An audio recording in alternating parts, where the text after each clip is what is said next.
There's all the tier 2s up, so there's going to be an additional fortification coming out as well. Yeah. Speed does catch Tofu, though. Oh, what? You're kidding! Eastern side of the map, XM has a 0% chance of survival by the looks of it, John. XM links right into the loving arms of Mickey, though they do jump in with a big avalanche toss combination of the two heroes, but XM is down anyway.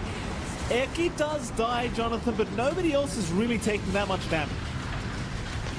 Maybe Mickey. He's got an Aegis up though.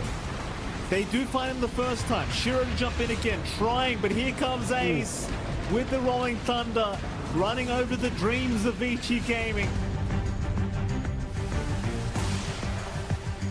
All right, Heroic are going to try to get out of their base. They'll find techies. They will. Jumping in is Ace with the BKB, able to take out the Olocore, and look at this, Mickey coming in with a big Raptors Edge, but the Heroic, they don't have anything. What happened to the black hole there? Did he get... Did it get canceled instantly? He might have been stunned simultaneously by the Kez, I think. Oh my, of course. Kez can just stun everyone, and this is going to turn into a team wipe. This game is not even remotely close. I was expecting...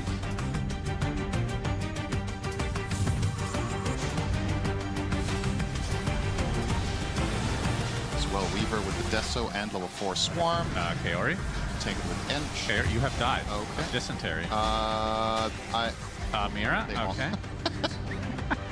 Okay. Bear as well as Ember now have it. They're going to smoke. Bear is stunned. Bear can't get BKB off. taking tons of damage. Well, look at the damage coming from WS and Mikoto in conjunction. It's 3 dead instantly. They just evaporated. 4 dead for Xtreme, and now XXS left all alone. 50 minutes and a half. They still have it ages for another 2 minutes. Makoto zipping in. The 2 heroes are getting caught inside this. Will Nightfall pop the chrono? He will. He catches Voice Spirit and Triple S. But the E-Blade helps to save for now, but no one will still eventually die. Triple S still has access to the Ravage. But then there's Terrorblade getting jumped upon by WS. He's getting bashed. There's no target for Asunder. Satanic might just die here. Finally gets Asunder from Ducalis. That'll keep him alive. They buy back on the Void Spirit. He's trying to break up the fight on the back line, but Nightfall finds a secondary chrono. He's going to catch up to the Terrorblade. E-Blade saves him for a moment, but that moment will end. He dies, does have buyback available, will utilize it in tandem with everybody else. Kaori, left behind in the base, doesn't have the maneuverability to get out by himself. Will eventually die, does have buyback at the same time. WS going back for the Terrorblade. Just want to find a dieback. They kill him off. They get the huge zip. They get the huge catch. GG is called. Aurora.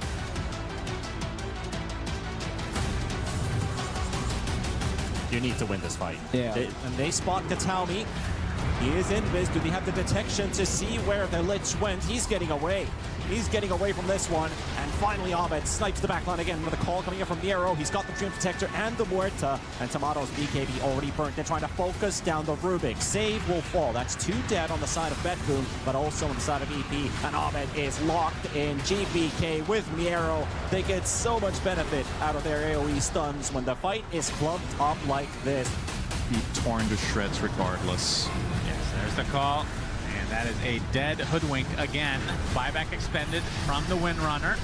Sinister Gaze #1 with the Chain Frost doing a good amount of work. Save will survive. He telekinesis himself. Meanwhile, focus fire onto Kiritich, but the Cold Embrace is keeping him alive for now. And there's the bounce strike into the right click. Remember, he has a beautiful jump in from Miero. The MKB enough from Kiritich, and that should do it. That's a dieback.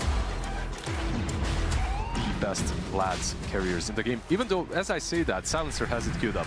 Oh, save, goes in, actually starts the initiation out onto a Maw, followed up by the Rolling Thunder of GPK. Solar Guardian will be there too. Malrine is the primary target, and he's gone. The Bear was trying to finish off Roshan. Crit goes into the Roshan pit. Unfortunately though, they get it on BB Team. The kill and the Aegis back on Kiritich. Snaking a Supernova will pop on the outside, but the stuns mean nothing without follow-up damage, so his team is still being eviscerated. They even bring down the Bear in the end.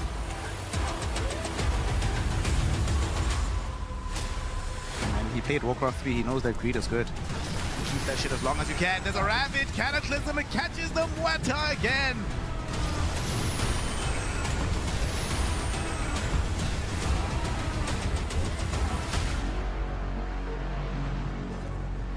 The dots were enough. Did you see how big the stack was? It was 1,300. Just crazy. Kiss getting caught out right now. Still has an Aegis to play around with. Not dead just yet, but finally will fall. Mikoto from the high ground got a very nice Sonic Wave, pushing all the heroes away from the egg, having it burst onto the Leshrac, and also connected onto the Kez as well. On the far side of the fight, Kez is dying, but the Channel Heal keeps Satanic alive. Now instead it's going to be Nightfall that ends up dying. No one controlled him perfectly, and Kez is now ready to turn around and get the damage into the fight. He brings down Kaori. WS is right next to no one with Mikoto. The SSS gets the stun onto Mikoto, preventing him from easily killing off no one. Finally, no one does die, but Mikoto will have to sacrifice his life for it, and nobody is left that can deal with Satanic. He is going ham. He's got himself an ultra kill. Here we go, Dark Mago. They come across 9 class. Schofield, though, he's going to the backline. He has no interest in the lone druid. He wants the Kez, and he's going to get him with the break and the impale. But they need more damage. He's going to come in from Dark Mago. And Satanic, though, gets off the Raptor dance, starts shredding through these heroes, and he gets out with the grappling claw. Are you kidding me?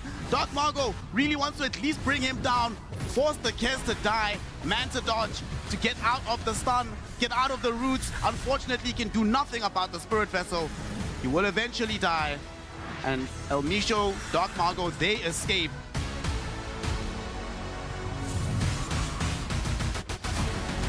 Dealing with a big team fight. Maybe they're gonna bait though, force them out of the base. Amar, he comes out throughout the gush. There's the Icarus dive forward. No Supernova just yet. Snaking. Nice little laser, but it gets cancelled out. There's the Ravage to connect onto Miro and the Ember Spirit. Can they kill Miro? Yes. At long last, Kiritich will join him in the grave as well. It's a double kill for Malrine. as GPK is forced to run. They do have the dead in the water though. However, he will activate the BKB, dragging this anchor. He needs to get out of here. Don't get entangled, don't get hexed. Unfortunately, he can do neither, and he ends up dead. Amar, still unkillable. Laurel's gonna try and find anybody else a weaker target, maybe get the dieback out of Crit. Tame the Beast will come out. They should be able to get a dieback. Crit is gone. Buyback though will be there for Sand King as he's coming back, hoping to do something else to keep this game going. Storm Spirit right next to Skeeter, eating a lot of damage from the right clicks. He's out of mana, but he barely manages to limp his way back into the fountain. Amar will take out the final tier 4 tower with the help of Skeeter. They want to end this game here and now. Laurel trying to do what he can, zipping this way and that, trying to get somebody, and he does get Skeeter. On the throne. But the throne is destroyed. The game is over. GG, well played. Team Falcons.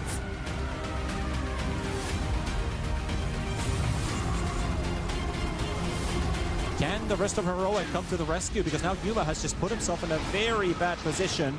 Here comes the Angolier into the silence. Doesn't get the instant rolling thunder. That's going to be Ari down and onto the chase. Good overgrowth by Whitemon, and the shards almost block everybody's escape, but only catches BZM, but still a value target to find. BZM will get killed. Tylon with the double, looking for even more. The Olacor spells on cooldown. Whisper has a surge, and he'll push Tylon forward.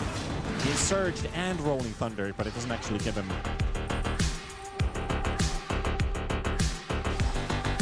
That's true.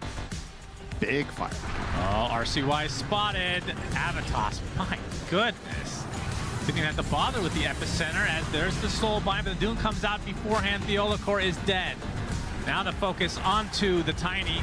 Actually able to get the Shadow Blade off. He is doomed, so he's just going to brush it off. It actually was reflected as well. The egg placed just in time, and now the roar right on top of the Sand King. Tai Long going to get stunned from the egg, the telekinesis save. Or was that the drinking buddies? Who knows what the hell's happening anymore? They kill off yet another. Despite being doomed, Yuma gets the triple, and they're going to get more fried chicken. And that is a huge team fight for Heroic. Considering they don't have anything like an owl. You know, nothing, they have 3 farming cores, but it's a big advantage. Stark Maggot, gonna get jumped. He'll be worth a lot of money if they can get him. He's not gonna be the easiest target, but they've got so many heroes around him. So he's just siphoning through it though. Now the black hole and the hook shot, it just holds everyone down. They can't kill him. They got him one time, but that was about all they got. Could be a game losing. Ike was looking for the last one. Gets dragged back in by Doom instead and just gets 3-shot. Now we get the Hex. Black hole onto the Ember Spirit. Lorenov is in some danger. He's not going to be able to get out. Frank, he's trying to refresh and get the second black hole, but the AoE Doom, it prevents the Ursa from doing anything. The second black hole emerges. They've got absolutely everybody. Doom is just running around, inhibiting everybody from MOUZ from doing anything.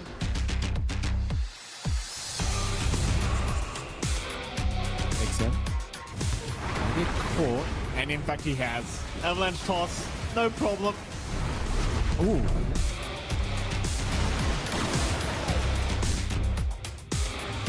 Toxic situation is Bert. Amar doing Amar things. Jumping headlong into Team Spirit, trying to force proceedings here.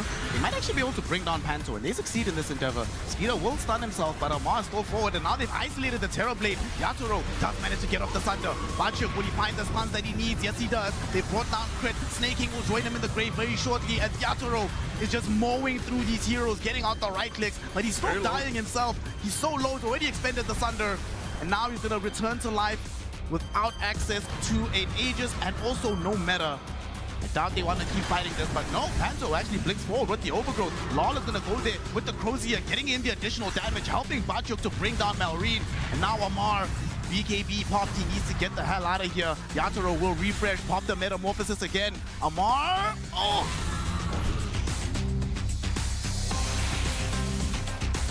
Central not either. They're gone. Burrow Strike is out. They caught Rue with that because they did have the follow-up. He does go down, but here's the global silence. Still Lal. Lal got silenced as well with the Remnant. He's still alright though. The Zip TP away. He's gonna make it. Greetings, Dota fans, and welcome back to PGL Wallachia Season 8. You saw there on your screens All of the group stage games, they're done. We're in the playoffs now. We're only talking about potential winners. And speaking of winners, we've got a bunch of winners on the panel. Not me, I'm Richard Lewis, your host, but never won anything in my life. However, these guys are the greats. We have, of course, Jenkins looking very dapper today, sipping from a goblet. That is coffee because we're all absolutely exhausted. That's style. There you go, wreck this PGL sound guy. Revenge for everyone in Twitch chat there. But, of course, a real winner, someone who's won Dota games, Dota tournaments. Sometimes. Sometimes, yeah, but won at life in general. It is Weehaw. How are you boys doing today?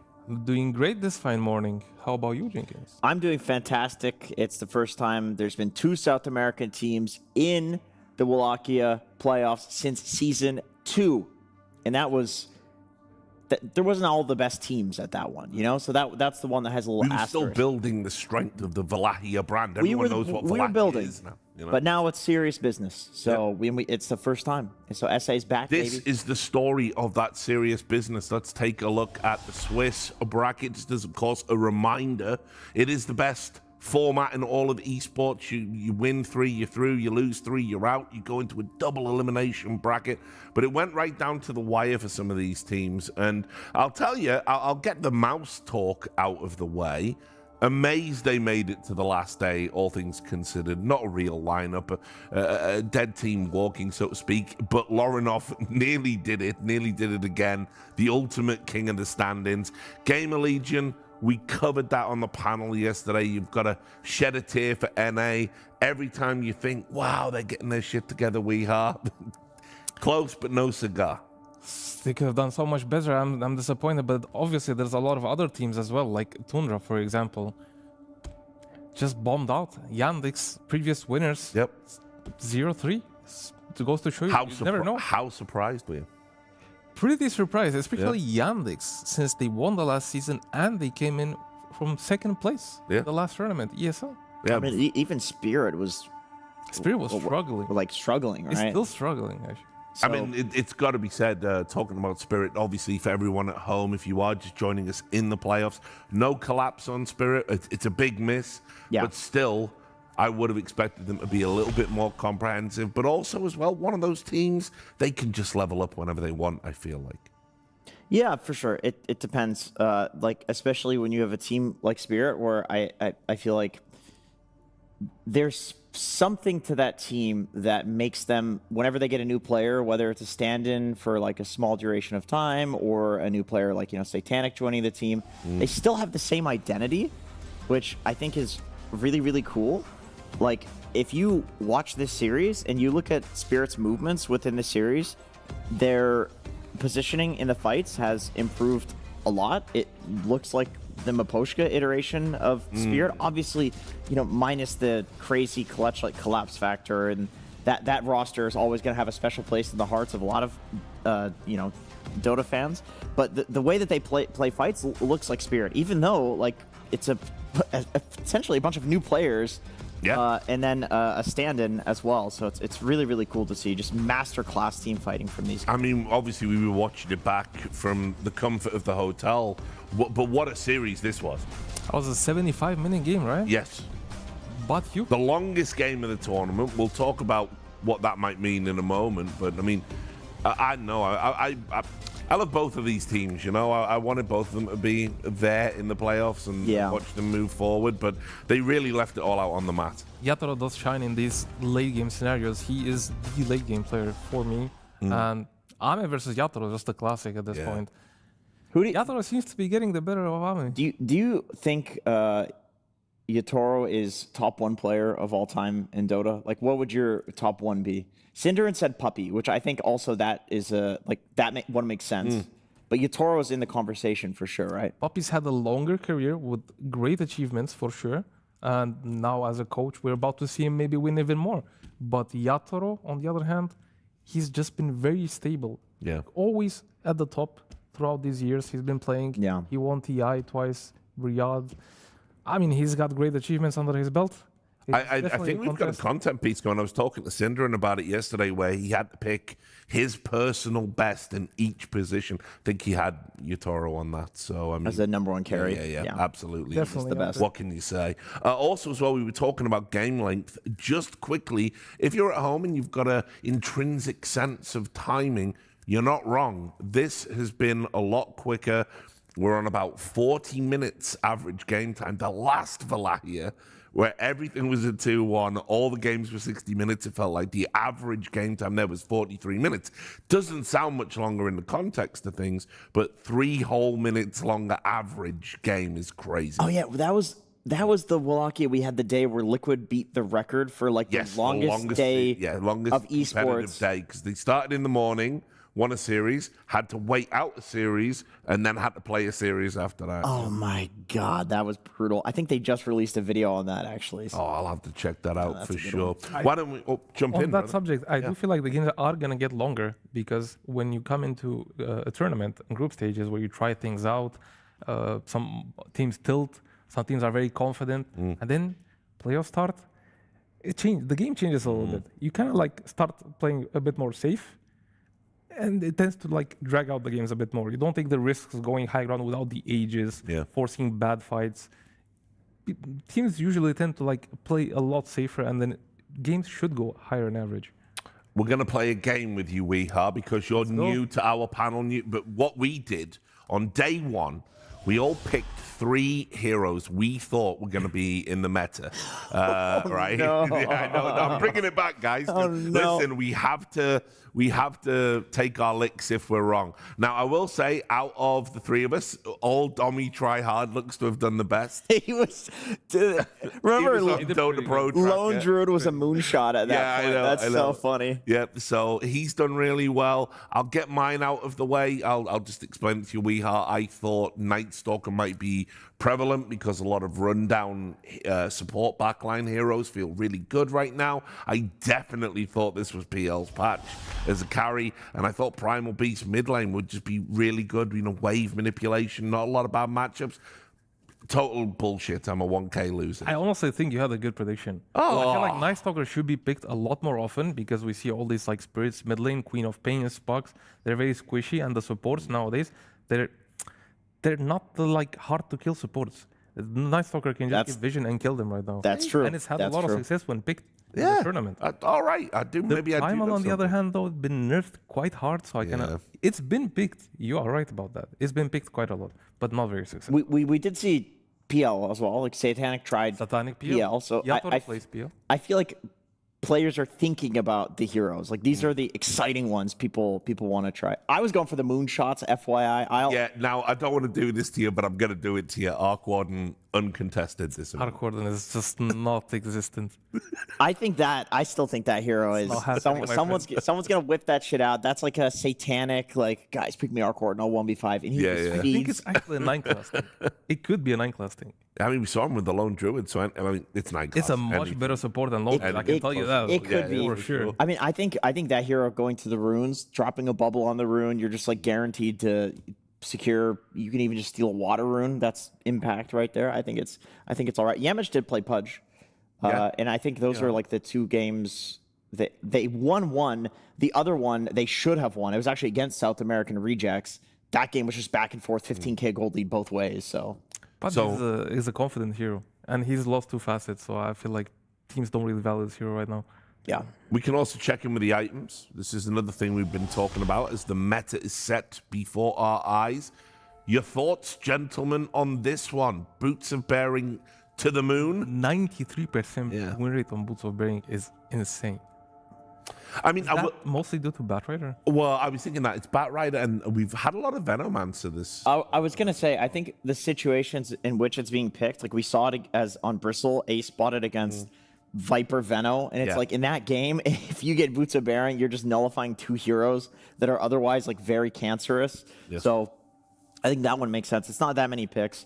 Some of the interesting ones are like Essence Distiller, 40 picks and 63% win rate is like legit high for an item that's not expensive at all. Like this is a support item. Very good item. It's very cheap. It's like 1,775 if I'm not mistaken. No. And it gives you vision on the enemies. And you can put it on the ground. That's to me that's wild because in the last patches they've been trying to go away from this like sight, like bounty track, not giving vision on of the enemy heroes, and now they just bring this item in, make it cheap, and you can put it on the ground.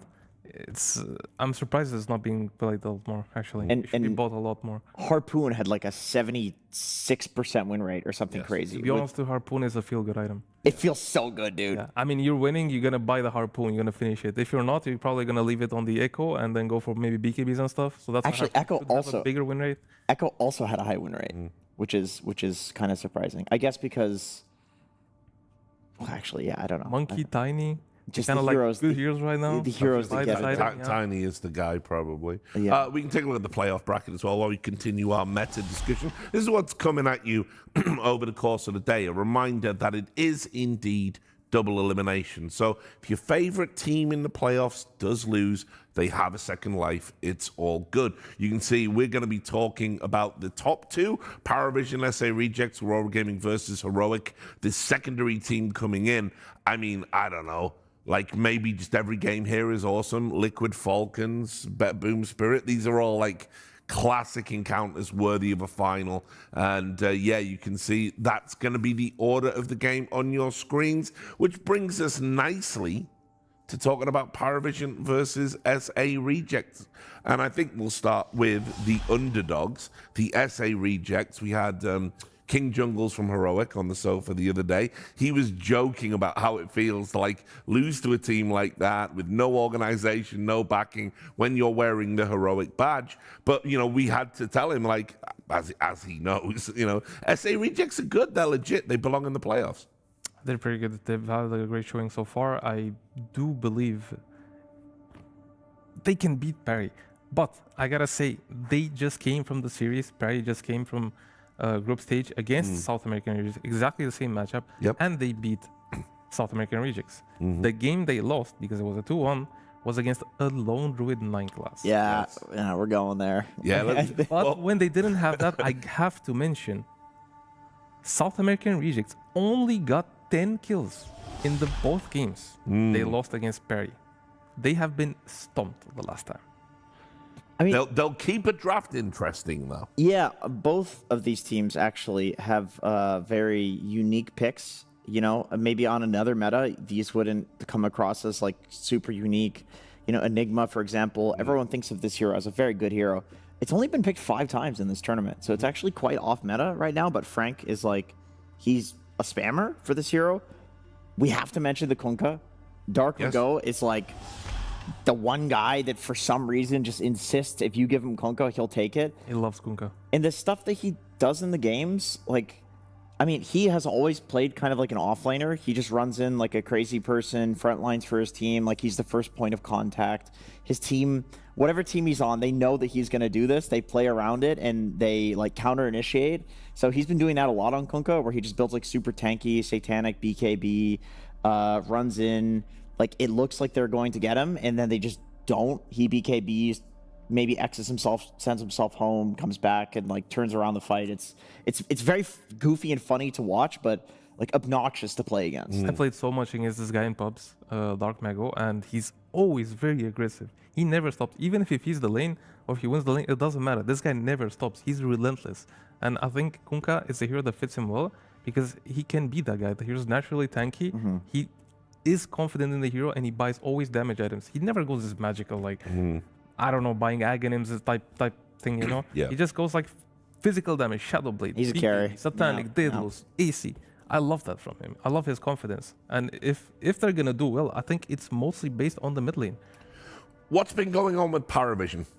Because I feel like it was only maybe 2 or 3 Wallachias ago we were talking about this team as, you know, a genuine contender to win the event. And also they had this like crazy play style where they would like just lock in, you know, a typical PARIVISION draft was like 5 heroes, no stuns, all run at you, win in 30 minutes. That's what it felt like. And I don't know if they've lost a little bit of their identity or something, but they haven't felt as potent for a while. I think in group stage so far, they've looked a bit shaky at times, and then they looked unbeatable. Yep. It's so wild. Birmingham, It's same wild. thing. Exact same thing. Patch came out, they looked flawless all of a sudden. From what we've seen and heard in the interviews, there is some, I don't want to say like internal issues because it's not like that. It's more like they're working on themselves. There's disagreements, there's tears that are happening, and then they're working together to repair those tears.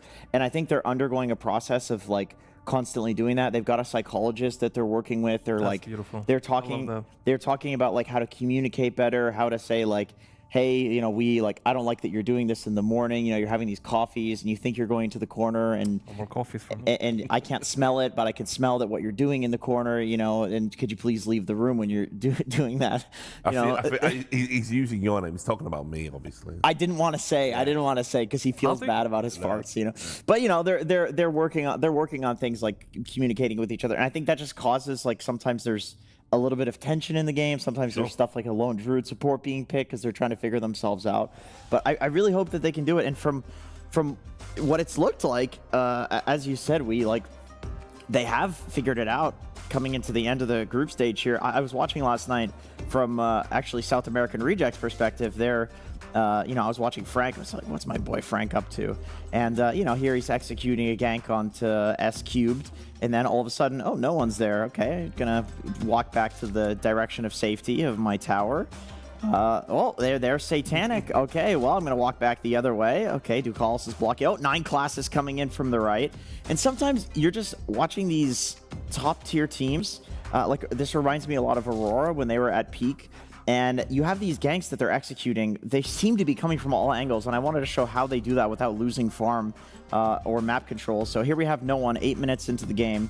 First pushes out the lane, secures the rune, gets the shield rune. He moves his camera around a lot. He sees just the TP from Queen of Pain. He doesn't even see the fight as it's progressing. He just says the TP has been committed. So I know that Queen of Pain is locked in here. He TPs, the situation does not present itself where he can go in automatically here. So he waits. He waits until the opportunity presents itself with Frank. And also, what else is he waiting for? Satanic on the bot lane, also moving his camera, sees the TP, cues the wave, pushes the wave out, so he's not going to lose any creeps for doing this. Casually commits to the portal, and you can see that he's watching no one like lingering around there. So there's some really good communication here. Dodges the tower vision, dodges the creep vision, and then comes in at this angle. And I also watched 9 classes in Ducalis' perspective. I don't want to bore you guys with 5 more minutes of essentially the same thing. It's the same thing. They're all doing their own stuff. They efficiently wrap up whatever it is that they're doing. Nobody rushes into the gank. They just say, okay, a TP has been committed here. Queen of Pain is stuck here. Bristleback is overcommitted. We're lingering in a position where we can go on him if we want to. Like, we can delay this for long enough that everyone can show up. And then, boom, all of a sudden they have the numbers. But they don't have the numbers in, like, a shit way, where you're wasting time or they're wasting resources by doing that. It's in a very efficient way. And like I said, I could keep showing you this. Almost every single gank that they've been doing in that series, same thing. They're converging all of their heroes at once at a really efficient timing that's also synced up with other timings and not wasting any resources on the map. I want to add on to that is that when it happens in this matter, like the voice plate you saw pushing the wave before TPing, Satanic as well pushing the wave before TPing, that means they're very comfortable. The communication is very calm. Usually when a team is stressed, feeling under a lot of pressure, there's some like bad comms, some guys like tilting because he's dying, then they make like these bad TPs. They don't push out the wave, they TP, then the tower's getting hit, they're missing out on farm, the gank might not be successful, but no, these guys showed a lot of calm, and it proves that they're in a good state. They feel good right now. And yeah. I mean, they feel good about 9 class, even when he's picking heroes that don't necessarily work. I think they feel. I think they feel better about him when he's picking heroes that don't necessarily work. I know the whole team legit thinks this kid is a genius. You can see that South American Rejects, their drafts are on the right. They really struggled to deal with this hero pool. Like in game 1, they have 4 bans. One of them was on Slardar because the hero is just Imba. Triple S plays it amazing. 3 bans for 9 class. Then they picked Lone Druid. PARIVISION gave them the freebie there. In the next game, 3 bans for 9 class, Monkey, Io, Rubik. And then in the third game, 3 bans for 9 class, and then picking the Enchantress first to block pick 9 class, and then he picks the Caudal. There are some patches where PARIVISION wants to do this, and they simply do not have enough 9 class heroes that are strong, and they can't do it. And to be honest, that's when they really struggle. Their drafts don't look as good. They don't have this like special sauce in the draft that other teams don't have, but they for sure have it right now. And I'm really curious how other teams, especially South American rejects, after the series where they couldn't figure it out, how do they adjust now? It is crazy to me that teams are targeting 9 class. You look at PARIVISION, they have Satanic, they have no one. You know, these guys, like they're kind of scary when you play against them on certain heroes. So they don't care about that. They're just targeting 9 class, and it reminds me of somebody else from Liquid. A long time ago, they were targeting as well as a 4 position, GH from Liquid. They always banned out his IO. This is a very similar scenario. I mean, Valve banned out his Earthshaker, essentially. Yes, and keep in mind, he had Miracle at the time. So again, you have these like star players, but all teams can seem to care about is the 4 pos. Well, I think we've got a couple of greats, playing the game right now. I mean, and the thing PARIVISION can do in any draft is flex any hero into 4. That's why so many people want to take away the specialist picks, I guess. Once again, three bans. Yeah. One of them is targeting both Ducalis and 9 class, since they both play Fini. And then picking the Monkey King, like taking it from him. Basically, the night picking, and Monkey's been one of the most contested carries of the tournament right now. And these both teams, I feel like they can play it on 4. I'm pretty sure I saw Schofield play it in pubs as well. Yeah, he's got to be able to play it. It's so up his alley. Like honestly, actually, that's something we didn't talk about in terms of like style of 4 position in the world. Schofield and 9 class are the most similar. The other person, the only other person that I think can pull off this play style is Soxa. But Soxa can also do he's more the ranged guy. Soxa can just do everything when he's like peak. But it's flow state. Yeah, that guy's flow state. But Schofield's like, this guy is going to be in your base, 5 minutes in. Why is he there? You're chasing him. You don't kill him, or you kill him. It's not worth it. 9 class, same thing. To go into your base as a monkey and just like literally sit, put a ward down in the fountain, and just sit and kill your couriers. He's going to be level 1 at 12 minutes in, killing couriers. I just wish Clockwork was a little bit better right now, so we could see his Clockwork. They do play it. I mean, they're still picking it. I would love to see it. I know there's some that's a contentious issue among Clock players, because we've seen it, and there's sometimes where we saw like Speed legitimately griefing with the Cogs because he would, Cogs his teammate in and then get rooted so he can't walk on the Cog to like lower it so his team can walk out. So it can grief, but they do a lot of damage, the Clockwork Cogs. They went for Beast Rubik. Heroes, I think, pair very well.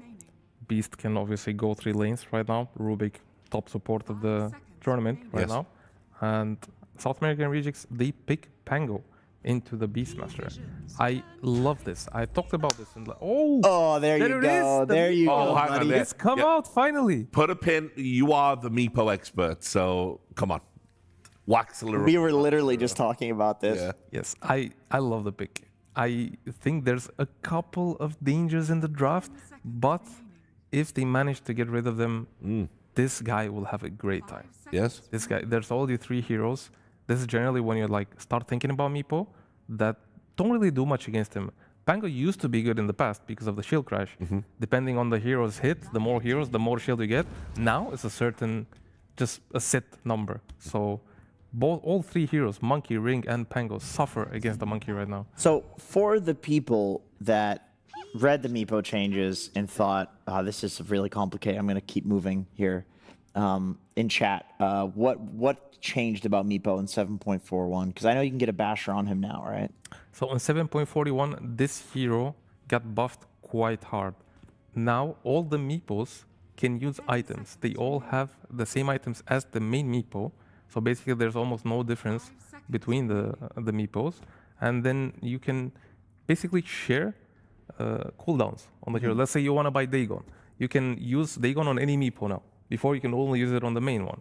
And with the new items like Consecrated Wraps, there's this new build going on with Sanjin Yasha, and then you buy Consecrated Wraps, and then each Meepo individually has their own shield. No, you're kidding, dude. That is toxic. That is so toxic. So wait, if I get a BKB and I BKB one of the Meepos, all of the Meepo BKBs go on cooldown, right? They go on cooldown, yes. They share cooldowns, but you can use it on any Meepo. So yeah, if you're targeting one Meepo, the other guys are BKB, gonna yeah, and then you go out, you'll have to go on another. So is Basher good then? The way Basher works and other like stat proc items work right now, like Maelstrom Basher, they split the percentage on the number of Meepos. So if Basher has a 25% and there's 5 Meepos, then each Meepo will have a 5% chance of bashing. I see. So they're not that good, but evasion does not get split. So buying a butterfly on a Meepo, all Meepos will get the same amount. Yeah. Damn, dude. What I would love to see from South American Rejects is an Elder Titan, actually. I think it's the best hero and the counter to Meepo. I hope nobody's listening from the guys who play pubs against me. I think you're okay. We're far enough But they away. went for the Queen. Queen is great against Meepo once she gets the Aghanims. Yeah. Meepo doesn't necessarily suffer as much as Meepo's team does when Queen gets Aghanims. You know, also a very interesting thing about the... wow, they go for the Earthshaker counter, okay. I don't like that. Because of Mega Meepo. I don't like that because Meepo generally just doesn't care about this hero. I believe it's a staple as a counter to Meepo. Yes. You think, what can I do to kill the Meepo? Let's pick Shaker. He has AoE stuns, AoE damage.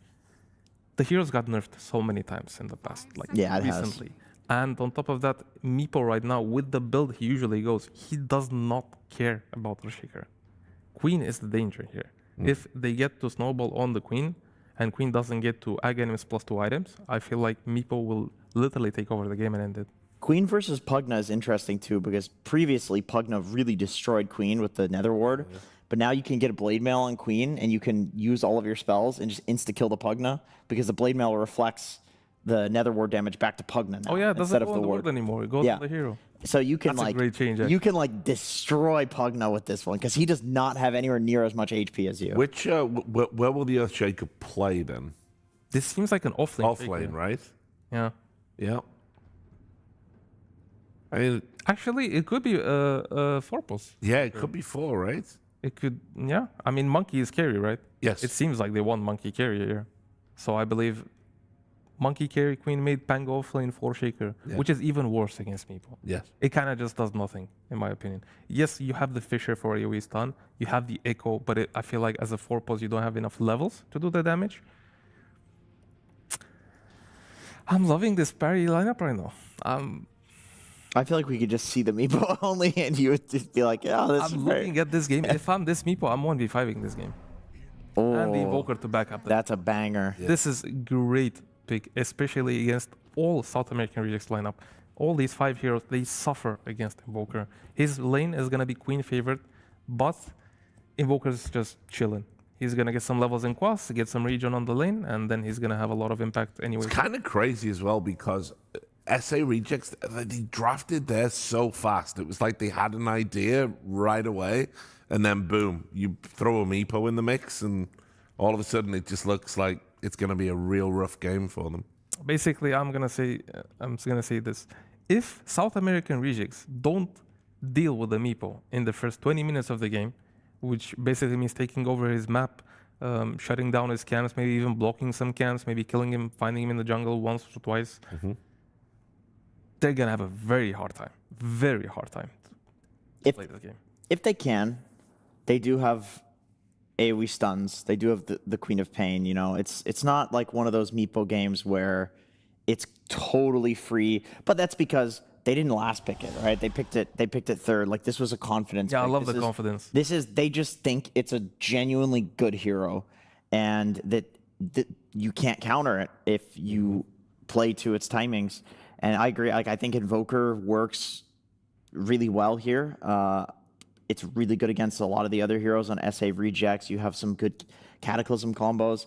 As you know, we saw in the graphic, I personally think Invoker is really busted. Like, I saw this like rank 300 Invoker Grandmaster spammer going for the shard that makes you do damage in the Ghost Walk, and then going for the Cataclysm. He was just walking around farming creep waves in Viz, killing jungle camps, killing heroes. Like, there's a lot of really cool stuff you can do on this hero. I'll bring in our commentators up there on the big screen. You know them, you love them. It is, of course, Suns fan and Cinderin. Nice T-shirt today, free from any food stains, Shannon. Thank you. We're evolving.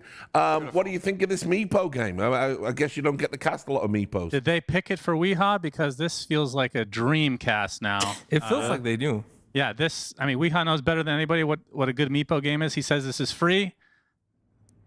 Wow, We'll see if that ends up being the shocking that case. Meepo, excuse me, that Weehaw, yeah, you're basically No, Meepo. to be fair, he does have a good track record. Even on DC in the past, he had a very good track record of knowing when it was a very good Meepo game, even against heroes that you would think are relatively good counter. Well, I will let you weave that into your storytelling. The game is live, gentlemen. Have a great cast. Thank you very much, Richard. Very kind of you.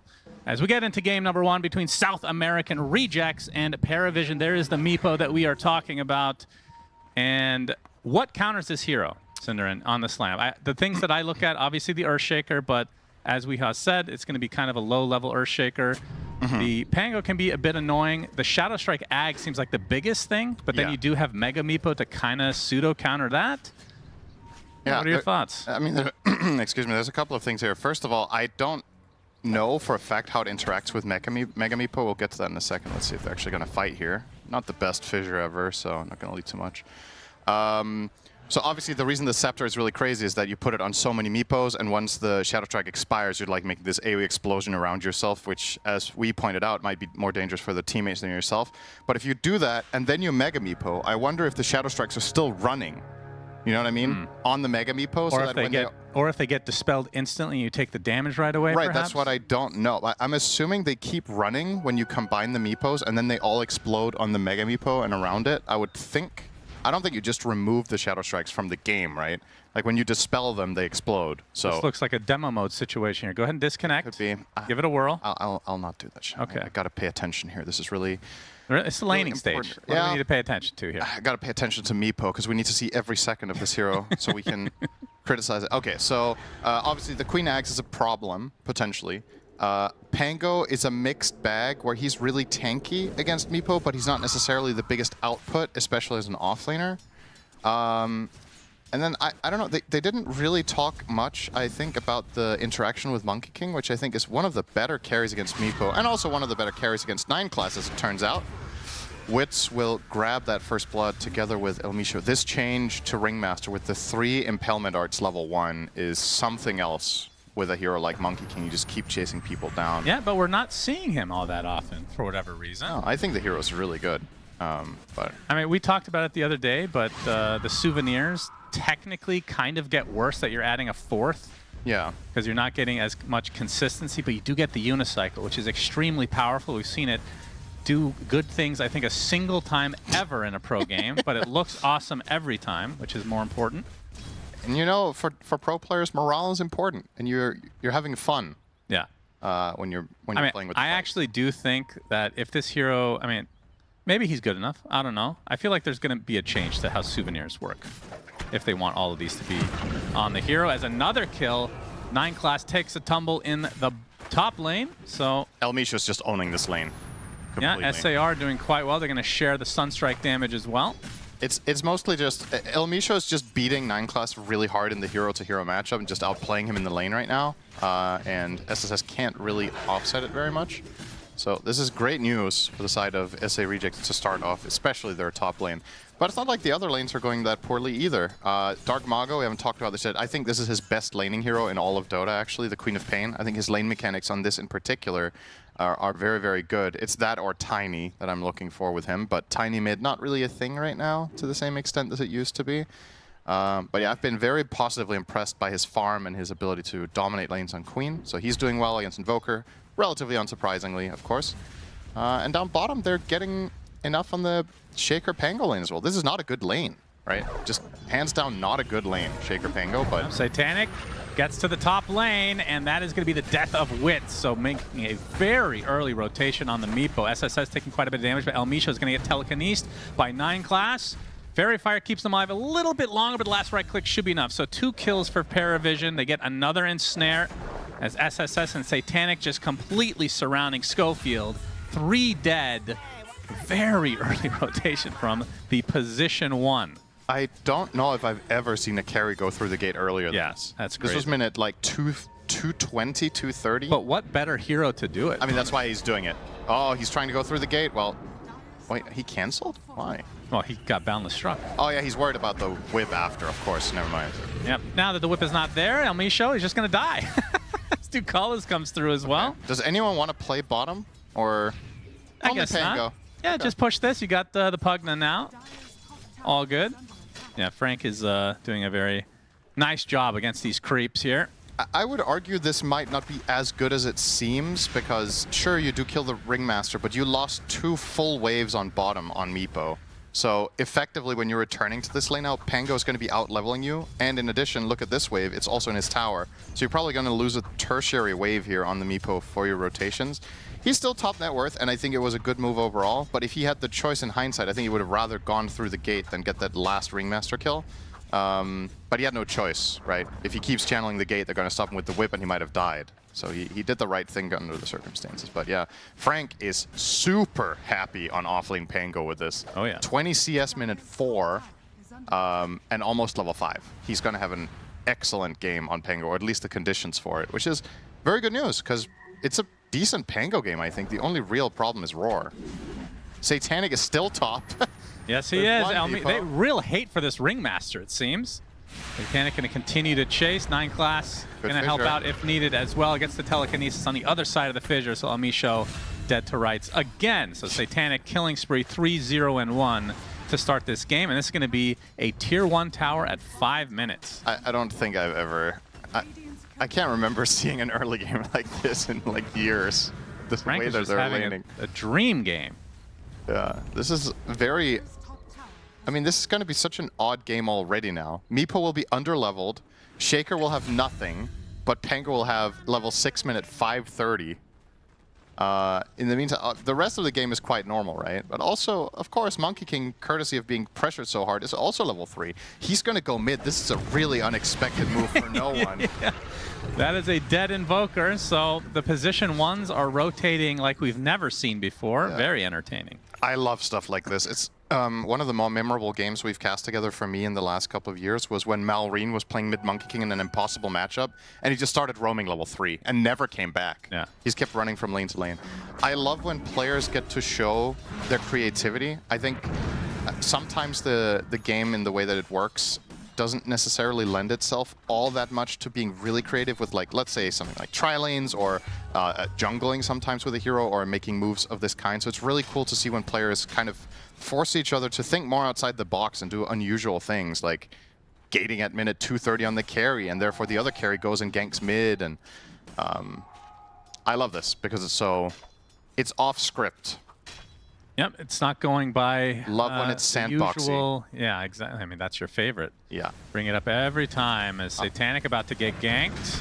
Shield crash to start things out. Puts down the Earthbind as Ducalis makes his way over, but it's not looking good for the Meepo, although Frank never used his ult, apparently, as he's now trying to get away because the rotations have come in full force for PARIVISION. Yeah, nicely played there under pressure from Satanic. He got 2 back-to-back Earthbinds during the wind-up of Rolling Thunder, which is important because if he cast them too early in the animation, he might actually have got the ult off in the end, but then Rubik's there for a telekinesis for the 3rd delay, and they actually do manage to get him out of trouble. So well played there for PARIVISION. Yeah, I'm very curious about how this game's going to develop now with this this start on Meepo. It's so uncommon to see this. I mean, it's not like he's morbidly underleveled either. It's fine. Like he's, as a matter of fact, he's a level ahead of Monkey King, who's having a much worse time with everything that's happened. Yes, he is. 9 class not having a great time either, as he will get dropped. 1 and 3 start for him. Haven't cast Invoker yet on this patch, and the old Ags and Shards are always going to be the hot topic, Cinderin. Yeah. Is there a go-to, or is it kind of all over the place? I mean, I still think Cataclysm is generally the go-to, right? For the Shard, I'm not sure what he's going to prefer here. I think the EMP upgrade is really good this game against these heroes. You know, Monkey King, Pango, just having that little bit of a pull is really nice. I would probably pick that, but like Jenkins was talking about, maybe there's some new Ghostwalk tech that's really powerful. I guess we'll have to wait and see. I just love the UI for this. I think the way Valve implemented that is beautiful. Yeah, on the very cool. Invoker. It's very intuitive. Call is spotted. SSS coming in from the tree line. Gets the roar onto the Ringmaster with the Sunstrike to follow. He's dead. 1-for-1 support for support. Frank coming in with the Rolling Thunder finally. Sonic Wave right on top of SSS. Just getting perma-stunned here. Do they have the damage? Yes, as Witz makes his way over. The level 5 position 1 Monkey King. 9 class being pursued now by Frank. Fissure just clips him. Yeah, he's really eager Frank, here. Does he actually want to keep going? I don't think so. That would have been a little bit too crazy. As a matter of fact, okay, they can't reach him. Matter of fact, he is fine. So, I've said this before. I'm going to say it again, Cinder. Okay. This Ags and Shard idea for Invoker.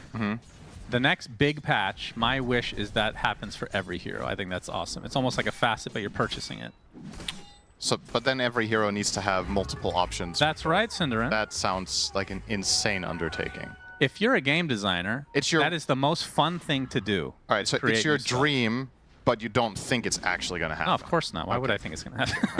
All right, just making sure here. I don't know. Maybe if it goes, I mean, maybe in a few years I could see it, but no, in the next year probably not. I think giving every hero like 2 to 3 shards and scepters. God, that sounds awesome. It's an insane. I mean, they kind of did it for Aghanim's Labyrinth, right? Yeah. A lot of those ideas. I guess so. I don't know. I think it's a little bit easier in a PvE game though, because then it's like it doesn't need to be that balanced, right? Yeah. Pugnut in a bit of trouble. Tornado will help him out. Dark Mago will get the kill eventually with the Shadow Strike. Wait, what was that debuff on him? It looked like he had 2 debuffs. You're the analyst. Oh, maybe was it not the knife and Shadow Strike? Well, that's the same debuff, right? What do you mean the same debuff? Oh, does it have 2 icons on the debuff bar? One for slow, one for damage? Or what? I saw the Pugnus debuff bar when he was dying. He had 2 debuffs on him, and I was like, what was the second one? Wasn't it knife? Oh, was it a knife? Oh, that's what you meant by knife. I thought you meant Shadow Strike. Oh. Okay. Yeah, maybe you're right. Maybe there was a knife too. I was just, at first glance, didn't recognize the icon, so I was like, oh, is this something new? But I probably just, it's early. South American rejects. Oh, smoke up. Collis gets deleted. Welcome back to the land of the dead immediately. SSS in a lot of trouble now. It's going to get off the roar, but the Sonic Wave is there with the Wukong's command to follow it up. Easy kill, double, in fact, for Dark Mago. And we can see SSS going for the Helm of the Dominator build, of course, and we'll be going for the Overlord as well. Yeah. Yeah, I mean, SA Rejects, I think, making a lot of successful moves, right? Sure, 6 of the 9 kills are on supports, but the only hero on the Radiant who's having a good game at this point, truly good game, is the Meepo. Invoker had a bad lane matchup and doesn't recover that fast if he doesn't find kills. And I mean, I'm obviously going to defer to Weeha's judgment when it comes to Meepo, but at first glance for me, I don't think this is like free, as Schofield will get comboed here. If it was Weeha, it'd be free. You know? Yeah, for which team though? Yeah, I don't know. I'm just, I think this game state for SA Rejects, as far as I'm concerned, is good enough. Like Weeha said, if they don't contend with the Meepo at all, he can 1v5. I don't know if it's that simple. Like, if the other heroes are struggling enough that Meepo can just win this one himself. He is going Sanjin Yasha, first off. So a lot of status resistance will be very good against Shaker, Pango. And then he's going to go for the Ags, so standard there. So is Dragonlance not a thing anymore? I just think Sanjin Yasha is too good of a value position. That nice hit. Must have been max damage needed from no one. That was how much damage almost a half HP bar. 325. 340. It's a little amp. Oh, yeah, he has Kaya. Wait, why is that 340 then? Am I missing something? He had the Kaya, right? That's 10% spell amp. And Sunstrike deals 325, so why is it 340? Let's do more math here. Oh, this is how we find bugs, Shannon. Write a letter to Gabe. This is how we discover that Invoker has been bugged for 5 years and dealing too little damage. Yeah, that's what we need, a Cataclysm buff. Yeah. Frank, gonna try to set something huge up. find. Satanic, Shadow Struck. and Rolling Thunder will meet him into the whip. Boundless Strike, Sonic Wave, my God, the not works. taking any chances there. Sonic Yeah, why Wave was- would you? As the Swashbuckle easily takes out Oh, there's the now. bike! Did you see him? I actually did not. Oh my God, he was so fast. Very sad to see that as the Wheel of Wonder finally coming out. 9 class takes a tumble as well, so 3 dead. South American rejects. We need a replay of that. They specifically got the kill because of Unicycle. You do not want to miss this, Shannon. Damn This it, is your how did I this miss is your that, moment. man? How did I miss He that? went really fast. I mean, how can you go that fast on a unicycle anyway? Did we ever find out how fast it No, is? there's still no source on that. Let's have a look here. So first of all, I think using Sonic Wave here is kind of crazy. It's showing a lot of respect to a PARIVISION. I mean, you're like 4v1 here. Maybe you're anticipating some rotation. Look at there your it top is. right corner. Yeah. Here it comes. Oh, baby. That is Almost bunked into him, but he got stopped. that is sick. What happens if you run into them? I think you guys just get knocked off. It right? should stun them. I'm on board with that. Because if you get attacked, like they can easily stop it. right? Genuinely, I don't even remember what it does. So I think it just knocks you off, just like if you hit a tree or think so. something. As SSS being pursued by 3 members of South American Rejects. Looks like he's going to stay alive as Frank is now having to run away because reinforcements for PARIVISION finally coming to be. Axes continuing to do a lot. Wits on the tree line with a Boundless Strike to slow this down. And Frank, yeah, another Swashbuckle coming up, so we'll be able to get out. Has the defusal now. Satanic, though. Okay, Frank's sticking around. Earn charge on him. Now he's going to use the Rolling Thunder. There's the Echo Slam onto the Meepo. Frank, not the best route, but he finds eventually the Satanic kill. And that is all you can ask for. He is still alive on this trickle of HP with the shield crash now into the Boundless. Double kill for Frank, who is staying alive throughout all of this. PARIVISION can just not finish off this Pango that they left alone against creeps for 10 minutes. Shocking development, SSS. Sonic Wave reserved for him. Another kill for South American Rejects. A 4 for 2. Disgusting display. yeah, it's kind of interesting to see this. I mean, my experience playing with and against Meepo, a lot of the time Meepo just doesn't interact with the game at all until he has Ags. Like sometimes you just farm jungle until minute 20. And Satanic is choosing to be very active. No one's going to find a nice solo pick here to stem the bleeding a little bit, but he's trying to be very, or choosing to be very active on the Meepo, but it is costing him. This is 2 deaths now, and it might not sound like the end of the world when you're getting these trade fights, but this hero really much is a hero that wants to play from ahead. Yeah. And he's even with Quap, and he's only 1k ahead of Pango. I wonder if this would have been better from Satanic to just not fight at all. Like, just farm. If your teammates create space and make distractions. fails. Doesn't seem to be his playstyle, though. Looks to be dead. Yeah, he's very dead here. Cold Snap sets it up as well. So yeah, how close is he to the Aghanim Scepter? Not very. Has the He's missing SNY. 3k almost. Yeah, that is quite a bit. And for no one, he's had the Meteor Hammer for a bit now. And what does he have coming on the Courier? He had Octarine. Boots of Travel. Okay. He changed his mind from Octarine then. So going for the split push potentially, considering that maybe they feel like they're a little bit behind now. Travels into Collide. I mean, it's very good to play with Beastmaster with Travels. It's a super feels good item.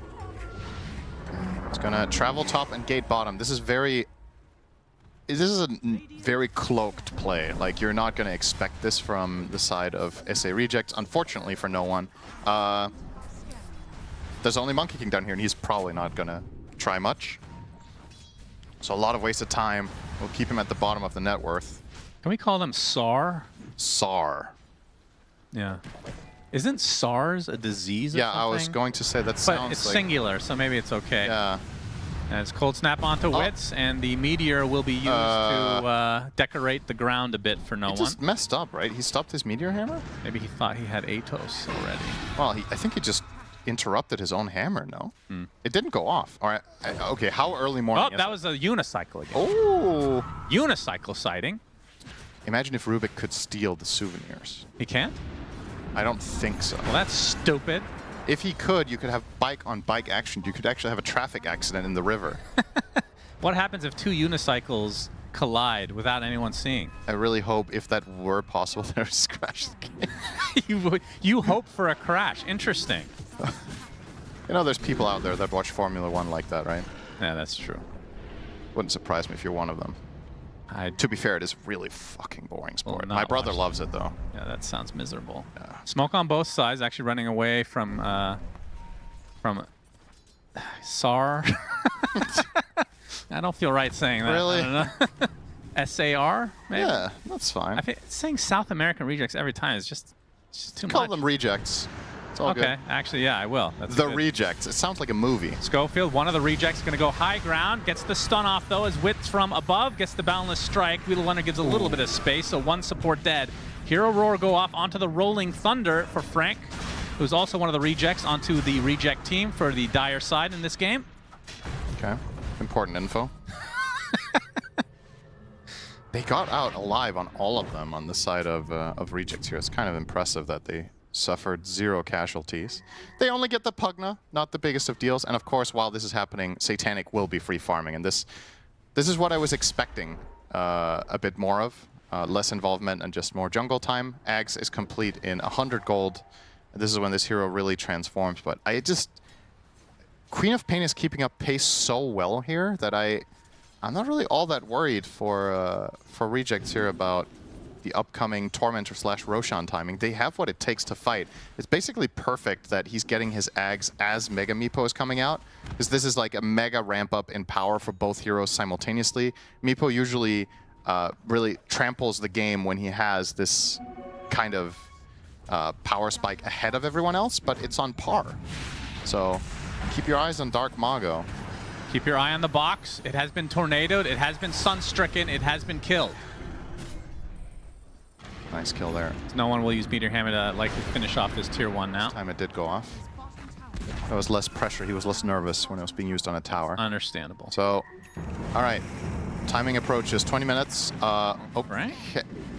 What the helly? Vision there, I guess. Okay. I mean, he saw Rubik blink away. Rubik has stolen Blink, so one of the best spells to have in this game.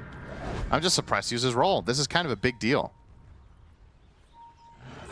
You could argue that PARIVISION, with the information that Roll is down, could just take the Torment. That's an aggressive blink for Dark Mago, but PARIVISION will retreat. Do they just take Torm? No Roll? Is that enough? I mean, you have Meepo. I think so. All right, they're just...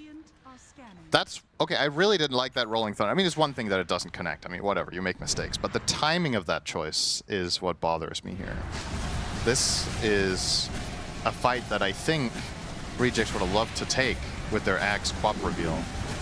But now it goes for free to PARIVISION, and you're not trading for Roche because your lineup is mediocre, to say the least, at killing Roshan. Is this still the same shard? It is. Yeah. Not great. No. As they find a connection onto the Queen of Pain, Deafening Blast. The box will save him as the knife does hit to 9 class. Wheel of Wonder onto Satanic, pretty good. Into the Sonic Wave, but the Earthshaker is still dead.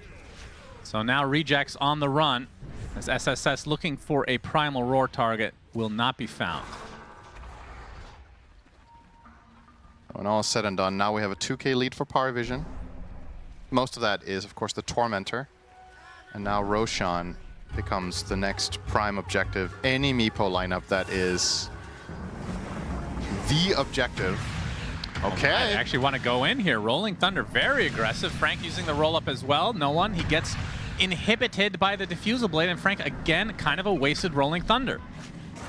Now this could set up the Roche. If they get Tormentor off of one wasted roll and then Roche off the other, this is just not okay, right? Like, it's... And that does seem to be the case. PARIVISION, would you like another objective, sir? And, Delectable. Okay. I don't know. Feels a little bit, rushed from Frank here. He's having a really good game. I don't think he needs to be Superman.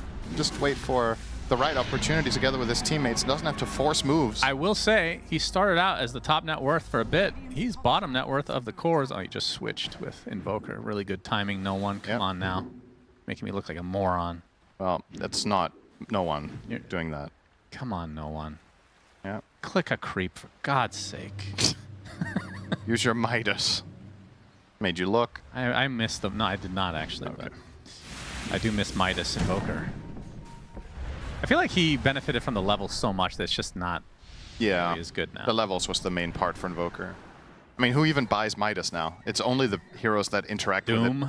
in terms of like, I guess Doom is the only hero that buys it that doesn't interact with it in some sort of advantageous way, like Art Warden or Ogre, right? The ones that copy it, basically. I think when that's the case, it's just a hard item to balance, right? Because you don't want it to be useless, but you also don't want it to be overpowered, so everybody's just buying Midas. Well, what was the XP boost? It was 3x?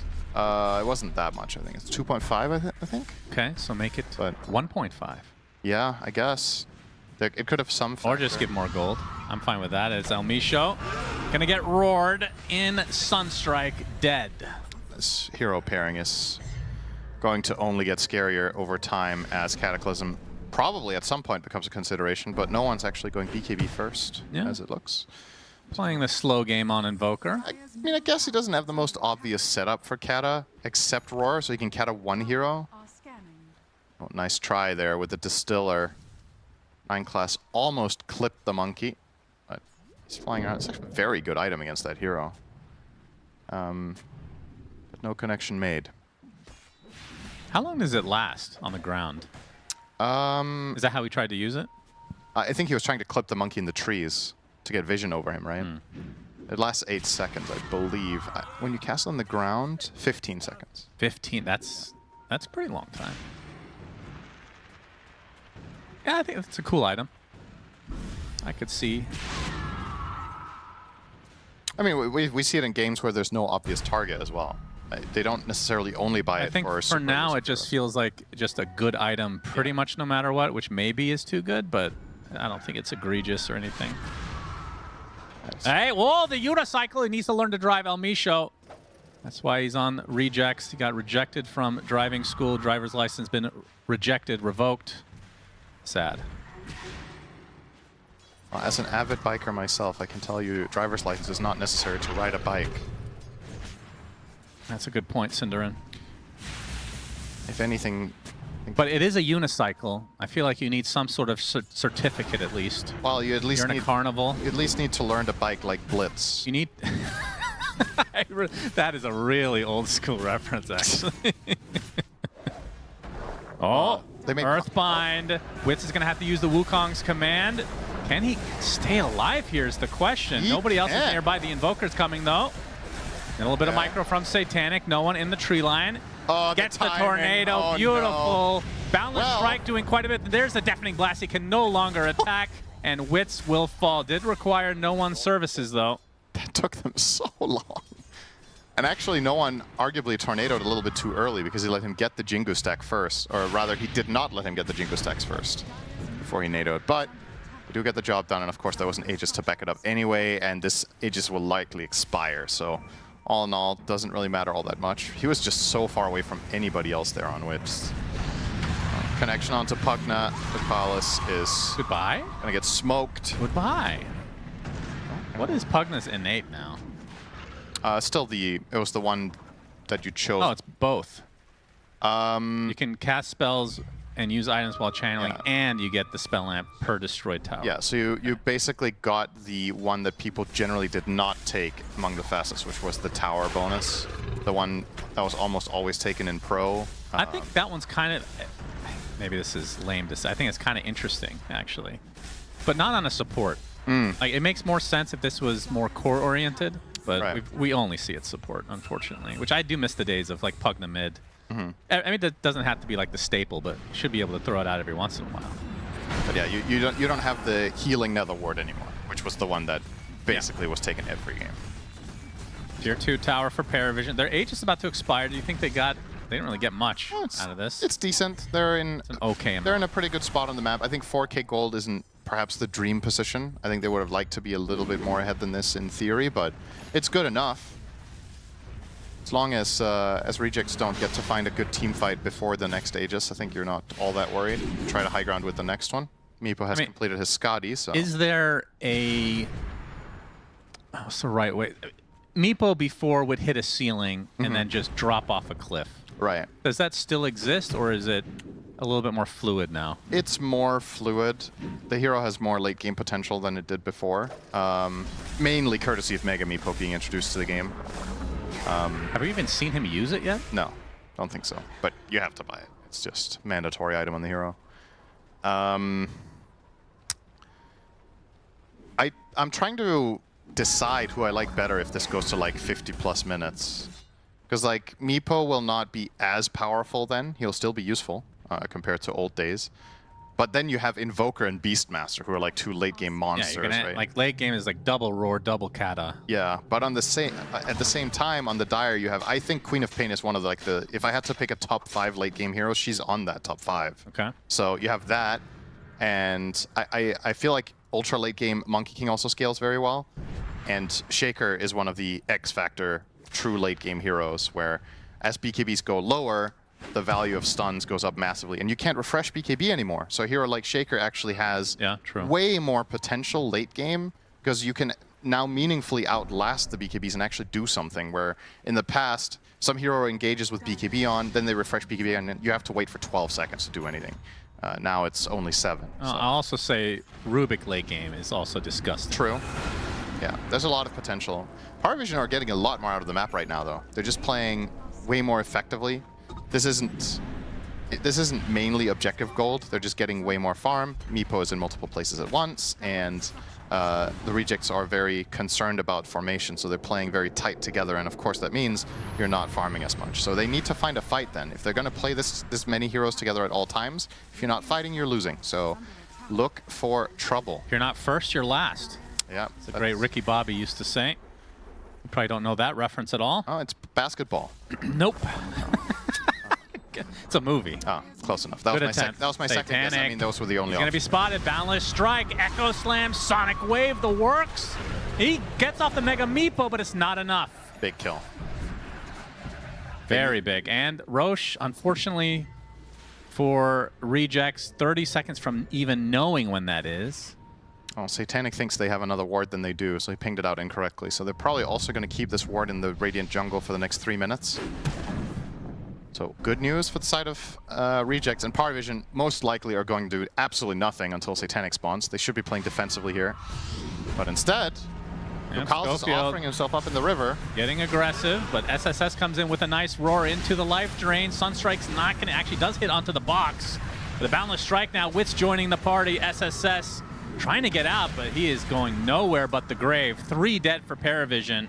I feel like they are just, with Meepo dead, I think they're just too far out on the map here. This is, it sucks to play super defensive and kind of hide behind your towers, but the power level when Meepo's down, you just don't stand a chance at controlling the map. And if what happened happens, you're gonna bleed out heroes. You just need Shaker or Pango or whatever to run into literally anything, and you're just getting free kills here. They're not gonna be hesitant. I mean, Schofield would never do this if Meepo were alive. He's just blinking up on the high ground blindly, knowing he has protection. Invoker trying to save from the top left with a tornado, but Frank still gets in, and this fight's already lost. So I think kind of just throwing away 3,000 gold there, or 4,000 for no gain. I think this is a pretty big blunder from PARIVISION.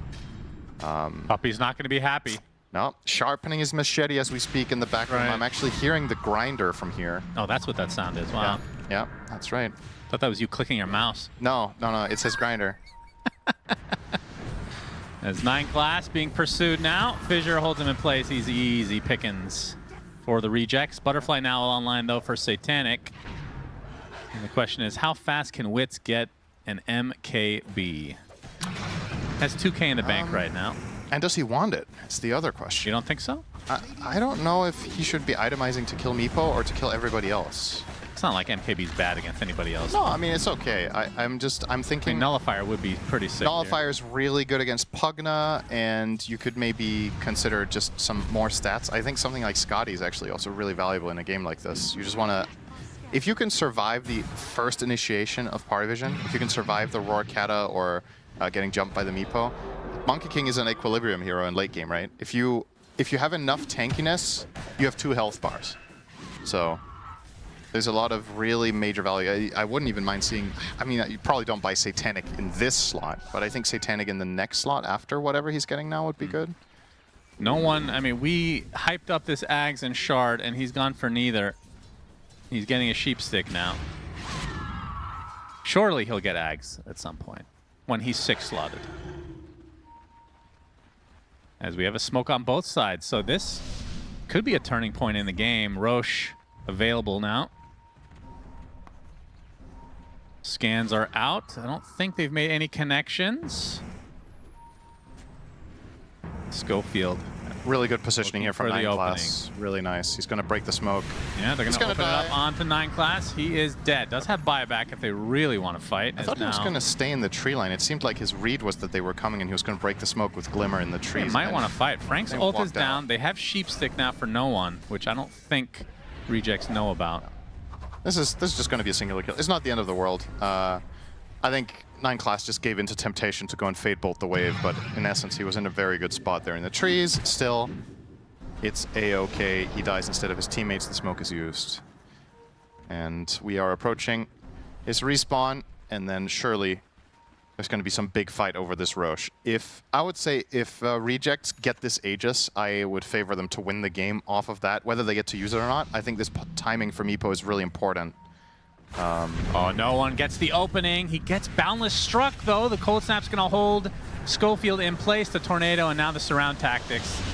Ends up being an easy one for PARIVISION. Yeah, that's really 50 good find. seconds. That could be Roche just like that. Exactly. That's why this is such a good find. They need to get to work, though. There's 1 minute before Roshan moves, so they have to start it now. And now the question is, can we get some delay Did from... they spot it? Don't think so. There's an Arcane Rune, though, for no one. That is filthy. They look like they want to fight 4v5. Queen of Pain. Well, they find no one. He's already at half HP. He pops his BKB and just dies. Oh. And just like that, the rest of PARIVISION now on the run. You see the Shadow Strike with the Agnum Scepter onto Satanic, along with the Sonic Wave. Frank is there, the Mega Meepo, all in one special as they get the Roar finally onto the Queen of Pain. Dark Mago blinks out now with the BKB. Wheel of Wonder directly on the Mega Meepo as Satanic gets dropped. SSS next on the list as 4 dead for PARIVISION. Uh-oh. Despite not having the Earthshaker, the Rejects still win the fight easily. It means everything to find no one there. And he's going to be kicking himself because he can play his idea probably from his perspective. Oh, nice try from 9 class to steal here with the tree dance. And more than familiar with tree dance, of course, playing that on Rubik, but didn't get the steal. He got the banner. That's at least something. Okay. From no one's perspective, he knows Shaker is dead and it's a 5v4, so I think he wanted to have an offensive position to see the rotation in and then go for potentially a better fight or some meaningful scouting. You're going to see the replay here, but they have the info and the vision on him and they get to kill him before he gets the escape. If he was on the left side of the Roche pit and he doesn't get initiated on, we have a totally different following sequence. All right, let's see. He's going to Mega Meepo. Does he take the... Oh, I think all the screams went off. I think they went off. Right. It could be a visual thing only, but I think they all went off. I think so, too. That's okay. Maybe not as good of a counter as I thought, as in the Meepo countering the co-op. I think the matchup for Queen is just fine. No, that is some despair right there. What is 9 class thinking? To tag this image. Was he thinking, what are we doing? Why did I listen to Weehaw? Why? I wonder if he was disappointed with himself there or with no one. Or both. Yeah, true. But clearly not feeling himself right there. Aegis going to go on the Monkey King, and he is indeed going for the Nullifier. Almost complete. Goodbye now. Oh, he's queuing up a Daedalus too, so Wit's weighing his options. No. Okay. There it is. Flying out. So Pugna not going to survive anymore. Rubik not going to survive anymore if he jumps them. Doesn't really do anything against the other heroes, though. I have to say, looking at this, I don't know if... Oh, hang on. It's a dead Elmisho. Poor observer. I was having fun with you. Yeah. It's okay. No one gets a kill. Interesting to see Ducalis not go for Lens. I feel like Pugna is one of those heroes that I would argue almost needs the item. And he's going Force Glimmer into Pipe, of all things. Pipe?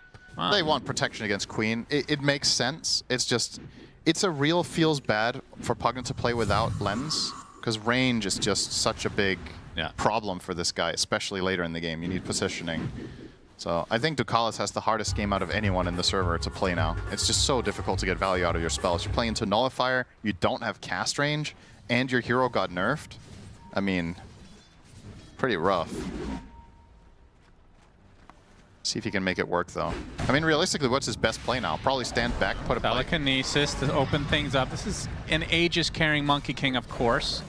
Schofield holding Satanic in place as the Wheel of Wonder. They have everybody here trying to get the Mega Meepo off, but the Wheel of Wonder holds him in place. Finally, he goes off, and now he's very, very healthy as Dark Mago wants to continue the pressure. That's just going to be a casual TP out for Satanic.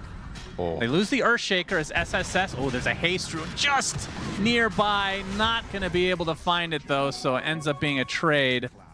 That was support for offlane. Super clutch from 9 class. I hope we get a replay of that. He saved Meepo's ass big time. He was TPing out with the Meepo. Monkey King was mid-animation on the stun coming out of the Aegis, and 9 class gets an instant telekinesis cancel. I feel like he's fine there, though, super important. If he gets TP canceled, yeah. I don't know. I feel like they could have chased him down. So much HP. We're going to get the Sun Strike, and Satanic wants to continue the pressure here.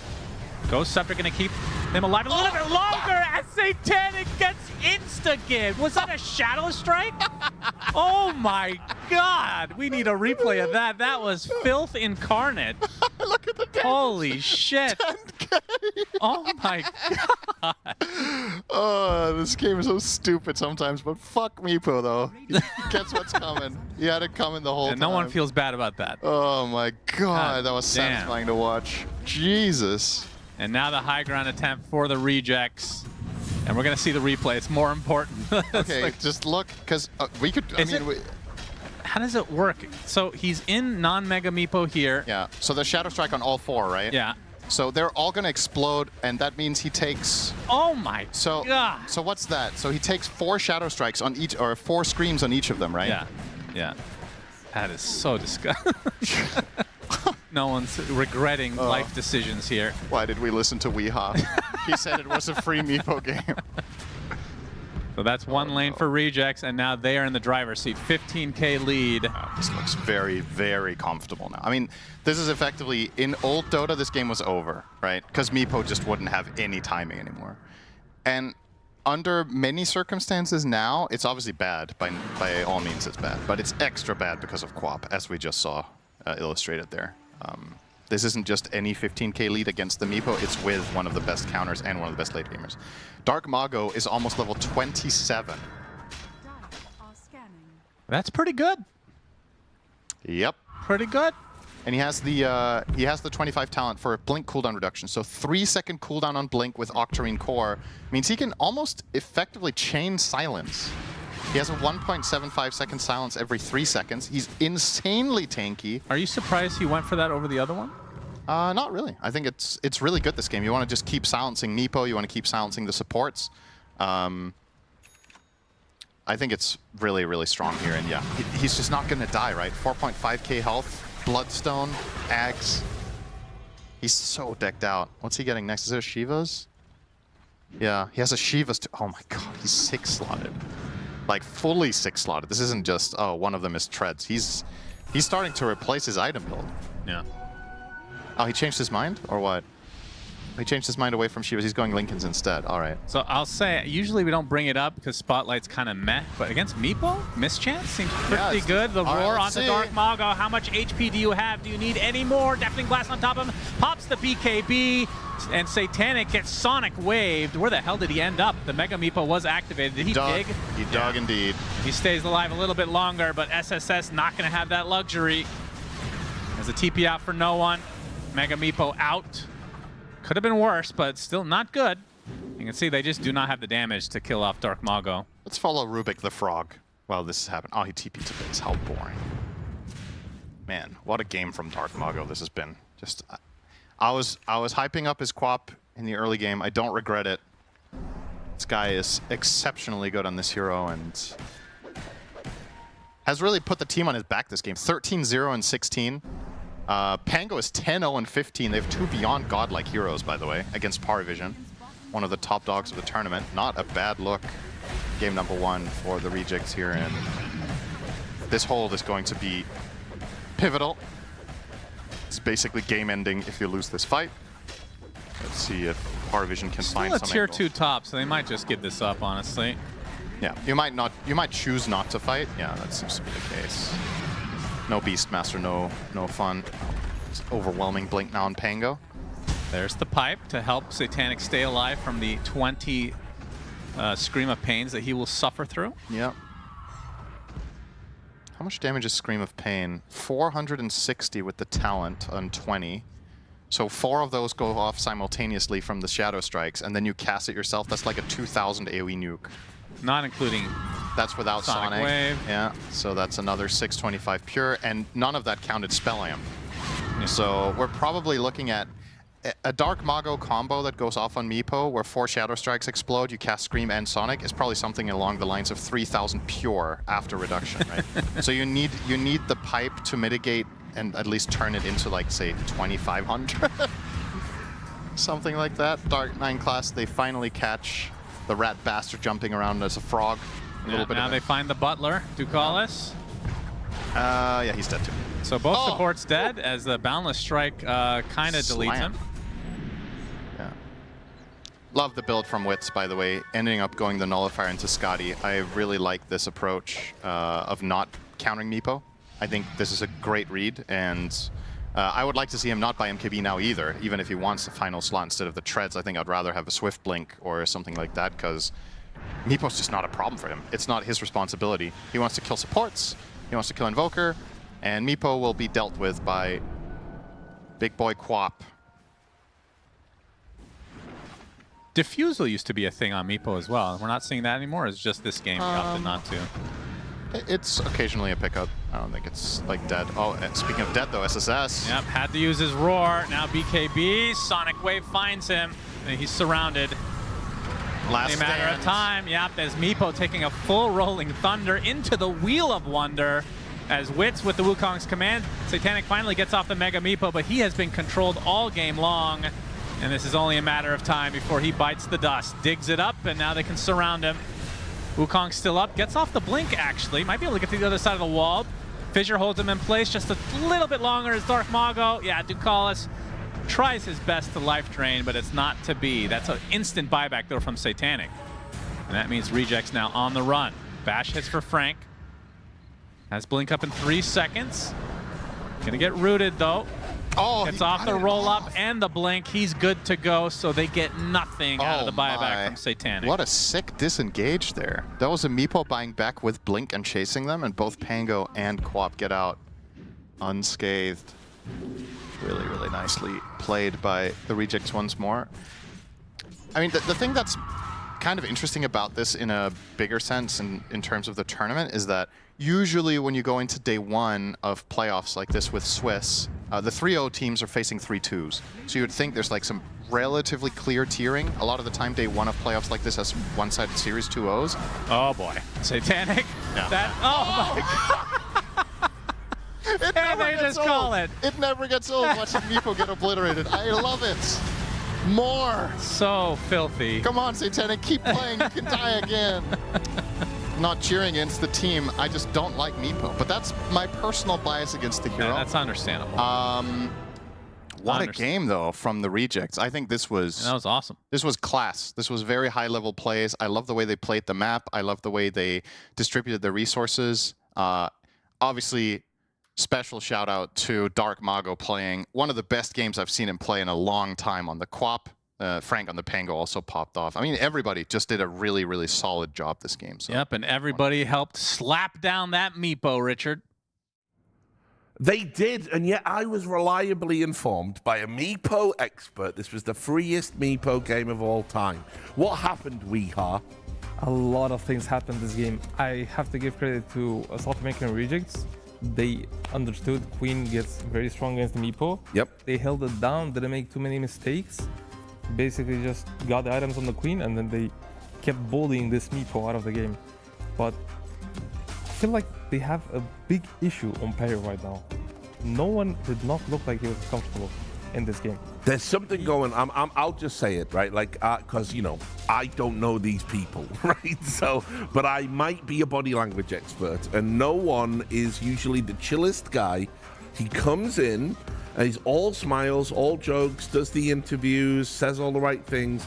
This event, it feels like something's going on because every time he dies, he's got his head in his hands, he's pulling funny faces. The vibes are off, Andrew. I mean, Satanic as well, right? Like, this kid came onto the scene being, like, absolutely fearless, you know? Yes. You would watch him get a rampage, camera would pan to him, and he'd be completely stoic, like nothing is even happening. It's just another day in the office. And yeah, I mean, you can see it reflected in the gameplay, like situations where no one is walking up high ground, or Satanic is, you know, running in and insta-dying, buying back, like... No one denying Ducalis? Yeah, it's just, there's little tilt plays happening, and, you know, I wonder if it goes back to something that, like, King Jungle said, which is, it feels kind of bad to be struggling so much against a team called South American Rejects, you know, like, they don't even have an org. They seem like a joke team, but when you look at the players that they have, they're extremely top tier players. You know, Dark Mago had like the best run in one of the best runs in like South American Dota history of being a tier 1 team. Schofield as well, like probably best 4 position out of South America. Wits is from the like now, you know, the South American, what was the team that Omar played on? The Mud Golems. No, not Mud Golems. Fuck's sakes. What? Creepwave. Like they're calling them the South American Creepwave now, the team that both Wits and Tai Lung came from, right? So like the guy is just a prodigy player. This is monstrous. And a perfect hero for him, by the way, right? Like Queen of Pain, a hero that with the Bloodstone build and the BKB, you can just jump in, be a complete madman, you know, rattle cage to boot. Like Look at the hero damage. I remember there was a game yesterday. We were asking for the Meepo from Yuma, and there was a Queen of Pain on the other side. And I'm thinking of the age-old, like I play a lot of Queen of Pain, and pre-Queen of Pain, current Aghanim Scepter, like Meepo owned Quap because she's a Blink hero. You can just chain root her, and she feels really, really bad. So I had that idea of the matchup in my head, and then after seeing this, it's like, oh, okay, I understand why Yuma didn't want to play Meepo into the Queen of Pain. Like the potential there, if you're not playing peak Dota, if you're not playing like prime Satanic, like you're right, he killed his team, dude. Like he was insta-killing his team. It's a similar situation to pre-Aghanims right now as well. That's why I mentioned that they have this timing. They have to deal with the Meepo, or else he can just bully the Queen of Pain before she gets to her timings, which is like level 20 Aghanims plus like Sanchkaya, BKB. Something to stay alive. Pretty hard. To be honest, they had this timing. They had it. They got the Roshan. The Meepo was top Nivort. He was really fat. He had the necessary items to do it, but they did lack in the aggressiveness department. And I think this comes, again, to no one. He had only 3 deaths this game, compared to Satanic having 7 deaths, but I feel like he made a couple of mistakes that set back the team entirely. And maybe because it's morning, I'm not sure, but I think if he steps up this next game, Satanic played out of his mind. I mean, no one's the veteran, man. There ain't no excuse to not be fresh in the morning when you're, you know, pushing 30 years old, right? You got to know yourself. The old age, you know, in the morning it gets hard. I would know nothing about that. I'm the problem is a daisy, bro. Problem is it doesn't get hard in the mornings when you're old. That's the real Now I know all about that. But anyway, why don't we take a look at welcome in the panel. Welcome to the party. Take a look at some clips. 14 minutes, Andrew. Yeah, this was the beginning of the end, and I know I say that a lot, but that's you know, usually the clips that we send in here. Just a flawlessly played team fight from South American Rejects. This is something that they're really good at. I think like a criticism that I would have of the team, obviously they're new to the tier 1 scene right now, make it into the playoffs, is like if they can't fight, they can look a little bit off where they're lost. But if they do fight, if you're in a situation where you are fighting them, like SA, they're the archetype of team that comes from SA for Dota's history is like, they will outfight you. They will pick repositioning heroes. They'll pick heroes like Pango, where there's just if there's a skill discrepancy in the team fights, like they can't be lower net worth, and they'll still beat you in the fights. And we can see that there. Like they use the little corners of the map. They're willing to take the risk of like separating, you know, they're not like Spirit where they'll stay together. They'll be like, no. They thrive in a teamfight environment. We'll just keep chasing. Yeah. I mean, having a stint in South America myself, I understand that. They do enjoy teamfights. And we saw like past 20 minutes, they didn't get the teamfights they were looking for. And they kind of looked a bit lost. They were like, the Queen was sitting inside the tier 3 for like a couple of minutes, having all these big items. She has like BKB, Aghanim, Sanchkai. She has like 4,000 HP. And she's just like sitting scared because she's basically waiting for the enemies to come to them, and they're not coming. 34 minutes, near the end. Yeah, we had to highlight this one. Yeah. This was, I think it was the Scream of Pain. Yeah. The 8,000 damage and oh no, actually no. This is where I was talking about no one. As well, sorry. This running into high ground, this kills the team fight. Yeah, that's a insta kill right there. Like, I agree with what Synderen is saying. You know, Earthshaker's dead, so they think that's like they're not going to be playing on the high ground. So I can understand the mistake. Yada yada. You're playing against an SA team. These guys don't give a shit. You know, like they're going to be in position to fight you. They're going to simply try to outskill you. Like, shout outs to Frank for his positioning there. Like, very disruptive, breaking any smokes. If there's anybody that walks up the high ground, like he can instantly punish. Which he did, and it was like the arguably most important hero for him to catch. I have to say, this feels like an unnecessary play. You have the Shaker dead, as you mentioned. The Invoke is just running up the hill. They have basically Roshan guaranteed, and he decides to make these weird plays. I hope he gets just a little bit like more conscious of his teammates and his positioning. I think if they do that next game, they will put up a better fight. Because I feel like this is not the Pari we saw lately. This is Puppy. This is where Puppy needs to step in and, like, they need to talk. That's what they need. Well, I mean, based on them GGing out the way they did, I think they're probably having that right now. We're going to take a break. When we come back, we're going to find out if PARIVISION get rejected and put into the lower bracket. We'll see you in a moment.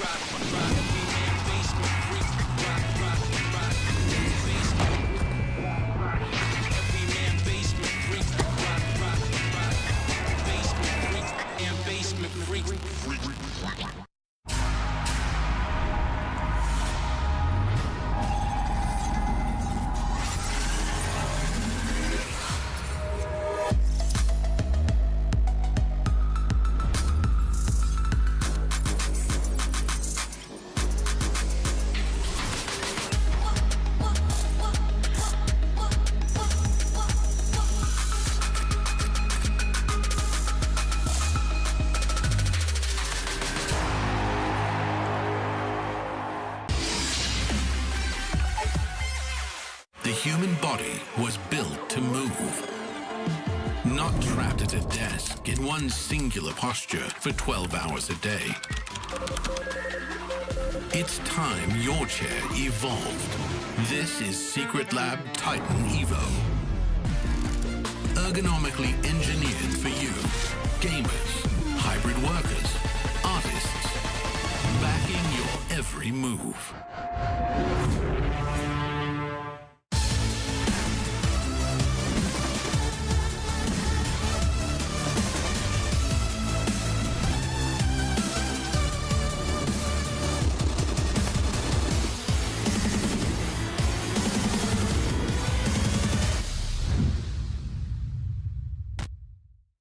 Hey, Wallachia fans, don't believe the panel. If you want to know who got buffed and who got nerfed the most, I got you covered. We went and asked every single pro here what they thought.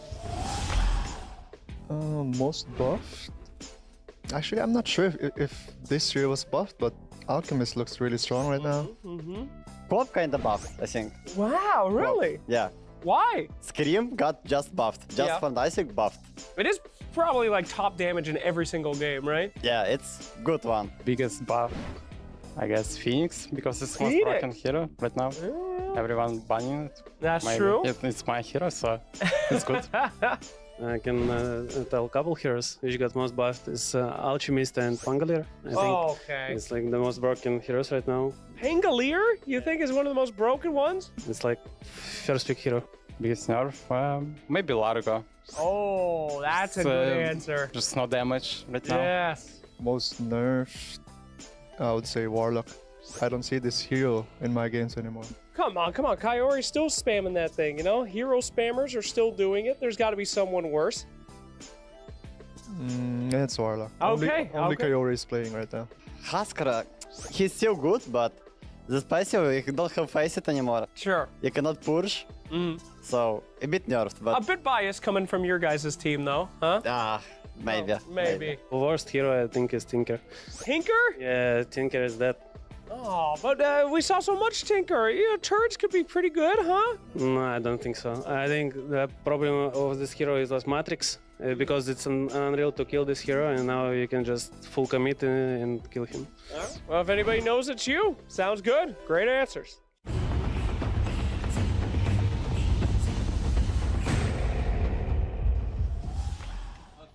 Welcome back. Your eyes do not deceive you. PARIVISION are right up against it now.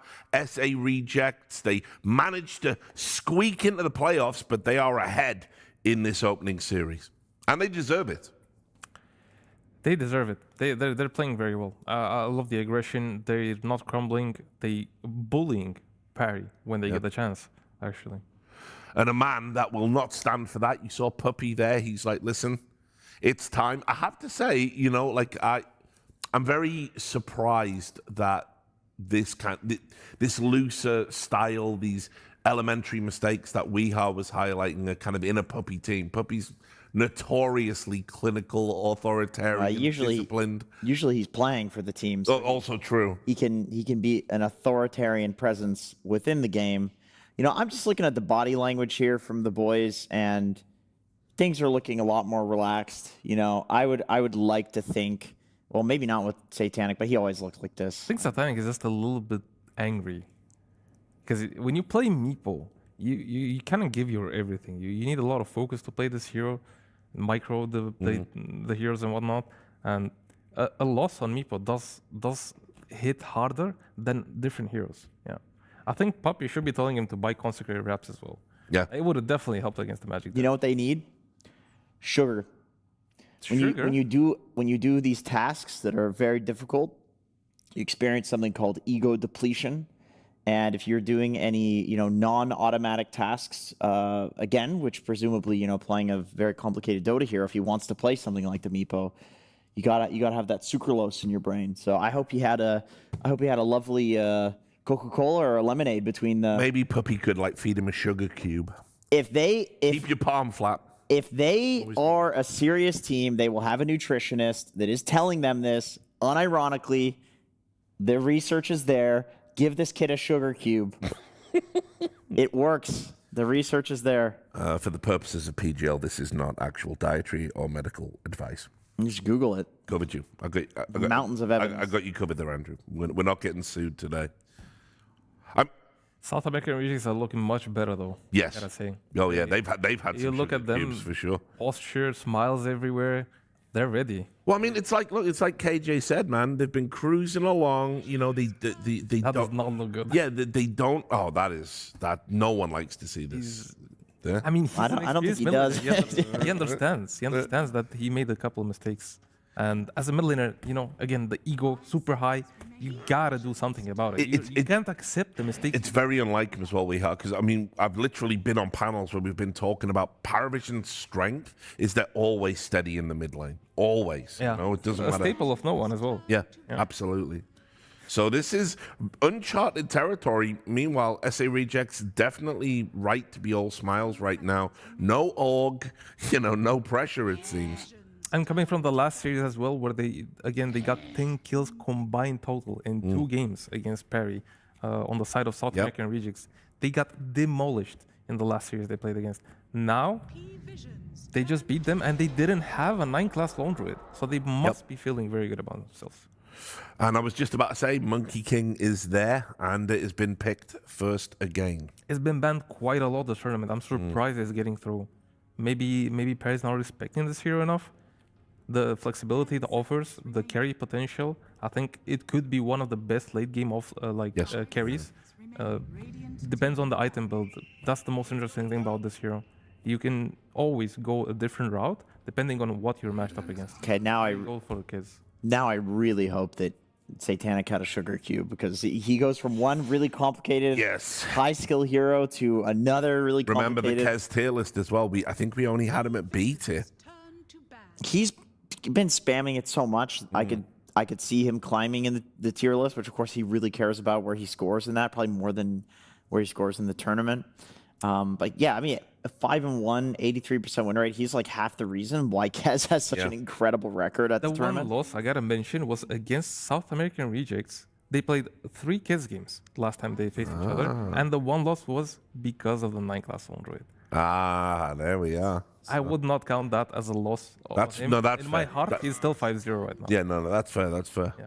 So Good they're going point. back to original ideas they had in the last series. They basically like revisited the plan they came in today and probably mentioned last time it went pretty well. How about we just go back to that? Yeah. Yeah, so going back to that, Beastmaster was a hero that they valued really highly in that series. Enchantress, which is out. Of course, both teams play Enchantress. They took the Necro out as well. The SA rejects. Interesting. I agree. We've been hoping and theory crafting on the morning panels that we're going to see a bit more Necro than we have, but it just hasn't really happened for us. I'm not sure if that was a misclick or an intentional ban because no one. Yeah, I mean, I guess it's... No one Necro is not something I think of when I look. Triple S, I guess. I think he's a Necro player. Necro offlane is, again, very underwhelming compared to like what the other heroes can offer. Then they bust out the Call with the Kiss, just the classic. Probably going to be a 9 class hero, could still flex it to mid. And I love this Pango pick from South American Rejects. I think they're one of the teams that understand the strength of this hero. Right now, to me, this hero is a first pink material. Yeah. Very strong overall. Ideally, you put him mid, can go offlane, so there's a flexibility there too. And classic Hoodwink, the most picked hero of the tournament. For Hoodwink, I genuinely believe she's the hero that has benefited the most from the possibility of a casual Chasm Stone. Like, that is simply a stat that you could not get without buying a 6,000 gold item. You know, this like AoE increase. So, you know, we just never saw what Dota looked like when support heroes like Hoodwink, who have these like small AoEs, where getting 70 extra is like a crazy amount relative to how big the spell is, and it's only what, like 900 gold. It's super worth. It's 800 gold, yeah. 800 gold, super worth not having like a wand in your inventory for this Chasm Stone. That we've seen some like crazy bushwhacks in this tournament. Yes, that thing like vacuums you in, man. It's nuts. I mean, the way I'm looking, South American regions, they're playing this like very comfortable heroes. They have this Monkey. He's probably going to go some Desolator on the safe lane. They have this Pango. He's going to choose to go Mace Slayer or Diffusal, depending on the matchups. They have this Hoodwink, which is just the classic support you pick when everything else is kind of banned. Teams do enjoy it. Parry comes out with the Largo, though. Surprising. So they go with the S-squared Largo. I mean, the one time we saw Largo in the mornings, it lost. It didn't look good. But they did beat SAR with this exact combo, the Caudal Largo. Caudal Largo is so much healing and sustain in the team fight. You basically are going to have infinite mana and infinite HP. And another partner for the Caudal. So this 9 class is looking like he's going to play Caudal. And he has, so far, he has great partners, even in Kiz. A great fit. So, okay, let's see. Dark Magoo. What would you...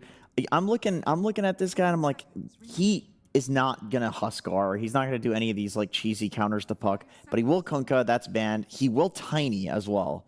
Tiny was his go-to prior to Tiny being played as a carry. Oh, the Night Stalker. The Richard Lewis special. You were talking about it. The RL. And that's my nickname as well. And Niku, unfortunately, we don't see him in this tournament anymore, but Navi did play Night Stalker against the puck mid. I think it's one of the best, if not the best hero against the puck. That's exactly what I was thinking when the pick came out. Dark Magoo does play in mid. Like, I remember playing against this guy, playing Night Stalker, when I played way back in the day. So, like, he's done this for... What was your matchup? What were you getting? For years. What were you losing with? I was not the person mid, but okay. I had a mid laner that was against him. It might have been a puck, something like that. I mean, he just played it. Like, there was a while people just tried to play these like carry offlane heroes mid. I mean, Dark Magoo has done this for his entire Dota career. They still have the flex on Night Stalker. They can put him offlane and mid because Pango again can go both offlane and mid. I think both are very strong against the puck on lane. Night Stalker a little bit better on the mid lane. Yeah. He loves Night Stalker enjoys having this like experience and gold bonus that he gets on the mid lane. He's very strong on the lane, even though it's daytime. The hero has just naturally high like base stats and base damage. interesting to see where they want to put it. He's getting that sugar in. You see that? It is. He's getting that sugar. Licking the lips as well. Yep. Yeah, that's good noises. Thank you for that. Great. We've just been reported. It's just been reported on Twitch now. It's over. It's okay. We still have YouTube and TikTok. Correct. And Kick. We are available everywhere now, guys. That's watch on the platform of choice. So Parry is assuming this is gonna be a carry monkey because they're banning the Nyx and probably gonna bat on another support right now. It means SA rejects will probably have they're banning Schofield heroes. Gotta take out the clockwork. Specials. Yeah, absolutely. And he busts out the Ancient Apparition. Not a lot of lockdown to allow him to use his ultimate properly. But also good with the into the Largo. Stop all that healing. Amazing into the Largo and the Kotl, which have amazing sustain as well. Yes. Yeah. So great. I'm loving the SA Rejects draft. I really am. I think they have overall very solid lineup. They're just a little bit lacking in the lockdown department. Pango can kind of fix that. They have a stun on the Hoodwink. They're not the most reliable things you would like to have as an AE player. But if they do hit it, he has a great setup, yeah. So last picking presumably 5 position, there's not much you can get that's like a big gotcha pick. So they get something that's like generically good and fine. You can layer all of the ground targeted bullshit Jakiro does into the Monkey King ult. You can play at a distance against a Night Stalker. So it is a Pango mid, after all. They decided to put the Night Stalker offlane. Again, Pango, very good matchup into the Queen, the Puck on lane, because of the way Pango does a lot of physical damage. Puck has no armor. Yeah. So if he buys a Blightstone as well on Pango, suddenly one Swashbuckle starting level 3 is gonna hit very hard. You add that over and over again, he gets the advantage. And you can see there on your screen as well, this is no one who did look a little bit tilted on his Invoker. First time he's playing Puck this tournament. He's very good at Puck, though. I mean, it's a comfort pick. He's very good with Invoker, too. But he has a very hard game right now. Yeah, I couldn't agree this more. seems like it's going to be a miserable experience if, like, one thing goes bad. Yeah, this is really going to test his mental. Pretty good Kez game, though, all things considered, right? Playing against a Night Stalker in lane, daytime, like, hypothetically, you should shit on him, right? Jakiro plus Kez sounds devastating for a Night Stalker. Like, Schofield is legit going to have to get boots and wave cut. Something like that. I mean, the way I'm seeing it, South American rejects, they have answered Parry's lineup quite nice, but the lane on the offlane might prove problematic, and this Kez might snowball, because on Parry's side, I'm just worried about Kez. Yes. Like, if Kez gets to snowball out of control, we've seen Satanic over and over again. He buys his items, he takes control of the map, and suddenly he's just deleting heroes left and right. Roshan's dying in like 3 seconds. Classic Kez. This is what I'm worried about from South American regions. Yeah. If they can manage to fix the Keze issue, they could probably just get away with like any team fight due to the nature of their heroes. Yep, totally. And it's hypothetically a really sick AA game, but there's so much mobility on the other side, and not a lot of lockdown. So it's like if you can hit the ults, lockdowns. if you can hit the AA ults, like somehow it's really good. But I think that's going to prove to be pretty hard. At least the Largo will not have the freedom to just like, I'm just going to heal everyone. Yeah, that's true. Nothing you can do. That's what I mean. I think the AA, it might not be strong in and of itself, but I think in this game, it's the pick of the draft. It has a place. It's definitely a great pick, yeah. Like, props to whoever came up with this. That could turn out to be devastating, because it's not the strongest laner, and I think a lot of the times you do want to punish a Largo a little bit in lane, because he's not also a strong laner. Like, I really like PARIVISION's draft, to be honest. I'm going with South American rejects. Yeah, I believe in that's how I feel. Is it on draft or on play? Because I think on play. I think on both. On both, okay. Yeah. I feel like if PARIVISION loses this, there's something up. And it's, last game was the Satanic show, and it did not happen. This game is again the Satanic show. All right. Well, guys, we're about to get into the game, but first, against all of his self-preservation instincts, we asked Sir Action Slacks if he wanted to see a puppy. Absolutely. Yep, we are here with the GOAT of Dota himself, Puppy. Puppy, great to see you here. Can we even talk a little bit about last game? I mean, that seemed like the vibes were kind of off. What was it like walking into the booth of that game? Do you want to talk about that at all, or should we skip it? I mean, it's a morning game. It's the first game of the day. It's like, it's a classic thing that our team kind of is used to, that we kind of screw up. We just screw it up, you know, sometimes. I mean, it's good for the viewers, so it's really for them, right? Well, for sure. It's better for them. Great. Now your draft this time. We will see SS getting first blood. SSS, so congratulations.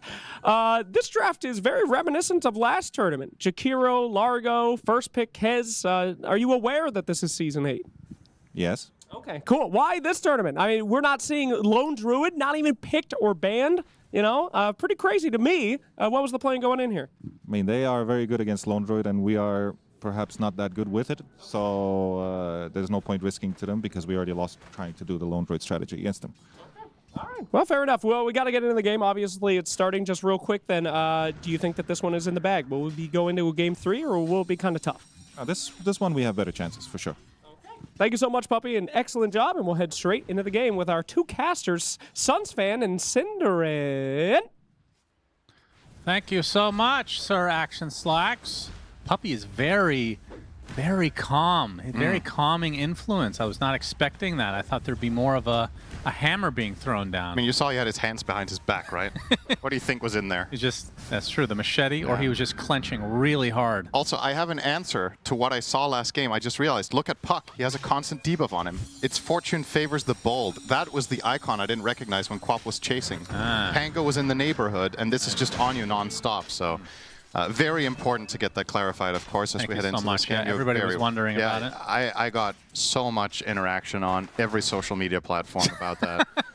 So I'm happy to let you guys know. You're really into social media, boy. You love it more than anyone. Yeah, I've given you guys the answers now, so we can put it to rest. When's the last time you made a social media post without being prompted to do so? I see a bushwhack top. Yeah, I make a couple posts a year at most, I think. Not even. That sounds like a lot. Maybe not even. Yeah, maybe one. One or two. Very impressive for a talent. Thank you. Speaking of talent, we get to see the Rejects play again versus PARIVISION. Do you think they have a good chance of 2-0ing this? I think so. I think I agree with Puppy's take overall that they have a better chance in this game on PARIVISION side. I see it the same way. The main concern I have based on what happened in game number 1 is if no one is having just a bad day or gets off to a bad start, I think their lineup is extremely dependent on Puck to function. This lane should play itself, more or less. I say that. There's no way they're killing Kaz in this, right? So much damage as the Acorn shot bounced so many times. They got to pop the Fairy Fires. Frank now in a 1v1 battle versus Ducalis as we have a pause. So what the horse happens here? Kaz has everything on cooldown. Actually, that's untrue. He can switch discipline in 1 second, and then he might have some stuff. I mean,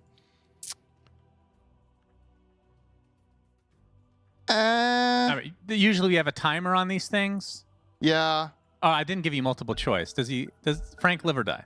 I think Frank lives and Ducalis dies. Okay. Frank was very wrong. Very dead, and Satanic dies afterwards. Ducalis, the only one to live, along with Schofield, but not for long if they're going to keep right-clicking each other. Dual breath now onto Schofield. Ducalis with the right clicks, and he will eventually fall. Man, Cinderin was so right. I got one of them right. I said Ducalis dies. Schofield, the victor in all of this, though. I actually thought Nightstalker was going to be able to walk that off, but I guess he was too crippled by Jakiro. In fairness, I didn't check how long the slow duration had. He is Daystalker right now, so that's right. Quite useless. I mean, just the fact that they got a 2-for-1 trade up here is insane to me on paper. Like, Nightstalker, Hoodwink in lane winning this is wild. So, Ennis is ahead of Kez, minute 330 on net worth. I thought this was going to be the biggest gimme lane of the whole series. Like, Kez Jakiro into a daytime Nightstalker should just be a freebie, but Hoodwink is strong, and they are leveraging Nightstalker's good base stats to just stand his ground with high armor and a lot of HP and letting Hoodwink do the trading. So, well done so far up there. In the mid lane, we're seeing what Weehaw was talking about. Pango non-stop in the face of no one with all this physical damage.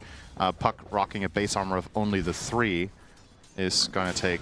Basically, yeah, he gets it reduced to 1 with the Orb of Blight, and then Pango spells hit like a truck. So that lane's going very well for Rejects too. At the very least, though, for PARIVISION, bottom lane. is where it's at. The Monkey King AA, Monkey King with another support might be able to run this lane against Largo Caudle, but AA doesn't really have the best time here. It doesn't interact with the lane very well. Seems to be the case for AA generally, yeah. unless you have a cold feet specific duo. Exactly. This is the trade-off that you take here.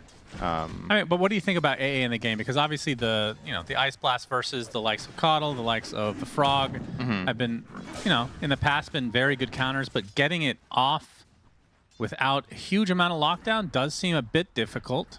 Yeah, that's the toughest part here, is actually connecting it. I think the dream targets are Kez and Largo.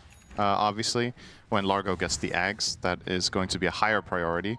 But yeah, hitting Kez with Ice Blast, one of the hardest heroes to hit, because he's just very mobile. He has all sorts of stuff. By nature, he assassinates heroes really fast, so a lot of the time if you go for a counterplay, he's already out. What stuns do you have? Monkey King stun and a Bushwhack. And well, if you get a Pango combo, then we're talking. If he gets to stun lock somebody, then it's... bottom lane Wits. Yep, he looks to be dead. Gets off the Boundless, pops the Fairy Fire, can dodge a little bit. He's been dodging a lot of the Illuminates very nicely, but only so far that can take you as SSS gets his second kill of the game. Also had the first blood while Puppy was talking. Yep. Now it's nighttime. So what is going to happen? A new hero has entered the arena. Yes. NS is going to be... Keep an eye on his very skill, strong now. Cinderin. Yep. Midnight Feast. Yeah, just keep an eye on that. Satanic might just be dove here out of his own lane. Yep, crippling Fear. No, they're not going to be able to set it up on anything. Zoning him. Meanwhile, the 6-minute power rune, as Ducalis was trying to check out top, it's going to cost him his life. And no one gets the bottle at the very least for PARIVISION. Talk to me about the Night Stalker. Your favorite hero of all time. Oh, one of them at in least. the past. Okay. Yeah. The mid Night Stalker. Cinderin used to be a mid player, everybody. I know it's tough to believe because most of his career was as a support, feeding on Pudge 0 and 19. Yep, every game. That's his most famous game, is 0 and 19 Pudge. I would argue with that, but it's all good for the sake of it. I mean, NS has been changed quite a bit over the years, right? He now has a new ability once again, the Midnight Feast, which allows you to lifesteal and has the built-in component of being able to eat creeps at nighttime. So that was the old shard. This is a worse version of that shard, but you're getting it for free. However, you start every game at day, since you don't have that facet anymore that allows you to start the game at night, which makes your... I think the reason this hero isn't picked more in Pro Dota is that you just feel like you're too exploitable on the laning stage. But if Frank and Schofield here can show that you can play against Kez Jakiro and draw or win, I think this hero should go up in priority. Like, to me, that's the Achilles heel of it, is the first 5 minutes. If that works, you're a pretty good hero. Oh, Wit's about to get ganked. Blinding Light into the lick. TP's coming, though. Balance Strike onto the Jakiro, along with the Bushwhack. You see the Night Stalker has arrived. The coil's going to slow them down, but Ducalis should fall. Does go down to Dark Mago, so everybody basically coming down to this lane. Yeah, party in the bottom lane. Puck. Gonna jaunt next to Schofield. This could be a weird situation here. Yep, gets bushwhacked, and the crippling fear, which is going to be his kryptonite this game. What a hard counter to that hero. Good one. Thank you. Dark Mago, not going to be able to find a connection to SSS. I mean, we've seen in the past some weird itemization like Force Staff on Puck to try to counteract that. Or, of course, BKB. Do you think he's going to have to go for something like that? Yeah, I think BKB might be better. Oh, Dark Mago. No, he has a Ice Path up, Frog Stomp. Okay. Yeah, does get licked. Now they showed the ward. Might like that. Shield Crash available. As that'll put an end to it. So now they know for a fact there's vision here because Largo licked him from the low ground. A nice alliteration there. In the meantime, top tower fell at minute 7-something, by the way. So Kez lost his tower to a Night Stalker who wasn't there. Kind of crazy that this is going this well. That's still the biggest surprise in all of this for me. I mean, the rejects are just clearly very much informed today. Now, entering this mid-game, how are they going to start fights? We talked about Puck and how integral that is to the side of PARIVISION. On the Radiant lineup, you don't really have any catch, right? Like, there's no, well, Bushwhack, but I'm not going to count that as a reliable setup. So really, you're heavily reliant on either getting a Monkey Stun from the trees into some sort of Night Stalker connection, or of course Pango finding a big role, but they will itemize their way out of these problems. Pango's going to buy Diffusal to help with keeping heroes in place, and Night Stalker, first item Dagger. So then he can get on top of, in particular, Puck and Kez really hate being silenced, and this is of course one of the longest duration silences in the game, 6 seconds when you have it maxed out. Wonder if he's going to buy his Scepter later. That has also been changed. The NS Scepters. Very interesting. What does it do now? You get more move speed and attack speed with Hunter in the Night, which is now your innate. And if you kill an enemy hero, you reset all your cooldowns, except your ult. So that means you could technically kill someone with Crippling Fear and then go on to the next guy. Dark Mago getting gone on. Oh, he gets deleted. Wow. That is a lot of burst damage from PARIVISION. Going to try to turn that around onto El Micho as well, but Frank comes in with his ult activated along with the Crippling Fear, trying to focus down the Frog. Not enough damage, though, as Frank will now retreat. No one very deep, all alone now, as the rest of his team kind of getting out of dodge. Does get the Illusory Orb off, and no more follow-up, it seems. As this is all 5 members of PARIVISION here now. Another Illusory Orb does take out Schofield. So PARIVISION show up in numbers, and they get rewarded. That was a nice, clean win for them. That's also Dark Ascension down, so now you've got a nice little bit of breathing room. Puck is now top of the net worth, which is a great look for no one after a tough game 1. Given that he had to lane into Pango here, should be feeling very happy with the game state. Going for the Witchblade, I'm assuming next could be the Force Staff, like you said, or Blink. Usually it just is Blink when you're not playing on something like NS. I personally kind of like the Blink more. Like maybe you can buy Blink and Force. That would be one option. Or you can buy Blink BKB. And the BKB upside over the Force Staff is that you counter Nullifier, which is a very popular Night Stalker item because you want to stay on top of heroes, and Force Staff is the counter. So we'll see. Frank, to try to get there, will go Midas after Blink is in his quick buy. I don't know how much I like that. I feel like that's very slow. I think if you go Midas, you go it now. Which he might. See. A little smoke action from PARIVISION. Opens up, though, with the reject starting it out, but now the Night Stalker completely isolated. Attempted TP. He's dead. Stun from Kez. By the way, Kez going Battle Fury. Okay. Interestingly. Well, only onto the Hoodwink here is Dark Mago able to take out Ducalis. This is the 1v1 battle of Schofield. First AA blast of the game onto Satanic. It's off the Veil, though. No detection. Oh, that one sucks. Schofield still suffering the consequences of being near no one after that game 1 disappointment. You can see the rage in his eyes as he gets that double kill. Fueled by vengeance. Question is, who is he raging against, though? The machine? Yes. Or himself? Or his team? Rage against the machete. Yeah, you just have to have detection, right? That's pretty much the story of that situation. If they have detection, they kill Kez. But it's something you sometimes just kind of forget about, honestly, when you're playing against this hero, that you just have to have that early in the game. A lot of the times, even on a pro level, the same thing happens against Mirana. Like, you get your first fight and you're like, oh, right, we don't have detection against Moonlight Shadow.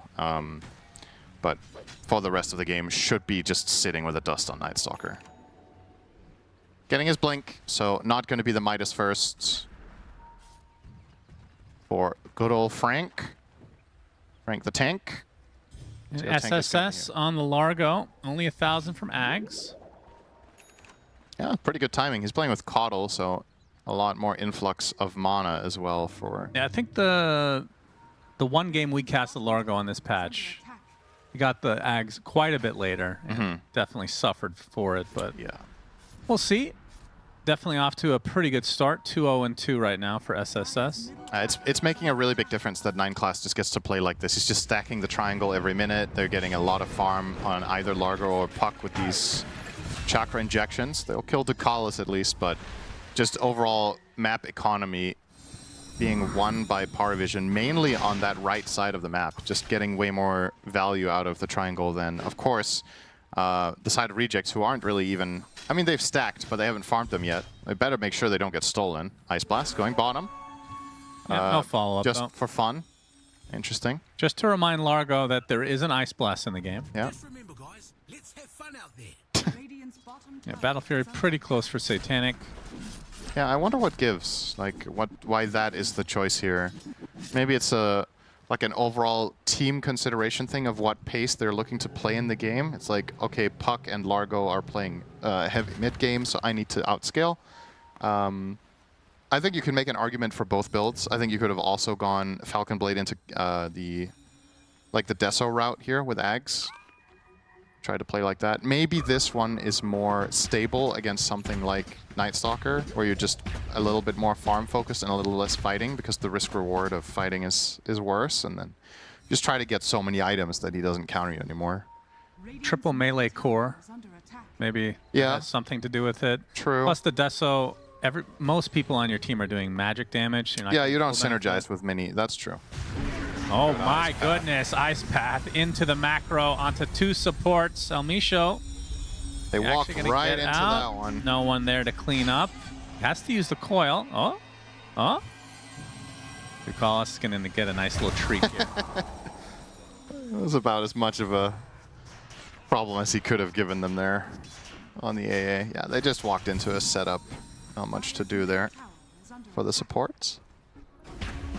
Frank is lounging, very leaning.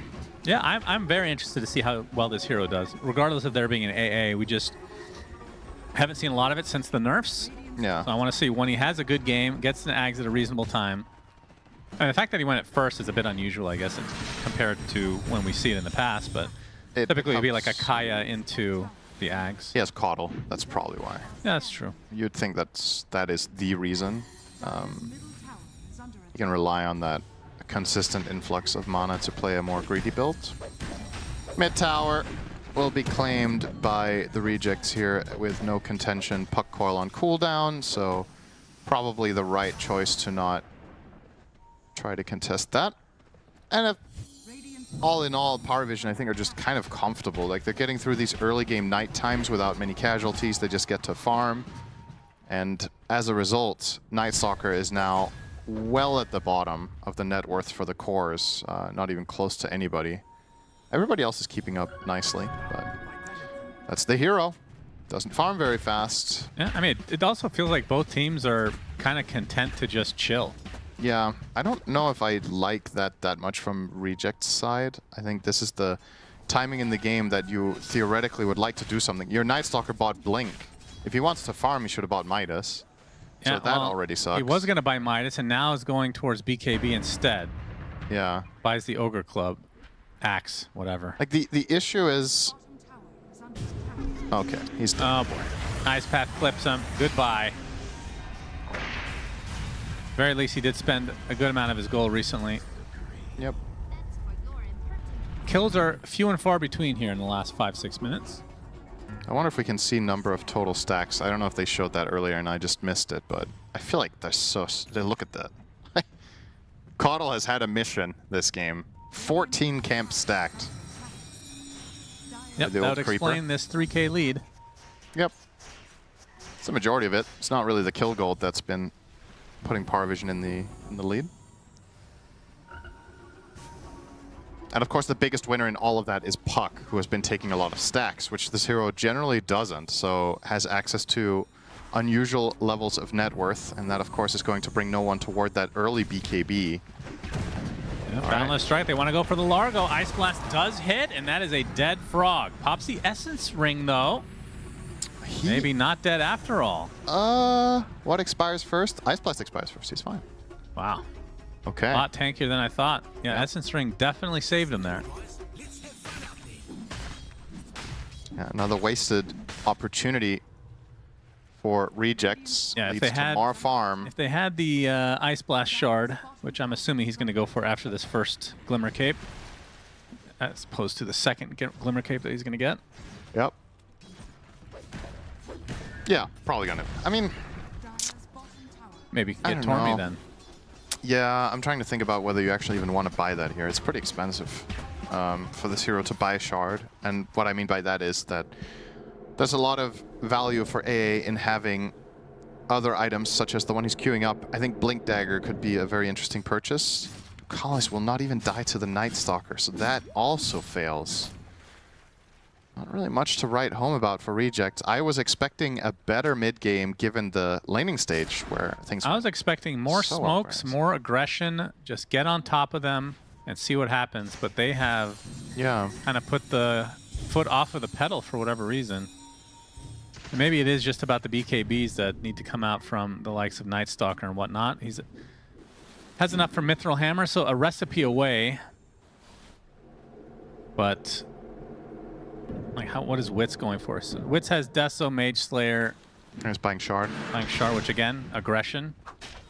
Yeah, it's another added to the list, right? Having Mage Slayer and not fighting, probably a little bit weird, but all right, gonna get forced to roll here as Dark Mago was scared of the puck connection. And now it's Tormentor time, but they are evacuating the premises, just full on giving it up to PARIVISION, and might also bleed. Oh, quick blink here from Frank, still gonna get Stalker. Yep, stunned out. Dark Mago is nearby, but that's not nearly enough. 0-4 start for Frank. Yeah. We like the Night Stalker in theory, but hasn't done anything with it yet. I mean, the funny thing is, what I thought was going to be hard is what was easy for him, and what I thought was going to be easier has been the hard part. Like, the lane went so much better than I thought it would, but then the transition into first and second night hasn't really given him anything. So now he's stuck in this awkward spot where his hero isn't really contributing much. And yeah, his net worth is not going to look any better until he wins a fight here. So free Torm for the side of Pari, and of course they barely take damage from this, courtesy of Largo Caudal. Very cool AoE healing combo. So they don't even need to reset anything. They can just keep farming and doing what they were doing. That's quite the luxury. Satanic with the Manta is now going for a BKB of his own. Just farming up a storm here. Feels like the Rejects are just lost. I don't know. They're not doing anything. This lead just continues to grow for PARIVISION. 7K now. Yep. I mean, all they need to do is find a pick-off and then go for Roche, and it feels like a cookie-cutter type of template. Yeah, I think you're right. They're just waiting for the BKBs, but in hindsight, maybe not. It's also a matter of they did make a couple of moves that just got countered and failed, right? There's another one. Yeah, Frank jumps in, but no one already has the BKB. They're going to be able to take out the Jakiro at the very least. Dark Mago and the Rolling Thunder. As PARIVISION look for a soft reset. SSS keeping everybody healthy. They're out. Now it's a Night Stalker ult down. Pango as well. I mean, this could be Roche for PARIVISION, actually.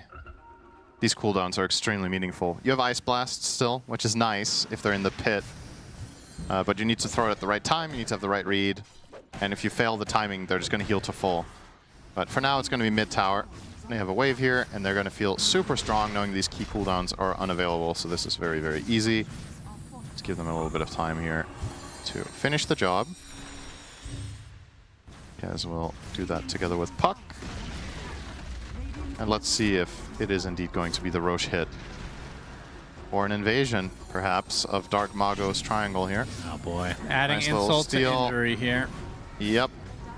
It's all theirs, and now it's Roche. No roll, no ascension. No dice. No plays. Yep. One team. I mean, courtesy of a lot. There's also been some good smoke breaks, right? Like, sure, in this one they connected on the Jakiro and killed him, but Ducalis was still the first point of contact, and he made sure that his teammates were A-OK. 6 out of the 8 deaths on his team are Jakiro. Wits. Coil's already been expended, and the stun comes out from guess who? Kez. So down goes the position 1 Monkey King. As they're going to try to set something up on the Largo. All right, this is attempt number 2. Essence Ring again. This time they got him. Yep. Feels like that's their first kill in a very long time. Yep. At least core. Aside from Jakiro, they have the last core they killed was Puck minute 7 or minute 8. It's actually kind of fun to look at the top in the graphs. There's just Jakiro's face 6 times and a couple towers. Oh. Okay. All right. Oh my. Oof. All right. Kez broke the game. Yep. Oh, his courier could actually die here. That's a BKB. That's pretty unfortunate timing for the pause here. If that BKB gets killed, he might actually die. Gaben has some things to say about this game, it seems. There's no Largo. And so this is a 5v4. When Monkey King responds, that is, he can TP in on the outpost or the tower. But you have Aegis. Go, no. The same person. Go, no, wait. All caps as well. Yep. Good old Ducalis. Ducalis is quite the character. One of my favorite players in Dota right now. Seeing him type in all caps there reminds me of there are people out there that use caps as their hotkey for push to talk, right? Okay. Yeah, it makes sense. It just reminds me of that. Like people in old Dota, when everybody used to use push to talk, I think voice activation is more common nowadays than it was. I use it for scoreboard. Caps lock? Yeah. Oh. But I disable caps lock. Oh, I see. Okay, so it's just a non-key. key. Yeah, that makes a lot of sense, actually. There's so many, I mean, have so many memories of people just typing with If caps. you think about it, caps lock has got to be one of the most useless keys on the keyboard, and it's in a very prominent spot. That's a very fair case, yeah, for European keyboards, is it usually in the same, that left position? Yeah, it's always there on every keyboard. I don't think I've ever seen a keyboard that didn't have caps lock. You never know. You guys like to do some weird things. I think the most useless keys in terms of the prevalence on the keyboard, like the position they're given, are like the keys to the right of space. Like the secondary alt key, the alt GR. I guess there's like some situations where you can actually use that. I use it to make, that's true. I use it to type at, because on Danish keyboards you do that differently than on American. And American keyboards are just shift 2, right? Yep. Yeah. For me, it's alt GR too. So it has functionality for me, but on international keyboards, alt GR is kind of useless. And the secondary Windows button, have you ever pressed that in your life? No. So that's literally just dead probably space. when I've cleaned my keyboard. All right, yeah, that's good. That's the key that always looks pristine. Yeah, that's the good news. The other Windows key you do use, so you can swap out the keys at any time. It's like a backup. Oh, that's smart. See? Yeah. Very important. The keyboards that annoy me are when actually the one that we have in the hotel, the shift key on the left is half the size of a normal shift that I'm used to. Yeah, unacceptable. Very important discussion here, by the way, is we're Satanic is back. Gets Acorn shot. The macro pyre onto 2, though. Going to get bushwhacked, and now the silence is going to come from Frank. No, not in range of Satanic. They will get Ducalis again. Seems to be the pattern here. As El Micho swiftly taken out by Satanic, and now 1v1 battle between the Night Stalker and Kez, who gets sharpshootered in the face. Still has the Aegis, of course. They don't want to put too much effort into this. They lost Dark Mago off screen to no one. So in the end, Satanic doesn't really get punished with pause. Yeah, even though he didn't get his BKB delivered, he still placed his way out of that even without losing Aegis. So not really much once again for the Radiant side. And Wit's never connected. He just went bottom to farm. So this situation, another PARIVISION victory. And given how this game has gone so far and the control that they're in, this should, for all intents and purposes, be a very nice nighttime coming up. You have Aegis for 60% of it, so probably Night Stalker doesn't want to fight during that part. Now when it's over, there should be a BKB on Monkey King though, so that would help. Clearly the issue for Rejects this game has been setting fights up on their terms, and no one is approaching ridiculous peaks here. Going to get himself now the Parasma. And in spite of him farming so much, Kez is still way ahead too. They're just getting way, way, way more out of it. It was only a matter of time. But yeah, no one was top net worth for basically the whole game. Up until Satanic takes the reign. And yeah, they haven't really felt much pressure. Felt like they really wanted no one to have a good game after the rage from game 1, of course. The rage. I don't know if I would call it rage more so than just tilt. He looked very... It was a look of true disappointment. Yeah. Face palming twice, I think, in the game. He was clearly disappointed.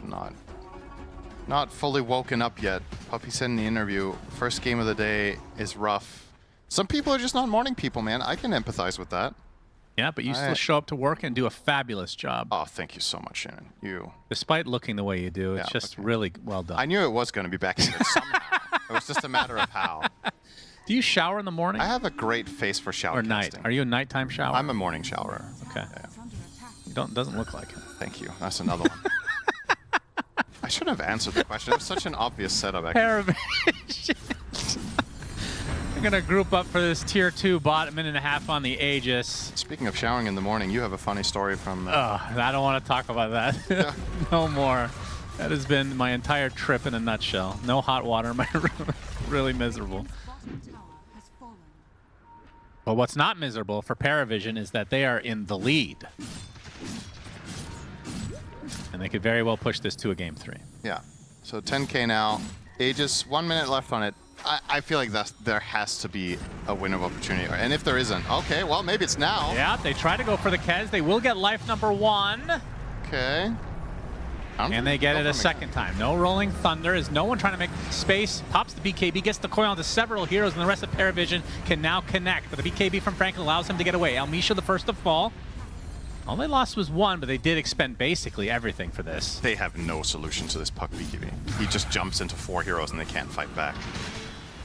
Really nicely identified from no one there to get just control the entire backline as the Aegis gets burned. And I have to question, you're a South American Regis this game. You've made very few successful moves or moves in general. Then you choose to fight 1 minute into Aegis. Frank is going to die inside of his own ult, so even with a buyback, as Satanic almost falls, but the Illuminate heals him up, along with the Largo now uses the Raptor Dance, get a little bit of extra HP. And this should be a full lane for PARIVISION, if not more. And they're up to full, like nothing happened. Largo things. SSS just singing his song. Looks like they'll just get the melee and run away. Okay. Bit surprising given that there's 15 seconds on NS, but maybe they thought there was going to be a moment of opportunity for Rejects to get something going. But yeah, I don't know. There's just something that feels wrong about their passiveness, and then they choose to go with 1 minute left on Aegis. That's when they strike. And I understand that there's obviously some like levels to this where, okay, he was clearly out of position. They felt like that was a good time to kill him, and they were obviously successful. But I think this first kill on Pango is worth, or on Kez is worth less than nothing.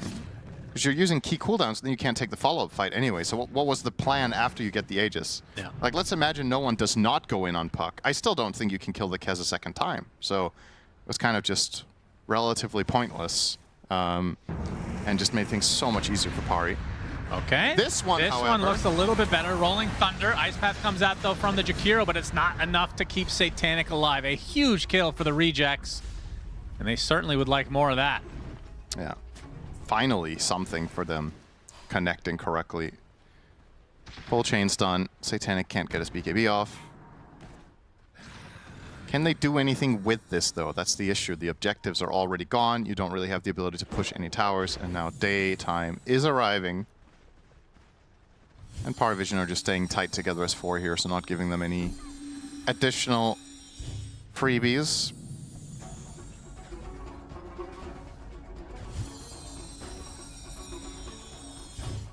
So PARIVISION just gonna bide their time, wait for this next Roche, obviously wait for the respawn on Satanic,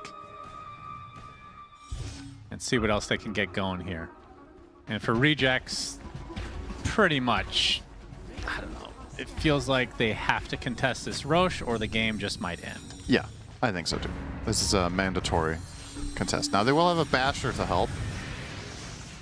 Could make a difference. It is very nice to find an opportune moment to stun Kez when he's trying Puck to even. Raptor or Puck. I think that kill is really hard. Honestly, that's the biggest problem I have for Rejects. Even if this game goes later, like 20 minutes, like who's gonna kill this Puck? He is going to be a monster. This is another traditional tempo mid laner that has just got so much love in terms of scaling potential. Kind of, in a way, he shares that quality with Queen of Pain. For both heroes, you go back 5 years, they were like really, really strong for, say, the first 20, 25, 30 minutes, and then toward the true late game, they would kind of taper off in strength. Feels like Puck can win games minutes 70. As like the biggest carry of the game, even. Yep. You could discuss who's a better late gamer between Puck and Kez, which is kind of ridiculous when you think about it. But. Yeah, different kind of play styles for sure, but would definitely agree. And we've seen so many Puck games where they end up losing, but the Puck didn't die the whole game. Yeah. Like, that's not that unusual. No. All right. If Puck is really the one that you need to focus, then maybe double Abyssal is the way to do it. Night Stalker blinks in like Abyssal. Yeah. You got the bash from the Swashbuckle, or if you go Abyssal on Pango even. Still hard, though. Yeah, now he has the Octarine as well on no one. And I'm trying to think of this from the position of, let's say, in my eyes, the best Puck player in the world in late game is Nisha. I wonder what his win rate is in the last, like, 3 years on Puck when the game goes beyond 45 minutes. I think it's got to be, like, above 80%. Really? Above 80? I would think so, yeah. Huh. I think when Nisha reaches late game on Puck, he just doesn't lose. Like, that's just my experience with it. Obviously, it's easy to have biases when you start seeing, you're like, yeah, this player on this hero, you just see so many crazy pop-off moments, and you're like, yeah, this guy just doesn't lose. And I could see 7. But it's just like... 80 is a lot. I would say in a game like this, with the current drafts, I think it's a major fuck-up if PARIVISION lose now. Like, really gargantual. Gargantuan. Excuse me. That was a Sir Action Slacks-ism. Yeah, I did talk to him in the green room a bit. Yeah. Just like the IQ lowers every time. Yeah, it's like... Gotta get it back up. Yeah, he gave me SAR. Ags now online for the Kaz. There's a coil onto 2 already. Ice Blast completely avoided as Largo goes in, and that is 2 supports dead just like that, PARIVISION. Yeah. And basically just do whatever the hell they want. Some cutting going on by the monkey, but Roche is up, so would assume that PARIVISION just take him out pretty swiftly here. Yeah, 30 seconds should be enough. With Kez and the Bard. And we haven't even talked about Croak of Genius to amp the Puck even further. Like, I was just talking about how good of a Puck game this is in a vacuum without that teammate. And this just makes it even better.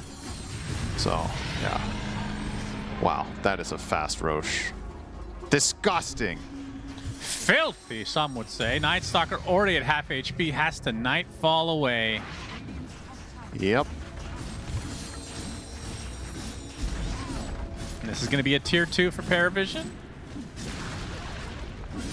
Surprisingly, tier 2 still up in the mid lane.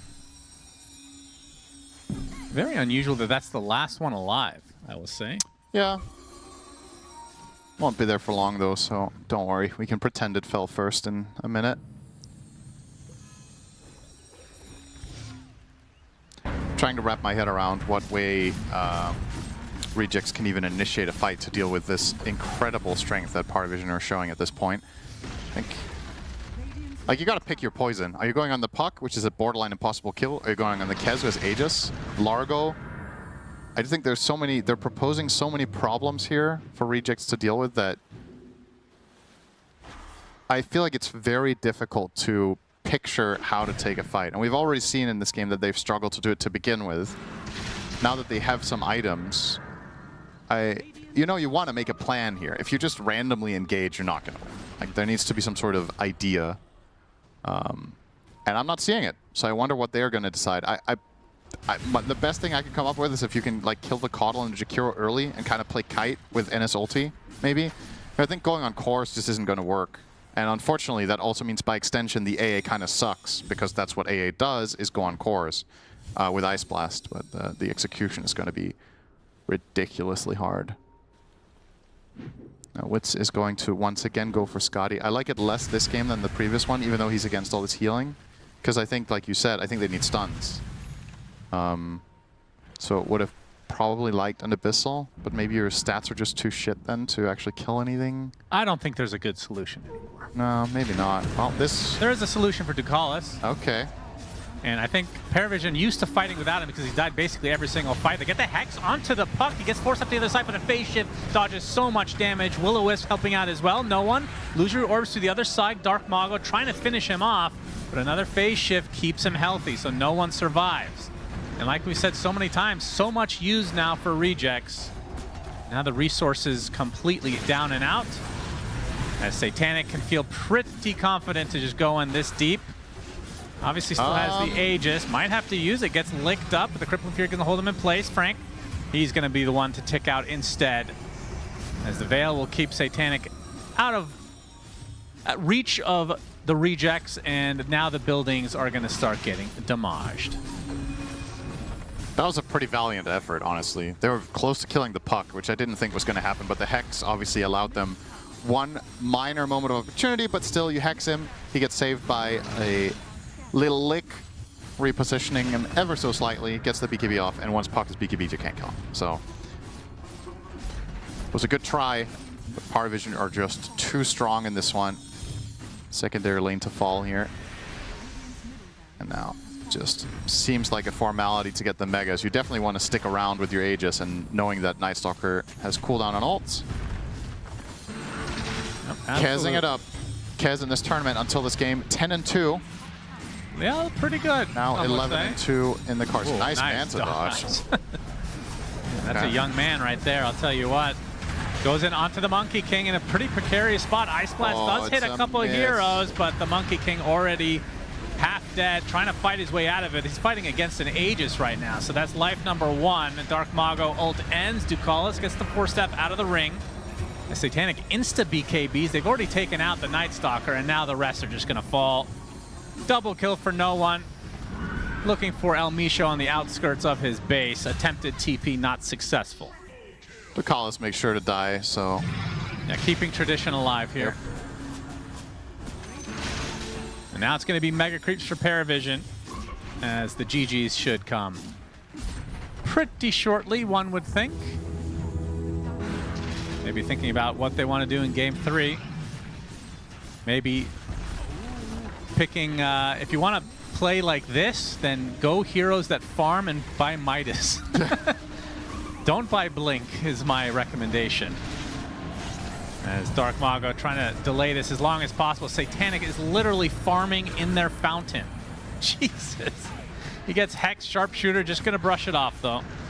The Creep's still alive, so backdoor's not going to kick in. Dark Mago not going to get too much help from his teammates as the Raptor Dance comes for him, and that's a triple kill for Satanic. And finally, the GGs come out. Probably could have called that 15 minutes ago, for being honest, but hey, what can you do?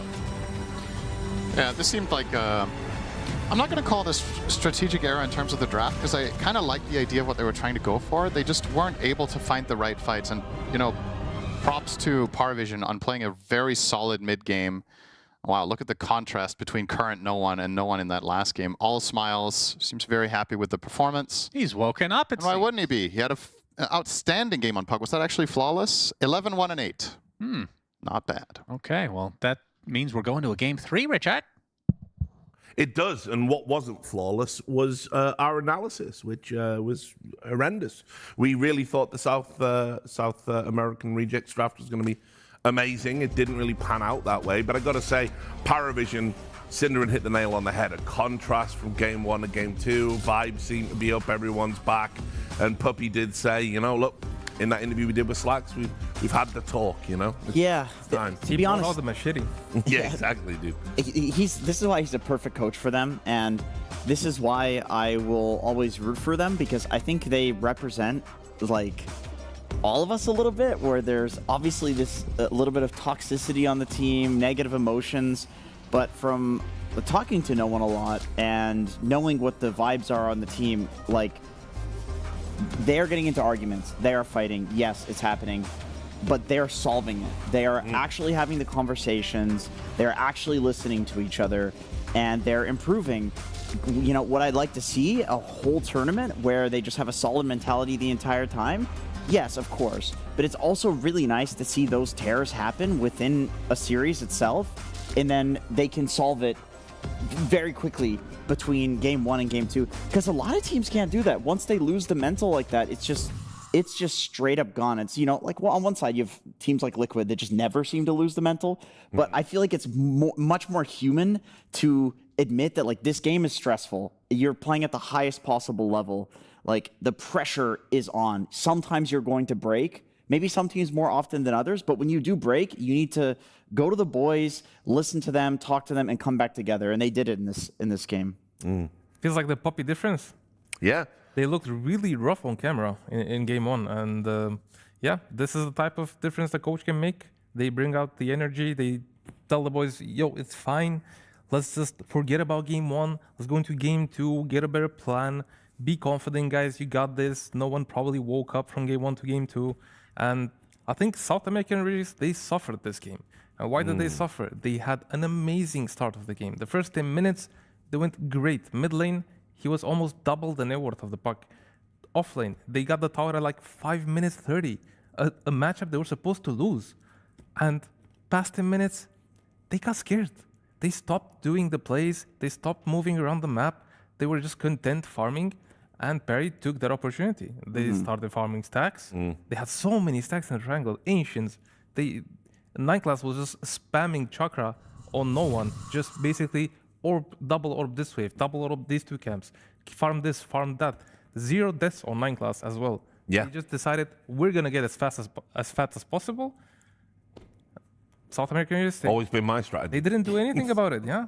I saw you thinking it, Andrew. I was not. But it's worth it for no one because, you know, as much as I do believe Invoker is also like a staple hero for him, when he came back onto the scene and was like the old guy coming back, he really wasn't that old. He's just bald. Mid-20s. He comes back into the scene, you know, and has this like dominant performance. He was playing puck like every game in really bad matchups and winning with puck. So to me, like new age, no one, this is a comfort pick for him. So if there's some sort of issues in terms of confidence in the team, just give him stacks, give him his best hero that he's comfortable on. Let him like carry 1v5 own in a game, get that confidence back, go into game 3 and, you know, we'll see the PARIVISION we all know and love. I mean, I'm glad you brought that up, and I'll get Weha's opinion on this, obviously, as a player. I do feel PARIVISION have this tendency, especially in game ones, to maybe overcook a little bit in the draft. And, you know, a lot of that does get channeled through 9 class because he will literally play anything. And I just think when they keep it simple and people get their best heroes, you put Satanic on a hyper carry and you give no one a reliable mid, they just look better. They do, and this is the main reason why a lot of teams ban 9 classes heroes in the first phase, because they do this experimenting thing, and then when it works, it looks scary, and teams have to adjust, and suddenly they're focusing on a support player when they have Satanic and no one, as I mentioned in the beginning of the series. But I think giving Satanic Kez, he's looked amazing right now. I think he's 5-0 or 6-1 now. But remember, as you said at the start of the series, that one loss. We counted as 6-0. So in my heart, the one loss doesn't exist because it was a 9-class lone druid. Yeah. We don't talk about that. So in my heart, he's 6-0. Statistically, he's 6-1. Wasn't there some crazy Reddit guy that wanted to get in touch with 9 class and saying, I pioneered the lone druid thing? I think I saw a thread like some Vipo guy? Yeah, maybe. It was insane. It's like, you're not pioneering anything, bro. Like, we're talking about 9 class here. I'm not touching that topic. Yeah, good. I'm staying out of it. Because it was Jenkins. Why don't we take a look at the 24-minute comparison here? We've been talking about Night Stalker. Is he going to come into the meta? Largo, we thought, would be out of the meta. Obviously, unbelievably strong last patch. Just a must ban in competitive play. But here we go. This is what they looked like in the head-to-head. It's kind of cool on this patch to see, like, on last patch, every offlaner was a Largo player.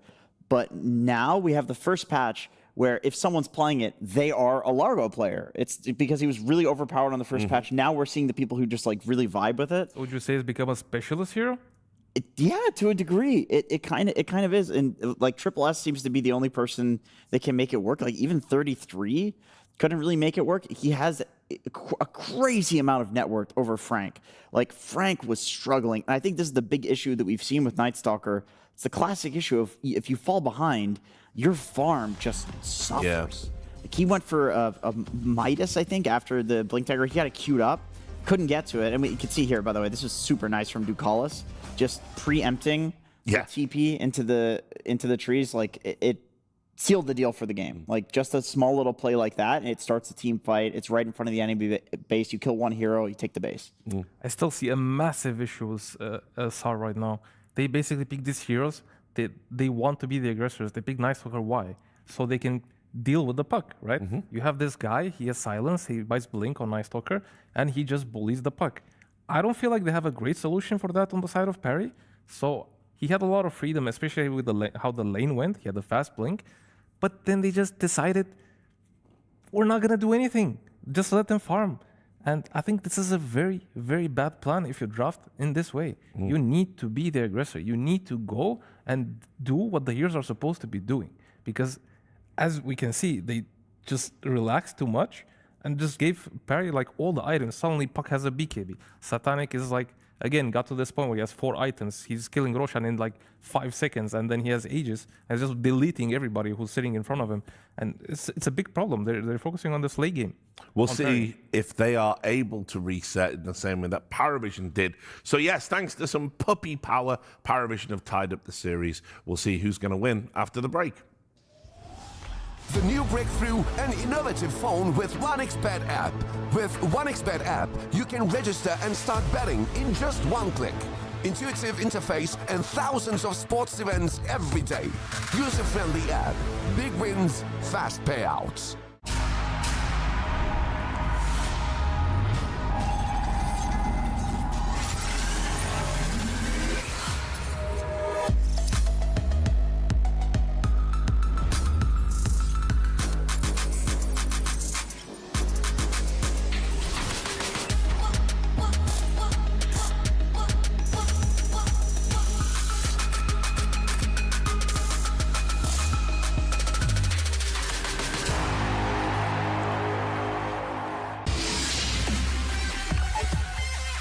The human body was built to move. Not trapped at a desk in one singular posture for 12 hours a day. It's time your chair evolved. This is Secret Lab Titan Evo. Ergonomically engineered for you. Gamers, hybrid workers, artists. Backing your every move.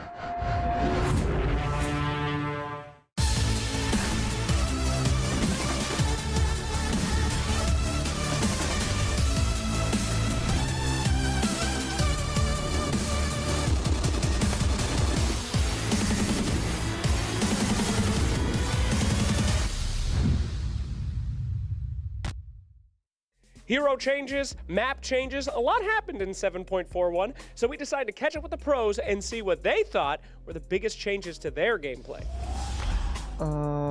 I would say I get to farm more Ancients as a mid player, because the side laners don't have their Ancients anymore. That's probably the biggest change. I think it gives me more opportunities to pick different heroes every game, instead of just playing like 1 or 2 heroes like Jakira Warlock, and overall game become more tense, like it's faster, you know? It's faster.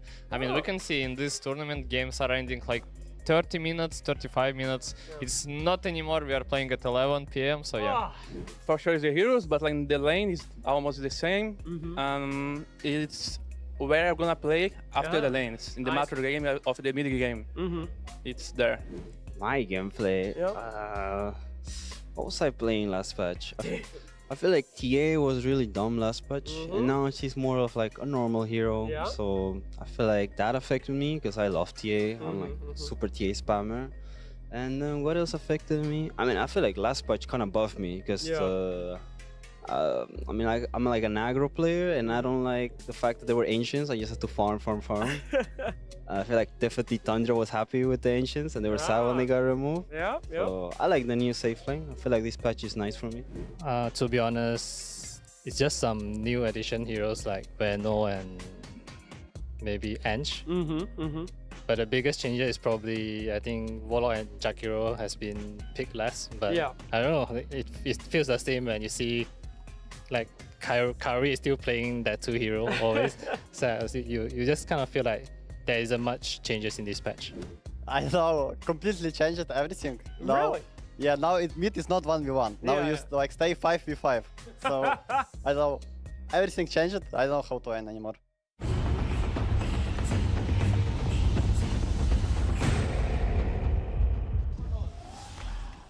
Yes, welcome back. Vibe shift for PARIVISION. And now we go into the draft. But I will say this, the SA rejects, you never know what you're going to get. We talked about it at the start of the show. They will pick off meta stuff. They will pick crazy stuff. They've got pocket picks that they can dominate the game with. So there's lots to think about as we head into this decisive draft. I want to talk about what they can do better from last game. So game 1 and game 2 were very similar for South American rejects. They did this 10-minute aggressive plays after a good laning stage, and basically even in game 1 they were content with just giving enemies free farm. So the Meepo was top Neward for like 20-25 minutes. The difference between game 1 and game 2, Parry did not make the same mistakes. Yes. Parry in game 1, as I talked about No One, he did give many opportunities to South American rejects to open up the game. The game 2, he woke up, he did not make the same mistakes, and suddenly Parry looked unstoppable. What I want to see them do is if they commit on a draft that's focused on early aggression, they need to make it happen. And I love this pick as well. Well, I mean, we talked about it, right? Yesterday, Slardar, it seems to be forgotten about. He might be still the most successful hero of the patch. He's certainly, here in Wallachia, he's certainly right up there. And obviously, there you go. Obviously, it can 75%. Be a bit of a flex as well, but I mean, just seems to be very strong from the mid lane. I mean, already Queen is kind of locked into mid, so Slardar is not going to be a flex because putting Slardar into Queen is bold. Yeah, it'd be triple S playing it.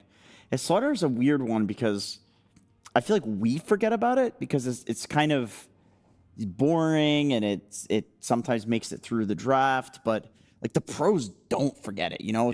They always like slam pick this immediately. Like Phoenix is another one where the heroes are just kind of they don't feel like exciting, I guess, to see picked. But the pros, like they really like getting them, but they're not like crazy lane dominators, anything like that. Just like if you have a Slardar on your team right now, it feels like you always win the carry to carry matchup. He's so tanky.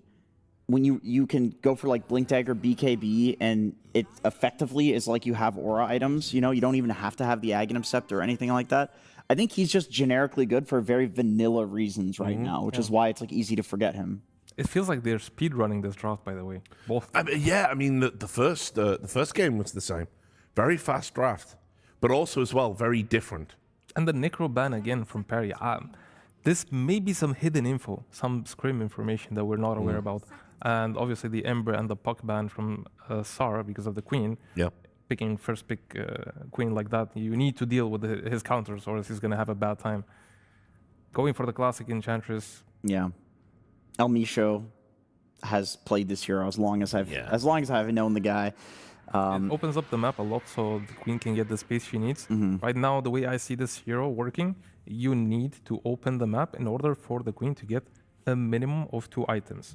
And that's either, in this tournament has been Bloodstone a couple of times, but I do believe in Sanchkaya better, and then second one should be Aghanims. They go for the Voice Spirit to answer the Queen of Pain. No, I understand the... Classic No One here as well. Yeah, I understand the Puck ban because it's No One and he just dominated with it, but actually in this tournament, I would say the hero he's looked the best on, for me, is Void Spirit. Like the stuff that he does... we showed a little bit of it in like the pregame clip where his mechanics are just really good. Like he doesn't miss Ether Remnants. He's on every single rune. He's moving his camera around. Even at like 2 minutes into the game, you can see he clicks to the side lanes to see if there's a small rotation he can make if somebody like overcommits. Just feels like right now, the way that No One operates within this team, like Void Spirit's a really good hero for him. South American regions with the win run. One of the worst win rates. That's why they're laughing. They're like, yeah, we misclicked or something. They play it. No. Wits will play this one. Yeah, you saw Wits there. He played it once and lost twice with it. Any chance this could be a support winner, maybe? I mean, this...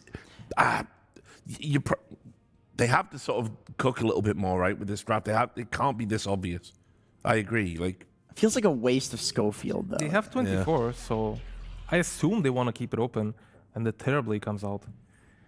Yeah, as I mentioned before, South American rejects, if they want to commit on the early game draft, they need to bring the aggression, but seeing as game 1, game 2 didn't really go that way, I would love to see this go in a different direction, like go for late game, some insane late game hero, and put the winner on 4 for the side of, for wits. Maybe some faces Void.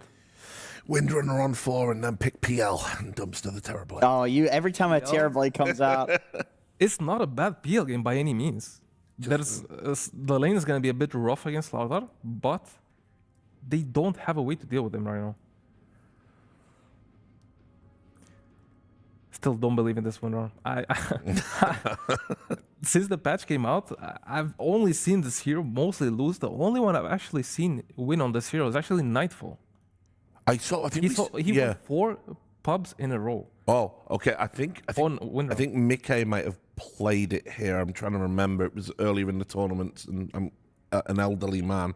Mickey comes out as the Windrunner player as well, but in my opinion, I think Nightfall's better. What do you guys think about, on the topic of PL, what do you think about Naga Siren against Terrorblade? It's also like one of the best matchups in the game, and I feel like that does better against Slardar and lane. It's a weird matchup because Naga doesn't really deal well with the Terrorblade. PL, on the other hand, he has this like non-stop illusions that come out. Naga's like limited in that sense, and since it's only physical damage, you kind of tickle the PL, the Terrorblade, sorry. So Terrorblade does have an easy time killing the illusions, whereas in PL, it just keeps making them over and over and over again. It just never stops. It's hard to get the damage in on the PL. I mean, they could also just simply run the Wind as a carry. You're going to go for Maelstrom, magic damage. You have a good early game against TB. And then play for some, 4 position. I mean, looking at the tournament right now, it's been played as carry, the Wind Ranger. Yeah. I do believe it's a bad Wind Ranger game because of the matchup. Void Spirit, Slardar, both very good against the Windrunner. And in my opinion, TB is very good too, as he will get MKB at some point, and if he does, it's just impossible to get on top of the Terrorblade. It's overwhelming damage, and Windrunner just a very low armor hero that doesn't really buy armor items. Buys a lot of stats, but no armor. The Shaker banned Perry. Respecting the Schofield, the Schofield Shaker from game 1. And then a 5-pulse ban from South American Rejects, Disruptor. I can't believe Phoenix made it through until the very last ban phase. That's crazy. They're kind of sticking to the last game, and where both teams are kind of using their last pick as a support. That's a Grimstroke. Very good against Pango. Oh yeah, and Quap too. And Quap, yes. Probably gonna see another support here, unless I would really love to see FSS Void. I think they need to go late game. They're playing very well on the waiting game. The thing is, they're drafting for the early game. So they should play for the late game for sure. They will have much better chances. Plenty of time to think about it, whatever it's going to be, but... They're saving a lot of time. That's generally what you need to do when you have absolute last pick. Yep. It's really hard in this patch to find something that's like gotcha pick, Yeah, the cheese, the last pick cheese. Yeah, it doesn't really exist anymore.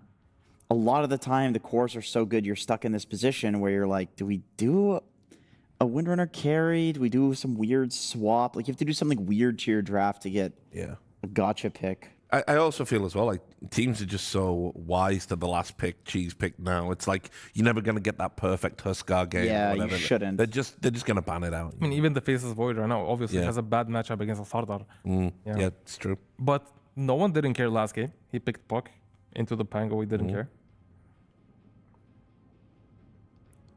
I mean, Clockwork is still in the pool. It's just Schofield Clockwork. Yeah, it's. I mean, it's good like with Ench. It's good with the heroes that SIR have, but against you don't do much against Void Spirit. Like Terrorblade doesn't really care about Clockwork. You can do mental damage. Clockwork cogs. Like I'm not sure if anybody shares this feeling, but when I play against Clockwork and he comes to the lane and he uses his second spell and he just pushes cog after cog. I really want to abandon the game. It just makes me furious. Well, and there it is. Get ready, ladies and gentlemen, get ready to be furious, Weeha. It's happening, bro. To get cogged. I love the way Schofield plays Clockwork. No, I mean seriously, like his clock is on another level. I just love how he plays. He's always on the other side of the map. Legit, nobody plays it like him, and I think they should. I think people should look at Schofield as an example of what you can do with Clock. Like like you're saying, cogs are so disruptive.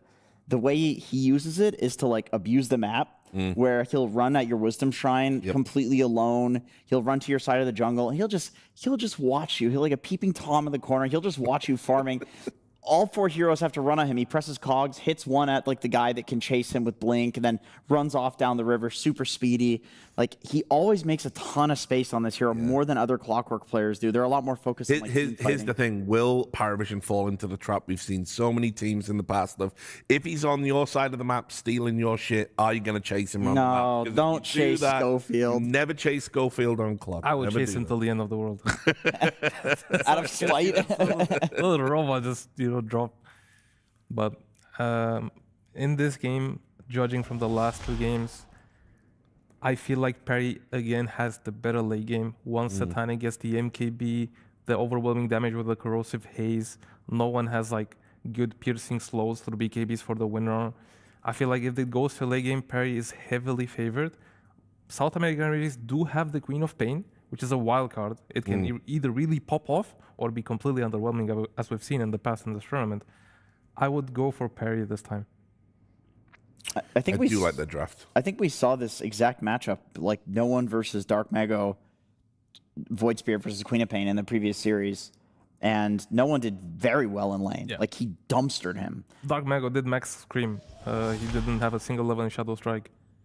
So that might have been part of why he did so well on the Void Spirit. Yeah, so I mean, it's really cool to see in Dota, like, when you have the same thing repeated, like what did the players learn from the previous one? I mean, no one, obviously, I think will just go repeat the same thing. And like if it ain't broke, don't. He's the type of guy who has played this 1v1 matchup, probably practiced it a couple of times, so he knows exactly what he has to do. Yeah. But for Mago, like what's he going to do? He's got to change it up. What's he going to do? We'll ask our commentators, because I can hand you over now to Suns fan and Cinderin. Game 3, PARIVISION versus South American Rejects, otherwise known as Rejects, of course. Yeah, we get I think, actually your favorite hero, Clockwork, is picked. So I'm interested to see what you think about that. I also want to mention the hero that I used to hate watching because it was every single game for years is Terrorblade, but it has been a while. I will allow this. Okay. I'm sure Satanic is asking your permission to win this game. He should. Respect your elders, as they say. The hero in your top right here is probably one of the most crazy heroes of the tournament so far. They got their hands on that, the Slardar. Going to be run by Triple S, and they're comboing it with Terrorblade. So clearly, the physical damage is not going to be a concern for the side of Pari. They've got that in spades. And the Terrorblade pick is actually very stable here, right? Like the heroes you saw at the time, you saw the Pango, you're good against that. I would say you're pretty decent against Windranger as well, even though it was picked into you. I don't think that matchup is that bad anymore. And of course, playing with the Slardar just makes things even better. So, yeah, I think this is a good setup for a type of game that Satanic is in his element with, where he is the true hard carry of the lineup. He has amplification from teammates, and he just gets to farm a ton and win late. I agree with Wee. I don't think this Dire lineup wins late game. Even though they have Quap, who is still a late game monster, I've lost a bit of faith in this carry Windranger. I'll be honest, with the changes, I think this new Axe is not as good as the old one was. She lost, obviously, a lot of the value out of Tangled, which was what made this hero broken as a carry, was that facet. So, I don't know. I just don't really consider it that good of a carry, and I understand there's some merit to it here. You're good against Slardar, and you're all right against Terrorblade, but I didn't have that hell yeah factor when this hero was picked now. So, we'll see. We shall. No one's going to be playing the Void Spirit, which has looked a bit underwhelming, depending on the game. But I feel like in this game, to me, it makes a lot more sense because it's kind of a do everything. You don't need to necessarily do all the damage, but you can set things up for Satanic and, of course, Slardar to just finish the job. So I think that makes a lot of sense. But yeah, I think a lot is on the shoulders of Dark Mago on the Quap. I mean, game 1, he was disgustingly effective as Schofield, getting gone on and destroyed by 9 classes Illuminate. This is a very, very good lane partner for Slardar. Caudle can give you double crush And one of the concerns for Slaughter in the early laning stage is a Crush is relatively expensive for the size of your mana pool. You can see it costs 100 mana and his pool is 300. So you very quickly run out of juice. But with Coddle, every time you're in close proximity to anything, you can just Crush for free. So it's very hard for Clockwork to try to play offensively here. And it begs the question if this is the right laning setup from South American Rejects to begin with, over playing Clock with Pango bot and just pulling waves. But it seems like the mindset is we will try to pressure Terrorblade with Enchantress. I don't know if that's going to work because Pango's damage is bad against TB. He has 11 base armor. Pango can only deal physical damage. This would have been better, actually, with the old Pango where Shield Crest was magical. Yeah. That would have helped them a lot for this lane matchup. But since they can't really do that, I don't know if this is going to pay off. Oh, maybe El Micho pops off. You got the impetus against Terrorblade. He's not going to skill it, though. That's too bad. Until later. It's not good enough on level 1. So. All right, talk to me about this hero.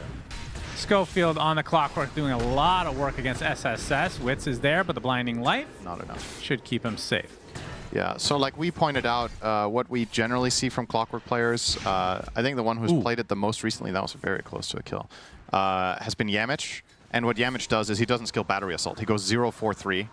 And the way he interacts with lanes is just putting down cogs and then spam attack. Oh, okay. Oh, baby. Did he actually have vision there? My goodness. I think he caught a glimpse of him with the Clockwork walking over, maybe, through the trees. But yeah, what Clockworks will, or rather what some Clockworks I've seen at least will do is they'll just max cogs and just use them from range. Because when you had the big cogs, you could knock people into the cogs from the inside. You cannot do that with the small ones. So you, or rather when they are inside. So if you walk out of the cogs and you start shooting them at people in the cogs, they don't get burnt. So you kind of have to either, you're choosing now between keeping them in or walking out and then shooting things at people who are outside the cogs. The upside to that trade-off now is, since the cogs aren't big anymore, you can only get out by destroying it. Right. The old cog, you could take one mana burn and then walk through. So it's a give and take. Is that a bug, though, that you can't... You're saying when they're in the cogs and you walk out and you shoot a cog at them. Yeah. I actually did notice this in my game. I thought it was bugged. Oh, it's by That's design. intended. Yeah. Why? I think it's a balancing thing. I think if you could also knock them inside, that would be kind of crazy, probably. It's like, how would it work? I guess you could bounce once and then be immune. Because otherwise you would just chain. You know? No, sure. I mean, there's tons of ways to balance. I would say it's not intuitive, though. Right. I agree with that. Interesting. I definitely agree it's not intuitive. That explains my poor Clockwork performance. It caught me off guard myself. You know, I made the exact same mistake in this new patch. I picked Clock and I was like, all right, I'm going to cog them, walk out and shoot the cogs. And I'm like, why is nothing happening? Yeah. I don't even know if it was listed in the patch notes that got changed. I feel like I would have remembered, because that is one of the heroes I pay attention to. What could be wrong? What was listed was that you can walk through the cogs yourself, like they lower under you and then you get out. It was a bit vague. Yeah. Oh, might find an opening here onto 9 class. Nope, never mind. He just walks through. Hasn't skilled his 3rd skill point yet here, Schofield. Maybe considering the 2 and battery assaults to try to put some more pressure up here. Now, what is clear is that this as a lane matchup has worked out very well for them. Windranger is dwarfing the opposition. Up almost 1,000 against the Slaughter. Obviously, a lot of that coming from the nice power shot assassination kill. So it's a good start this time around for the Rejects compared to Game 2. And what we both want to see, I'm sure, is more activity. Like, just look for more fights. You have a Clockwork, you have the mid-quap that popped the hell off. Yeah, imagine this lineup for Rejects not being aggressive. Yeah. It's like, really, what is the point? Yeah. Every single one of those heroes wants to be involved. Yeah, I really think they're going to try to up the tempo in this one. And I think it's the right approach, especially against Terrorblade. I don't think you want to take it slow. This is an interesting dynamic that there's going to be in this game. The fact that they have Chakra Magic against the Mana Burn of Clockwork actually makes it a little bit worse with the cog spam. I know this is not relevant for the game, but of course that means I want to talk about it. We're going to hold that thought. Astral Step for no one. El Micho pretty healthy, though. Yeah. Has the heals in spades. I say that, and Satanic shows up, and a couple casual right clicks gets El Micho low, but now out of range. Should be fine. Yeah, not fast enough to catch up to Ench. Anyway, what do you think of the Clockwork Ags, just out of curiosity, now that you've had a chance to... Well, maybe you haven't used it. I haven't bought it. Of course you haven't, you piece of garbage. Okay, that's uncalled for, but... It's such a cool item now. Yeah. This is what I envisioned for it when they first introduced Overclock. Yeah, that it empowers all of your abilities. Yeah, I mean, technically it did, but it was like one of them was obviously just what everybody's using it for. SSS getting pushed out of the cogs. Schofield, very nicely done, will take the Wisdom Shrine. Elmisho gets the others. A Sonic Wave deletes Ducalis. So South American rejects showing up in full force here, and classic really Schofield just walks in and drops down some nice cogs there and gets both Wisdoms. That is pretty nice for them. It's going to mean a much slower level 6 for Caudle and Grimstroke. So a nice delay. What do I think about the Axe? I think conceptually the way it works is cool. And it's like with every patch, Valve are trying more and more to bring Clock 3 back, you know, like the good old days. It's just not enough yet. Like the hero still has the glaring issue of it doesn't farm. So how can you play a hero that can't farm as a core? I think the one patch they did the most to try it actually was the one where Battery Assault did double damage to creeps. I think that one... Well, the problem is they did that for like 20 other heroes too. Yeah, I suppose, but I was like, that gave him a chance at doing it, but I do like that they reverted that. Because I think like just giving every hero wave clear and farming is just like not that great. Dark Mago might want to go on. He doesn't have the Sonic Wave. Schofield creating so much space here. He's actually going to go in pretty deep, but no one with the Astral Step away. Ducalis super dead. Frank, not a whole lot of mana, but in that Rolling Thunder will force out no one into his base. A lot of early pressure here from the rejects. It's fascinating. This is the same team that played the game we just watched. It's like... I know, where were they? It's kind of crazy how much you can change from game to game with mindset and just adjusting one pick. Oh my! Wait, how did he kill him? He didn't even ult. It was just power. Just a power shot. Yeah, I mean, a hero doesn't have much HP, magic damage. The fact that he just comes in for a quick hit and run through the gate is hilarious. I mean, there must have been something else that hit him first, right? Like, why was he low to begin with? He was just farming the lane and Pango was mid. Yeah, I didn't see before So why was he in kill range? He's just farming on lane like this. Yeah. Oh. And man, that was actually really... It feels like it should not have hit him. Hitboxes are bigger than I thought, I guess. That is some Achilles shit right there. He died from just getting shot through the... I don't know, what do you call it? The tiniest little bit of your heel was enough to take out the Terrorblade. Oh, so he took 324 damage from neutrals beforehand, is what they're showing, so...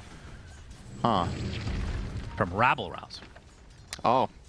Oh, it was an Ench creep? No, that doesn't list as neutrals, does it? Good call, us. Inkswell, but they'll have the damage. Trying to take out these Skelly boys with all that rally damage, but... Honestly, this is really worrisome at this point for PARIVISION. I think this is just not a good enough laning stage. I know they're unfavored in it, given especially the Enchantress factor, but I think the Wind Ranger has got way more than she bargained for in the top lane with the multiple Slardar kills. No one's in a lot of trouble here. There's a haste room for Dark Mago. Has to go into the cogs of Schofield. The Sonic Wave hits him, and no one drops to the deck. 9 class next on the list. An 8-1 advantage for the rejects. Damn. Looking like Game 1 rejects. Yeah, and the problem this time around for PARIVISION in comparison to Game 1 is that I don't think they have nearly as much fight in them this early. Terrorblade needs to farm. Void Spirit has a really bad start here. Look at the net worth discrepancies on the cores. This is alarmingly bad. Like Slardar 2.8k, Void Spirit 3k. You're 2k down on both core positions. And on top of that, the enemy team has one of the best scaling fours in the game in Ench. So this is a very, very big 5k lead. Another nice power shot clipping him there, and I like this from no one. I don't think he had any better play than this, but you know, he's just gonna get Sonicked and die.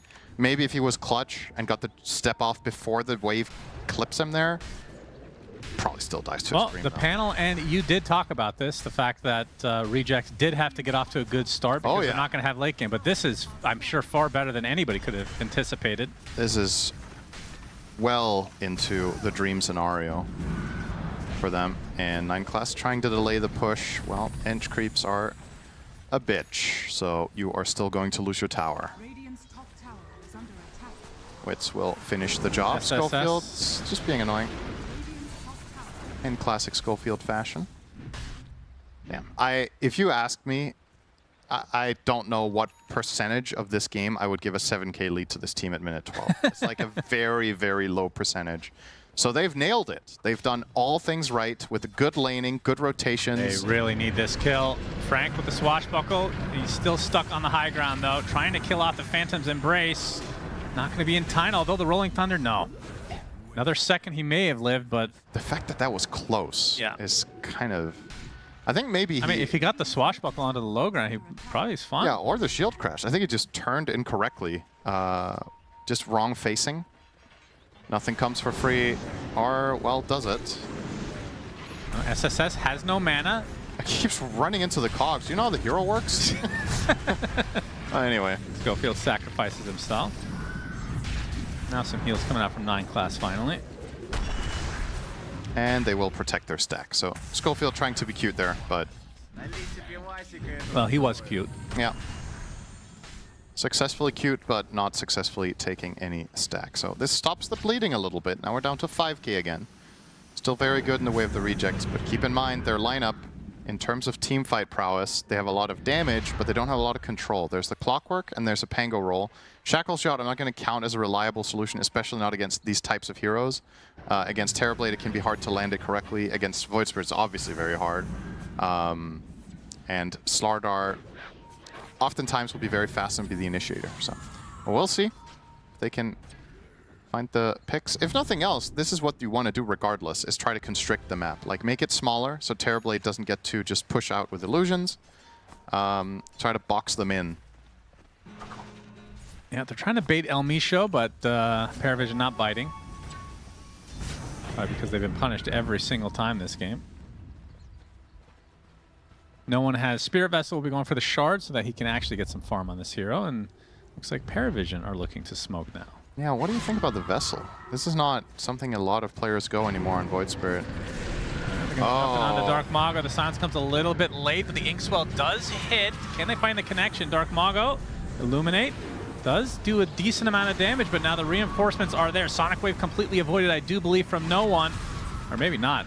It's hard to tell in that instance. Either way, it's enough damage as no one's surrounded.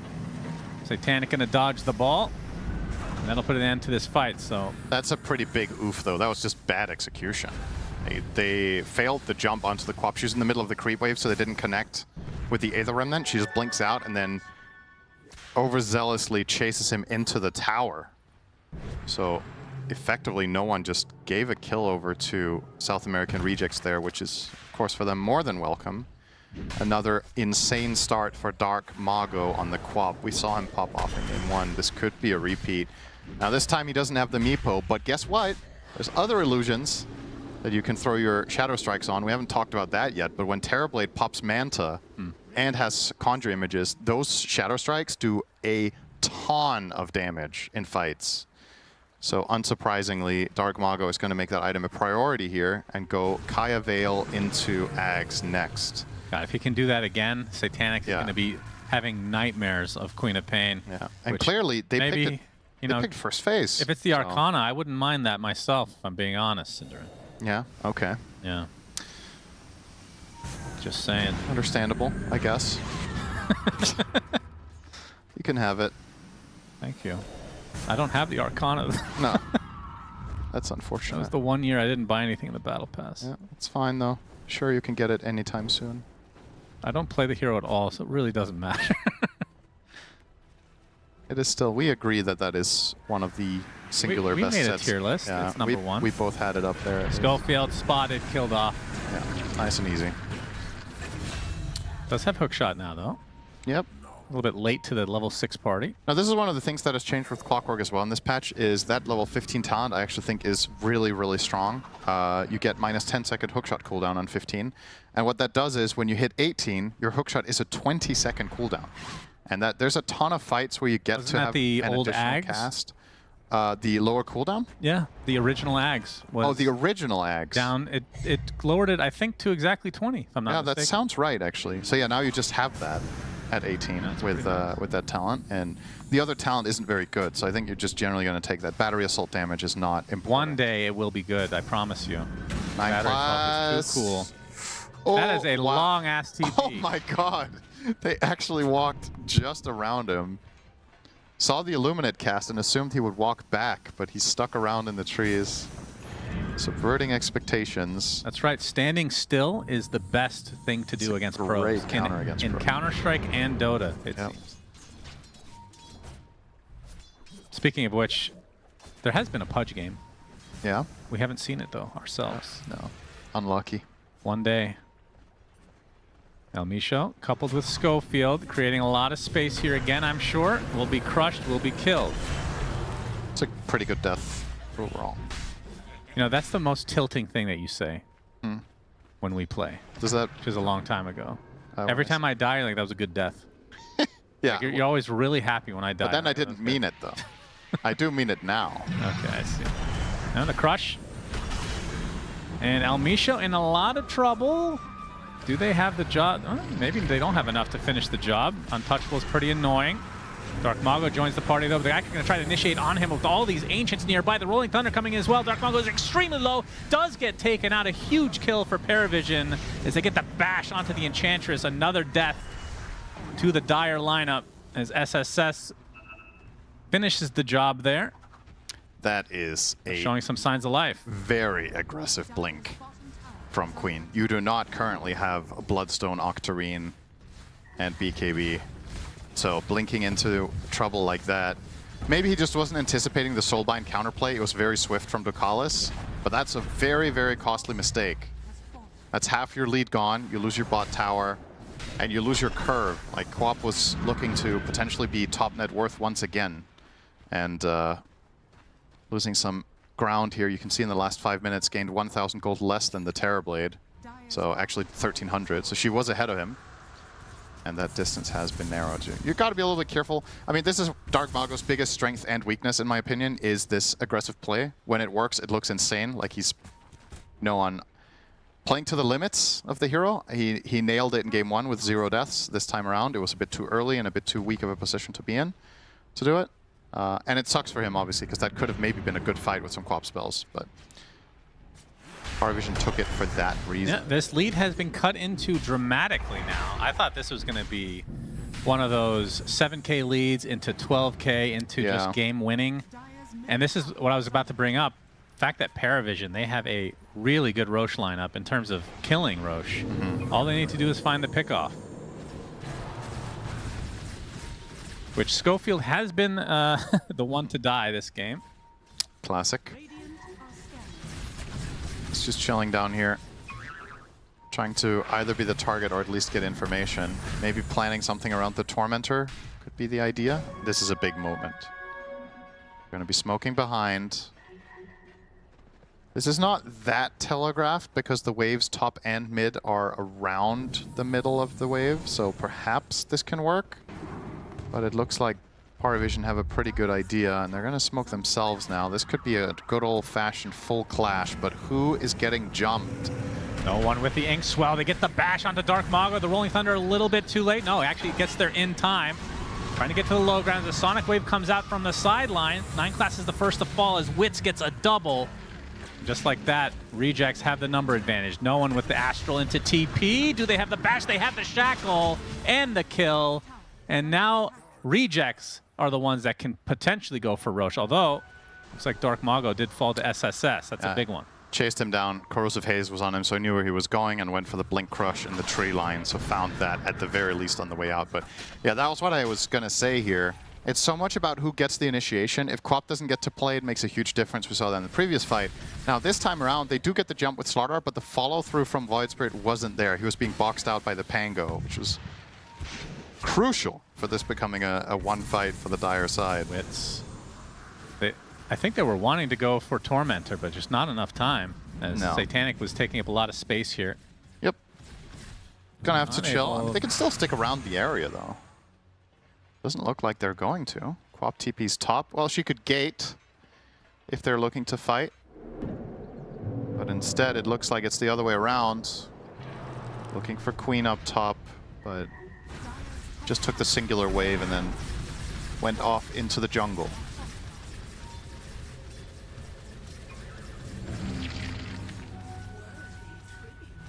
So who shall take Tormentor? The Radiant lineup's just the best for it, right? It's just a matter of finding the opportunity. I mean, that's why Rejects, I feel like they need to steal this Roche or Tormentor. Taking it away is a big deal. No one. We'll Astral away. Caudal ult. Okay. Quite aggressive here. They open up on him. Not the best target. Puts inside the cogs of Schofield, it seems, and now I can go bowling a bit. That's meta. He does have Caudal on his team, though, so feels less bad. This is a classic old combination. Always think about when Miracle was playing Terrorblade with Kuro Caudal, or GH Caudal, excuse me, I guess it was at the time, in almost all their cases, and they were just walking around together, non-stop spamming out illusions. You'd have meta way more frequently. I don't know the exact math for this with level 4 Chakra, with how many seconds you cut away from the meta, but I want to say you make the cooldown almost half. If you just spam him whenever it's ready, and there's so many illusions. Not bad. Got to be careful, though, down this stretch, as we've talked about. When you have more illusions, more Quap Massacre inbound. Just needs to separate them. Yeah, well, that's easier said than done if they need to do damage in the fight. Very easy for Satan. Oh. Not in range for Schofield. Good thought, though. But looks like Tormentor will go the way of PARIVISION. Yeah, if they were to contest here, this would Wait. Can't kill it without Slaughter. Okay. Caudal has no ulti, so this is very slow. Rocket's gonna scout them. Now. It's too late. Phase is too good. So 9 class shard. That's very nice to get for free. 2 Solarbind charges and 100% Illuminate heal up from 70. So yeah, just a very nice upgrade in general. There was a phase when support Caudals would generally buy this after Locket, but looks like the standard nowadays is to get a secondary utility item, which is coming out right now, the Glimmer Cape for him. And now finally, there it is. The big item. Need to see some payoff for this for South American Rejects if they want to win this game, because they've lost basically their entire lead in terms of economy. You could argue that they're still ahead in terms of like the relative strength of the lineups right now, but you got to be careful with Satanic getting too big. The MKB, the panel was talking about it, important item this game, playing into the Windranger. Still doesn't have it, but only 1K to go. And are they just going to fall into the same trap of last game now? It's feeling like it, isn't it? Are they just going to chill and be like, it's fine, guys, just relax, we'll farm? I wonder if they do that, first of all, who's making that call and why? Because the last couple of fights they took were fine, right? Like, they're doing well in the fights they're picking. So, have we seen... It's strange. I mean, Schofield's making a lot of space, but has he hookshot an enemy a single time yet? That's a good question. 1 out of 2, apparently. He's hit 1. He's cast the spell twice in 25 minutes. I don't remember the 1. No. I trust that he hit, though. I believe it. Did they put any semblance of that old facet where hookshot gave like barrier into this hero? Or did they get rid of it all? It doesn't exist anymore. Like hooking teammates lowers the cooldown? No, none of it. I felt like there was some promise with that, but just didn't materialize, unfortunately.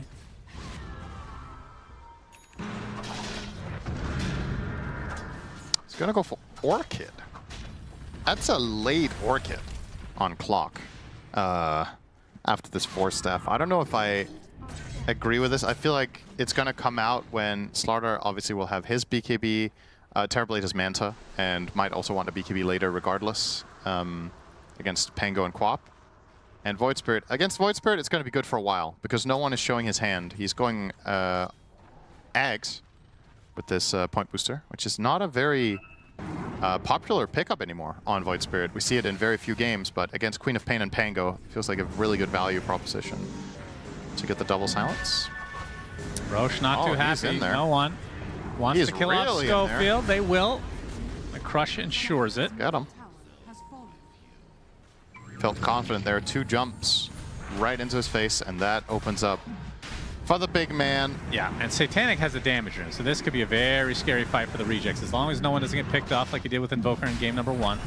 The Crush, SSS are going to get really aggressive on the Frank. Will pop the ult after the roll-up. No, actually cannot get it off in time, and he will drop to the deck instead. And Wit's now on the run. Already at half HP. He can't go anywhere. Solarbind keeping him in place. It's way too easy for PARIVISION, and yeah, with that MKB, just ripping right through the Windrunner, they should be able to get this tier 2, and, well, they can at least force out the fortification, and Roche is really the bigger objective anyway. So now PARIVISION looking good after, again, it was like, I want to say minute 6 or something. They were down 7K. Is that maybe an exaggeration? That's an exaggeration, but it was very early. It was like 30 seconds in the game. They were down like 10,000 goals. It's crazy. How did they come back? Oh, Sonic Wave. Oh, but it gets silenced. No one. Try to keep the pressure on. They get the crush SSS. It's enough damage from Satanic.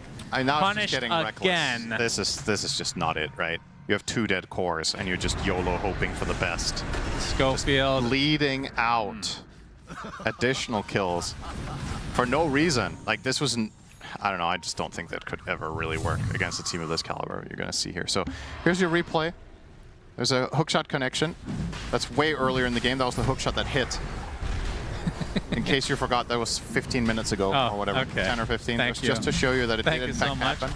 I was wondering Yeah, here goes the Roche as well for Puck. I mean, this has got to feel really bad if for South American Rejects if they end up losing this game. They had a 6 or 7K lead minute 11, I believe it was. Like 2 minutes in the game. Yeah, that's insane, man.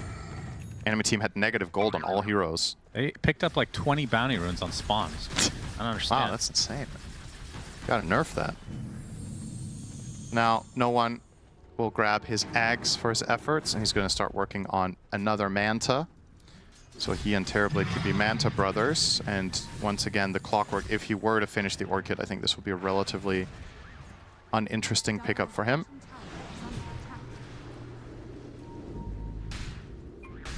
And the Rejects, now it's tough, right? Now there's Aegis on Terrorblade. And yep, now it's defense mode. Not where you want to be. I mean, it's only a 4K lead. It feels so much more in favor of PARIVISION right now. By the nature of the lineups. And they get the silence, they get the crush, they get the kill. My goodness. So no one with the Aghanim Scepter really putting in work this game. And it's going to force out the eventual BKB for Dark Mago, but it's just not close yet. And we talked about this before. The Aghanim Scepter not really very popular anymore in Void Spirit, but against a Quap with no Dispel or BKB, it's very good temporarily. They get a nice kill and half a tower almost. Schofield, will you get out? Schofield, oh, the hook shot hits, the creeps into the TP, successful maneuver. That doesn't count towards his percentage, sadly, even though it was a good play. See, context matters here. I would count that as a hit hook. Okay. I would argue that it shouldn't be counted in the statistic at all because it was on neutral creeps who don't move. So there's no skill involved in hitting. That's not true. We've talked about it before. Pros get faked out by things standing still. Neutrals are just really good against pros. Okay. Runes as well. Yeah. They don't move. Oh, he did get it. Unless you're Arc... Wait, did they get rid of that in Arc Warden? I think they did. Where he sucks the runes in? Yeah. Can't remember. I actually think so. I just thought his facets were very, very interesting. Wits, he's spotted. Inkswell initiation, the silence is there. They don't have the crush until now. Another kill on a core. 70 seconds of no Wits. Magnetic Field still pulls runes. Ooh. So, and the 1.5 all attributes is innate for getting a rune. Oh yeah, okay. So that's still a thing. Yeah. This is honestly just a very, I don't know how to put it, just a weird game. Like, such a huge lead for Rejects. They mess up once or twice, and PARIVISION play very cleanly around that. The hardest part of the game is where they played the best. And now they kind of just get to... They get to have their way. Yeah, just calmly just run lane to lane and do whatever they want. Because now Terrorblade is too strong. They have the healing. They have the damage amp from Slardar.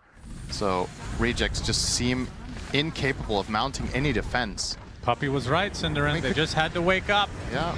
Schofield likely to die to these right clicks. Indeed. Satanic now has a Scotty.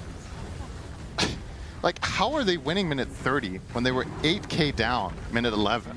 Yeah. Or 7K, excuse me, at the very Let's just keep changing the number. 20K down minute 4. Yeah, it's how are they an incredible performance. They were able to be up by more net worth that existed on the map at the time. Yeah. I mean, obviously, if you dissect it and you look into this game, there were 1 or 2 key moments where Rejects just didn't click, it didn't land. I think Dark Mago in this game on his QoP, he's just had too many deaths that were unnecessary. The first one, close to their own outpost on the right, really slowed him down a lot, and then he got caught multiple times following that by the Slardar plus Void Spirit, which is tough. I mean, it's a hard matchup for QoP when you can just get jumped and burst by those 2 heroes in combination. And unfortunately for him, now that he does have the BKB, it feels a little bit too little too late now. Yeah. 2 sides down. We finally unlocked this hero's potential for the game. But can you overcome this 2% win expectancy? Not looking good. Math likes Radiant, shockingly. I don't know if I would say they win 1 in 50 times. 50, huh? Yeah. Maybe that's not far off. It's a big Terrorblade Shannon. He's 10K up on Windranger. Yeah. It's an exceptional pairing, the Terrorblade Caudle, for this reason. Caudle loves to stack for you. He can make...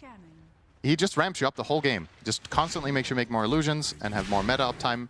And of course now with Demon Zeal, he also gives you more of that. So pretty damn crazy how these heroes combine.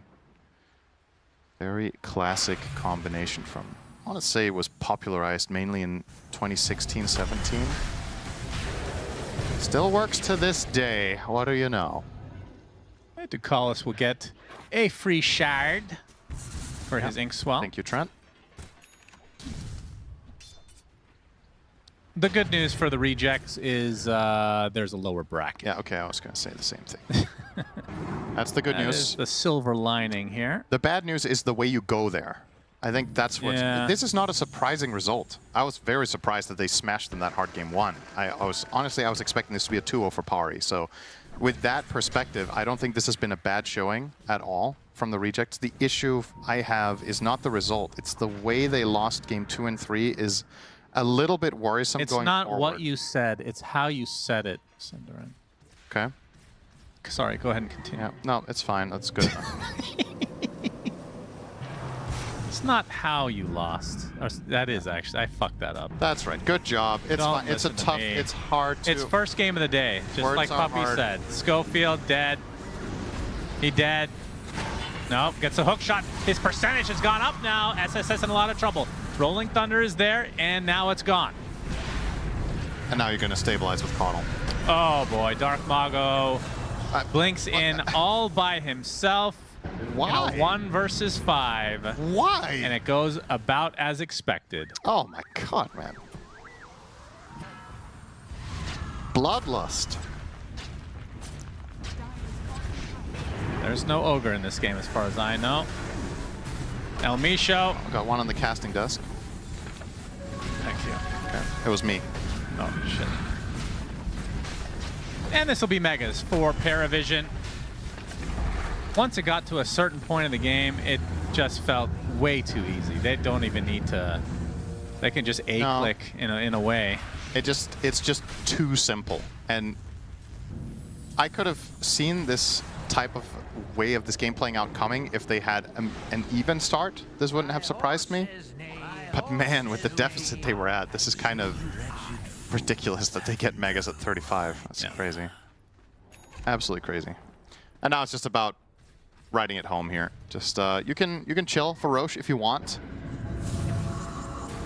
Or maybe you just find an opening and finish the job. Let's see.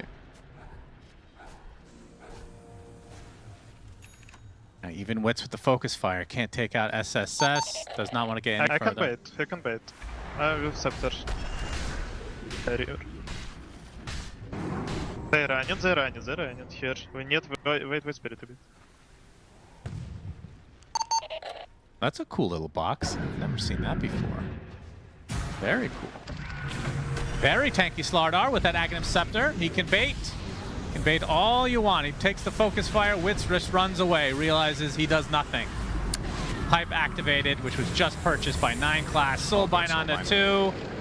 That is a dead Pangolier for likely the rest of this game. Dark Mago does blink out in time this time. He might still die. Still dies after the blink. No one trying to finish the job. Can't quite do it. But the buildings will fall here as GG's about to come out. Surely they've realized that they have lost this game. Surely it will dawn on them at some point. As they're going to start farming the fountain fortification. They have not been baited in yet to the forfeit as Witz dies in his fountain. One last Sonic Wave for the road as Dark Mago. One last 1v5 death for him. GG's called. PARIVISION. After the game 1 blunder, looked pretty easy game 2 and 3. A little bit of an asterisk maybe on the first 10 minutes of the game. But yeah, aside from that, they were just better in the second and third game after waking up. But yeah, what a strange way this game ran out. I could have never imagined this lead would drop that quickly. And well, credit to PARIVISION. They found the moment of opportunity, they got it done, and make this look, as you said, quite easy after all that. Yeah, PARIVISION, maybe the first team in the history of Dota to have a 20k lead when the game started, Richard. Yes. Yes, an interesting statistic, a very real one too, Shannon. I mean, look, as we said on the panel, as it occurred to us, yeah, we talked about the South American rejects and how maybe they should think about going to late game and drafting around the late game. Once again, got off to an amazing start here. And then after that, it was all PARIVISION. Repeat game 1, game 2. Once again, they make the same mistake. They pick this draft that's early game focused. They do a much better job of destroying PARIVISION the first 15 minutes of the game. They showed so much aggression with the gates, rotations on the runes, and then, just to repeat, they stop it. There's a TB against you. Yeah, exactly. You're always on the clock. Late game is overwhelming. You're on the clock, and PARIVISION just chilled, played again their draft to their timings. Yeah. Not much more to add to that. I mean, the moment that Satanic picked up the MKB, it was just all PARIVISION for the rest of the game. Like, Slardar Amp plus Satanic doing right-click damage, even like an illusion hitting was like chunking Wind Ranger for like 10% of her HP. It was really insane. The Queen tried to make an impact in the late game, but it's just not enough. This hero thrives when he has partners that can help him survive, and they have this explosive damage that they just have no answer to. No save, no frontline. They have Pango, but the thing is, TB is such an explosive hero, Slardar, that nobody can just go in front. End up feeding away kill after kill every team fight. It was just too much. Yeah, there's got to be something to break down here for SAR. Like, I'm sure this game exposed fundamental issues in their gameplay, considering how far ahead they were. Witz was 7-0-3 at a point, and to lose from that point has got to feel really rough. And then on the flip side, for PARIVISION, like, they kind of seem like the modern tilt team, you know, like the BetBoom of old, where it would depend on which like GPK you get. Like, I kind of feel like that's been PARIVISION the last few tournaments, is super polarizing. Either you get this like flawless team where they're all showing up at the right time, they're all making the right moves, their synergy seems to be there, or just blunder games. So I think for them, it's like, it's not even gameplay they need to continue working on. It's just keeping it together within a game. And Slardar supremacy continues. Look at that kill participation. Classic assassin hero. Yeah. This guy standing out to me every time he plays on these assassin heroes. Slardar fits perfectly into his hero pool. And again, Slardar is going up in his stocks right now. I'm not sure how this hero went past. I feel like teams realizing in the group stage this hero is very dangerous. It's got already like a lot of... this is a 21st game, I believe? Yeah. And it's like, maybe he has 75% win rate, so now it's even higher than that. Yeah. I feel like teams should really prioritize this hero in the first phase. I think, like I said, it just gets ignored because it's vanilla. Like, what it does is really vanilla for the game, you know? big stunner, amplification, tanky guy, but it's so strong. I do want to talk about the inexperience from South America. I think this is the biggest problem. I feel like they're just not comfortable. They showed such a great game in all 3 games, early like 15 to 20 minutes, and then they just crumble. They should really look into that when they go into the eliminations. All right, we're going over to Slacks now. He's a devil worshipper. I think he's talking to Satanic. Absolutely, that is right. We are here with Satanic. Satan! Just like that, absolutely. Satanic, welcome to the interview, my friend. Let's talk a little bit about Game 1. I was sitting in that green room. I'm there with Weeha, ex-pro player, Meepo spammer, and he keeps saying, here comes the concentrated wraps. Here comes the wraps. They never happened. Why didn't you buy wraps on that hero? He wanted me to ask you directly. Because wraps is bullshit item on Meepo.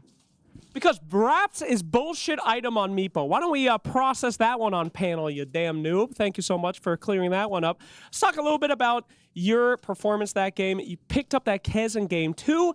First pick, insta-pick. Terrorblade, of course. You always play Terrorblade, not important. Do you feel like you are the world's best Kez now? Because there was a debate in the last Wallachia, which was the best Kez player. Is it you? Is there someone you look up to?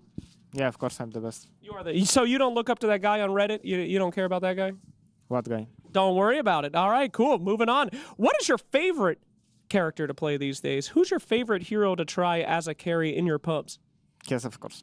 Kez, of course. I think that might be a lie, though, because I watched some high-level replays, and I don't want to leak this out here, but we did see the carry Terrorblade several times in your pubs. You think that's good? Bro, I played 2 pubs on TB, maybe. One I like insanely ruined because I don't care. On Kez, it's fun to play. I play on Kez like 70% of my games, and I smash every game, even if I don't care, like mod. So this hero is just too fun to play. Okay, good to hear. Do you feel like there's a lot of pressure on you to win these games out of everyone else on your team? And we saw Game 1 with the Quap. Quap exploded all those Meepos instantly. Your team kind of fell apart. Anytime it seems like you're having a rough time, the team's having a rough time. Do you feel pressure from your team, or is there someone else that it's important that they win? I mean, I would say I did my job on Meepo, and my team should make the difference in the game. Like, I did my job in 10 minutes. I destroyed like top completely. So my team should win the game, and me connecting everywhere, taking objectives. But in this game, it's like went completely bullshit. I would say it's like our first loss with Meepo, by the way. We won a lot of with Meepo, and it's our first loss. In third game, it was pressured. It was a bit pressure. Like I said in game, guys, okay, don't panic, chill out. It's fine, because game was super rough in early game because we lost lanes. Yeah. Like mid, we lost. Top was super fucking hard lost. Sure. Yeah, and it was not easy, but I knew we could do it. Okay, well, fair enough. Puppy said that it was because it was a morning game. He said that in the morning, your team needs a little time to wake up. Would you agree with that, or is that copium from your coach for not doing his job? I mean, I did my job, but... Not you! Of course you did your job. I understand your question. I'm saying, like, he means that we didn't play good enough. You know? Who cares about Game 1 anyway? You won the series. You did fantastic. It was great seeing PARIVISION come out yet again. Congratulations on that. Can't wait to see your next one, my man. You want to do a memeable clip where you do the Satan thing? You know, that's your new thing. You want to do one of those for us? Of course not. Okay, great. Thank you so much, guys. We'll throw it back to you. I love Slack so much, dude. That was an absolute car crash of an interview. But let's start with the important part. You were called out, Weeha. Wraps are a bullshit item on Meepo. I'm guessing he means you just don't know what you're talking about. I stand my ground. This guy is new as playing Meepo. I was playing Meepo before he was even born. So I'm saying wraps is still the item. I have 700 games to prove it, but it's fine. He's the pro player right now. And he's only lost once on Meepo, and it was in that game, he said. First loss with Meepo, by the way, and then blamed his team. Dude, I loved it. He's just such a little shit. He's such a little... The guy... I agree with him. I completely agree with him. He did his job. He did more than his job, actually. But he should have built wraps. He lit his team. He gave everything to his team on a silver platter, and his team just disappointed him. I understand it. I don't know if you should be you should be out there like, blaming your team though. It's like especially when you've just won the series, incredible stuff. Look, anyway, forget all about that. Congratulations to PARIVISION. We're going to go to a break. When we come back, after that break, it's Heroic versus Aurora. We'll see you in a moment.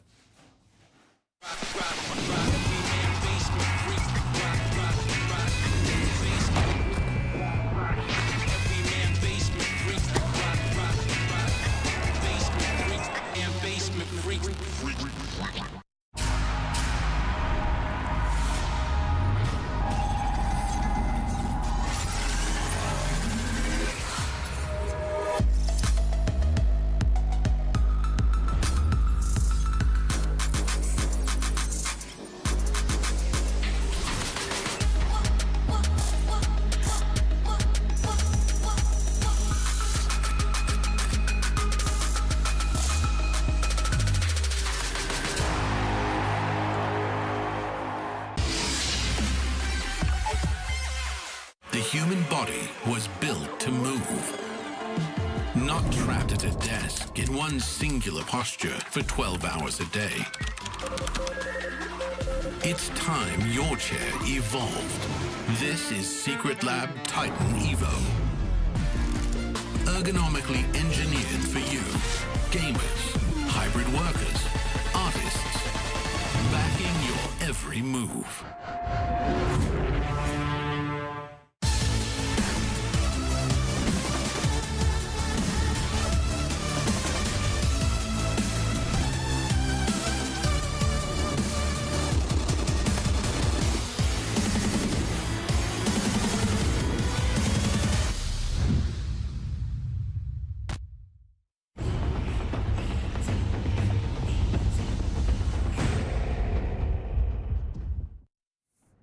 Welcome back to PGL Wallachia Season 8, where the great games are going to continue. We've got a wicked matchup now to talk about. It is Heroic versus Aurora, and I think for the morning crew, the early shifters, it's the first time we've had to talk about Aurora and kind of where they were at since day one. So, obviously, came through the playoffs looking really good. One of the form teams in all of Dota right now. Yes, they've played against Pari, their CIS matchup, to get into here. And they looked really good. They look like they're in shape, they're ready. And the last time, I want to talk about the matchup as well, the last time they met each other, Heroic and Aurora, was in PGL last season, where Heroic took the victory 2-1, but Aurora played with V2 instead of Nightfall. Yes. So they've proven they can beat these guys. And we love Nightfall. Andrew's favorite player in all of Dota. Big fan of Night God. We have not seen a better carry than him since Prime Nightfall. You know, we meme about the BKB TP stuff, but to me, that just goes to show how far he's come because he's actually one of the most active carries in Dota. He will play, Wind Ranger and play super active on this patch, actually making it work. He plays Ursa. He'll rotate towards mid on Ursa, but we see him also going for like Faceless Void, Ultra late game. We were trying to discuss, is there any hero who actually outcarries Void in the late game? Not really. Lone Druid, like Nightfall doesn't touch this hero, historically speaking, but he's still been able to do it. Like, this guy is one of the most adaptive players in Dota currently, and it's just crazy the difference between new Nightfall and old Nightfall. Yeah. And I'm thinking, you just mentioned Lone Druid. I think this might be the hero to be the Faceless Void late game, actually. Because you have the bear, you don't really want to chrono the bear. You don't care about getting chrono, that's true. Just sitting somewhere in the fountain, farming with this bear. And it's good you bring up Lone Druid. I mean, obviously, Nightfall, we've probably, I don't want to say been critical in the past, but I think he's got his signature heroes, I'd say. It's not to say he's one-dimensional, but he's got heroes he likes to play. When we looked up the number of games that he had on the Lone Druid, when he started just picking it up here, he had virtually It was like nothing, literally nothing, yeah. So good for him, And he is the Wind Ranger player of the tournament. I think he loves playing this hero. I saw it in pubs right before he came here. Again, as I mentioned this before, they had he played 4 Wind Runner pubs in a row and won all 4 of them. So he's definitely an enjoyer of this hero, even though it doesn't have that great of a win rate right now. We've also got an interesting clash of personalities is how we're framing it. So talk me through this one. The difference in the mid laners. Yes. So we see here the heroes they play, they're completely opposite. Oh my god. is actually, let's start with Mikoto. Mikoto is a classic mid flashy player. Honest. Ember Spirit, Storm Spirit, Void Spirit, you know, occasional puck. And then you have Tylo. He plays Huskar. He plays Viper. He plays Beastmaster. All these heroes eat Mikoto's heroes for dinner. So I think Mikoto is maybe a bit scared here, and we're going to see some first phase like Huskar bans, Viper bans. Here's the thing, I don't think we've seen the best of Tylung at this event yet. I think he's been very ineffective, not because he's playing poorly. It's like we talked about with KJ in the interview. They're picking heroes that aren't like his signatures, you know? They've had him on Bristle mid and stuff like this, and that's contributed to his stats being as low as they are, because, I mean, this kid had one of the higher KDAs at the last season of PGL. Did you see Mikoto's, by the way? It's 11 KDA. This guy always has the most insane KDAs that Wallachia has. I don't know what it is. He's probably number one, if I had to guess. I have a clip here that I'm going to talk about it in a second about his KDA. Oh, I thought that was the. I thought that was the segue. That's not no. It's all right. You can jump in. Well, Tylung, KJ did mention Tylung plays these heroes as well. So this is what I'm talking about. The kill, death, abandon, hope. So Kaori currently is the lowest KDA from the group stage that has made it into the playoffs, with 15 of the 16 lowest having been eliminated. Yet Kaori is here. Why? Mikoto has the second highest KDA in the group stage, 11.38. And this is because Kaori is using his hero to position himself between Mikoto and the enemies, effectively giving this guy good games, even when he's losing. He lost a game of Queen of Pain. He was 14-3. He died 3 times in a losing game. His whole team had more than 6 deaths.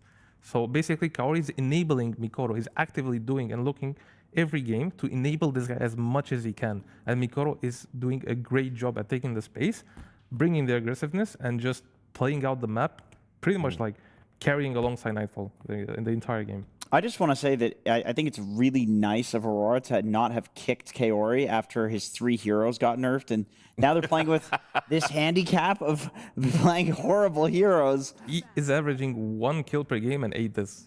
He is still every game Warlock, Phoenix. Yeah, he's still got his hero. He's still got the heroes. They're just worse. Yeah. And you know, I'm memeing. Obviously, they're making it work, and that's the thing. Like, you give a specialty player their specialty heroes, no matter how the meta is, they're going to make it work, especially if it's just a support and you're first picking it. So already the game's not going to be so great for them. If you're like hypothetically first picking a hero, you have all of these picks to at least soft counter it. So yeah, I mean, I it all think if makes anything, it shows the strength of his fundamentals, right? Because, you know, when you're in one of those patches where all your heroes get nerfed and you're still winning games and you're in one of the most winningest teams right now, you know, that's what he's doing so well. So yeah. Aurora, as usual, as most teams that play against Heroic do, they ban out the Huskar in first phase. Yep. I gotta give credit to Tylung, man. He must have done something in pubs to these guys. This guy's Huskar is being respected every single time he plays here. It's crazy to me that you have a first phase. You're basically afraid of a Huskar in first phase every time you play against. Yeah, when we basically haven't seen it from Heroic. Yes. Because it's banned all the time. Yeah. So that's why I'm assuming he did it in pubs. I forgot he did this. It's been a while. KJ is looking into my soul right now. I know. But this is exactly what he was talking about. He can't give it straight. He can't keep it straight. He's got the mouth twitch. He is locked in. Oh, he locked back in. Yeah, he's keeping it up today. Yeah, that's a 95 percentile lock in right there. Can we zoom in a little bit? I know, yeah. Like, how extreme can we go? Well, Heroic with the Rubik, Aurora with the Tiny, and KJ with the Stair. Do you read lips? What? Well, he said, "I love you." Yeah, I was gonna say I thought he said, "I love you," to me personally. He is committed. He's not blinking at all. There it is. He's done it. He's done it. We got you, KJ. Yeah, so the Rubik, obviously we saw King Jungles have an absolute monstrous game on the Rubik to get them through into the playoffs. And speaking of monsters, we've got the Rockman. We've got Tiny coming through, emerged as a really solid carry this patch. Definitely first phase pickable. First very speakable. If you somehow manage to get the ban out on the lifestealer. Yes. Yeah. I think this is Tiny's biggest problem. Currently, the carry matchups. This is the worst somebody can. Yes. Yeah. Some team can do to Tiny.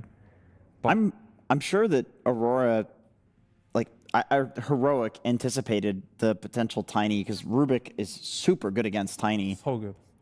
Stealing Avalanche is like devastating, right? You get this AoE increase and cooldown reduction, everything on one of the best stuns in the game, and the cast range is insane, right? Like Tiny has really small cast range. It's kind of what balances the ability. Rubik obviously has essentially infinite cast range. He's a better Tiny. He's a better version of Tiny. So I guess Aurora just says, well, that's just not what Tiny is played around. Like he's about being this like silver edge, harpoon, insta burst you down carry.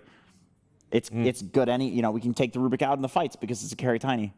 We've also got Monkey King available. How does that play into this matchup we have?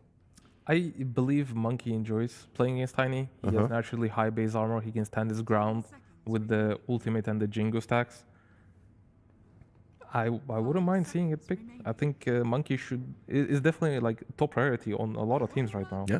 Just if Lifestealer gets banned, which it did does. get banned, Yeah, it's too good. It's almost a no-brainer. I feel like playing Tiny into Lifestealer, you're always gonna feel bad. Yeah. No matter what items you buy, you're always gonna be unfavored, basically. Taking their time with the picks. Just looking at the other heroes that like match up well. I'm looking at the heroic Tiny bans. They're banning out the Pango and the Puck. They kind of focusing a little bit here. Mikoto obviously still has a lot of spirits to play with. Beastmaster still in the pool. Tai Lung plays it as well. You know who matches up very well against Tiny that Whisper does play? That's Necrophos. Ooh. It's just Daily Necrophos. I know people are not a huge fan of it in the off lane. Otherwise, we would probably see like Triple S or DM picking it up. Okay, now you can't do it. Yeah, and that's kind of cool, right? Yeah. I think this is kind of cool though. It's like in the off chance that it did happen, you simply cannot against a Shadow Demon. Through BKB, you are purging the Ghost Shroud. It's one of the roughest matchups in the game for Necro, if not the roughest matchup. Great job on the coach for Aurora. He did his job. Yeah. He came prepared. He knows they play Necro. He knows Tiny. Yeah, he has a problem with the Necro. Yep. So they just pick Shadow Demon. So now with like good luck picking Necro. With Tiny, with Lifestealer Necro out, like the other one that I could see, if you do want to answer Tiny for Heroic, is Undying. Like Whisper has played it in this tournament. Granted, I think they had Alchemist. So they did like Undying, giving the Undying Aghanim Scepter. But I just, Tiny has looked unstoppable other than in the games where teams have actually like given it the respect that I think it deserves and countering it with like the Lifestealer, for example. And the Viper. Yep, the Tai Lung special. Tai Lung special. Yeah. Indeed. Something I don't like seeing this team play.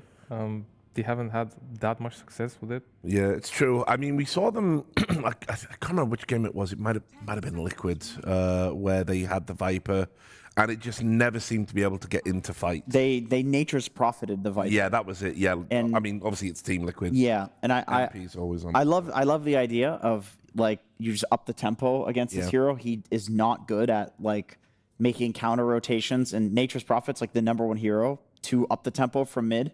Mikoto doesn't really play it. At least he hasn't in a very long time. I mean, I did mention Aurora's mid player, Mikoto. He likes to play the spirits. So Viper does go very well into those matchups. Yeah. I really don't want to see Tai Lung playing Viper. I want to see this guy play flashy heroes. He's a young guy, up-and-coming star player. I agree with you. Don't give him Viper. I 100% it's agree. too much. Yes, he's going to win his lane. But come on, brother. Like, you can do better than that. Just give him some Ember Spirit. Give him some Void Spirit. Queen of Pain, something. Aurora with the Beast. Mm-hmm. Classic. Obviously, good spell for Rubik to steal in the form of Raw as well. So since he doesn't have the passive, Rubik can easily steal it now. Yeah. But last patch was like very simple. Click Roar, click passive. Impossible. This is a hero that should hypothetically do pretty well against a Viper mid, right? You just shove the lane out with like boars and axes. Like better than the spirits, right?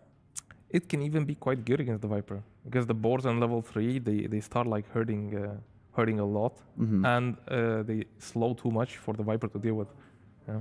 So I do like this as a mid pick. It's like potentially it could be a mid. Still sticking with like this kind of more standard mids now, just not going the Spirit direction where you're going to get like dumpstered. I agree. I think that's why the Heroic early picked Viper, because they realized against Makoto's hero pool, like his prospect hero pool, it's literally good against all the Spirits. That's what Viper has been picked against for as long as I've played Dota. You do shut down Mikoto on lane, but not necessarily in game.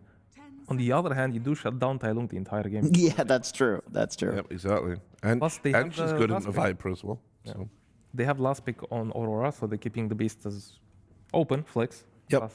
We will see KJ on the Zeus, most likely. He's been playing that. It's been so good. He explained a little bit of his theory crafting behind it, saying that, you know, it's nice you can play greedy, and instead of building support items, you just essentially build the core items because you've got so much gold. The thing I'm worried about on Heroic right now is they don't have a lot of lockdown. You have this Viper that's gonna go probably 2 or 3. And then you have Zeus and Rubik both won't have any type of lockdown. I guess Rubik does have a stun, but it's very short duration. Now you've got big, giant pits of malice. They did fix it with the Underlord, but it's not a stun per se. No. It's good in the early game, but it gets a bit harder once enemies get BKBs to lock them down. So right now, Heroic don't really have a way of initiating. They don't really have a way of locking down targets either, but they do have strong lanes. Aurora are gonna keep it open, so they have freedom to do whatever they want, basically. Yeah, and giving WS last pick, I feel like this is one of the offlaners that, okay, they banned the Timber, yeah, even respecting like what is considered the most awful hero in Dota. Because we are the Meepo panel now, I was going to ask, because obviously Yuma's in the game. Is it a Meepo game? You mean like tiny mid, beef off? Oh, sorry, for the other side. Oh, well, I'll let we answer. It's not really. Not really? Not really. The lane is looking rough. On carry, you can almost always get away with the lane, but I think if you're left 1v1, usually you want to have the edge, and I think if it's a Beat Smasher, you do not have the edge. Right. So that's already like for me a big reason why not to pick this. Maybe they blunder and they pick it if the Queen of Pain ban comes out, because I totally agree with what you're saying. Of course, I have to. You're the Meepo GOAT. If you tell me it's a good Meepo game, I don't have to. Satanic thinks I'm wrong. I trust it. No, I trust it. I trust the history. But they could still make the mistake, right? Plenty of teams have done that before. We've questioned like, oh, they picked Medusa without banning Anti-Mage. Surely Anti-Mage comes out, and then it does, and they go, we forgot. Yeah, like it does happen. Okay, well that's cool. They're really yeah. I mean, Enigma, we saw like 5 picks in this tournament or something like that. It was not picked that much. Enigma players themselves, actually. Mm-hmm. Yeah, that's why they're probably scared of it. The thing is, when you play a hero, like especially a specialist hero, you tend to be more scared of it, even though the enemies generally don't play that hero. So you start thinking about it in the bans and the picks. What do we do if they pick this? And yeah, they come out with a ban. WS is one of the scariest offlaner last pickers in Dota, I would say. Like some offlaners, you can just put them on whatever hero, last pick, first pick, they're going to do the same thing. But WS, I feel like if this guy has a free game, like do not forget, he was rank 1 on the leaderboard when he like came into competitive Dota. Like they banned him. Yeah, there it is. Well, they assumed. Yeah. Worth respecting, I guess. Like if, you know, just to have a more normal game. Aurora has such a normal draft. I feel like they think if they can just play like standard Dota, they're going to win the game. I do understand why the Meepo came out. It's because of the Enigma ban. It looks like they wanted the Meepo. Enigma's very good against Meepo. Weaver, solid carry. I feel like this is the hidden hero of the patch and probably one of the best carries right now. From what I've played in pubs, this hero has shined. He has basically 10% free damage just by selling this to a hero. And we haven't seen that many teams play this hero right now. But the games they played, he has like 90% win rate. I think it's like 4-1, 5-1. Yep. It's had a lot of success. I think I remember seeing Aurora Centaur the Weaver before, or maybe it was another team But, you know, any hero that wants to just, like, solely poke you down in lane, obviously, is not so good against Centaur. Just thinking for WS, like, what is a last pick hero they can get, you know? He could still be a beast, although we were Could be a pretty beast. good against the beast. Yeah, they went for the Centaur. They decided to put the beast against the Viper. Yeah, they definitely needed, like, well, they didn't need it, but it's good to have a little bit more disable. SD plus Centaur combo too is, like, such easy setup. Even on a hero like Weaver that's, you know, pretty hard to catch. SD Imprison into Centaur Stomp, that's guaranteed. Centaur also very good this game. Like, lots to run away from. It's a bit shit against Underlord. Like, it's hard to run away from the pits, especially. The pit is annoying, for sure. It's a bit annoying. But that's kind of all they have, though. But that's just it, the yeah. pit and a Rubik lift. Yeah, I like it a lot. And with Centaur players, I feel like there's the master tier and higher Centaurs where they somehow hit top net worth and maintain it, and they look really, really good on the hero, and it can actually, like, carry the game. Collapse is one of them. WS is one of them. And then there's the Centaur players that just do their thing. They stun. They essentially become a support. To me, WS is one of the, like, higher tier Centaur players that if you give it to him last pick, he will actually run away with the game.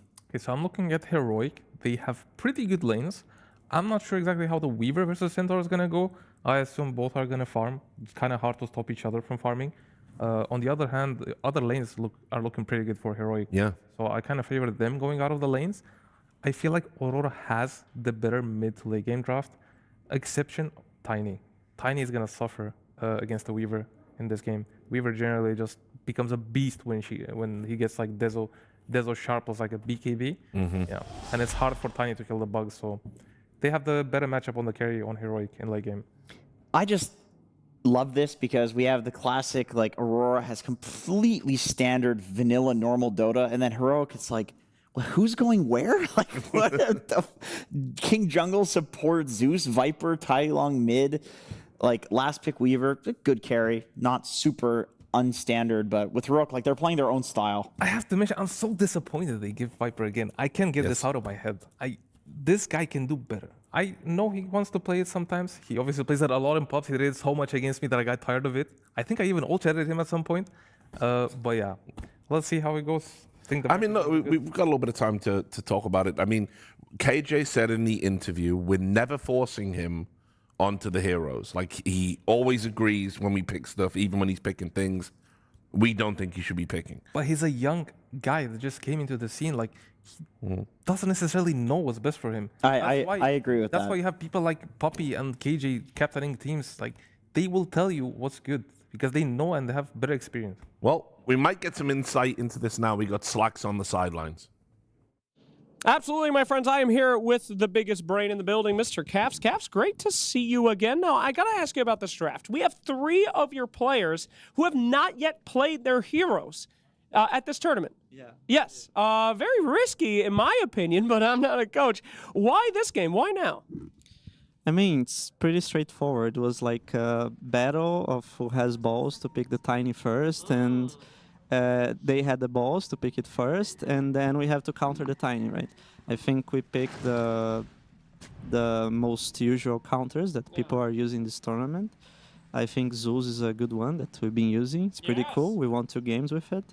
And as long as, like, Tai Lung hasn't, like, he has played Viper this tournament, so it's just Yuma with the Weaver and Whisper with the Underlord, right? That's right, that's right. Yeah. You do remember. Do you typically win Battle of the Balls? It depends on the patch. I think it's 50-50 for us. I would like to say that we do, but yeah, it depends. You're lucky you can still do a 50-50, you know? Sometimes you lose one of them balls to issues. Let's talk a little bit about this draft a little more. I did want to ask about this Tai Lung thing. You might have saw Weeha's reaction when Tai Lung is put on a hero like Viper, traditionally a dumbo hero, but he's very, very good at it. Does he like to play kind of standardy good heroes, or does he want to be on something flashy and you're the guy that says, no, young man, no fun? He really likes Viper. You believe it or not, he fucking loves this hero.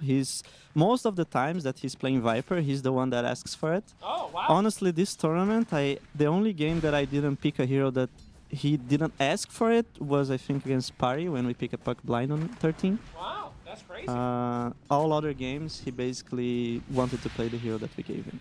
Okay, well, that is some good father figure right there. Let some of the children get what they want, deny the others, do what's best. Let's get into this exciting game. Thank you so much, Caps. It's always a pleasure. And we'll get straight into the action with our casters, Sunsfan and Cinderwind. Wow, very positive throw. Thank you so much, KJ. In the top lane is going to get first blood, so good timing on the throw. Learned a little bit too much about Slax's balls, I think, but we'll just move on. We didn't learn enough. I feel like there's more to that story. Now I want to hear the rest. We're going to ask in the green room, and then we'll update you guys in Game 2, so stay tuned. That's right. Until then, we can talk about this game, where Aurora will face off against Heroic, and yeah, I mean, I think that is kind of the story. We've seen it time and time again with Tai Long playing these flashy heroes, which he is not this time around. Hoof Stomp does hit Yuma. Staying alive, though, is WS now taking the punishment. In fact, Yuma gets the kill on Mira. WS falls after, and now Heroic in a very good position in this top lane. I think there's some X factor to these King Jungle Zeus lanes in the games we've seen so far in this tournament, which is the familiarity factor. I think the way Aurora just played that situation, they were not at all expecting this output to come out from the Zeus. He did a ton of damage there. 1,300 damage. That was a laning stage fight the Zeus did with just Arc Lightning and attacks. That's what happens when you stack heroes into him. They're just gonna, you know, keep taking the Arc Lightnings, both of them, as he spams them out. Didn't do their homework. I mean, they shouldn't be surprised it's picked, but I think that instance of the fight, I understand what they were trying to do in the Weaver, and I actually think WS timed it perfectly. What you want to do is you want a disruption into Stomp, but you don't want to Stomp instantly when he comes out of disruption. You want to wait until he uses Shukuchi so that you use the stun duration to block movement duration, basically. So WS played it perfectly and they still both died, which in essence means it was a bad idea. They shouldn't even have tried, is what the conclusion has to be there. So that's very good news for Heroic in their top lane. In the mid lane, Tai Long is playing against Beastmaster. I 1000% agree with the panel, by the way. I don't like seeing him on this hero, and I understand that he wants to play it himself. The coach says he loves it. I think there is a time and a place for stuff like this where players who, how to say it, let's say it's his best hero. Okay, let's entertain that idea, that he's the best Viper and he's the best Viper in the world. If that doesn't work with how the team's structure is functional in the games, like their archetype of lineups, who's taking charge when, how you build the rest of the drafts, then I just don't think you should pick the hero. Well, let's go with this argument that he is the best Viper in the world. Right. This isn't exactly a hero that just takes over games anyway. No, right? I agree. I feel like a lot of times it's kind of an anti-carry or an anti-pick for a specific hero that gets broken or whatever the case may be, or just dominating the mid lane. Beastmaster's going to be fine. Like, yeah, he might get bullied a bit, but he'll survive and he'll get his farm. He's drawing the lane on Beast. Our good old, surely this hero beats Beastmaster conundrum is in play again, and no. Apparently Beastmaster can also draw with Viper. So, I don't know, I mean, Makoto has been a phenomenal player for quite a while, and I think he's even grown more in the last 6 months. Just, he seems super stable to me, really knows limitations. He's getting some help now, so this is not really a fair fight with Enchantress in the mix. And now also Shadow Demon. Oh boy, TPs are coming. It's going to be too late. Tai Long drops as Mira claims his second kill of the game. Yeah, they can very easily leave Tiny alone against Underlord because it's Underlord. And therefore... Yeah, let's talk about Underlord, because I feel like this hero either... he doesn't really pop off. What's the right wording for this? He's either very valuable for his team or just completely a non-factor, and there's not much in between. In this game, do you like the matchups? It is triple melee. Yeah, Firestorm is very good this game. And I assume you want to buy auras this time around. Yeah, I would think so. And also Atrophy Aura is obviously incredible against Tiny, because he has so much base damage that you're blocking out. Mira will be punished here. It's a clear counter pick to Tiny. Caps also said it in the interview. We were playing a game of chicken with who was going to pick Tiny first. They did. We picked the counters. I mean, I understand. This is not a matter of I don't think Heroic's heroes make sense. I think they do make sense. I think every pick has a clear purpose. But as I said before, I don't vibe with Tai Long on Viper. That's just my opinion. The same with Bristle. Like, I think this archetype hero, not for him as a player, but necessarily only, but also for Heroic as a team, I think they're best when the mid player is aggressive and active. And we'll see if they can cover their bases with this. What I do love is that they're sticking to their Zeus. They have total faith in this. They're the only team playing it. They haven't lost yet. So obviously King Jungles is going to feel very good about that. And that's an instance where it's not just they're winning by happenstance. It's only been 2 games, but he's looked really good in both games as well. Super high impact. Gonna get a telekinesis, burst damage, WS dead. Centaur not tanky enough here. A lot of rotations from the supports early on from Heroic. Hasn't really helped the mid lane all too much, but that top lane seems to be on lockdown at the moment. Now, I would say in a potentially a little bit of a similar fashion to the previous game we just watched. This is a game where Heroic's lanes can go very well and they can build an advantage. And then the question is, how do you convert? Because you don't have, the panel talked about this, you don't have any catch. You have Underlord and Rubik as your lockdown. So Stampede is going to be amazing for disengaging. Demonic Cleanse eventually could be a really good ability too. Boots of Bearing would be amazing if they get that on Ench. So they have tools to just kind of play keep away and farming if they want to.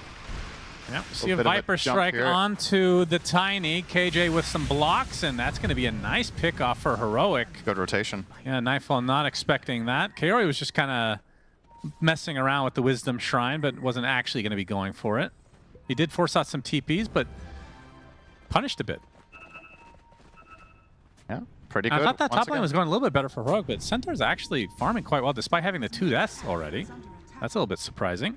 Yeah, they have kill power, but they don't have like consistent. They can't non-stop harass him. That's the weakness of Zeus. You're burning your mana for it. Yeah. Man, he is getting manhandled right now. Every time he shows up to lane, there's several heroes. Fiend's Gate, too late. Yeah.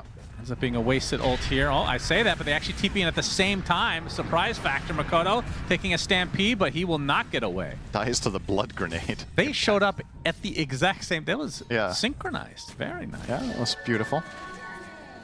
As Mira now getting chased by Yuma. Early rotation from him as well. I think he's possibly fine here. Really? You think he's possibly fine? That's really interesting. That's right. He is fine. You're right. Missed the stomp. Yeah, I was right that time.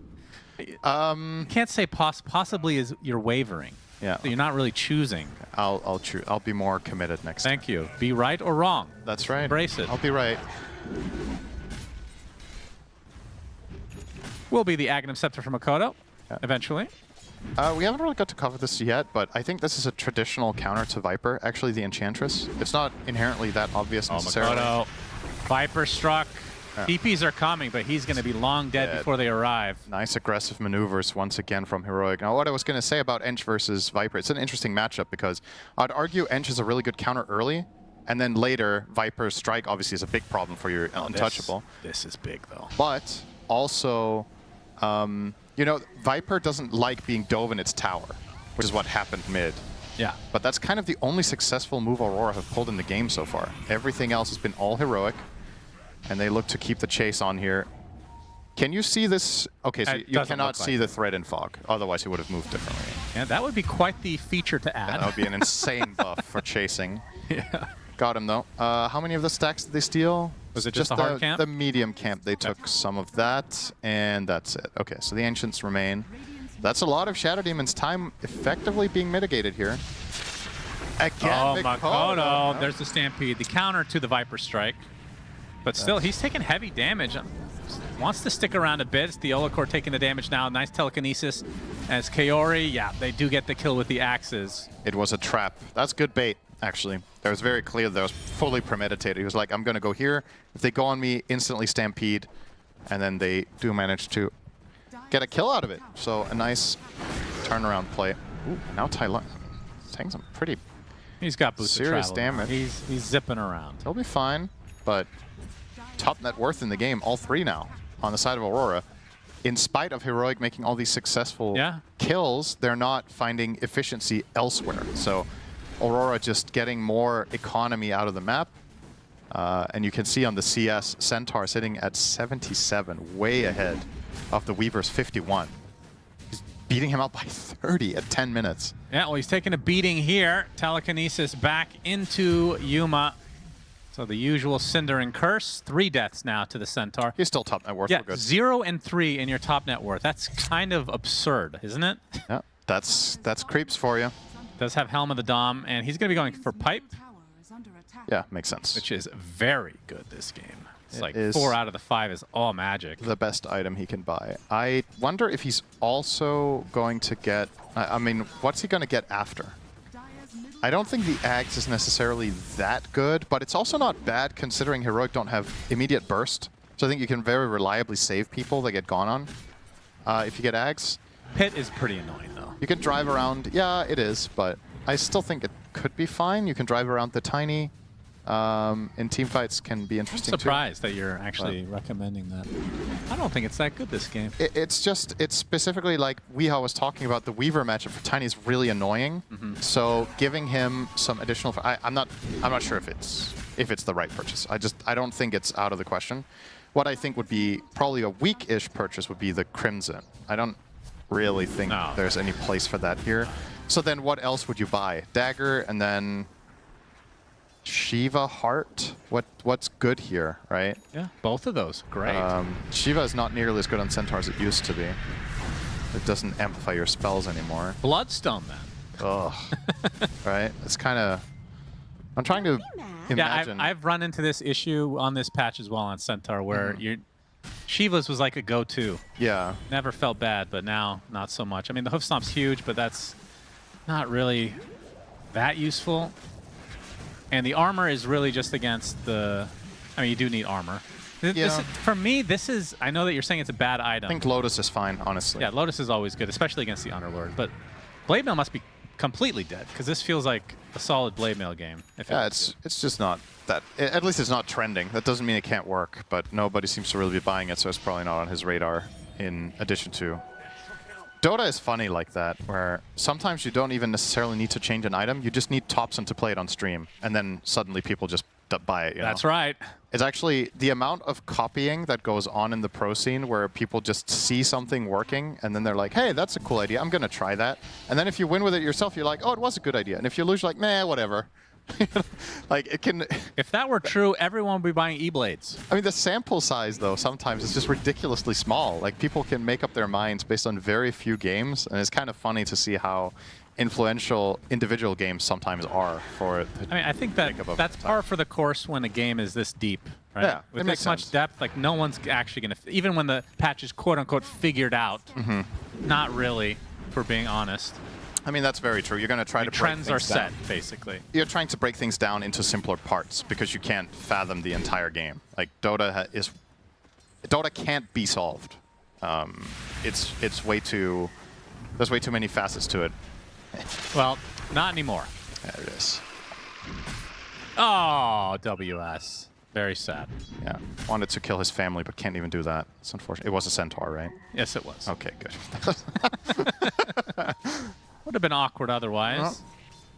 Well, he could have been a bastard. Raised by wolves, maybe? As Heroic grouping up to take this tier 1 mid. Whisper has the early Atos. So we've seen the Atos into Ags a decent amount of time. So that, to me, let's see what else he is. Yeah, he is going Ags next. So not going for Auras this time around. We've seen that work. We've seen it not work. I don't know. What would you do this game? Is this the correct choice? I mean, I think, again, I'm going to bring it up.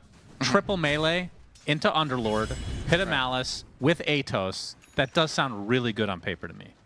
It's also just a limitation of the lineup. They don't have catch, as we talked about. So I think I think it's good, given the constraints of their lineup, to buy Atos on Underlord, but if you had a lot of catch, I don't think you should have bought it. I think then I would have rather seen a pipe. Can you have too much catch?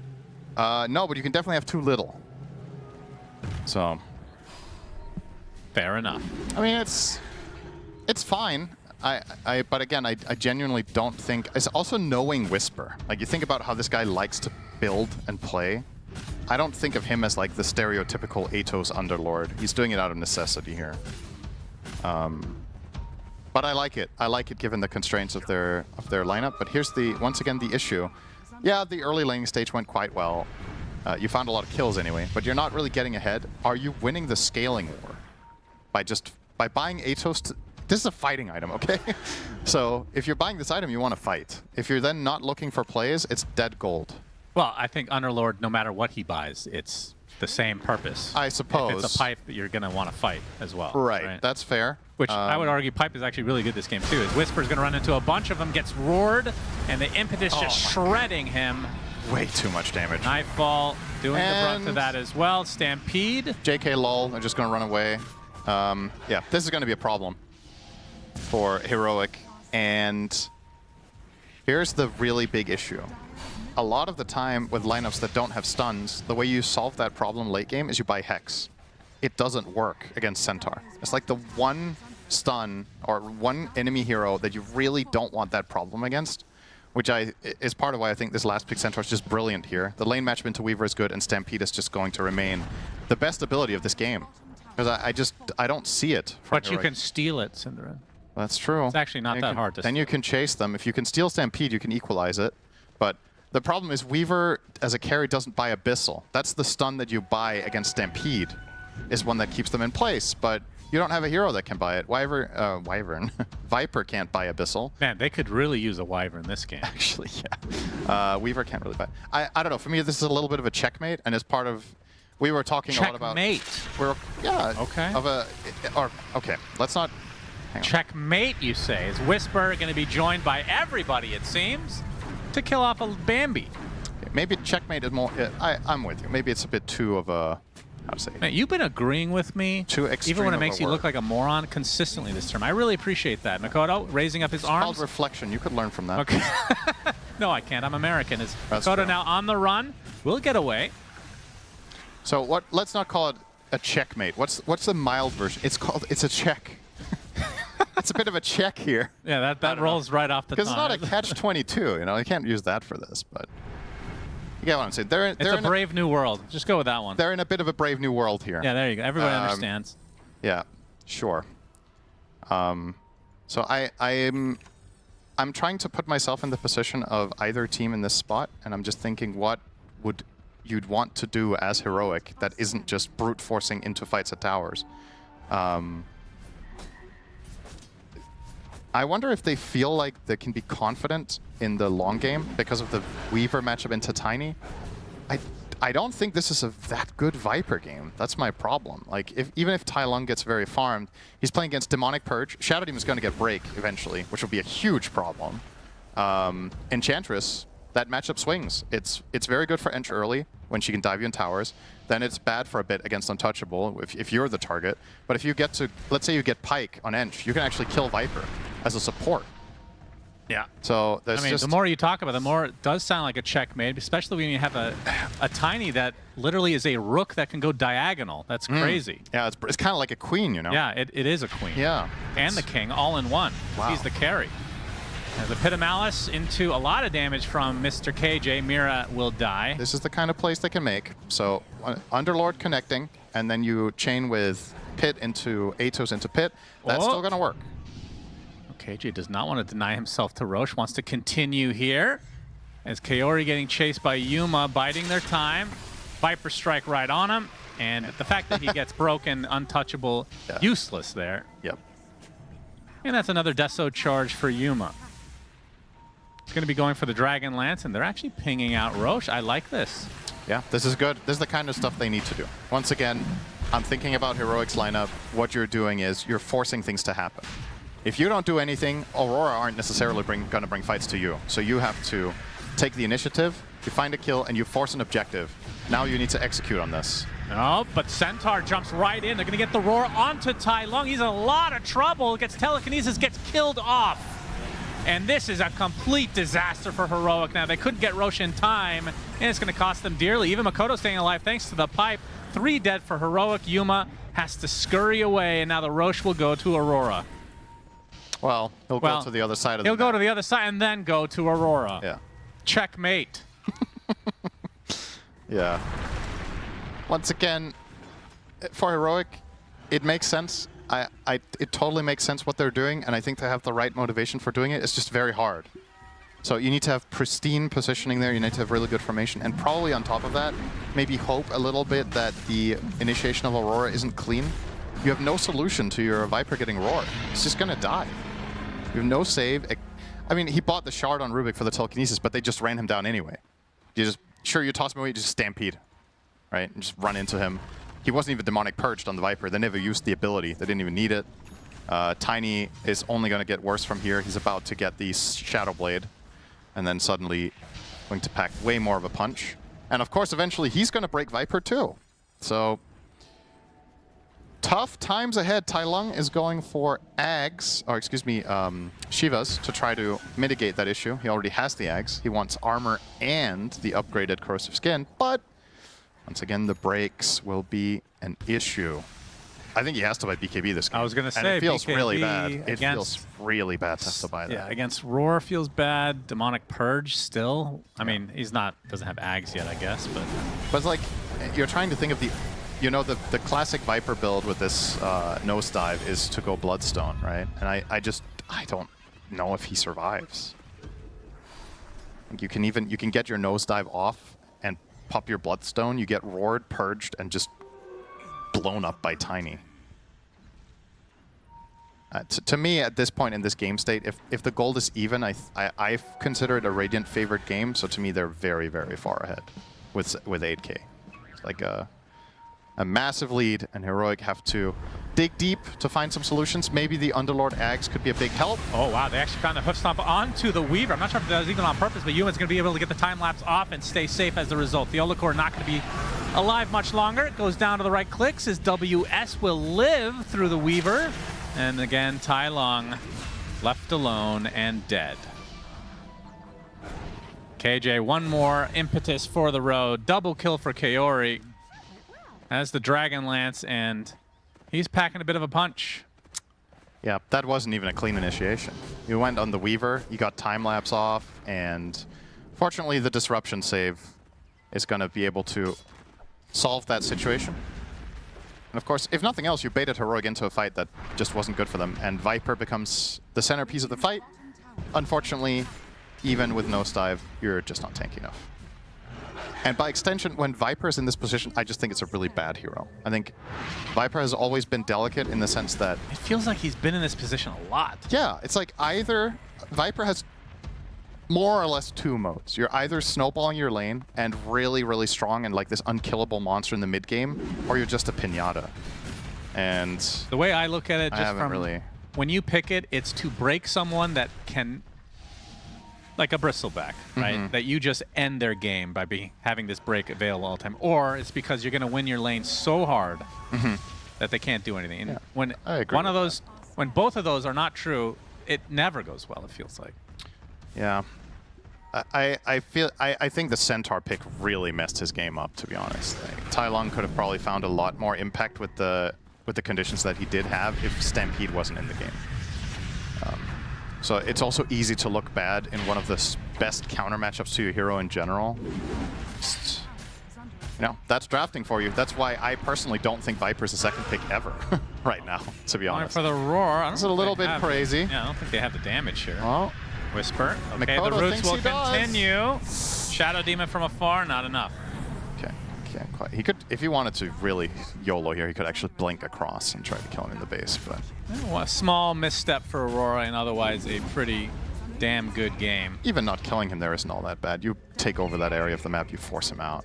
Now, let's see if they can find an opening here onto... They're kind of running around in duos and trios, but can't quite find the initiation. Now they're going to see the Tiny nice telekinesis. But, Yeah, but Tai Lung... yeah, that's a higher value target here. Tai Lung going to take some impetus damage. They're not going to go any damage. further, though. Yeah, That's the support 5. He's not far away from Hurricane Pike either, and that's when that hero really starts to get disgusting. I mean, realistically speaking, you could Demonic Purge the Viper and then Pike it with Ench, and Ench can solo you. Yeah. That's pretty bad news. That's your mid hero getting killed by 2 supports 100-0. So, another good reason to buy BKB, I suppose. Now here's a timing, finally, for Heroic. Ags Underlord, Ags Zeus. This helps. Now you have 2 additional global abilities, some more lockdown, or roots at least.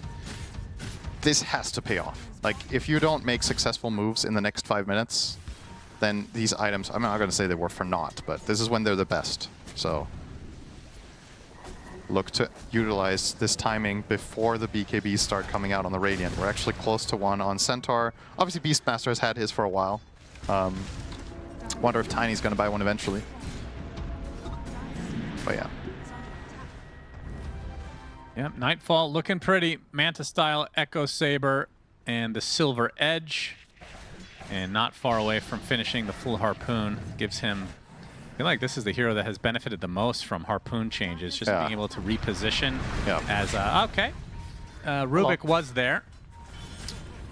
The old classic Avatos Instagib. Tier 2 tower will be Aurora's, and it's still a couple of minutes away from knowing when Roche will spawn, so they can kind of just play this slow. Yeah, it is a very big Tiny. I think, you know, for all intents and purposes, I think this has been a good game from Yuma on the Weaver as well. Carry on the other side of the coin here is 4-0-3. He's buying the right items. He's doing the right things. We was pointing out that this is a good carry-to-carry matchup against Tiny, but I think it can be a little bit double-edged when if Tiny is ahead, he's one of the carries that can burst you so fast that you don't get to use time-lapse. So it's not fully one-sided, unlike certain other carry matchups, but... A BKB on Centaur, by the way. Yeah, he has it now. Very nice. Yeah, I like that choice. Now that you have BKB, I think... Ags gets better. Ags gets way better. What was the other item we were considering? Lotus? You said Lotus, yeah. I think that could have been fine. How come we never see heart on this hero? You do, occasionally. Very rare. It's like a luxury. Even with the Behemoth's blood being added to it. Yeah. It just feels right to have a big, fat, juicy heart on Centaur, you know? Sad. I think the thing that can be a little bit tricky with that... Oh, hang on. Tai Long. Oh, no. Whoa. Oh, they didn't see him. Oh, that was so close. It's too good. Wow. That was... I think they were 100 or 200 night vision away from killing him on the spot there. Didn't get it. They will have to accept not finding a little snack in the night. They do get ward out, though. So maybe they'll find him there again later. And now, actually, he is walking right under a ward. They have eyes on the prize. Are they going to go for him? No. They're making the move bottom instead. Whisper, going to get... Permastun. He gets 2-man. Oh, there's an amp damage rune. Okay, I was like, how the hell is he dying so fast on Underlord? But, well, this is what can happen on... Oh, now they got the break from the Silver Edge. The Nimbus comes out. But Tylon's going to take a ton of damage from this Impetus. Carry can't quite finish the job, though. As they do find some trouble with the Tiny, as Nightfall getting out very quickly there. Harpoon helping out quite a bit. Oh, and Yuma, the Underlord's already dead, and Yuma is going ham onto Nightfall, but can he finish the job? Absolutely not. No time lapse. So 3 dead for Heroic. Yuma is spotted. Hook stomp off the mark, but Nightfall connects, gets the avalanche, and that should be enough. Hey, Tai Long survived once. That's good. He got out. True. Everybody else wasn't so lucky. But yeah, just a nice sequence there, again, from Aurora. After killing Underlord, this team fight gets really easy. There's no mitigation for the Tiny because Underlord's aura isn't there. And yeah, as in this unfortunate development, I feel like this Atos on Underlord has done more or less nothing, so perhaps it could have been better for him to have an aura. At the same time, though, would you have found the type of fights you want? It feels like everything in this game is on Aurora's terms. Every fight that's chosen is the one they pick. So we're basically playing on their timings. You just got the Underlord Ags and Zeus Ags simultaneously, and you didn't get to make a move. So, yep, it's rough. For a 16-13 game, a 15k lead is quite telling at 29 minutes. It's just Aurora's game is so much easier to play. And the map is shrinking by the minute. Roshan 140. Yep, turned into a very casual game all of a sudden for Aurora. I mean, it started off at a feverish pace. Heroic was all over the place, but you kind of mentioned it. Despite having the kill lead, even early on, they were still kind of breaking even on the farm. So once they stopped getting those kills, that's when Aurora really started to take off. As we're now going to see a Blink Dagger from Mira. So not opting, I mean, they don't need the Ag. I mean, not that he'll buy it next, I think. I mean, if the game even lasts that long. Yeah, that would probably be his next item. I think the dagger is better anyway. I think this is good. You want to have a reliable reach for the save. Of course, Thunder God's Wrath is a little bit of an X factor in this. Can be hard to blink save if the enemy team initiates, but in every other situation, this will be very handy to have. So Yeah, okay, it's go time for Heroic. I think they have this sense of urgency that we better get something done here. They're not going to wait for Weaver to get Daedalus. They'll deal with it with a Crystallis and try to see if they can find an angle. Now, Aurora seem to have the same idea. Will they clash up here? That's a really, really good angle for Aurora. Spotted. Okay, they're not going to initiate. I'm going to reposition. Tailong is daring them to initiate, and they will. They will oblige. You get the Primal Roar. There's a Telekinesis save, but the Impetus is shredding him, and he's just dead. They baited them, kind of. They dared them to fight, really. The buyback actually coming out from Tailong as Yuma has to pop the time lapse. Still has that BKB active, will Shikuchi away, though. They're not doing any damage to Aurora.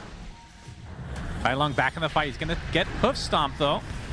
Whisper's there to try to control. A dieback if he dies. There is the Impetus from afar. Not quite enough to finish the job, but Makoto jumps in. He wants to do that, and they will get it thanks to Kaori's Impetus. So a dieback for the Viper. They dared them to fight, and Aurora said, okay, lol. They lose nobody. Yeah. I don't know. I feel like I'm a broken record, but the Viper just isn't Vipering. No. He goes in front, he even gets saved by Rubik, and he still can't fight. He buys back. That was 2 Viper lives and 1 save, and he still just barely did anything. So, this game is... Wanna kill him or what? Okay. Nothing more needs to be said. Okay, nobody said no, so I'm going. That's pretty funny, actually. I like that. As I mean, the Viper's still dead here. Aegis is on the Beastmaster, so Nightfall in a bit of trouble. Gets rooted twice. He's dead. It's a pretty big kill. That's pretty nice. Finally, something. Yeah, they need a lot more of that, though. Yeah, it's step 1 of 10, probably. So Nightfall can just chill for a bit now. Oh, he has no other choice. Oh, he could be screaming. Oh, true. A fair suggestion. He could fall out of his chair. Yeah. What would Envy do? Envy? What would Envy do? Envy would try to extend this to 60+ minutes, and then it's a flip of the coin. Actually, for him, it's a flip of the dice, if we're being real. A little bit different. And if the die ends on the edge, then he wins. So it never happens, yeah. That's right. That's why he retired. He realized the dice on edge strategy didn't quite work. We're never going to have anyone like him again, are we? Really sad. This tier 1 is still up? Are you kidding? Wow. Yeah. Not anymore, though. That is tower number 3. Yeah. All right, well, they have a Daedalus for Yuma. Definitely packing a bit of heat now. Okay. As they have the global initiation on Makoto, gets off the roar, and Night falls away. No way to cancel that. Yeah, that's another problem with not having a stun. Except Telekinesis, you're also dealing with the Nightfall against Nightfall. It's and too his strong. team... Oh, here it comes. Boom! Oh! Poor thing. The poor bird! It just spawned, Oh, hi, and Tailong. so did Tailong, but he's back to the fountain. Deep in thought on camera, why did I pick Viper? I think he's still... Will I ever learn? Will I ever stop? It's kind of interesting. The team obviously thought Viper was fine, though. Yeah. So it's not like they're just bowing to the whim of this young man, right? Honestly, I mean, it's tongue-in-cheek, right? I get it. He loves the hero. He thinks it's good. They probably have good success with it in scrim, so of course they're going to believe in it. I personally just think it's too early to pick it. I think if you want to give Tailong that archetype hero, it needs to be picked late, and I would still rather not see it. But if you have to, then at the very least, he's like a star player, right? You got to give this guy good conditions so he can win the game. It's like, how to say... Like if you gave Prime Sumail first pick in your draft, but the hero was heavily counterable. Now, EG back then did first pick him Storm, but that was because Storm was fucking broken. Yeah. So he could play it into anything. But if he couldn't, they probably wouldn't have picked it first, right? Bulba never realized that Storm changed after that, so he still kept first picking Storm for the next 5 years, but Yep, understandable. it's all good. All right, here comes Viper, and they run away. the biggest counter to Viper is just turn tail and run. That's right. That's why he has dive, though, so he can catch up. Unfortunately, it's like 400 range now. It used to be like double that. Yeah, it was quite strong when it was at its best. This hero has definitely suffered quite a bit from the sequencing of nerfs, right? There's like a lot of... I'm surprised Aurora's not pushing the envelope. They still have Aegis for a little over a minute, but they're not grouping up, so maybe they want to go for a Tormy. Feels like a bit of a slow play, though. Yeah, I mean, maybe you would... I don't know if you want to brute force this Aegis. I think it's actually okay to just play map. Like, you know you're in control. You can wait for Heroic to move out. Maybe you find a free pick and you go from there. Makoto might become that free pick. Well, he has the Aegis, so I think he kind of doesn't mind this. That is indeed the case. Just chill. Keep on farming. You know you're out farming them. You've got probably 2/3 of the map under your control. Do you think if there was a hero, this is going to be so random, I'm sorry. Okay. Where their ultimate was passive. Yeah.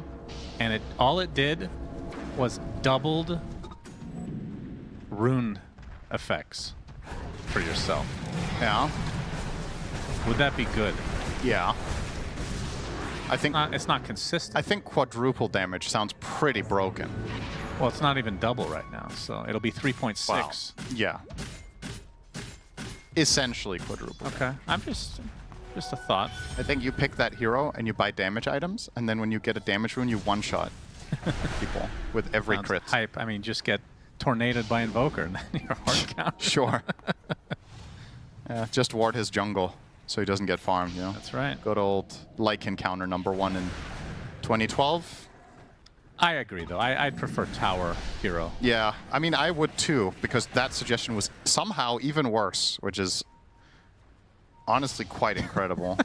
You found the way. Interesting blink pickup here from Yuma, by the way. Not an item you see on Weaver all that often. He's going for Divine, by the way. Yeah, I mean, you know where this game's at.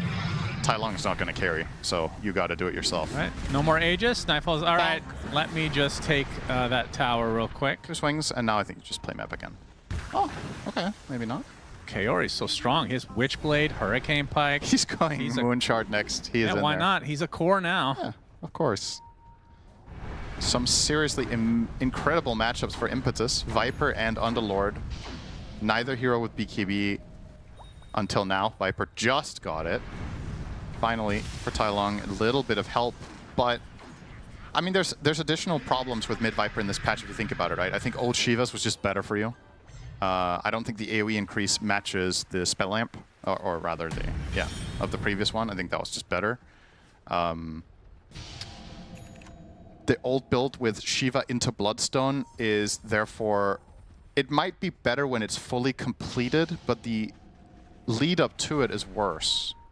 And knowing how much Viper cares about tempo, that probably is an overall nerf. And I don't know if you could just buy Bloodstone before. He had it queued up instead of BKB, but he's like, I can't even play my hero against the breaks. So I have to get a BKB now. The cart, was that the full cart on the way? 1,000 to go. Watch out for the Rubik's Steel now. 1,000 to go. Oh yeah, that's very bugged. You said somebody explained that to you, right? Yeah, so I think it was PTP that tested it, and he said it's inconsistent. Oh, that's nice. That's Dota. Yes. Basically, Theola Core and... Oh, look at the size of those pits. That is a lot. As Tai Lung trying to dive in, pops the BKB. He wants to fight. He is going to regret that decision. His Nightfall almost 2-shots him. We'll have to run away, though. Is WS on the run. Yuma can't quite kill him off. Another pit taking up the entire space here as Kaori just stands in it with the impetus, but there's the roar. Onto the Weaver with the avalanche to follow. Yuma dead. Does have buyback. They better be careful. There's still a lot to work with here for Aurora. Demonic Purge on a Tai Lung. He's just stuck there. Now the BKB popped by the Beastmaster is going to run away for now as Tai Lung just trickling down. The Hoof Stomp double edge finishes him off. And this should open up. Well, it would open up Roche if he was up anytime soon, but it's actually a very late spawn. As Whisper on the high ground. Not going to go out. or not going to get away rather, as Nightfall blinks in. And now the buildings will face some consequences here. This is probably megas if you don't buy back. 45 seconds with these heroes, Beastmaster, Tiny. It's pretty quick. There's even siege creeps. At bare minimum, 2 lanes. Absolute bare minimum. They can even heal up with Ench. That's very nice. More staying power. Oh, Makoto still has Aurora up his sleeve onto the Rubik. He's dead as well. As Nightfall finds a little Zeus action next to the fountain, he gets insta-gib, Theolacor. Oh, he well, he can't toss to nothing, unfortunately. Yeah. A good attempt. Yeah, this looks like Megas, but... They'll have one last chance before Megas if they buy back Zeus. And Aurora know this, so they're just going to back off. Okay. Take the bot racks completed here with Ench. And well... Well, Theolacor gets off the toss on the Kaori, but that's not an easy target to kill. Theolacor is, however, as Nightfall just destroys his face, as Yuma barely gets the time lapse off in time. He will survive, as now Nightfall on the low ground. The Harpoon, again, just being so good on this hero. Yeah, it's crazy good. As Heroic, they're not going to really find much. It is 90 seconds of no Shadow Demon. Nightfall still wants to fight, apparently. Thinking better of it. I mean, he is completely 6-slotted. So I know you love this new Harpoon. Do you think it's too good? Come on, don't be that guy. I'm not talking about Don't be that guy. Okay. Why do you always need to... Because of you, neutrals are not interesting at all. That is not because They're not... It is. You complain, you complain, you complain. If it was because eventually of you infect me, people's brains. If it was because of me, we would have had the better version, which is they would have been removed 3 years ago, okay? No, so it's not because of They were... I came around to the neutrals, okay? Well, you loved them from the start. No, I didn't. That's untrue. What do you mean? I like the concept. I thought the implementation was it, and then eventually they got there, and then they listened to you getting, complaining over and over and over. They infect their brain with that disgusting fungus that is your You know voice. how they got there, though? That was because they listened to me. Yeah, well. Then they just shouldn't have listened to Now other people. neutrals, they might as well be dead. It's not my fault. It's not my fault. Okay, so back to Harpoon. 700 cast range. Okay. Is that maybe a bit too long? It's fine. What if it's 500? It's fine. It's still good, right? It's fine. It's fine as it is? Yes. Understood. Okay. Just makes stats worse. Yep. Okay. Fair enough. If you really want to nerf it, just increase the cooldown by 0.5 seconds. Yep, that's great. As usual. The thing I like about it is, and now I know this is going to sound funny because he has a blink, but it gives you an option to not have to go blink on every single freaking hero that doesn't have a mobility spell as a carry. I think it's very, very, very good to have. think we're kind of on the same page with the... No, we're not. You're wrong. The concept of being able to jump to trees like this with an item, I think is fine. Yeah, you just always want to tweak the numbers, you know? Just leave it alone. That's called balancing. Let it be. As the great John Lennon once, that was actually Paul McCartney. You got me there almost. As up, okay, is that enough damage? Yes! Yuma deleted. Yep. Now the roar onto the high ground with a bunch of X's. Errors, because Tai Lung picked Viper. There's the cart to save the Beastmaster. Don't think he really needed it, for being honest here. The buyback comes out. Wait, Let It Be. Was it John Lennon or Paul McCartney? Actually, I don't know who wrote that song. Wasn't it John Lennon? It might, yeah, maybe it was John Lennon. I was right. I mean, I wasn't confident in correcting you because it's your band, but you didn't know, so. Well, I mean, yeah, I don't know who. I mean, what's the song? Let It Be?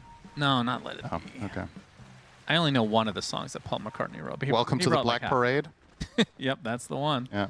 I'd love to hear the Beatles do that. Let's get some AI audio on that. Oh, yeah. Nothing like AI audio. It's great. One of the better additions to the world in the last 10 years. AI was actually used to finish the last Beatles song, so that one I didn't mind as much. 3 minutes on the Aegis for Aurora to try to finish this game.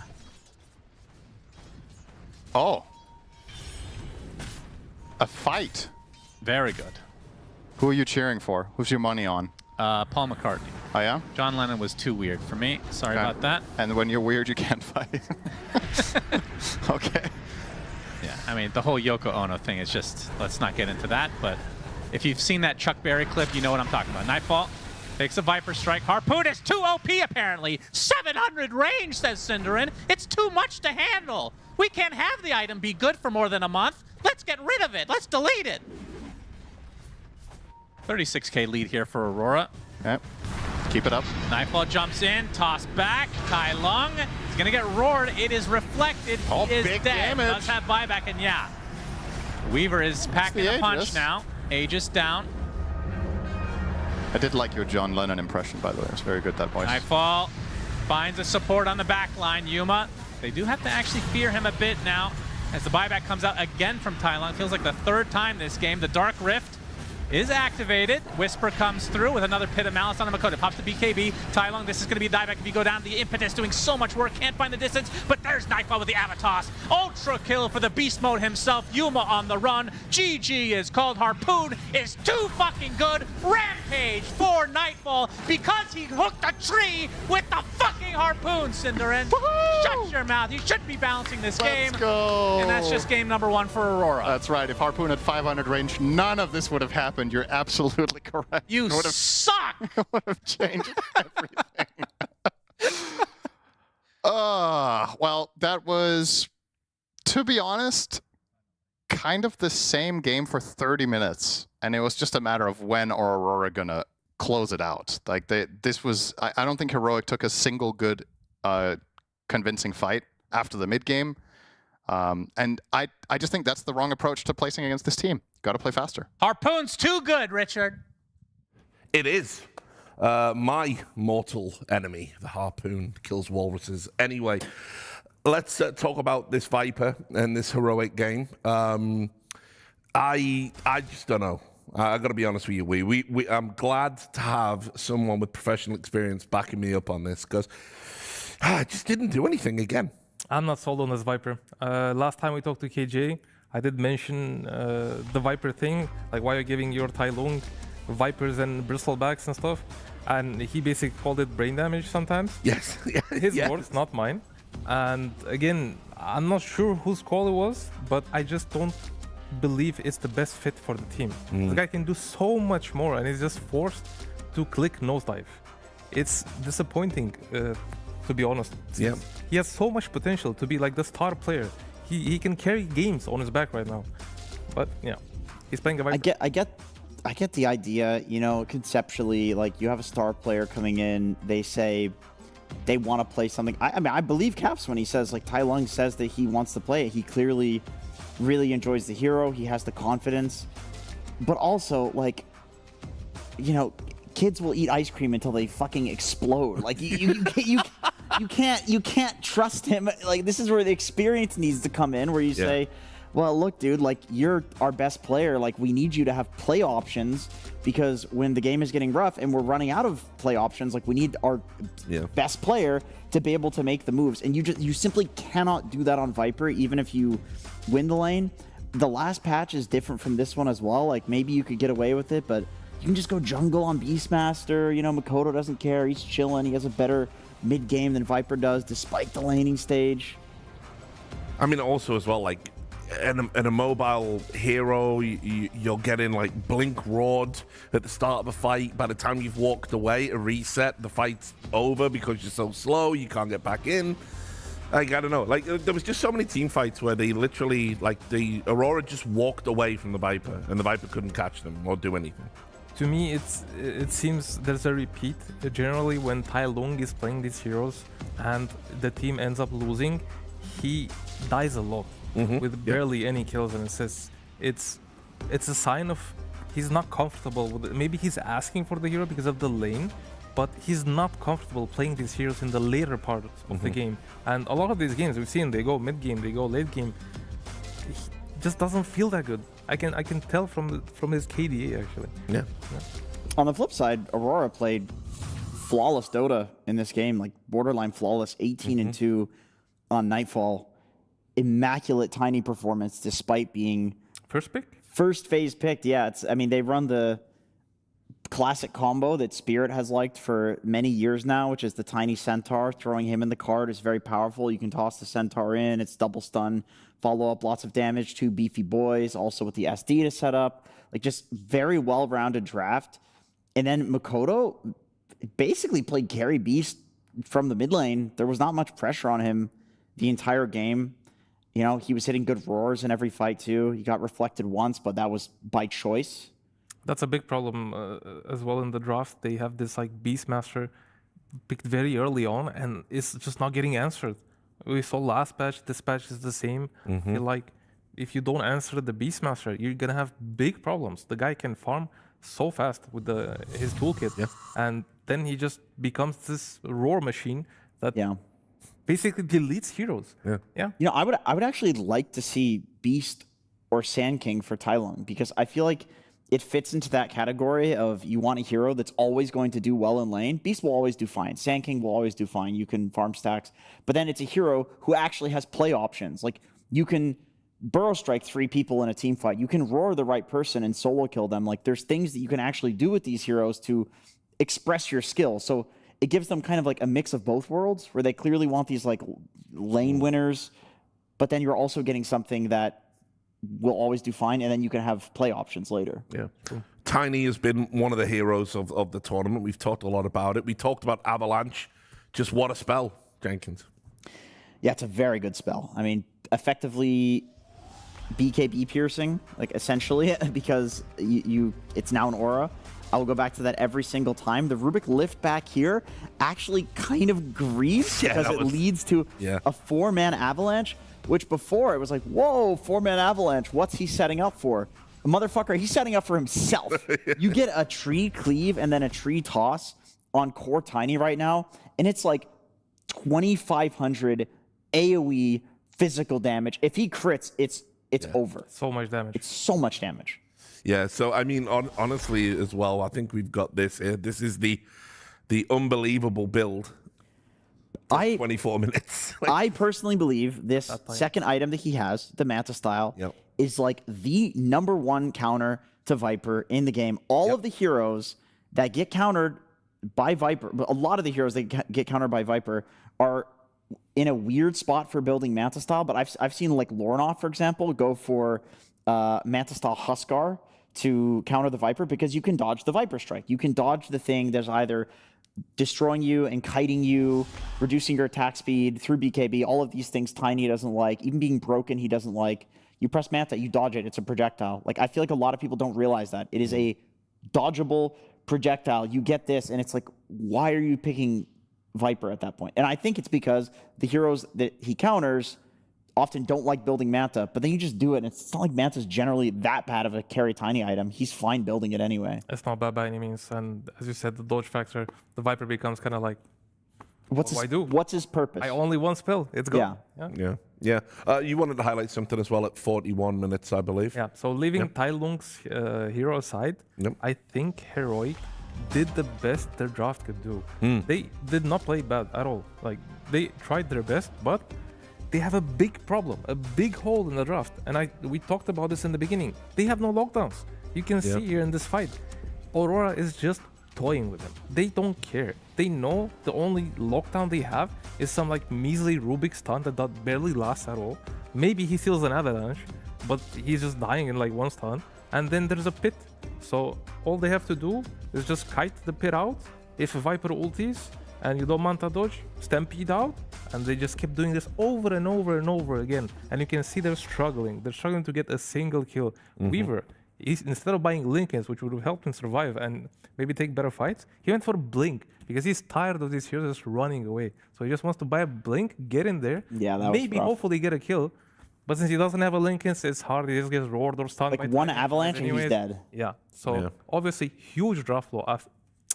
If they had at least one guy to control properly, maybe an initiator too, I think they would have had much better chances this game. They did not play well by any means. No. And we talked to King Jungles about it. He said, like, we're doing this to ourselves. So hopefully it's a habit they can break. And speaking of break, we're going to take one now. The new breakthrough, an innovative phone with 1xBet app. With 1xBet app, you can register and start betting in just 1 click. intuitive interface, and thousands of sports events every day. User-friendly app, big wins, fast payouts.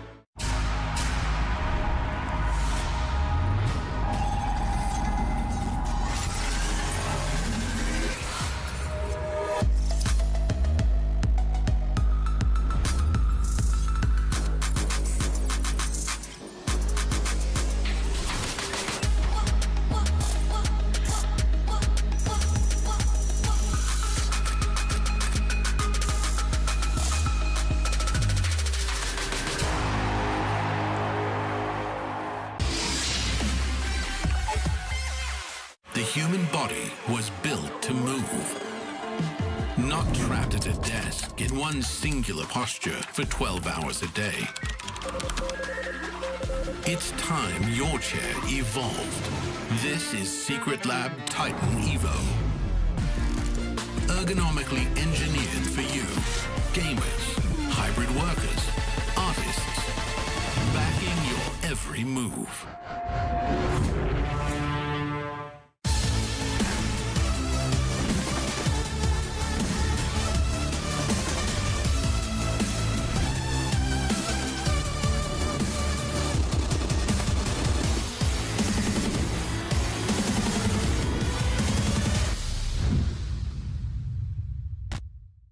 Everybody, analyst time with Mr. T. Governor. We are looking for the top 5 supports of PGL Wallachia Season 8. What do you got for me? All right, so 5th place, I'm going to slap in Venomancer. Venomancer. Easy lane. You put 3 points Plague Ward, you run in the jungle, you farm all the creeps. Got it. Piece of cake. Piece of cake. 4th position, I'm going to go Enchantress, all right? You take a little creep, you push down the lane, easy, you heal your ally if you need to. You also have Agnim's little friends in the jungle just going all crazy and shit. Christ, yeah. Wonderful. Also get 2 creeps. Okay. 4th. 3rd, didn't think this far ahead. I'm going to go Silencer. Silencer. I don't think people Newcomer. respect it. Decent lane with Glaive, global skirmishing heroes. Shh. No Dota.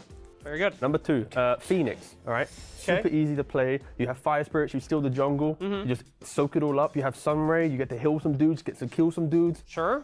First pick, first ban, yeah. Yep, done. Number 1. Yeah. Rubik. It's a walking Wraith Pact. Tundra, back in the day, they win a TI with it. That's because it's a slow blob. He's like, blob, blob, blob. Now Rubik, though, done. Okay. No damage, easy. All right, Get some more. If I agree with this man, all 5 of those heroes are some of our most picked, most bans, and now you know why, thanks to T.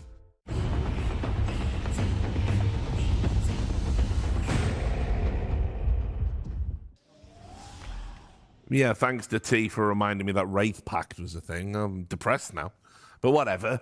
Just as well, we've got a great series ahead. Heroic, they have to bounce back. And maybe, just maybe, based on what KJ said in the interview from yesterday, maybe they will. Maybe they might just go for broke here and just, like, unleash the beast. Because they're aware this is a problem. It's been a problem across multiple series now. Like, you're in the upper bracket, guys. Come on. You're a game down. I feel like it's the last hope of South America in the upper bracket right now, Ryan. I would love to see these guys pull a better game. I think mostly from the draft comes. Yeah, Tai Lung, it's time to shine. This is your moment. What you've been waiting for. I mean, at some point, they will lose enough doing this that they will learn the lesson. I really hope that it's after this game. I think that there's a world where the adjustment is too much and they, first phase slam, pick a puck or something like that, and it's not good. I don't think they should go that extreme. The virtue often lies between 2 extremes, and I think where that is up to CAFs and the team to decide, but I think we can all agree it's somewhere in the middle. I would love to see, like I said, the Sand Kings, the Beastmasters of the world. If you want him to be on these less standard mid laners, go for it. That's all good, man. Just something that has options, because the kid is unbelievably good at Dota, and we just want to see the potential realized. At the very least, like, lose while doing that so you can see what it looks like. I agree, yeah. KJ did mention about tilting in series, in general, in tournaments. Some teams tilt during the middle of the series. Some teams just wake up tilted. And some teams just fully recover after like a full tilt game. And I feel like this is where KJ realizes, guys, I think it did not go so well. Maybe take his team outside, have a little chat, you know, let's change this, let's change that, let's have a better positive attitude, outlook, maybe pull out something better. I think they can do it. I believe in Heroic. So do I. I think Aurora is playing pretty well, and they've shown great promise in the group stage as well. If anyone is gonna beat Heroic, Aurora, I think it's Heroic actually. They can do it. And yeah, you can see the Beastmaster won't be featuring in this game, but was picked by Aurora in the last one. So obviously, a hero they value greatly. Seems like Lone Druid is not gonna be seen anytime recently. Yeah. Alchemist, on the other hand, I feel like we haven't seen that as well. But not only was it banned, but it was completely ignored as well. Yes. Yeah. I think, I don't know, it just didn't look good in any of the games I personally saw, which I was very surprised about, because I think at the previous tournament online before we came in, it had like a 70% win rate or something. It was like really I'm actually crazy. I'm super okay with Alchemist being meta. I mean, I know it's banned. I see people complaining about it, but it's like, from a visual standpoint, like seeing people get Aghanim Scepters and doing cool stuff with it is quite awesome. I mean, I agree. I enjoy that quite a lot. Lone Druid, that's a different story. Seeing some guy just hitting jungle camps on one side while the bear's on the other, and the life doesn't matter at all. But you can make that case for Alchemist too. Like, Alchemist is the Lone Druid, and mid hero is the bear. You know, like the Lone Druid is hitting. Well, the bear is boring. The mid hero is the bear, just killing everyone. The bear is boring, but the Queen of Pain or the Void Spirit, I think, is cool. That's my argument. Is I think those heroes are very fun and cool to watch when they have. I can definitely say I do not enjoy playing against Alchemist, because again, you don't. Me too. Never find this guy. He's just farming some camps next to his tier 3s. But playing with Alchemist, I kind of enjoy it. Yeah. Because I'm getting a free Aghanims all the time. And suddenly the games become super fun. Yeah. Classic Hoodwink, casual support. Teams pick at this tournament. And the Pango. I think my top hero of this patch right now. From my personal experience, pubs, competitive, this hero always looks good. Almost never fails to have a quite powerful impact. I feel like mid is his lane, as I've kept saying this. Much better than the offlane. You can use the advantage of the XP and gold. And there's one thing I saw most of the teams actually do on Pango that I don't agree with, is that they actually max shield crash. I feel like you should max swashbuckle and then passive. But what the teams do right now, they max swashbuckle and then go full shield crash. Some people don't even skill it at all, the passive. So why do you think you should max the passive then? He has a great level 10 talent where he buffs his passive plus the armor reduction. I think it brings up to 11, if I'm not mistaken. At level 10, if you swashbuckle support, you almost guarantee he's gonna get passive broken. Minus 11 armor. It's plus add a Blightstone to that. Suddenly, like minus 13 armor at like, I don't know, minute 12. Yeah, it's pretty stupid. You're just one swash and you're dead. It's really bullshit. You do one shot. Some heroes like Ringmaster, for example, that has no armor, he does get one shot. Yeah, just choosing to go for like the greedier approach, farming jungle camps, stacks. It's not even necessarily the greedier approach. The shield crush idea, I think, is like they think they fight better because they survive. Oh, the and defense. the cooldown it goes down. But offensively, maxing swashbuckle plus passive with a Blightstone is a much better option. I guess obviously it depends where we'll see it. Heroic have played it in the offlane and mid. Tylung played it once, lost with it. So we'll see what build because obviously it's Tylung, so you know he might be listening to We forgot to mention the Huskar went past first phase. Also true. Yeah, for the first time in a very long time against Heroic, not only Aurora but other teams too. They always ban Huskar for first phase. This time they were not scared of it. You think it's because maybe they are one game up? They're like, we get to try. Let it through. They get like counter. Yeah. I think that makes sense, honestly. Like if you have an entire draft to handle it, maybe you can do it. Ooh. Largo against the monkey. I've seen this before. They prefer putting the Largo. They assume maybe monkey is a carry. Still open right now. But if Largo is the carry, monkey is the carry, Largo has a great matchup against the monkey because he can just dispel the passive. So the monkey will not be a threat for a pretty long time, actually, until he gets BKB. In the game as well, he can always do it in the middle of team fights. And just very strong in the lane too.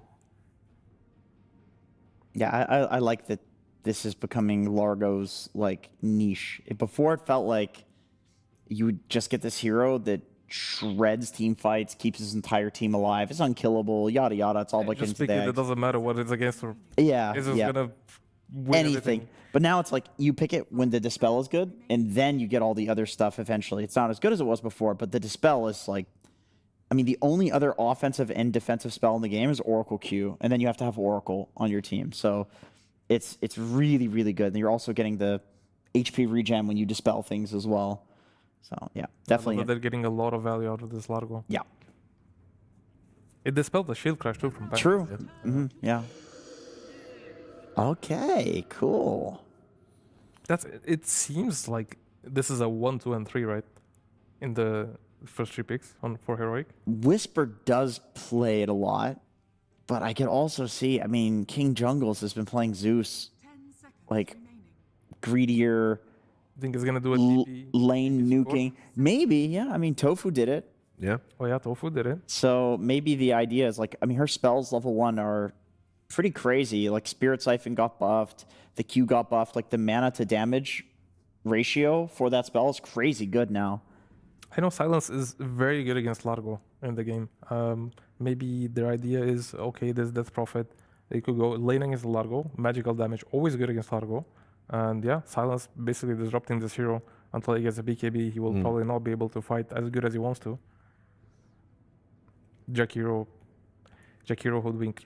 I think we've seen this so many times in this tournament. Yeah, very standard, especially for between Kaori and Mira. Mira has looked like probably the best Hoodwink in the tournament so far. Like he has been a monster when it comes to running around the map and getting kills. 5-1. That's a crazy stat line. This guy's just Hoodwink every game, rampaging people. He And does it in pubs all the time too.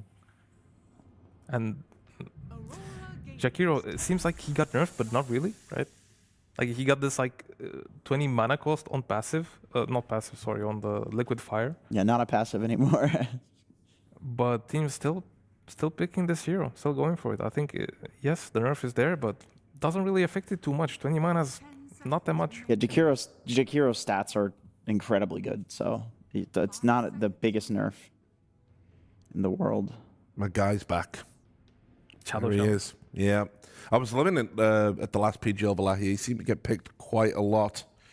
People were really getting value out of like certain combos, you know, like shut me on with the Invoker and the Shackles and all stuff. Yeah, that was a good one. And it was really doing work. And then obviously the new patch is coming and we haven't really seen him. We think it's been once this tournament. So I mean, he lost both facets, right? Yeah. Like he lost the right click hex and the big ward, but now he has like the Anaconda. Yeah, it's a Throw it out. medium-sized ward, which I think is more realistic for Dota players. The DP, great name as well. Yeah, Anaconda. The DP plus Shadow Shaman is a very good, and also picking it in anticipation of the puck, perhaps.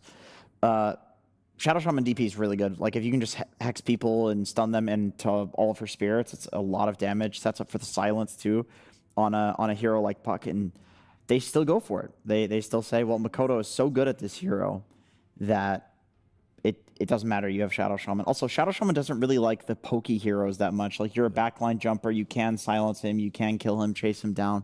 So that matchup does go both ways to that degree. I don't want to rush into it, but it feels like Heroic have had the talk.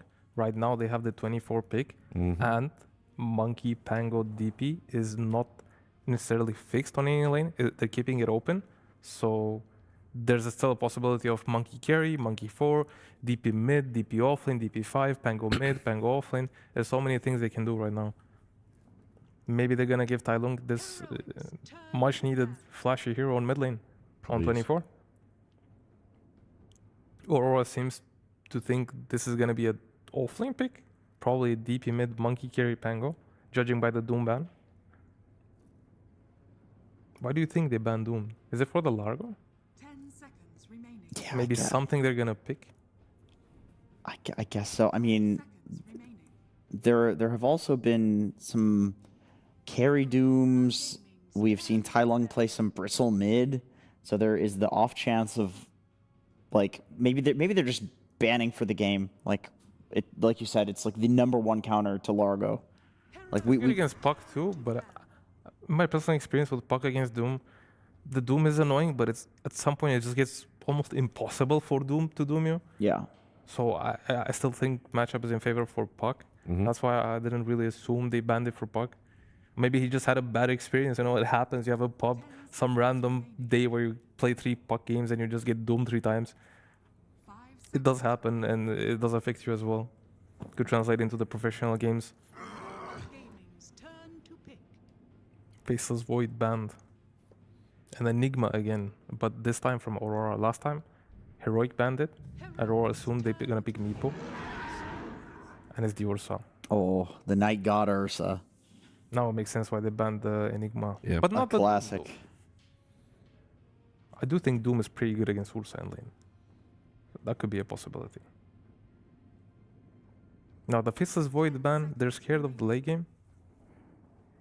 They don't have, I mean, Jakiro is pretty good to combo with the Chrono. But that's when he gets like later levels, higher levels and ultimate agonims and stuff. Hoodwink is kind of decent too. So what is like the most devastating last pick here? I mean, I guess something that would lane good against Ursa for Whisper, or they could pick something for Tai Lung that just like stomps the game. Maybe more likely Whisper. Maybe a Sky? A Dawnbreaker. So it's a DP5. 6 and 9, nice. Mid Pango, offlane Dawnbreaker, carry Monkey. Ursa Monkey is always been Ursa favored, but now since Monkey has this new thing where he hides in his ultimate, he can kind of kite out the Enrage. So the matchup did change a little bit in the favor of Monkey. It's just, let's just see how Tai gets on with the Pangolier, really. That's the big question. Obviously, as I said, he's played it before. Lost Tai to Lung it here. finally not playing Viper. But it's not Viper. He's playing Pangolier. Yes. Let's go. Yeah, high skill mid hero for the He can make youngest player in Dota. Yeah, it's good. I like this a lot more. I think Heroic also has a lot of cool play options in the game. They have very good tower push between the DP and the Shadow Shaman, of course. They have decent team fighting. Monkey King Ring, Pango Roll. They have great combos. Shadow Shaman plus like any other hero, and then Dawnbreaker also jumping in from global. Like that's a really good combo. Just saving like a Death Prophet or a Monkey King with the Dawnbreaker at 10% HP, that has a lot of impact in these potential team fights. Yeah, that's what I was going to say. The Dawn ult onto the Death Prophet's like pretty strong. It's good. Yeah, it's good. They definitely fed the impact of missing lockdowns in the last game, and now they just decided to go all in on lockdowns. At the same time, I am worried because Aurora's lineup in the late game, it's very scary. Playing as this Largo Agonims, Puck that's like invulnerable 99% of the time, Ursa Agonims, you can't lock him down anymore suddenly. I feel like Heroic is on a timer, but since they have this DP5, they're gonna probably want to play out the lanes aggressively and just like open map. They have these wards, they can take objectives, Roshans, Tormentos, whatever. They're probably gonna try and like focus on getting early to mid lead and then just go in high ground. If they don't, I'm pretty worried for them. Yeah, I totally agree. I mean, if the game goes later and the fights go long, Aurora has insane heroes for those fights. Like Largo's going to continue healing, Puck will be uncatchable, deal stacking damage, Ursa, exact same thing. Like the fights are just super easy to play. I'm going for let's go South America. Yeah, I mean, we all want them to come back. It's like, they've just got to get over these mental barriers. I believe they can do it. But yeah, it's going to be a great game. And now we go over to Slacks on the sidelines. Hey, everybody. Yep, we're here. Jabs, come on in. We had Jabs from Liquid walk by. KP wanted to have him in here. So good to see 2 coaches with such respect. How bad do you think his draft was? I didn't even look at it. Well, just guess. I mean, it's him. I mean, it's goated. It's goated for sure. Right, well, good to hear. Now, you did copy some homework for some other coaches. Another team just played and had Jakiro, Largo, Puck. Did you watch that series? The Parry just. Yeah, the Parry with Mr. Puppers. Yeah, I watched it. Yeah. Okay, so copied homework and didn't even change it too much. Learn from the best, Oh, okay. Well, talk to me about this one, Jabs. You know these 2 teams very well. Do you like this one? Do you think this is going to work out? I mean, I like them both, but we played a lot against Aurora, and I feel like I've seen this before, and It's gonna be rough for Heroic based on Hey, let's go! Damn it up! Hey, let's go! Now, in an earlier interview, you said Team Liquid was the worst team at the event. You said that they were quote unquote dog shit. Yeah. Why do you think they're so bad? Because I'm not on the team anymore. Oh, that is true. That is true. That was a mistake. Okay, last question here for you guys. I'm going to need you to call it out. Who do you think is going to get first blooded? Who's the weakest link on these teams? Kaori. Kaori. Who's going to get first blooded today? You. Me. Jesus Christ, that's a direct threat. So we're going to go ahead into the game, and I'm going to get myself a lawyer. Thank you guys so much. Thank you very much. Learned a lot in that interview. Heroic versus Aurora game number 2 is upon us. We got some switch-ups, Cinderin. Yep. And you got your favorite hero. You have a lot of favorite heroes, it seems, and Dawnbreaker's one of them. Love Dawn. She's doing well this tournament, too. She's 5-1. So one of the best score lines out of any. And will be definitely put to the test here. The Ursa matchup is... I mean, he picked it into Ursa, so... It's an interesting lane that can kind of go both ways early, especially with Shadow Shaman to help you against the Ursa. Just Dawn loves playing with any sort of reliable lockdown, and most likely Kaori is not going to skill Ice Path until maybe level 4. At least if they want to have offensive potential, you usually go 102 or sometimes 201 on the Jakiro. But we'll see. Maybe he'll get a value point in Ice Path to stop Shackles. Otherwise, I actually think Heroic might find themselves in a favorable position into the Ursa with Dawn. This lane is very, very strong. Okay. But let's give it a bit of time and see what Kaori thinks about it. In the mid lane, happy to see this. The panel, I mean, we're all on the same page here, it sounds like. We want Tai Long to play active. I miss Viper, personally. Okay, yeah. Well, you always have to be the contrarian. Also when I have good ideas, as we've already established. No, your idea is nerf, delete, delete. I don't want to be here anymore. That's not true. I've suggested buffs before. I think they need to bring Pudge back, for example. Yeah, well, that's a gimme. You're just pandering to the crowd now. I think a lot of fans actually are sick of Pudge because they get to play against it all the time. No one is sick of it. Everyone loves playing Pudge. It's the most picked hero for a reason. Well, I don't feel like I get to pick it very much anymore, but I love it. That's because you went 0-19 in a competitive match. That is Cinder, not we've talked why. about this. I'm a changed man. Wait, I can't remember. Did you win that game? I don't remember. I actually think we did win. Yeah, you think so. That was very... I was so close to greatness. Yeah, the Melk Award will never... So close. I don't think it's ever going to happen. I can just lean on the fact that I was trying to get that as a cope. You could have just ran down mid. Secured victory for us all. The memes. Well, Nightfall gets to play his, maybe his best hero. Yeah. Ursa, at least the classically best hero for him. Yeah. He's very comfortable on it. And how does this look in terms of matchups? Good against Dawn when you start scaling, especially. The Pango matchup, I think, is also pretty decent. You, courtesy of having Enrage and also going BKB a lot of the time, you have 2 decent ways of dealing with the Pango roll and buying yourself time. And into the Monkey King, that is, like Weeha pointed out, a little bit different than it used to be. That used to be heavily Ursa favored. Now that Monkey King has changing of the guard, he has some play against it, but it's still, Ursa is one of the few carries that can kill Monkey in the ring, which will inherently always be a nice advantage to have than if you get some sort, let's say Monkey gets ulti off, but you hit a bushwhack, then this guy can actually kill you in the ring, whereas most carries kind of just like, okay, we're kiting him kind of deal. Decent pressure up top, but they can't really fully commit. Now, Nightfall's going to turn it around onto Theolicor for quite some damage here with the boots. He's really laying into him, as a matter of fact. We'll stop there. And yeah, as far as side lane matchups go, the bot lane is also quite interesting. Actually seeing in action here right now. Of course, Monkey King, one of the... You would think instinctively that this is a decent matchup for Monkey because he's good against most melee offlaners in general. But Largo is actually really annoying because you can just let him get his stacks and then you just purge them instantly. Yep, the old lickaroo. And also, it's hard for Monkey to stick on his target against Frog Stomp.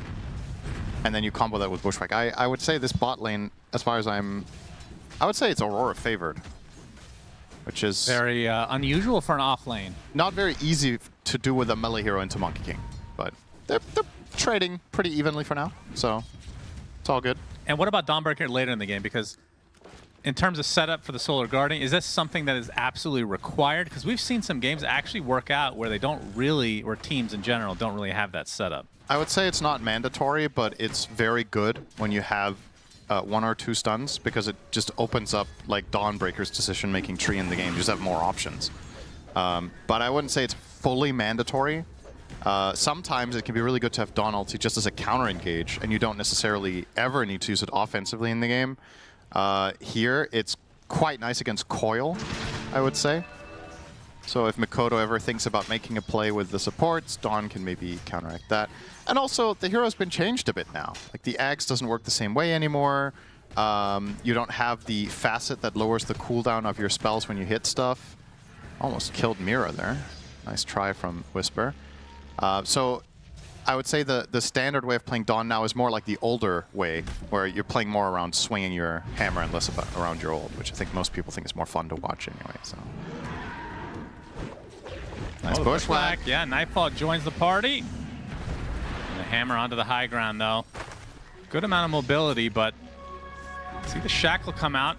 Nightfall and company have the numbers, though. So Theolacor almost certainly going to go down. First blood to Nightfall. Definitely a good sight to see for Aurora fans. The early rotation from the supports, and off to a pretty good start. In the mid lane, I mean, how is this supposed to go in the mid lane? Well, first of all, this is not the mid hero. This is not the matchup. I wish this was the matchup. I miss Death Prophet mid. Oh, silence into the swashbuckle. Tai Long not gonna be able to get the stun off in time. Mikoto waning rifts to the low ground. Fairy Fire's a little early, but has the illusory orb. Tai Long is not going to stop though. The Crypt Swarm, and that is enough. I don't know if Tai Long did anything actually in terms of damage. Then in the end they get the kill. Whisper getting gone on. Lots of Fury swipes as Theolacor does find one. Actually will walk away. But now the 7, oh, they're actually buying back for the Wisdom Shrine. Okay. I don't know if he's going to get here. He's too late. No. That feels atrocious. Unless they can get dear. Nightfall. He does get clipped by the hammer, but he's got those boots. Yeah, that feels bad, man. Right there. That feels real bad. I mean, tell me, if he got it, would that still have been worth it? Like, I feel like... Without a kill? I don't think so, actually. I feel like this Wisdom Shrine, we've talked about the nerfs. I'm not saying you give it up necessarily, but it can't be that important anymore. I mean, it's a cheap buyback. If let's say he gets the Wisdom Shrine and a creep wave and tower, I think that's fine. Right? It's not that expensive to buy back now, and the buyback being on cooldown doesn't matter because he's not. It's highly unlikely he's going to need it before it would be ready again anyway. So it's kind of a low risk thing where you see a moment of opportunity, you're like, all right, I'll go for it. And I mean, how much did it cost him? Probably like, what's that? No clue. 300. The current buyback cost for him is 366, so probably like 350 gold. That's a decent chunk. That's a pretty big deal. It's quite a lot of gold, to be fair. But again, you're trying to play it off. That's a big deal. He's bottom net worth of the cores by a long shot. Right. But let's say you play. Damn it, Cinderin. Just admit it. You pay 350 gold for the Wisdom Shrine and a creep wave. Surely. But you didn't get it. No, but I'm saying what he was hoping God, to have. what is wrong with you? How does your brain work this way? You're asking me if it was worth it? No, it fucking wasn't, because he got nothing. Thank you. I'm saying, was it worth it from his perspective? What we were trying to do, yes, it was a good idea, but it didn't work. Okay, thank you. There you go. Thank you so much. I'm so sorry I have to spell it out for you. It's not a very difficult concept to understand. It's very frustrating to hear someone not give a definitive opinion and always dance the line, you know? You're like ChatGPT. Just make up your mind. No, I actually gave you a definitive answer. Actually, that's a bad example. You just didn't understand it. ChatGPT always gives you a definitive answer, even when it's wrong. That's what I like about ChatGPT. It's fine. It's fine. I'll keep it simple. Didn't ask ChatGPT who wrote Let It Be. It was bad. It could have been good. There you go. Now I'm speaking your language. Thank you. Hope you learned something. You're able to change. I'm able to. There's been 3 up here for quite a while for Aurora. They're going to get this tier 1. You can see nobody on the minimap for Heroic going to come anytime soon. So they're just sacking this right off the bat. Classic Jakiro level 5 tower push. Yeah. Just nothing. Yeah, this hero, I thought, what were the nerfs? I don't even remember anymore. It was literally every game he was being played. They got 20 mana cost and Liquid Fire. That was the main thing. And the damage scaling of Liquid Fire, it's better on level 4, but worse on, also slightly better on level 3, but just worse on the lower levels, which is what, you know, what Jakiro was doing in every pro game was just bullying lanes level 1, 2, and 3. So they nerfed level 1, 2, and 3, essentially. The rest of the heroes more or less the same. So it's still good, it's just not ridiculous. This is so interesting. There are 2 supports just shadowing Nightfall basically at all times in the last few minutes. That means Frogman's having himself a time bot lane. WS. Yep, he's chilling. I mean, then again, so is Monkey. And WS compared to Triple S that we saw earlier today on the Largo will be going Kaya because he does not have Coddle in his team. So his timing is later.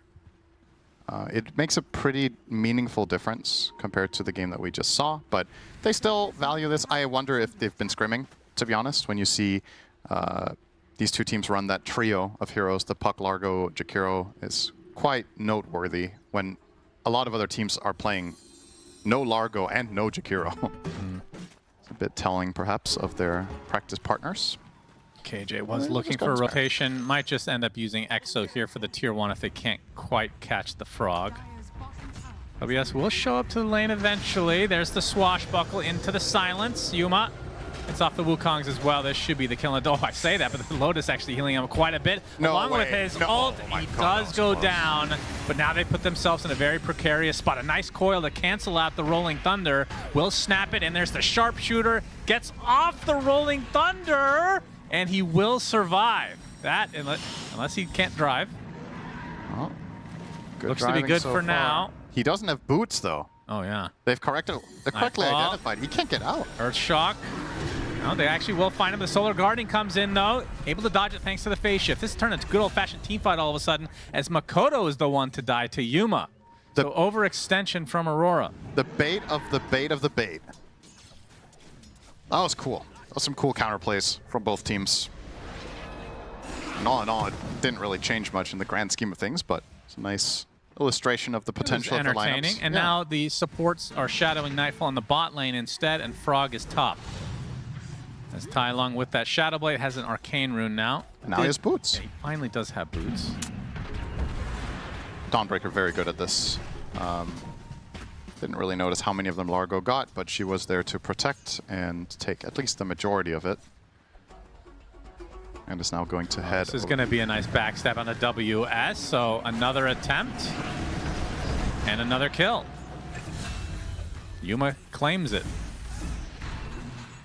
So lots of rotations from Heroic all over the map. I mean, the fact that KJ was able to get, I don't know how he got such high levels. He took some space in mid, if you remember, when Pango was off a bit. That's right. But I think that was maybe only 1 wave, so it's still quite decent. I mean, he's going to get level 7 now. Exo's ready in 30. I mean, what do you want to see on, like, as a Death Prophet? It's not exactly like a Zeus type where you're going to get, you're going to steal some farm, you're going to get some nice zaps, a lot of burst damage later. Death Prophet, totally different play style.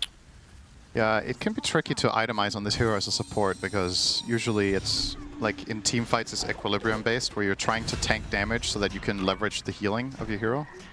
Let's see if he hits this. Pew! It's a miss, but, well, gonna be tough to play your way out of this one for Theolacor. So DP's problem as a support a lot of the time is buying meaningful tank items that keep you alive so you can use your siphons.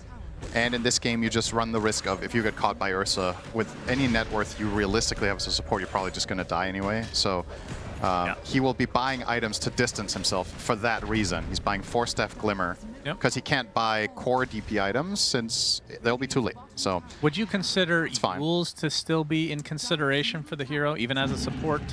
Especially into Ursa, I think that's not a bad idea. Can get a bit creative with it. Obviously great against Enrage, as usual.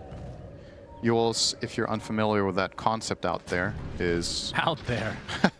I know you're not unfamiliar with it because we've talked about it a lot. For once, I believe you know something, so that's good. Oh, thanks. Yules is unaffected by status resistance, so it has full duration on Enrage. Yuma. Sharpshooter. That's a lot of damage. Makoto's there with the coil as well, and that is too easy for Aurora. They could have saved him there with a TP and a Dawn ulti, but maybe not. Too much uncertainty. They didn't know where the other heroes were, so they're going to sell him. And in relatively similar fashion to the previous game. Aurora just getting more out of the map. Now the difference between game 1 and 2 here is this time around Heroic have fewer kills even to go with it. So not really putting all that much pressure. And the panel talked about this. You're playing a tempo lineup. You have Death Prophet, Shadow, Shaman supports, and Dawnbreaker. You want to make moves. You want to threaten the enemy. You want to force them to respond to you. So every time Aurora are successfully pulling off moves, they're like double value because the pressure isn't even on them. Every time Heroic rotate defensively is a victory in and of itself. You just want to give Ursa a lot of time and space, and he is going to carry this game. I will say, Heroic do have a good lineup to contest Roche. Yep. I think that's going to be a very important role in this game for them. It's not like the old days, I feel like, where if Ursa doesn't get Roche, you just lose, but obviously it feels bad. Those were, like, looking back, it's actually crazy that was actually a thing. Like, you don't get Roche on Ursa, you just lose most of the time. Mira will be trying to get away, but Yumo, okay, Boundless Strike completely whiffs, which will allow him to just TP out. Oof. Yeah, Yuma did not look all too pleased on his player camera there, understandably. It's been a very stable player, but everybody makes mistakes. Fortunately for him, it was on a hoodwink kill. It wasn't on a critical moment. Those are coming in 4 minutes, as you know. 20-minute timing in this game is where it's all at. The Ursa gonna be found now, though. There's the offensive Solar Guardian. And a nice kill. That's enough. Very easy. And Whisper rocking his favorite Dawnbreaker build. I see this guy do this more than any other player. The Orchid Rush. And that's very nice when you're not playing the Ags build anymore. This item is super valuable. This. Love this. Very cool play. Yep, they have the minus armor from Pango. They have Exo. If Aurora realized, though, they could poke them out of there. This is pretty slow without Serpents. They're not close. They are going to hit the mid tower. I think they've realized what's happening. Well, if they did, if they had, they would probably push this a bit more aggressively. Well, they are timid. Guess they're just not expecting it at all, as a matter of fact. Nice grab. Yeah, okay. Very nice play. So 5 minutes for the Aegis on Yuma. Yeah. He has Mage Slayer and going for a Deso. Yeah, Mage Slayer, of course, against Puck and Largo. A nice item. Just want to limit that spell damage. And now, Aurora going for a smoke of their own. How come we're not seeing that Necro item very often? The Crozier? Yeah. It's minus... Wait, is that the one that's minus HP regen as well? Yeah, yep. Against like a Largo type? Yeah, it could be. I don't know who you'd put it on. Maybe the Death Prophet. Yeah, that's true. You could definitely buy that. I think that could be a good idea in this game. It's just very expensive, so supports generally can't really get there. And to be honest, I think, as is often the case with Dota, when new items are introduced, if they're complex, it's harder to identify when to buy it. Yeah. Unlike Consecrated Wraps, which is like, oh, it's broken. I can buy it on every hero every game, which was, you know. And that got nerfed very quickly, which of course you were very unhappy about because you think broken things are great. Oh, I don't like that item though. No, that's okay. So that one was fine. Yeah, Harpoon is cool. It's fun. You love Harpoon, therefore that gets to be broken. You didn't like the Wraps, therefore that doesn't get to be broken. So understood. Okay, let's discuss something very complex. Okay. Something fun to watch or play, don't nerf that. Nerf something else about it. Understood. Okay. Consecrated Wraps, not fun in any way. Meanwhile, Frog... Very fun. Likely to die. Frog, good design, will die. Let's dumb this down, shall we? Yeah. So is it fun to play with Ags on Largo? Yeah, of course it is. Okay, so then why did they nerf the Ags instead of other parts of the hero? Well, you're not nerfing, you're still buying Ags. It's still fun because you're clicking twice. That's what makes it fun, is clicking twice. As long as clicking twice is effective in the game in some way, people will buy it and they will click twice and have fun. You see? You see how it works? That's amazing. Jesus. I didn't know it was this simple all along. God. You just need to give people more buttons. Then it's. See, I'm fine with certain deletions, like Tinker. Go ahead, just delete the entire. I don't care. He has a lot of buttons. He's really fun. Yeah, then. but people do not have fun playing against him. Oh, it's like the techies. Then they just need to pick it themselves. It's like old techies. That's the reason they got rid of it. Yeah, techies had one button. Well, Oh, 2 buttons. He had remote mine and trigger remote mine. Yeah, I was going to say. Oh, great. Anywho. Torment time. Let's see. Ursa's in position. They are playing to Aegis, though. But Heroic are kind of slow. Yeah, but they should... You could argue they definitely should be here to protect this, right? You have man advantage and Dawn ulti. Oh, he's going to jump in with the Boundless Strike. He kills off Mira. And the Tormentor's still not dead. Finally, it gets taken out, but that is the wrong team picking it up if you're Aurora. Both supports dead. A great snipe from Heroic. So they were there with fewer heroes than I was expecting, but it was good enough because of the timing of it. Really nice play from Yuma and Whisper there, getting the connection. Yeah, Aurora caught amazing. Little bit. And they're going to find another frog kill potentially. The coil is on 3 heroes, but it's not going to do much. They easily clean up Mr. Largo. Now things looking a lot better for Heroic. Deserved tip here. It all started from that buyback from Whisper early on. He got tipped, and then he took it personal. This is what I like to see, by the way, from any team really, but of course from Heroic as well as a usually offensive team, is capitalizing on advantage. I think a lot of teams that we've got to cast in this tournament just haven't done it that well. In particular today, it was glaring in South American Rejects series, not capitalizing on advantage. But this play is enabled by the fact that you've already taken Roche. So it's so much easier to access or feel confident going to this area and recognizing that that's the play Aurora will make, because guess what? They can't make the Roche play because you've taken it away from them. Yeah. So they turned a kill into a Roche into a Tormentor. All of that happened in a 5-minute sequence, and really, really beautifully set up here from Heroic. So now it's a matter of just riding the wave. You're going to lose the Aegis in 30 seconds, but you're still... You can tell also from the map movements now, they just feel confident, right? It's like they flicked a switch where they recognize we have an insane timing, we're very strong. Even if our Aegis is expiring, we're going to play on the enemy side of the map. And I think they should stay there. And this is one of the biggest upsides to Dawnbreaker, is she can play your side of the map and farm camps that you generally don't have access to when you're playing in an aggressive position, and then she can still connect to all the plays. So this is just, compared to almost any other offlaner, this is also one of the assets of Underlord, by the way, similar logic. When you're playing with your 4-man squad on the other side of the map, you are still not sacrificing farm on your side. So economically, this just makes a ton of sense to play this. Now, they did retreat. I'm actually not sure why, because they have really good offensive vision. I would have liked them to stay up there and look for a fight, but maybe they're waiting for an item timing or something. Monkey's close to BKB. That's probably why. Well, this is a big fight upcoming if they find anybody. Yeah. Largo is still not strong. He doesn't have Ags yet. It's actually pretty damn poor. Scan out, so they have an idea. Tai Long. Ooh. Puck In was this room. nearby. So the smoke breaks, but Pango doesn't show. So now they're confused maybe about why their smoke even broke to begin with. So they're just going to call it off. Lack of information. Well, Kaori is trying to kill the wave, and he'll kill himself too. To go.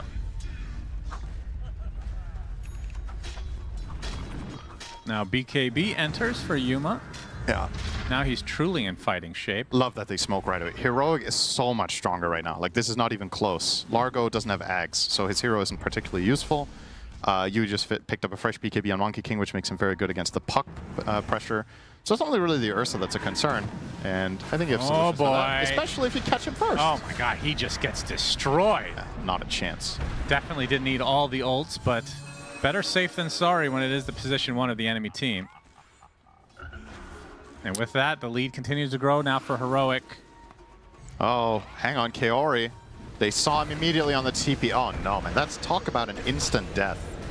Just came back to life. TP's in, dies 2 seconds after. And I have to say, I don't know, were you expecting in both of these series today the teams to be as close as they've been overall? Like, 2 of these teams were 3-0 in the Swiss, mind you. That's, of course, Aurora and PARIVISION. They won the Swiss bracket, whereas Heroic and, of course, SA Rejects just barely made it through 3-2. I'm surprised. I thought at least one of the series was going to be a 2-0. This obviously still can. but Heroic are in a commanding position. I think the first series, game 1, felt more like an anomaly, I guess. It felt more like PARIVISION just not showing up. Right. Not to take credit away from SA Rejects, but that's just my feeling on it. As they're going to find a monkey on the tree. He's going to pop the BKB. Now he's going to get gone on by Nightfall. Pops the Enrage. And that is the death of Yuma. Big, big kill for Aurora. No ulti ready, so he couldn't change positions against the Ursa.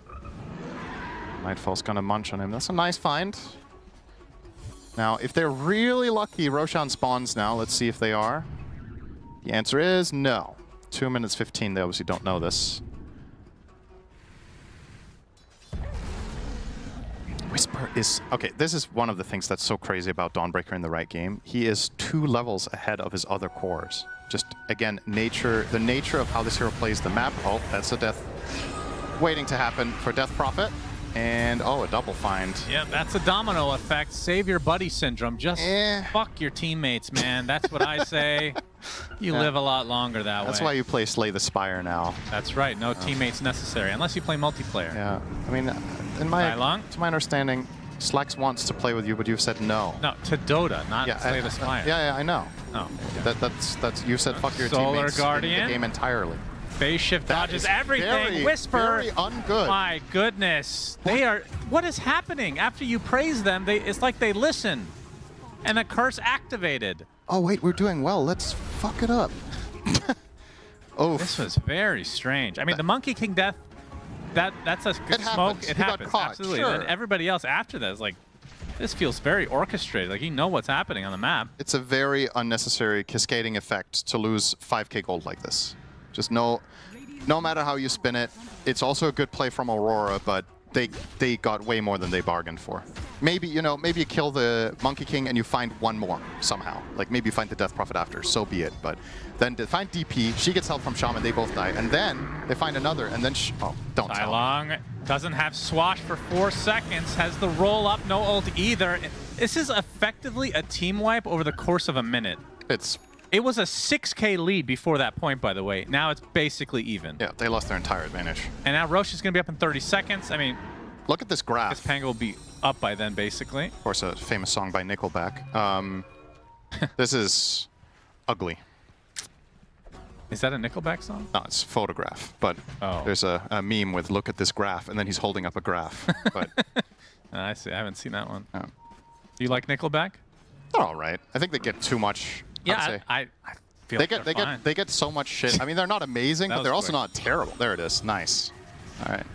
I thought, I like them. They have a couple good songs. Yeah, exactly. That's kind of where I'm at too. I think it was just became a meme to hate them. Exactly. It's kind of like with when Justin Bieber got popular. It was also like you just had to hate Justin Bieber. I can't relate with that one. As Roche will go the way of Aurora, so that's Roche number 2.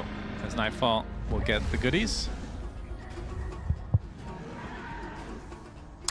Okay, so we praised Heroic for taking an advantage and turning into more and more. Now they lost that entire advantage, and Aurora did the exact same thing, turning it into more and more. So Orchid was used on the puck, but there's too many heroes to contest with. Whisper just blows up to the sharpshooter, and the bleeding just won't stop for Heroic.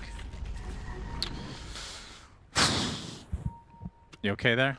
I mean, it's rough. You okay, Cinderin? I'm okay. Take it easy. Everybody chill. You take it easy. Heroic can still sort this out. This is a high ground attempt. 28 minutes in the game. They have the banner. It is out of range of most of the creeps, just the range creep. One is enough. Exactly. Just keep that alive. And Largo is playing his guitar, and now... The Hex initiation, the lick though, into the Boundless Strike. Makoto on the back line, gonna force out the Monkey King. This is probably gonna break up here. I mean, they are healing. Staying, I suppose. Wouldn't mind them just finishing the tower and then backing, but 3.5 minutes to go. You can get a little bit more control of the map.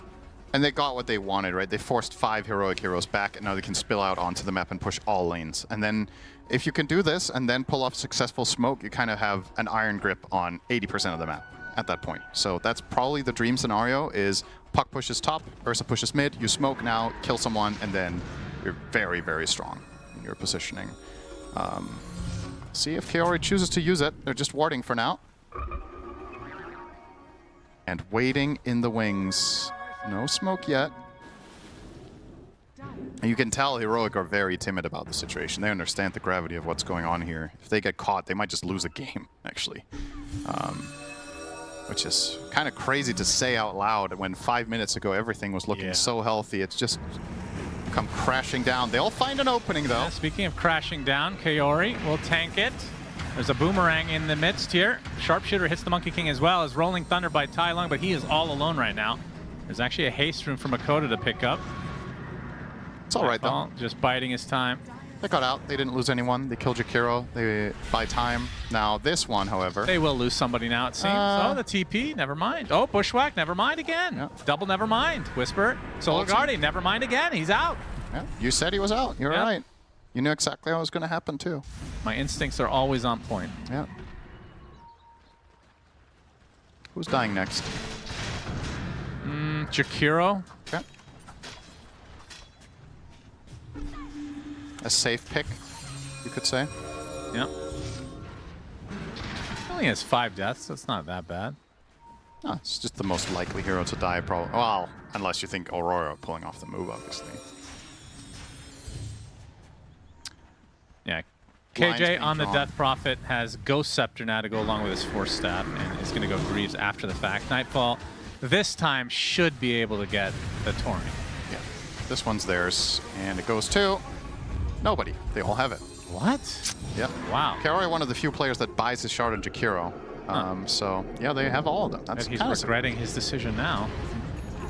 I don't know. It's also good to give... Effectively, if you think about it, you're pooling gold to your team by buying the shard and then getting the Tormentor. So then everybody just gets more gold. It's like... Yeah, but like we've already established, you don't give a shit about your teammate. Right. That's how you win in life. I don't think Jakiro's the right pick, then.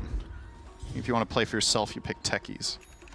That's a good place. Mines everywhere. Smokes on both sides. Nightfall's going to pop the smoke. He's going to jump in instantly. Pops the BKB. Whisper is who he has his sights set on. He's stuck inside the wards, but finally gets out. Now Yuma with the ultimate as well, as Nightfall will get the distance out of the ring. Solar Guardian, not really any effect at all, as now the Macropie comes in, but they actually take out Makoto. Gets bashed really deep into the fight, as the Boundless Strike takes another. That's Kaori. As the Aegis still up for 40 seconds. Nightfall. He's being healed up. And there's a shield rune there. Tai Lung gonna go for it. He gets it. Swashbuckle into the shield crash. Not enough to take out the Ursa quite yet. Tai Lung, they will get the kill. Yuma, double kill for the Monkey King. Turning things around is Heroic. And they're gonna get the Frog on top of that. Yeah, that was just a perfect counterplay to what, under different circumstances, could be a fine initiation. The problem is your Blink jumping the DP, and she got Ghost Scepter off. If you get a fast bash, this fight is totally different. But KJ gets to play the entire fight, gets to effectively kite out a full Ursa engagement, including BKB and Enrage. And at that point, it doesn't really matter that you have Aegis, because your second life is so bad. So, value for money in this Ghost Scepter. Look at the jump here. So a bit unlucky, I guess, that he doesn't get the bash in the first 2 swings, but gets off that Ghost, and the beautiful ward trap from Theola Core as well. But just these couple of seconds here and there mean the world against Ursa. Dawn ulti might not look like the best, but still. This right here, the Rolling Thunder hitting Makoto. Yeah, killing Puck was that ended the fight, I crucial. think. Yeah. And then they took out Jakiro. And yeah, Nightfall has the Aegis here, so he kind of can't really... It's not terrible if he dies, it's not... Because he'll probably get away after, to be honest, but he has no point in playing offensively because they don't have any potential anyway, so it's just going to get out. But yeah, very nice from Heroic. Back we go. Yeah, bit of a roller coaster. Jinx. Jinx. Did you say Jinx again? What do you say when you both say Jinx? Say Jinx again. No, you don't. Yes, you it has do. to be something else. ChatGPT it. I'm not gonna. Where we get all our information as Monkey King gonna get Solar Guardian. That's gonna heal him up a decent amount. They find the Puck, the full Starbreaker combo as well, and Makoto dead again. Very unexpected. Nightfall's gonna jump in. They still want to find apparently the Exorcism now popped. Ghostblade as well. KJ is just gonna get cleaned up easily. Meanwhile, WS on the front line as this Frog. They get the Hex, they get the Nullifier, they get the Rolling Thunder as well. They get the Boundless Strike, and Nightfall completely destroyed. They get the Shield Crash on basically everybody as Aurora down and out with 4. Mira now on the run. He's probably not getting away from Monkey King. Yep, they're going to continue to pursue. They get a little bit of vision there, and that should... Oh, okay. I thought he got deleted. Sorry about that. Dead. Oh, okay, the stun. Oh, okay. Is the stun gonna hit? It will! Wow! Okay, you didn't catch that one. It's all What, good. the LD? Oh, you did catch it. You just didn't care. That's I fine. was drinking my hot water. Yeah, but you didn't spill it everywhere, so it must not have been funny enough. No, it wasn't funny. That's fine. I accept it. Yeah, another great fight, and again, similar logic. The Ursa getting kited and Puck dying. Puck has a BKB and doesn't get it off. This is a very uncharacteristically weak performance from Makoto on Puck. Like, this guy is supposed to be at least top 3 in the world on this hero, and they've had his number in a couple of fights. The Shaman Hex, the Orchid, and even with the BKB, he still gets killed. Needs a link. Oh, he does have a BKB, you're right. I think he needs Disc, to be honest. I think it's a safer choice, but maybe it's too... The problem when you buy Disc is you're getting no offensive value, so he's probably worried that he's not scaling enough. He's going to go for the Octarine, which is like a kind of an in-between thing where you have more defensive and offensive properties. The more health pool, lower cooldown spells, but I still think with an Octarine, if what happened just happens again, he still dies. I don't think it's going to change anything. They overkilled him by quite a bit. And now Monkey King is even worse to deal with. Butterfly completed huge against Ursa. Hates buying MKB. Now he's putting Nightfall in a tough position itemization-wise. What are you going to choose? Yuma is going to see the Puck here. And he sees him too with the ward. Oh, he actually gets chopped down, but a save.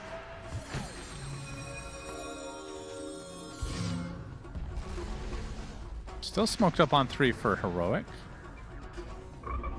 And Roche is now up. That's a big one. Yeah. Teolikor is level 3 Serpents. Pretty quick Roche, potentially. Level 3 Exo as well. Very nice support levels now in Heroic, courtesy of those 1 team fights. And they're going to starting ever so slowly and then leave. Okay, well, they didn't really want to do it anyway. Just saying hello to Roche. Checking that everything is all right. Do they have a smoke? Did you mention the refresher on Tai Long? I did not. That is quite early. Yeah, that's maybe one of the earliest I've seen. Pretty cool, though. Yeah. Until Puck hits 25, which is very far away. He's level 20 on Mikoto. Pango's almost 25, so like quite the discrepancy there. Until Puck's 25, this Rolling Thunder is very reliable in this game. I don't think Ursa's going to solo you in Abyssal, and there's not much other damage. So there it goes, Heroic. After a great start and then a massive bump in the road, we are back on track. All the goodies. Aegis on Yuma, level 25, so bigger ring. And the cheese goes to DP for now. Can get a lot of leverage out of this if he survives the initial go. Oh, is he actually out? Wow. Surprising.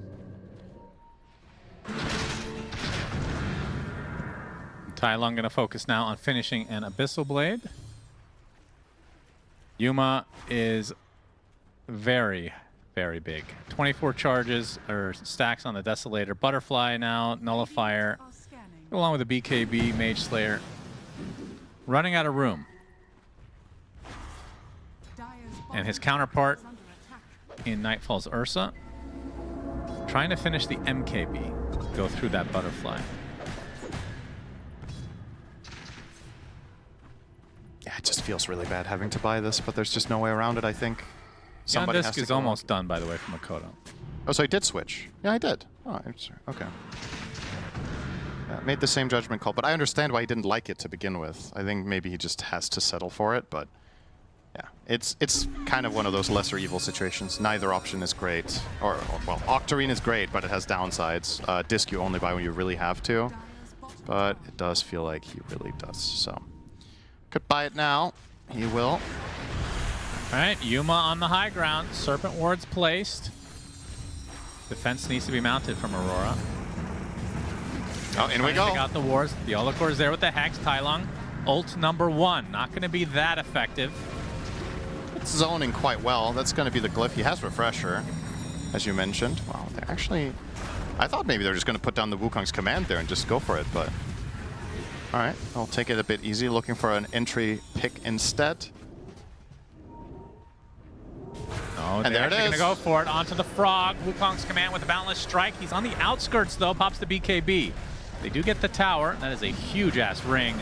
As Nightfall close to the barracks now. And Aurora actually going to defend. All they lose is the tower. Okay.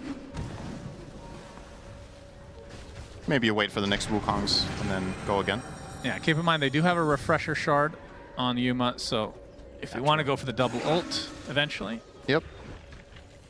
They could wait too, though. 45 seconds, you'll have it naturally again. You kind of want to get your other spells up and running too. Used a lot of stuff there. 50 seconds now for Dawn ulti, 90 for EXO. But I think I don't think there's any reason not to use the Aegis in this position. So I'd like to see them look for a smoke or just barrel down bottom again when EXO is about to be ready. There's some decent overlap here. EXO's up in a bit over a minute, and you've got 2 minutes on the Aegis. So feels like it's possible to finish that lane. Yeah, interesting pickup. Mira goes for a nullifier. And I love this from Tailong, by the way. He's going AC. I think it's super good this game. On Pango. This is an occasional item we see the hero buy. You get all the defensive armor. You get all the armor against Ursa, which is great. And it's very valuable for Monkey King to have a teammate by AC, so you don't. And all your spells obviously have synergy with minus armor. So. Well, they already have an AC though. Oh, they do. You're right. Then I like it less. They already have it on Dawn. I don't think you need to double dip here. See if they realize. Surely. Hasn't bought any components yet. So maybe he just has an old quick buy and hasn't updated it. It's possible. All right, we're going to see exactly what I talked about. They are going to try to siege this with a nice timing here. EXO in 5. Want to use the Aegis. And... The Roche banner kind of far away. Wait, did they place it? Yeah, they did. It reaches a siege creep, yeah, so... the single siege creep right now. That's good enough. The siege creep isn't going to move. So. Oh, the first one did. Well, this one won't. Yeah, well, now... yeah, they did again. Like that, okay. Then it will... Makoto, nice silence onto the Monkey King, into the Macro Pyre. This is going to be life number 1. Very wasted, it feels like, from Heroic. Rolling Thunder from Tailong, going to create some space. Trying to find Mira, not able to find the connection, as that's a very deep dive from Yui. He's going to get bashed up, though, by Nightfall, focusing all his efforts on the Monkey King. Turns into the Soldier, though. Into a Tango now, as well as WS being hounded by Tailong. Still healing through most of it, as Tailong gets another Rolling Thunder. What are they able to do here is Makoto getting absolutely destroyed by the right clicks, able to blink out just in time, though. They get this full set of barracks, and now the Hex onto the Ursa. Nightfall in a lot of trouble, gets licked to safety as WS is going to be able to get back to Fountain. And now the Orchid onto the puck, but now the jump in from Nightfall, they're going to be able to take out Whisper. So a full set of racks for Heroic. It cost the Monkey King Dawnbreaker. That's a really good defense, honestly.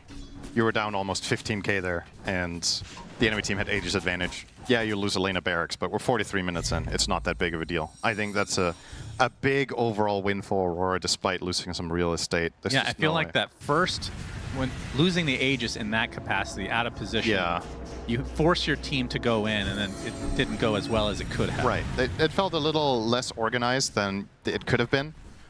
They tried to open the fight with an offensive Monkey King jump in. There were other ways of doing this. You could have popped EXO and the Serpent Wards and just slowly sieged. You could have popped the Wukong's command again and just stood in that and hit the barracks. I think both of those options probably would have worked better than what they did. And yeah, this is such a big swing because the fight itself was like 6k or 7k, and now there's all the downtime where you don't get to play the map. And when you're this late in, heroes farm really fast, so the total loss will probably be like 10,000 gold. And a tier 2 tower now top, so this means all the lanes will be open. Oh, excuse me, mid tier 2 is still up for Heroic, so they have that lane safe. But yeah, boy oh boy, this game is a roller coaster. This graph is... Seems like it's bad to get an advantage, you know? You're just destined to lose it. That's why Aurora is happy to be down 4k. Yep.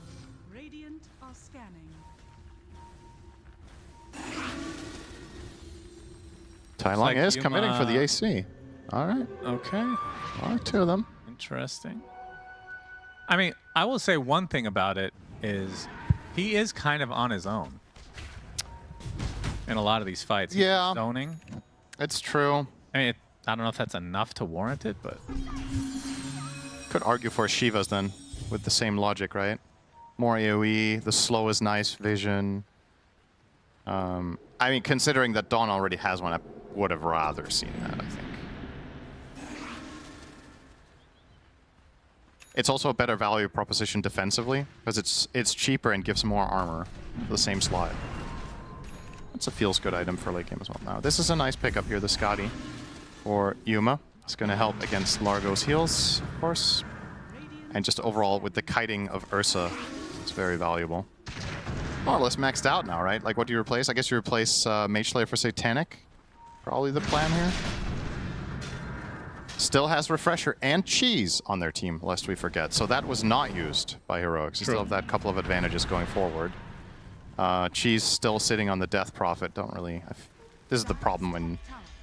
It's actually kind of meaningful that this has happened to Dota, right? Heroes get 6 slotted so much faster. So by extension, Cheese is a support item already at 40 minutes. The cores don't even want it anymore.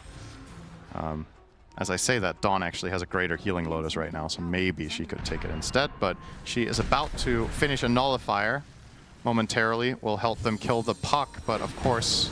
Yuma wanted to start the fight. Nightfall is going to fight it for him. He bashes him up right away. There's the Wukong's command #1, but he has the damage. No, he turns into a soldier, but then dies shortly after. But they have the connection on the Nightfall, so it's going to be a 1-for-1 carry for carry. Don't see that too often as Makoto using the Macropyre to his advantage to take out KJ on the Death Prophet. Now they're on the hunt. On a chase. The Olakor extremely low. Makoto would love to finish the job on him at the very least. Another illusory orb. It will not hit. Whoa. How far can they go with Ursa here? What the hell is that? Okay. The world has completely torn apart, it seems. What was that?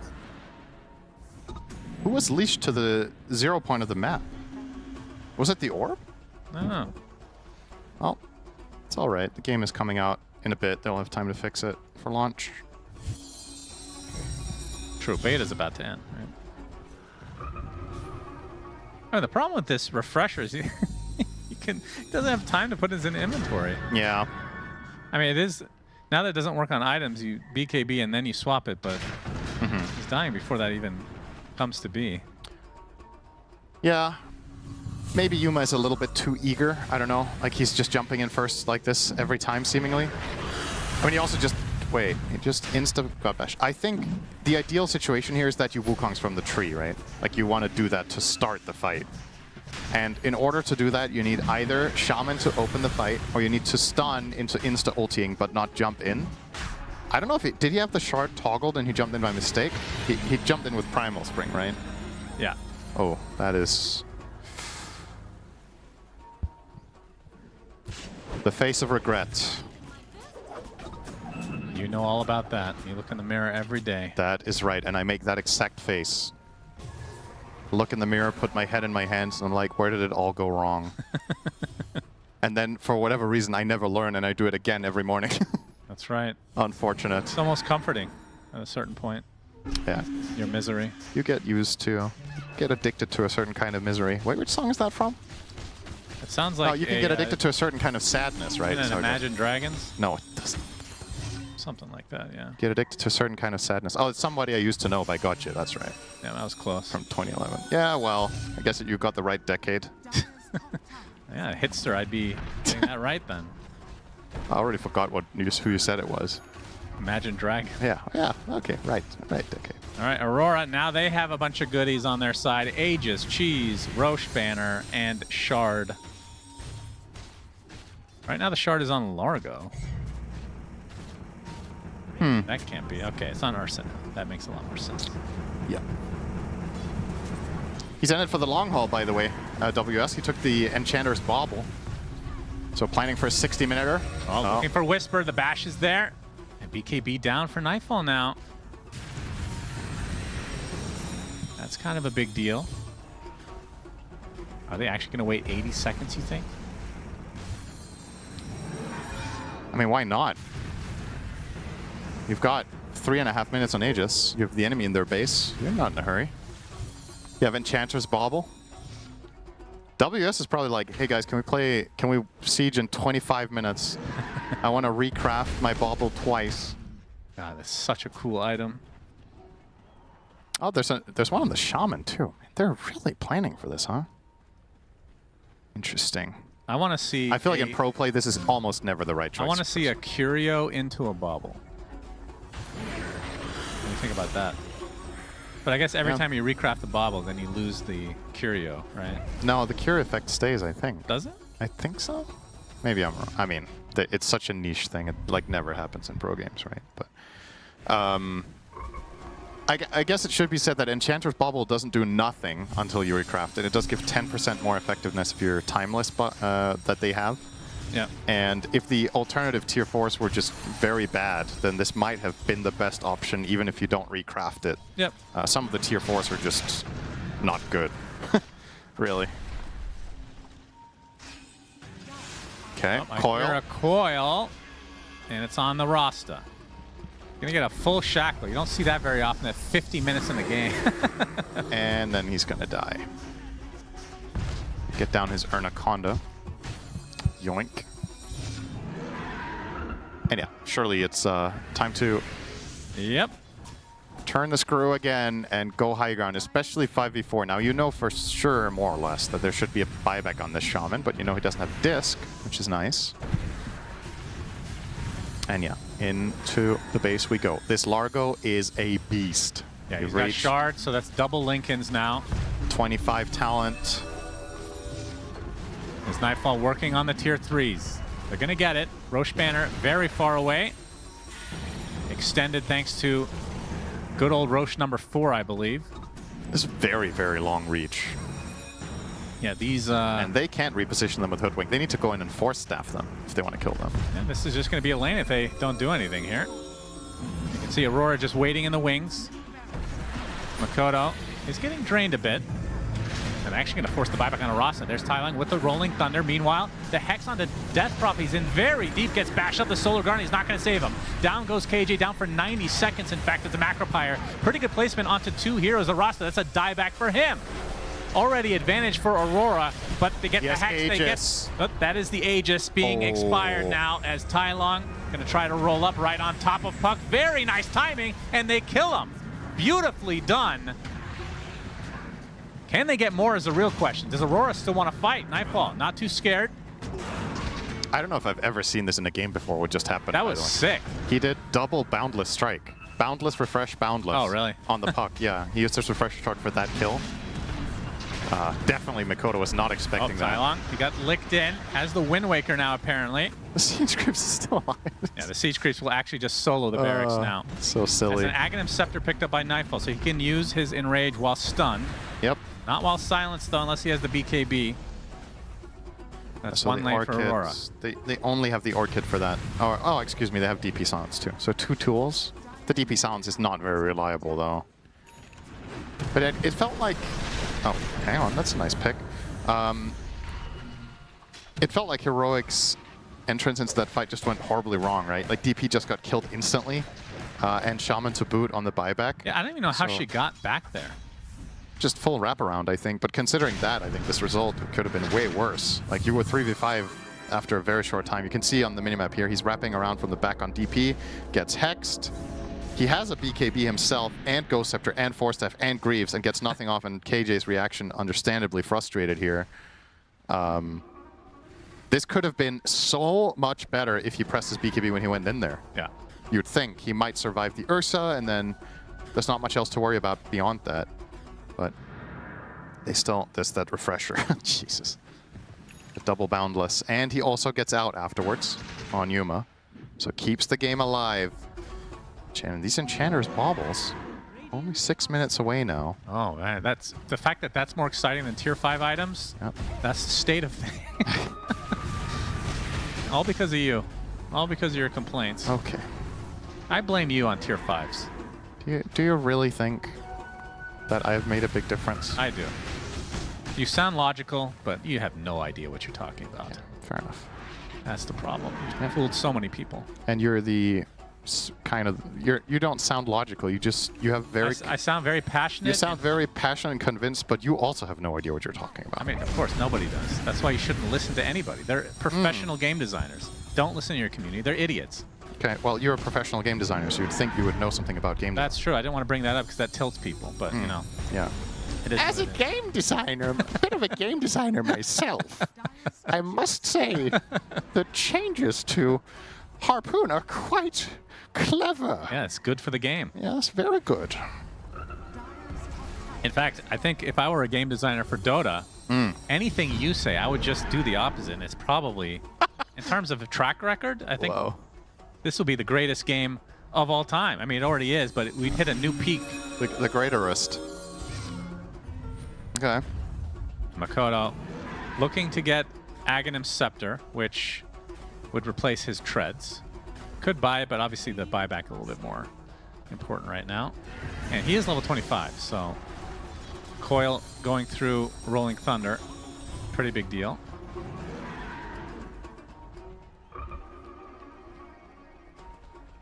It's a huge deal. Did we see it in the previous fight?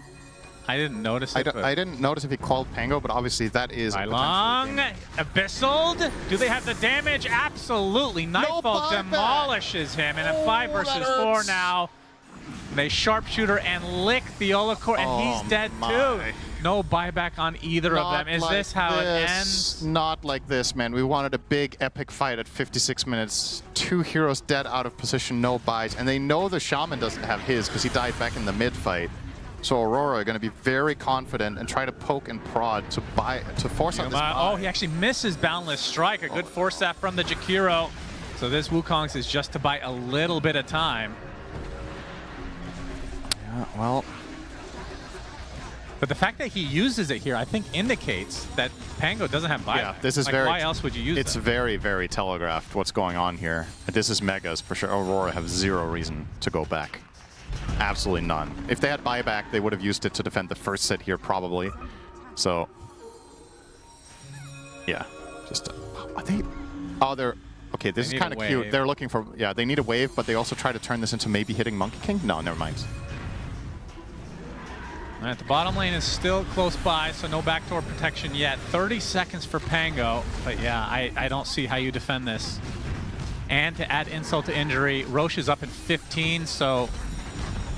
With Megas, oh boy, you should be able to get the next Roche. You still have Refresher Shard and Cheese. Man, what a shame. There's been so many tooth and nail fights and like taking turns at winning stuff. This was not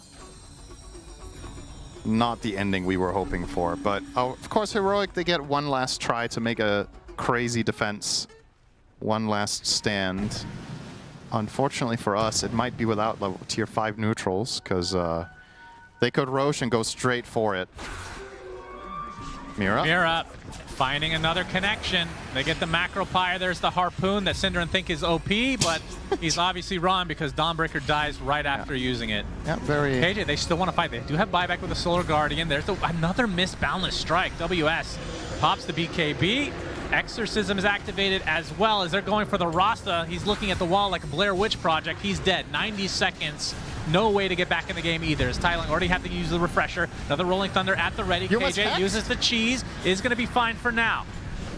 Yuma, Boundless strikes in. He wants to get really aggressive. Uses the Wukong's command. Nullified off the Yules though. Turns into the Soldier. Kills off Kaori. There's creeps in their base. They do have to be careful. Nightfall no longer in this fight as he is really, really low. Could be past the cheese potentially. As the Boundless Strike gets dodged from the Facius, a Nightfall jumps in, destroys Tai Long, and Yuma follows suit. And that might do it surely, as the creeps continuing to pound on the tier 4s. Only 2 alive now for Heroic. 5v2 with no Monkey King ulti and BKB. Last ditch effort. Yeah, Divine Whisper Rapier. With the Rapier. Get a 5-man Starbreaker. Oh god, he's gonna die in the fountain. And well, there was no Divine yet, I guess. No. All right. Well, GG's called, and Aurora looking very good in this series. It was a hard-fought one, though.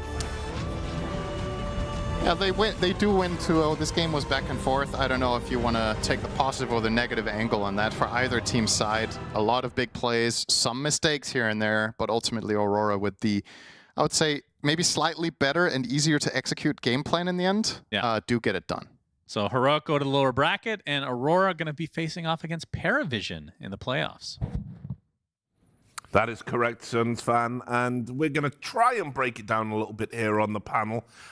We did say if it went late game, we felt Aurora had the better draft for that, but it also does feel to me that Heroic missed the timing and probably should have closed that game out. They did miss a big timing. They went pretty good on the laning stage, and actually took advantage of how the lanes went, took control of the game, but at some point it started crumbling for them. They started like dying one by one, and Aurora just took over, just to throw it again later on for Heroic to take control again, and then it's just a repeat. Like it just happened back and forth throughout this entire game. I feel like Aurora in the end, they have the better heroes for the late game, so obviously it's going to be like extremely hard for Heroic to win. They need to outplay too much. I mean, I will say Makoto played out of his mind. He did. Absolutely. Like actually insane. As usual on Puck. Like this guy's probably top 1 in the world right now for Puck. You can see why they would like first phase pick it. Even when it can get entirely countered, they still go for it. Yeah, unbelievable game from Aurora. Honestly, like I'm not unhappy with what I saw from Heroic in this game. I feel like this was more in line with like what we would expect from them. Like as you can see here, it was literally they had a massive gold lead. Like if anything, they threw this. I think they're gonna go back to the hotel and they're gonna talk about this game as like, okay, the draft was good. We like this new style that we're playing with, you know, Tai Lung actually being on a playmaker. It looked good, but we threw this game. How can we not throw? Because the thing is, like, you give a team like Aurora a single chance, and they're gonna go to town. You know, like they're gonna take advantage of that. To me, actually, in this game, Tai Lung was actually a standout player for me, even though he lost. Yeah, I feel like he had so much impact in this game. He played 0-2 on the one time in like 50 minutes. But plays the hero well, and certainly much more impact than the Viper. Definitely, and died less as well. Yes, 100%. His tile, they should probably give these type of heroes more to Tai Lung. And I feel like if they have just a small talk about how not to throw the games, maybe look at this replay, they will probably do a lot better in the next series. I'll bring us back to what KJ said as well when he interviewed him. He said that when you're at a tournament, the teams that go on to do well are generally the ones that can not take mental damage from defeats, particularly defeats like this, where you know you should have won. So we'll see if they're able to reset in the lower bracket. But yeah, I definitely think they're going to have lots to talk about in specifically this game, more than the first one. It's like either they don't take mental damage at all, which I would say is more in line with like how Liquid operates, or they do take mental damage like PARIVISION, but they're able to talk about it and work it out. For Heroic, I feel like they're a bit of A, bit of B, where they're like really chill guys, so there probably won't be a crazy amount of mental damage. And then also they are capable of talking about things. Aurora, on the flip side, doesn't need to do any of this because they're just winning. They're playing like fundamentally very good Dota. This guy, when he plays Hoodwink, I hate to say this because I feel like it's so cliche, but there are some player-hero combinations that it feels like it's creeping up the charts of maybe you should consider banning it just because, you know, it's like 5-1, okay, he's pretty good, 6-1, 7-1, 8-1. At what point do you think like this team is too reliant on this, and let's just see what they play like without it? He's so good with the item mills too, as you saw. He went Nullifier. On Hoodwink. That was so good. Yeah, against the DP and the Monkey is great. Well, they're certainly reliant on Makoto, who had an amazing game, and he's with Slacks now. Absolutely. Yes, I am here with Makoto, my man, coming in, making the enemy say, Makoto, oh no! Hello. Hello. Anyway, welcome to the interview, my friend. Do you remember anything about Game 1? Anything at all? I mean, Game 2 was very eventful, but what stood out to you from Game 1? Game 1? Actually, I kind of forget what I play. Can you tell me what I play? It was Beastmaster. You remember that? Okay, it was Beastmaster. Game 1 was kind of like, I mean, we kind of expecting Viper to like we're kind of expecting to Viper to get picked by them, and then like we just kind of ready for it. And then like after all that, we just like need to not bleed in the early game. So after like 20 minutes happen in the game, I feel like we kind of like secure the like late game that one. Yeah, absolutely. And you guys are doing a great job coming back from these games. Although I have to say, don't you think it's a little rude to come back like that? Like, wouldn't a really proud team just GG out when they're that behind, especially in game 2? You guys were absolutely getting pooped on. I mean, is it really worth winning a game to come back like that? I mean, it's always, I mean, Dota is like not early. I mean, you can always play Dota like for 1 hour or 2 hours, and like depend on how well the team is, and then how you guys like communicating in the mid game. So it's still like fun to like winning a late game. That was genuinely one of the dumbest questions I've ever asked, and your professionalism answering it, I really do appreciate that. Puck in game 2, signature hero for you, absolutely goated Puck. I have to ask you about a certain moment though. You got refresher boundless struck by that Monkey King.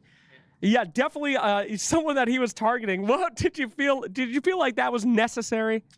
I think it was kind of like my mistake. I was expecting to like, I can use my third spell, like, but maybe I should just use BKB and then like run away from the Wukong. I mean, that one kind of my fault there. So you think that's on you, whereas the enemy is literally refreshing just to try to kill you. You're just the mid, man. You're not the biggest deal here, but you take that as your responsibility for why you died. Nothing against them. Yeah. Okay. That's a pro player right there, man. I should have dodged it. That's hype. All right. Gotta ask you though, in that second game, did you guys feel like you might at any point gonna lose it? Because it certainly looked pretty rough, especially with Heroic going up and fighting you guys right in front of the fountain. I mean, we're kind of like not in a good position like game 2. I feel like we're kind of give a lot of kill like early on. Like I know, we know like they are kind of like keep running on us because they have like Monkey, Pengo, and then like down because that have like early tempo. And then, I mean, we just bleed a lot, and then, but on the game, I feel like if we are somehow can make it like 40-minute game or like 50-minute game, and then like the network looks even, we will win eventually. Yeah, and you guys definitely look like you were prepared for that. The draft reflected that, of course, and you made it happen, so well done. So next up is PARIVISION. You were facing off against them. Are you excited about that? What do you think about their mid? Their mid, I mean, no one was probably like top 5. Like mid laner right now, I feel like he's consistent, and also he's playing very good recently. But you did say was. You said was top 5. Is that what I'm hearing right there? That you did say he was top 5. No, he's top 5. Okay. No problem then. No problem. Absolutely respectful so much. All right, thank you so much. Congratulations. We can't wait to see that next game. We'll see more from our panel coming up now. Thank you, Slacks. I love how part of his interview technique is trying to make nice people say horrible things about other nice people. I think he did misspeak, genuinely. Yeah, of course. No one's like ranked 19 right now. Like this guy is high on the leaderboards. He's up there with like the young guys. So I do think Makoto actually respects him a lot. Yeah, totally, completely. I gotta say, obviously we've had a good look at Aurora now. I mean, looking very, very strong, and he's a big part of the reason, right? I think, you know, moving forward, you're talking about people having heroes you don't want to give to them. I mean, his puck is insane. His puck is insane. His Ember Spirit is insane. His Void Spirit, his Storm Spirit. All of his heroes look insane right now. I think he's just playing very well throughout the tournament. And obviously the second highest KDA in the group stage definitely shows that. And yeah, they fixed their 2-1 series in the group stage. So they won three series, right? 2-1 all of them. This time they went 2-0. And the last point before we go to breakout. The last point, very important. And Kaori keeping up the low KDA stats and winning games. Keeping it up. If you want to be a good position 5, run in there, feed your brains out, blame your cores, do the Kaori. Do the Kaori. It works. Right. Thanks a lot, guys. Been great hanging out. Obviously, from us, we're going to be gone, but that means good news. You are getting not just empty chairs. You're going to have Shiva, Tigov, and Lacoste. So stick around.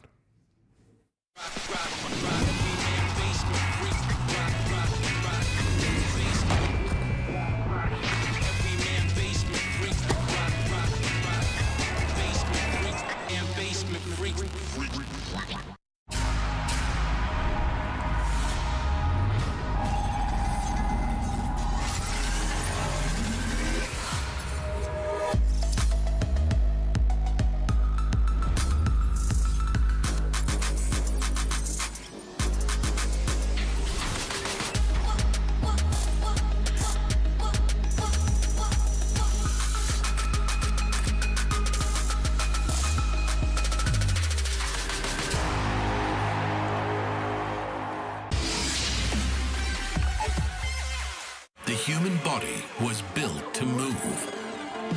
Not trapped at a desk in one singular posture for 12 hours a day. It's time your chair evolved. This is Secret Lab Titan Evo. Ergonomically engineered for you, gamers, hybrid workers, artists, backing your every move. Everybody, we are testing the knowledge of our pro players about the last patch, and I brought to you the biggest brained man I could find. There wasn't a lot to choose from. ATF, thank you so much for joining us. Yes. Yes, great. We're gonna have a challenge for you today. 3 minutes to answer as many questions about the patch as possible. You gotta try to get as many as you can right. When it comes to patches, is that something that you let the nerd like Owie do for you and then he just tells you, or do you buckle down and read that shit? It used to be like I used to I just bring some chips. Yeah. And then bring I would prepare myself food as if I'm entering cinema. Yeah. And start reading the patch note. Nowadays I just come, I read, I'm like, oh, too boring. Damn. Well, that is not good for this challenge. Let's see how well you do. Ladies and gentlemen, let's start things off. Get the popcorn ready, the snacks ready. Which of the following neutral item enchantments are still in the game? Is it Boundless, Vast, Wise, or Audacious? Boundless. Boundless. That was very confident for an incorrect answer, but we'll take it. Audacious. I know. I thought that it's very sad. You and I are big someone should purchase Wise spammer. You can't do that anymore. Which of the following heroes did not have a game-breaking bug? Meepo, Warlock, Chen, or Rubik? Only one. Warlock. Warlock did have a game-breaking bug. What? It's Rubik then? Yes, but you've already answered Warlock. Okay, my Rubik. producer is just going to give you Rubik. I answered Rubik. He's an ATF stan. Which of the following heroes did not have their base armor increased by 1? Terrorblade, Anti-Mage, Legion, or Death Prophet? Literally taking no damage. Not increased by 1. I think it has to be Legion? That's right! The only person to get that one right. Well done. How'd you know? Yeah, because it's on the facet. He lost the armor and he got plus. Yeah. Very wise. I received 1 change through all of it. Was projectile. Projectile buff, you're correct. Fast. I didn't even get to read this one. Well done. It is just the projectile buff. Which of the following spells does not have 10 bullet points of change information? Is it Elder Dragon Form, Finger of Death, Tinker's Deploy Turrets, or Divided We Stand? AKA, what had the shortest description of those 4?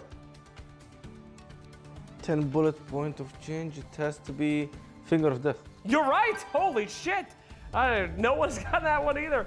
Techies is now able to plant bombs mid-flight. True or false? True. True. Next. Thank you very much. Darkseer's Vacuum was not modified this patch. True or false? Yes, true. True. No, once again modified. I said it wrong. That's on me. Sorry about that. Which of the following heroes did not receive a change in every single one of the patches? Doom, Tiny, Tinker, or Batrider? Only one of these was not featured. Tiny. That is incorrect. But I did like the confidence there. It was Batrider. What? But Bat did receive a change. But in all 3.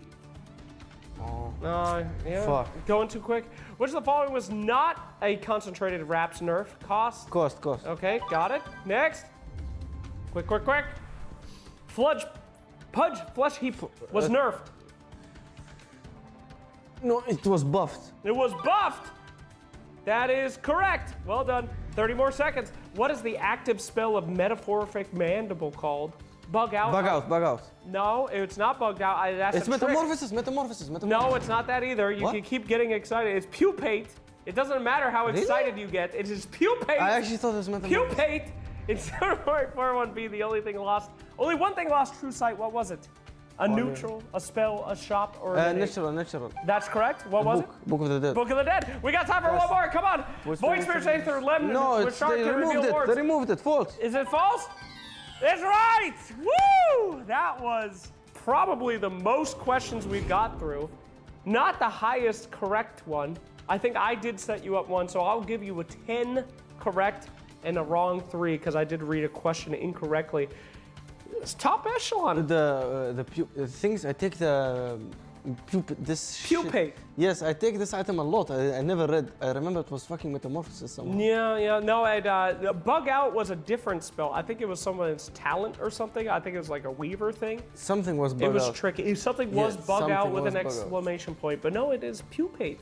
So now you get to learn something new, and you're one of our top scorers. Best of the best. Nice. Cool. Thank you so much. We'll see you guys more at PGL Wallachia Season 8.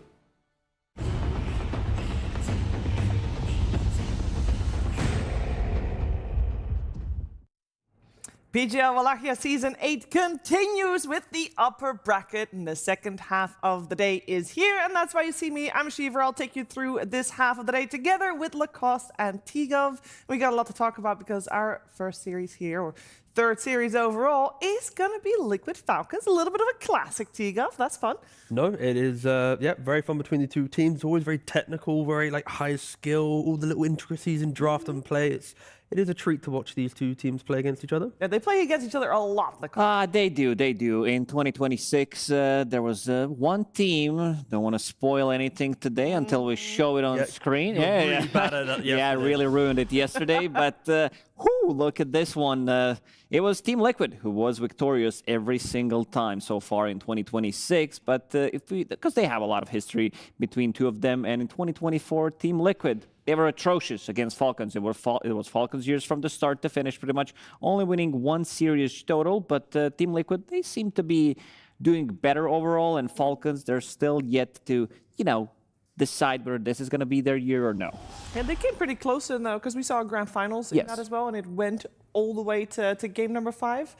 That must have been a good sign for Falcons. Yeah, I mean, between the two teams, you had Liquid having growing pains with the roster swaps at the start of this year, and you had Falcons just in a major slump. So it kind of feels like we are kind of hitting both teams leveling up, and I think right now they are looking to be in pretty good form in the the TI season around the corner. So I think this will be like a really nice test for both the teams. Yeah, there's one asterisk we have to mention when we were talking about Team Liquid, though, Lacoste. Yeah, that's their position 4 player. I mean, Eki looked really good. We had an interview with him. Kind of became fan after the interview, seeing how animated he is, how much energy he's putting into everything. Even though he said that it's super easy to show up. But the things that I wanted to highlight is every single time this guy plays as a stand, and if he's at the tournament, the most important thing for me, first of all, is map pings. Because Nightfall is in the tournament, he doesn't have the most map pings, because Nightfall, he just does his own thing. He micromanages everything. But to be more serious, he's number 1 in assists, averaging 17 assists per game, and the number 1 in healing. Because if you look at the heroes that he has been playing, he's playing Io, he's playing Keeper of the Light, and these are the type of heroes that he can go really greedy with. Like if you look at the itemization, kind of rushing the Ags after picking up Holy Locket on Wisp. This is something that 9 class as well does, just goes greedy. And then on the Keeper of the Light, from position 4, you have a lot of great scaling as well. Yeah, you say that maybe the map pings, is not as serious, but if you have a stand-in, because I don't know how many map pings. You tell him to shut the hell up. Yeah, I know your place.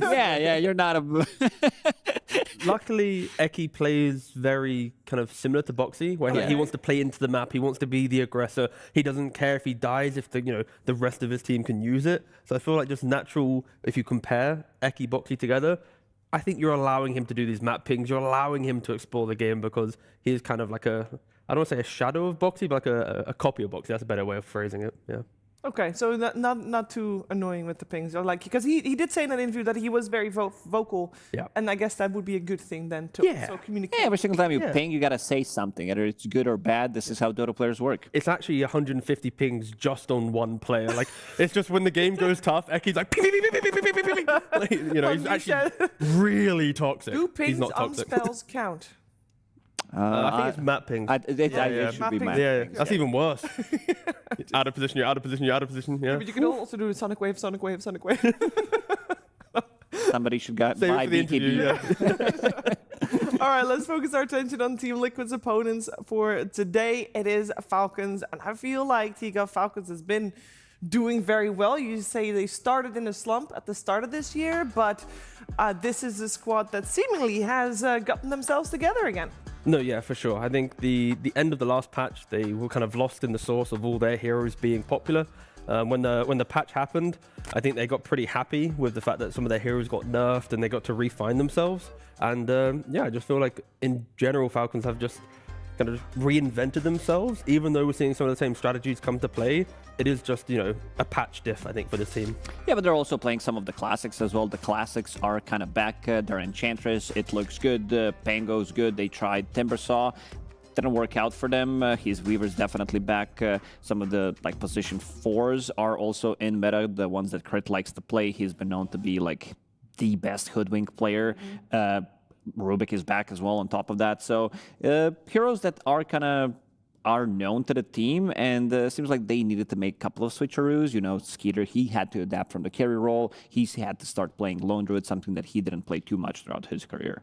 Yeah, and it's always nice to like speculate about what the teams might do, but you know, we're pretty close to the players, and sometimes, Tiga, wouldn't you just want to ask them? Yeah, I thought I'd break the mold this time. I decided last night, at midnight, I saw he was playing a pub, just to message Amar. I thought, why do my own prep? Let's just ask Amar himself. So I was asking him, you know, please leak me some strategies. And he said, you know, if I get Bristle and Tide, you know, if I don't get, Bristle and Tide, I'll auto lose. You know, I'm bad at every other hero. I can only win this. We're going to ban Slaughter 400%. So I had to look at the stats, of course. I need to know, is he actually leaking strats? Or is he just pulling my leg at midnight? And luckily, for the sake of our conversation, he is actually truly a two-dimensional player. 4 games Bristleback, 100% win rate. 3 games Tidehunter, 100% win rate. He cannot win on Underlord Timbersaw, and he was correct with Falcons. They have played against Slaughter 1 time and lost against it. They've banned it 6 times, and weirdly enough, 3 games, it's been fully ignored by both teams. So they don't like playing Slaughter. They can't beat Slaughter, and he gave me 3 accurate bits of information. Yeah, and I think those Slardar ignored drafts, if we think 5 days ago, day 1 of the group stages, Falcons was the only one, because of this man right there, because of Amar, they let the Alchemist through, because everybody was so afraid of the Alchemist. Amar is like, don't worry, I can beat Alch if I get tied on the lane. And so we had drafts that were very different from any other drafts, because we just had Alchemist in first pick, and the whole draft revolves around that. Times change, meta changes. I don't think we're going to see Alchemist as much, because it seems to be kind of figured out here, Lacoste. Anything in particular you think we will see, because Slardar is going to get 100% banned? What's the next one? We had the Alchemist, we had the Slardar. What's next? Out of cores, I would say I'm going to be leaning towards Tidehunter, if possible. Not just because he's going to be playing it on the other side as well. Liquid would definitely want to get something that is kind of that unkillable. We had a graphic the other day also showing a bit of a statistic when it comes down to Ace, like how effective he is when he's playing his Blink Initiators and when he doesn't buy a Blink Dagger. So most of the time he wins when he doesn't buy a Blink Dagger. He had some very interesting ideas how to itemize with Bristleback as well. So this hero is going to get highly contested. Both of the teams do want to get the hands on it. Completely different than what Amar does, because he's building it with bongo boots. He's trying to play slightly different. Sure, you're going to be getting Lotus Orb, but he wants to be tanky. Like the way Ace plays, he's collecting the information for the team, being that guy that kind of runs in and out multiple times. He was also playing, the reason why he was going for bongo boots is that he was playing against a lot of slows, Venomancers, Vipers as well. So it does give him a bit of a soft reset, and then he can come back in again. Yeah, I just want to see Ace look towards a hero that can play into the game and fight. I like seeing, like, in the Bat Riders, they just feel good when he's on them, because not only is he scaling, like you mentioned, buying bongo boots and whatever, I feel like he's also enabling Eki, because it's like, you know what, Eki and I can go do something, or if Eki wants to go kill elsewhere, you know Ace will be scaling. So I feel like I like seeing Ace on a hero that can at least join a couple more fights. I'm not really a fan of like the Underlords where he's sitting back and only hitting the creeps. Like, I want to see him kind of introduce himself to some of these earlier fights. Yeah, something that Eki also talked about in an interview is, you did mention Batrider. He also talked about the hero. I think this hero is going to be contested because they want to be running it as a core. He said, I'm going to make it work from position 4 because the hero is so good. This is his most played hero after all. But we've seen yesterday as well, it looked really good just going for like Bloodstone Rush, Krellos Crozier as the like new type of a build, Shiva's Guard. People are talking about going this Giga build from the offlane where they don't necessarily need to buy auras, so you can go with the different stuff. And this is the type of a stuff that I also want to be seeing from Ace. Yeah, I mean, everything about Liquid's recent games are just like skirmishing pressure, right? When we look at their hero pools, like you are just seeing like Eki's picking up the Io, a hero that Boxy, he last played it in 2024. So it's not as if this was a Liquid specialty in the last couple of years. It's kind of Eki reintroducing it to the roster. You're talking about the Bat Rider, they're playing the Nature's Prophet mid. Like they really are trying ways to overlap heroes as early as possible to break down your opponent. And historically, that is kind of the way to beat Falcons. The hero that I'm missing from these ones is Queen of Pain. Are both teams just not going for it, or is it straight up game banned? They're playing it, 0% win rate on Nisha, and Malrine did win 2 out of 3 games on Queen of Pain. It's also not like Malrine's most successful heroes, because when I was checking the numbers the other day, what he was been playing, like he was sitting at exactly 50% in a professional career with Queen of Pain. This is not the hero that you do be like, oh, that's Malrine Classic, you know, even though he's probably level 30 like he is on 15 different heroes. Yeah. But at least goes back the other way, where I feel like when Nisha takes the Queen of Pain for Liquid, when you look at Malrine's hero pool, it's like he doesn't really want to play the Primal. The Sand King's a little weird. The Pango's weird. Even the Voice Brute, you could argue, can be a little bit awkward against it. So I think Queen of Pain in general against Falcons kind of makes your draft quite nice.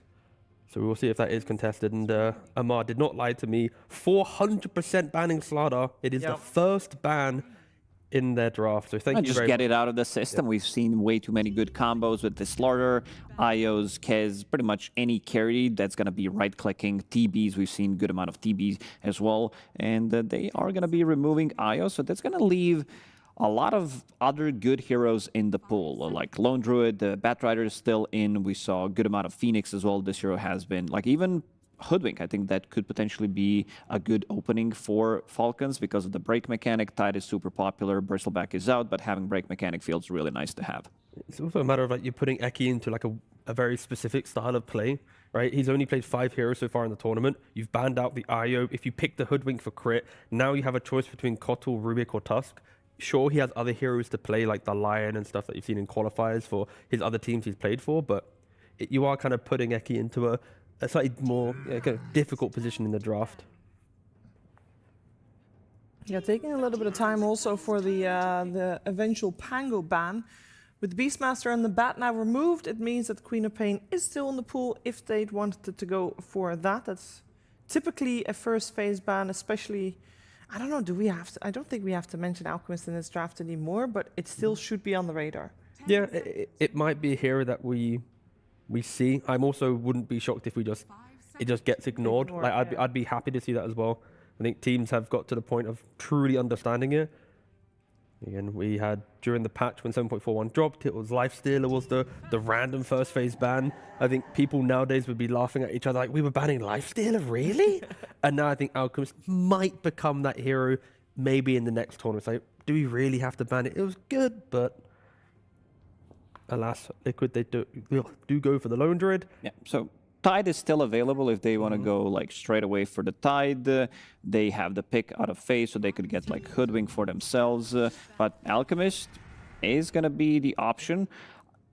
I want to see what Falcons are going to be doing with that Alchemist, because when they were playing against Spirit, they did pick it 2 times. They did lose 1 game with it, and they played it with Hoodwink. All of these like very good Aghanim Scepter that you can get, like they had Tidehunter, they had the Primal Beast from the mid lane, which is the big one. Like if you get that, this is the game that they completely stomp Spirit. I mean, it's kind of an interesting position for Liquid, right? Because if they don't ban out the Primals, the Tidehunters, these big heroes, you could see a world where Falcons on their 12th ban, the number 12 ban, yes, they ban Ursa, insta-pick then a Primal or a Tide on pick 13, right? And it's like, you're already protected, you get to reveal, sure you're revealing double core, but it's very strong.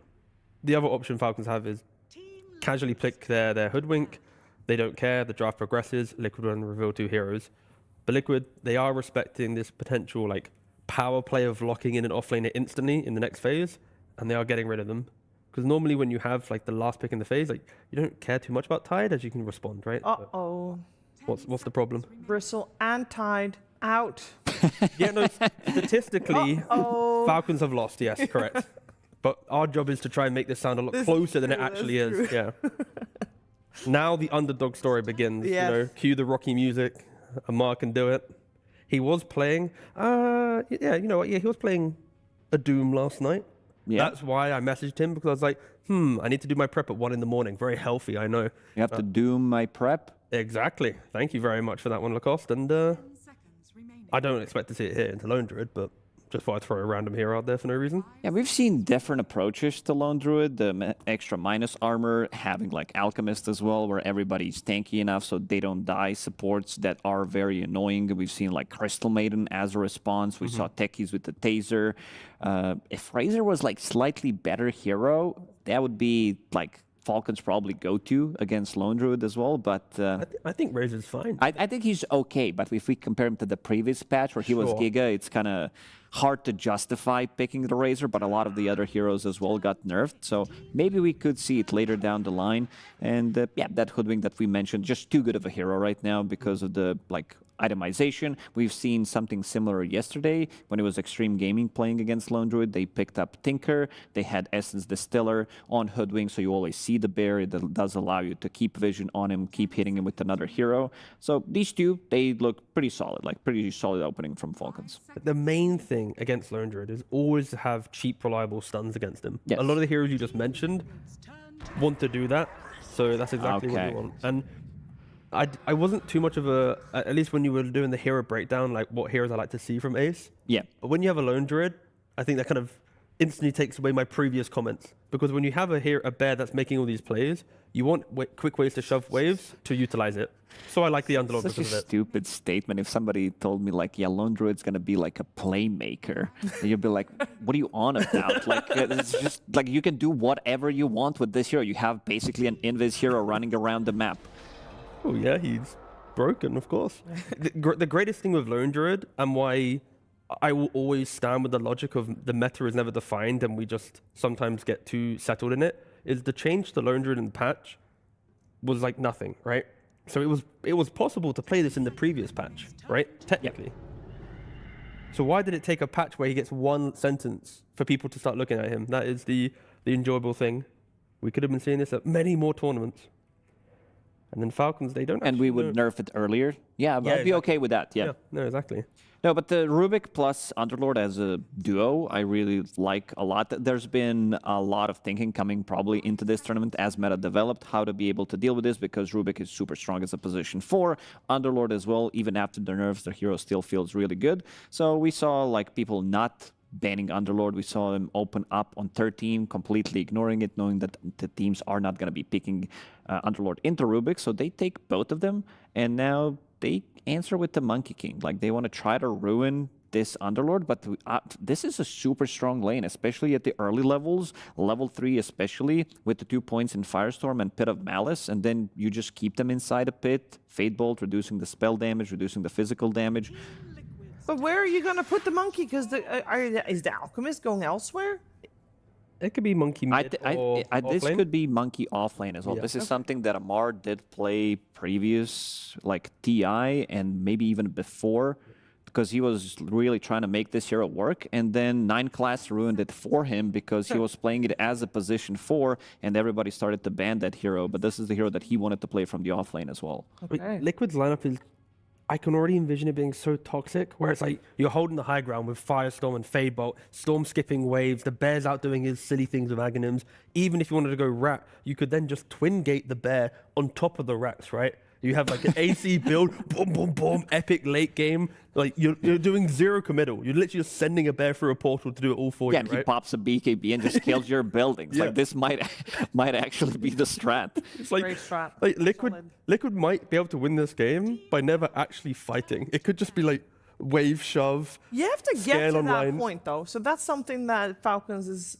supposedly should be getting ready. For the sake of my enjoyment, I hope they get to that point. It's going to be a lot of toxic green. One team wants to fight in acid spray, then there's going to be Firestorm, Pit of Malice, Fate Bolt on top of that. The other team has Wukong's command, so quite a lot of team fight coming out between 2 of them, and they will remove techies. I still feel like Techies is such an underrated hero. Like I'm okay seeing Techies in every single game, considering how strong the Taser is. Yeah, especially because I think maybe that's even an indicator that Monkey King is going to the offlane. Yeah. Right. A 5-position Techies having that disarm. A MOUZ like, I don't want this free lane against me. That will then look towards other 5-position that can hurt a right-clicking core, like the Venom. We're on the same wavelength. Page, yeah. This is something that you can't really like. The Veno plus Lone Druid lane is just another level of toxic as well. Wait, also Lich, and quite another toxic one. You just throw the shield on the bear, just send him in. But if you're going that route against the Alchemist, wouldn't you want an AA? No, there's a lot. There's a lot of. It's not AA earlier today. It's not an out of the book. Yeah, it's not. Suggestion. No, I wouldn't. I just feel like with how Liquid's drafting. You know what? Often when you do this, it does actually happen. But I personally don't want to see AA. Okay. I want the Venom answers. I want like the Grimstroke, the Lich, like the lane combination to make the bear feel like he can kill and chase in the lane, and then play through. They have a lot of good options on Liquid. You did mention like a Veno, Grimstroke, Lich, maybe throw in Silencer into the mix as well. Sure, it's not like the best laning partner with Lone Druid compared to the others, but it's very good against resetting the fight, especially Monkey, pre-BKB, Phoenix as well. On the side of Falcons, do we feel like they have enough strong AGS carriers for the Alchemist to farm for? At the moment, I see no AGS carrier. Like Monkey King can get one, but you want to have a couple right-click items, BKB, and often carry Monkey Kings think about it as like third, fourth item. So to me right now, like there is no clear AGS user, but this could be the argument that Falcons are opting to play the old school Alch, right? A different type, yeah. Yeah, like we'll go for Radiance, Blink Orchid, we'll jump the Storm with the Orchid timing, kill, Nisha can't play the game, and then by that point, Monkey has items, you then give him like an AGS, 25 minutes into the game rather than 14 minutes into the game. But that for sure is something to consider, and you can see from the bans of Liquid, they are just assuming that the Monkey King is going to be into the offlane as they ban the double mids, and they ban the Silencer. So they are respecting just the idea of what Liquid can do. Like imagine trying to fight Liquid. They press global, you don't win the fight, then they shove waves, Lone Druid inevitably gets online. I feel like with Liquid's lineup with discipline, you can still be down like 15,000 gold and find ways to win this game. It seems like very easy way of also coming back into the game, but it's also a very good lineup to play from ahead. Yeah. Okay. So another way of dispelling things. They removed the Taser from the equation, but this is also good. Just being able to, like, you don't care too much about Phoenix. It's very good in the lane against Monkey King. So Can you save the bear? I believe you can now, yeah. Okay, cool. You know what's a real shame? They don't have the base attack time AGS, right? Because they got changed to the random token thing that was... Oh, you would want to have like hit the egg. Yeah. Just imagine like just 7.4 Oracle in this draft. He rushes AGS with the Twin Gate of Underlord. Lone Druid Bear goes through. So I'm really on this idea. No, outside of that, it is just the way that Falcons kill a hero, it's very single target. You have to blow him up. Oracle I want to see some jump. Maybe Void Spirit or something that can just get into backlines. I was thinking about yeah, he can. I was thinking maybe more of his AGS is more valuable against the supports, where you can silence the Oracle, play against Rubik as well. You have the real good follow-up coming out from the Monkey King as well, but they go with the Primal Beast, which was a good timing. We talked about it when they played it against Team Spirit. He was the one that got first Aghanim Scepter. I assume Monkey King wants to be the second one as well. He wants to be having that extra bit of a scaling, but I'm kind of digging Team Liquid's draft. I feel like this draft just screams we can play the game at any time, and as you mentioned, T, we always have something to do on the map with the heroes that we have. It's pretty much on Falcons to truly break the map when they need to. Like when they get that like second Aegis potentially, it's like we are going to win the game right now. You cannot allow Liquid to get onto the map to make Aegis or AGS? Aegis. Okay. But for Falcons as well, the last time Amar actually played it was when he stood in for Yellow Submarine in the online tournament. He played the offlane Monkey King. He went to Diffusal Blade, BKB. So we do actually have some like recent, knowledge of his itemization. Mm-hmm. The question is like, how good is his lane? He's playing into an Oracle that can dispel his Jingu.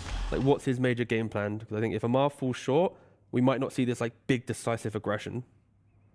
So favoring Liquid a little bit, despite the Alchemist. Do you feel like the Alchemist is addressed, like, is a non-factor here, or just, you know, a decent hero but nothing outstanding?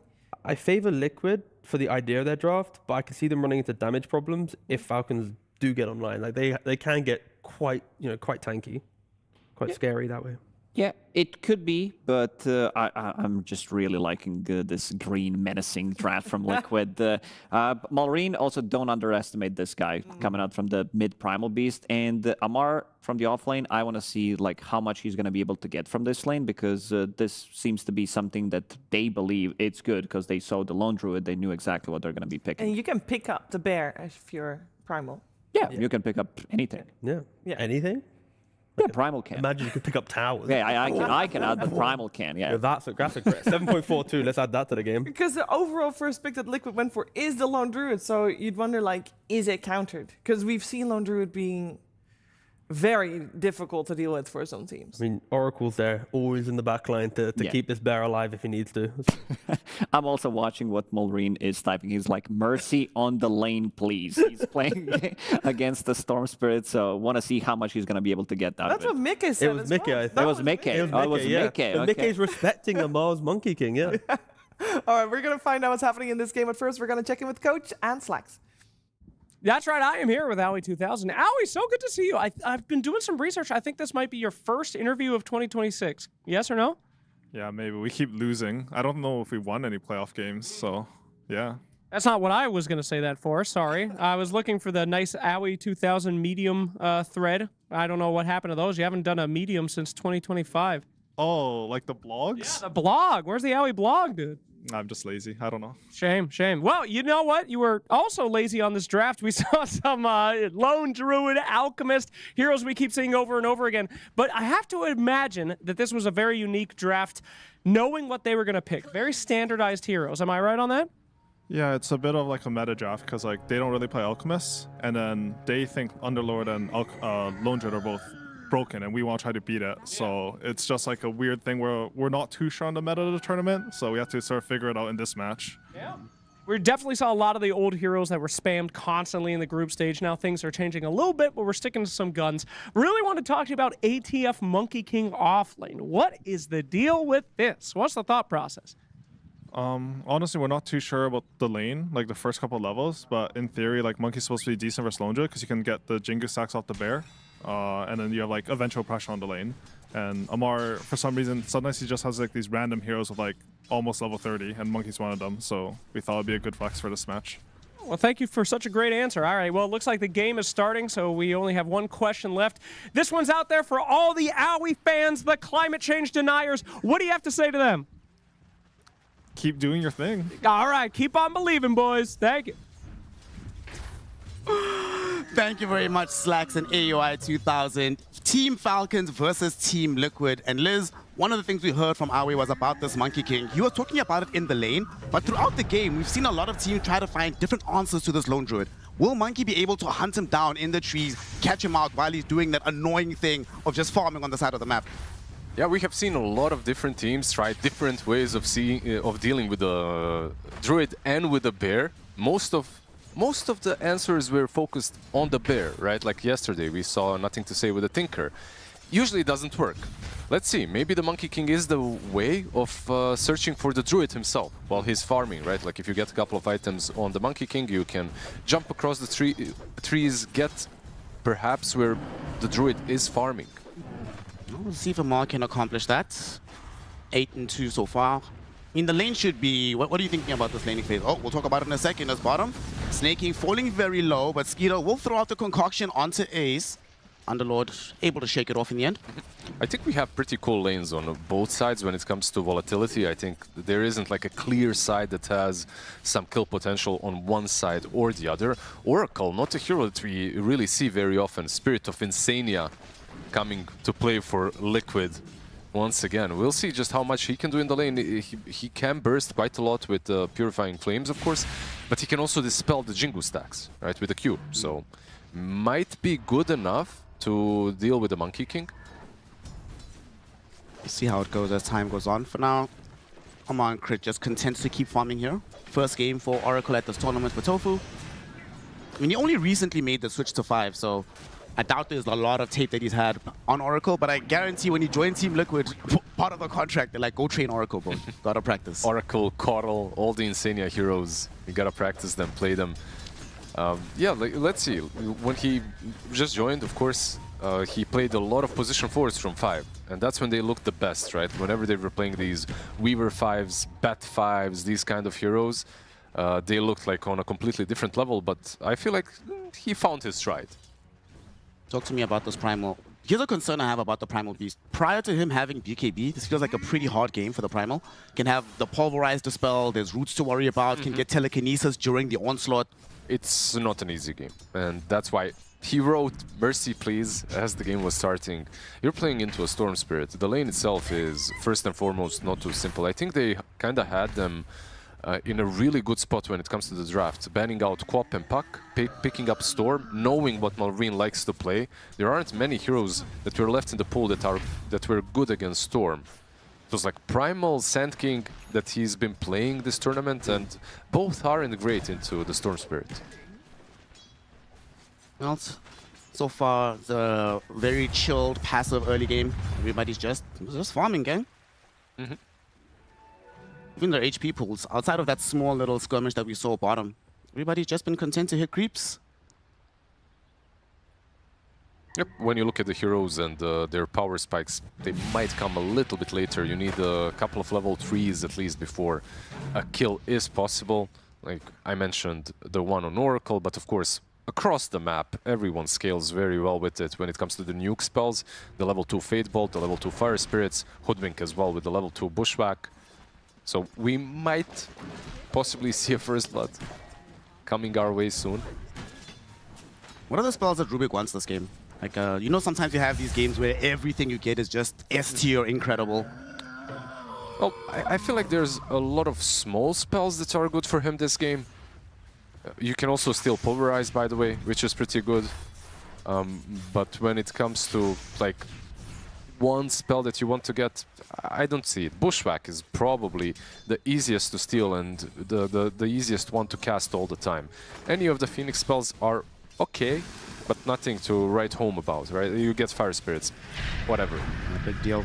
Speaking of Phoenix, he's caught inside right now, the Pit of Malice. Get Telekinesis rooted back into it. Will be double rooted, right-click down, and Eki will draw the first blood on his Rubik. He gets the first blood, and this lane of Underlord and Rubik is pretty cool. Underlord, like, we have seen him in a lot of games, but a lot of teams aren't actually abusing the Pit of Malice early on. A lot of teams are actually, a lot of offlaners are foregoing the Pit of Malice altogether. But when you have heroes like Rubik, Dark Willow, Hoodwink even, you use Pit of Malice, you let the root go through, and then you follow up with another lift into the root. Middle though, Snaking respawns and immediately headed towards this lane to try kill off Nisha, but unfortunately Liquid were ready with the response. Both supports are here for them, they kill off Malrine, lifting back Snaking. He will survive, but they lost out due to the numerical disadvantage. Nice response from Team Liquid. Just a illusion rune for the Storm Spirit. But still, the refill is there, the kill is there, level sticking advantage. Around. They're not gone yet. Snaking might actually get caught out here. He will move forward, but he catches a sliver of vision on Oracle, so he's going to be fine. Yeah, it looks like they will actually start pressuring the Alchemist. They don't really fear the top lane anymore for Mickey. Okay, there's a pressure coming in. First Pit of Malice, Telekinesis back in. They're going to keep him there. Ace trying to do the damage. Doesn't want to run under the tower, so Eki will just zap him with the Fate Bolt. Look at the Druid as well being here. Okay, so Mickey, perhaps recognizing the top lane is, after all, dangerous, playing into Hoodwink and Monkey King, like they do have a lot of offensive potential, so instead rotating down bottom to farm behind the tower for now. Lone Druid, man. Lone Druid, Lone Druid, Lone Druid. Snaking, caught yet again in the Pit of Malice. Now they're starting to abuse the combination of the Pit of Malice plus the roots, because they have Telekinesis and they have the root from the Fortune's End of Tofu. Yeah, a really good start for the Underlord. We've seen a lot of games recently where Underlord really didn't shine. Like, his laning stage was way too difficult, he had to itemize completely for himself. Not speaking of Liquid's Underlord, just in general. but this is already a very good start for Ace. Wonder what build he's going to go for this game. Crimson could be decent. Hype of Insight not that great. I think actually even just Aghanims eventually is really good on him this game. Like, they have catch, but having some extra roots from behind with the ulti, it can come in handy. Atos, by the way, is the item that he has queued up, so already wants to double down on the catch. Guess you're playing into Primal and Monkey King. You want as many roots as humanly possible. Speaking of Monkey, he's getting ganked right now. They're coming from the mid lane, Team Liquid. Smoked up with the mid of Storm Spirit and the two supports. Amar's going to try to get himself out, hiding as a tree right now. They're going to see him. Eki isolates him, lifts him back in towards Nisha. There's a Fortune's End. Purifying Flames, not even necessary. Just kill him off with the right clicks. Not super enjoyable to play versus all the nukes that they have on the other side as Monkey. And they have catch. They have multiple ways of catching him through the trees, right? The roots from Pit of Malice and Storm Spirit. Oh, Malrine. He's going to get ignored for now because they're looking towards crit. He does throw the Bushwhack back onto Nisha, but Nisha has enough mana to still zip on top of him, drag him back. Eki, long-range Fade Bolt, level 3 already. On a killing spree on this Rubik. Yeah, level 5 Rubik. He took a lot of kills down bottom, by the way, so definitely does help. Fade Bolt, one of the best kill-securing spells. Okay, Amar has returned into the fray right now. And Malrine is going to come over as well, but Amar is in trouble. He tried to activate the Wukong's command, but they dragged him out of it. Do they have the damage to kill him? They do not. Malrine will interrupt it with the Pulverize on the backlines, finding and killing Tofu. He arrived just in time. If he's 2 or 3 seconds later, Amar probably dies there. Yeah, they overstayed their welcome a little bit. I think they got baited by the Jingu stack purge from Oracle. Something that we mentioned earlier. Like, you can always dispel it this early on in the game, so... They thought they had a Monkey, didn't in the end. The team fight from Falcons is actually pretty sick when you combine the Primal Beast and the Egg, maybe even some Wukong's command over all of that. Does the Monkey just build this like he's playing carry? I see he's going for Echo Saber Diffusal. There's no other build. I mean, there is a different build of a carry mode, but you always go carry. More or less carry mode. Amar is in front of Mike right now. They are going to come through with the Underlord. The gate has been opened, but unfortunately, Malrine charged directly onto the Lone Druid. They bring him down. Now Ace is regretting having made the trip to the top lane. Amar still chases him onto the high ground, activates the Jingu, getting the lifesteal. Ace does not have enough damage to kill him. Gets pulverized, but they're also running out of damage in their own right. Malrine being left behind. He's out of mana. Does have a TP. Will try to use it. Eki says absolutely not. Lifts him up. They will hold him in position, and they should kill off this Primal. I think they're still pressuring the Lone Druid really well and alleviating any pressure from Alchemist at the same time. So, yeah, sure, you lose the Primal Beast, but you get the Lone Druid, and no one is even... I've forgotten Alchemist is in the game, by the way. He's just chilling down bottom.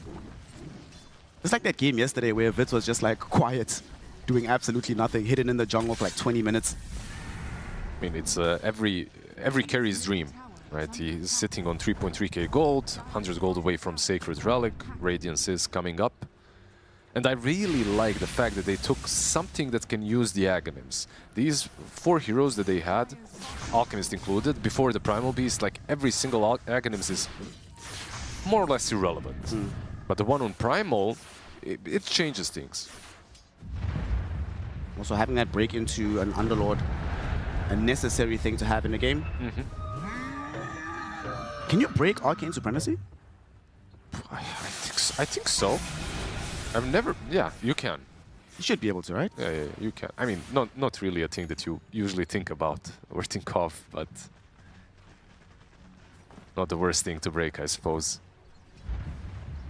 12 minutes in. Let's see who's going to get lucky with these runes as Amar. Just keeping up the farm. Hasn't been able to completely remove the tower, but I think one more solid push should be able to take the tier 1. Storm has Arcane Rune and a Shield Rune. Oof. And he just picked up a Kaya as well, so he is definitely ready to go. Unfortunately for him, Falcons seem to have awareness of this fact, and they're playing very carefully. No one is going to show around this mid lane. Nisha, though, will still zip up top, just as Crit wanders by him. So everybody will live. And they kind of anticipated this, right? Like, you didn't get the rune, Storm is not showing, more or less. No one is pressuring mid. Now they are, so They didn't have a lot of info. Hoodwink. No, Crit will reveal himself trying to bushwhack. He misses onto Eki. That allows Nisha to find him in the trees, bring and zap him down. Eki, unfortunately, Fade Bolt was on cooldown, so you couldn't steal that kill.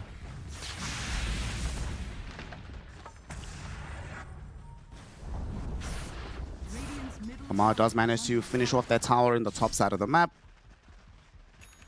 And despite all this crazy movement that was happening from Team Liquid, things have slowed down a little bit. Falcons have been dodging quite well. Yeah, they have been. They have a full Radiance now on the Alchemist, the Diffusal on the Monkey King. Like, they're playing the map very nicely. A lot of stacks have been given to the Primal Beast as well, and they're waiting their timing. The timing is the Blink on Primal. With the Blink, at least you can start things off the way you want. Oh, that was so sick. The Underlord ultimate to break the tree the Monkey King was sitting on. Oh, okay, that deserves a tip. I want to tip him too. That was so nice. Radiant's top tower is under attack. Just a perfect play, perfect usage of the ulti. They had a ward, right? That one guy of ward that scouted out the movement. Kudos to Tofu, of course, as well. You tip your support for the vision, as you always should, but very nicely done. If you're a Mar, you can't even be mad at that play. You're like, yeah, okay. Dota 2 is a cool game. Sometimes it goes against you. If you know that it was on purpose, right? Which in this case, of course, it was. Sometimes it just happens.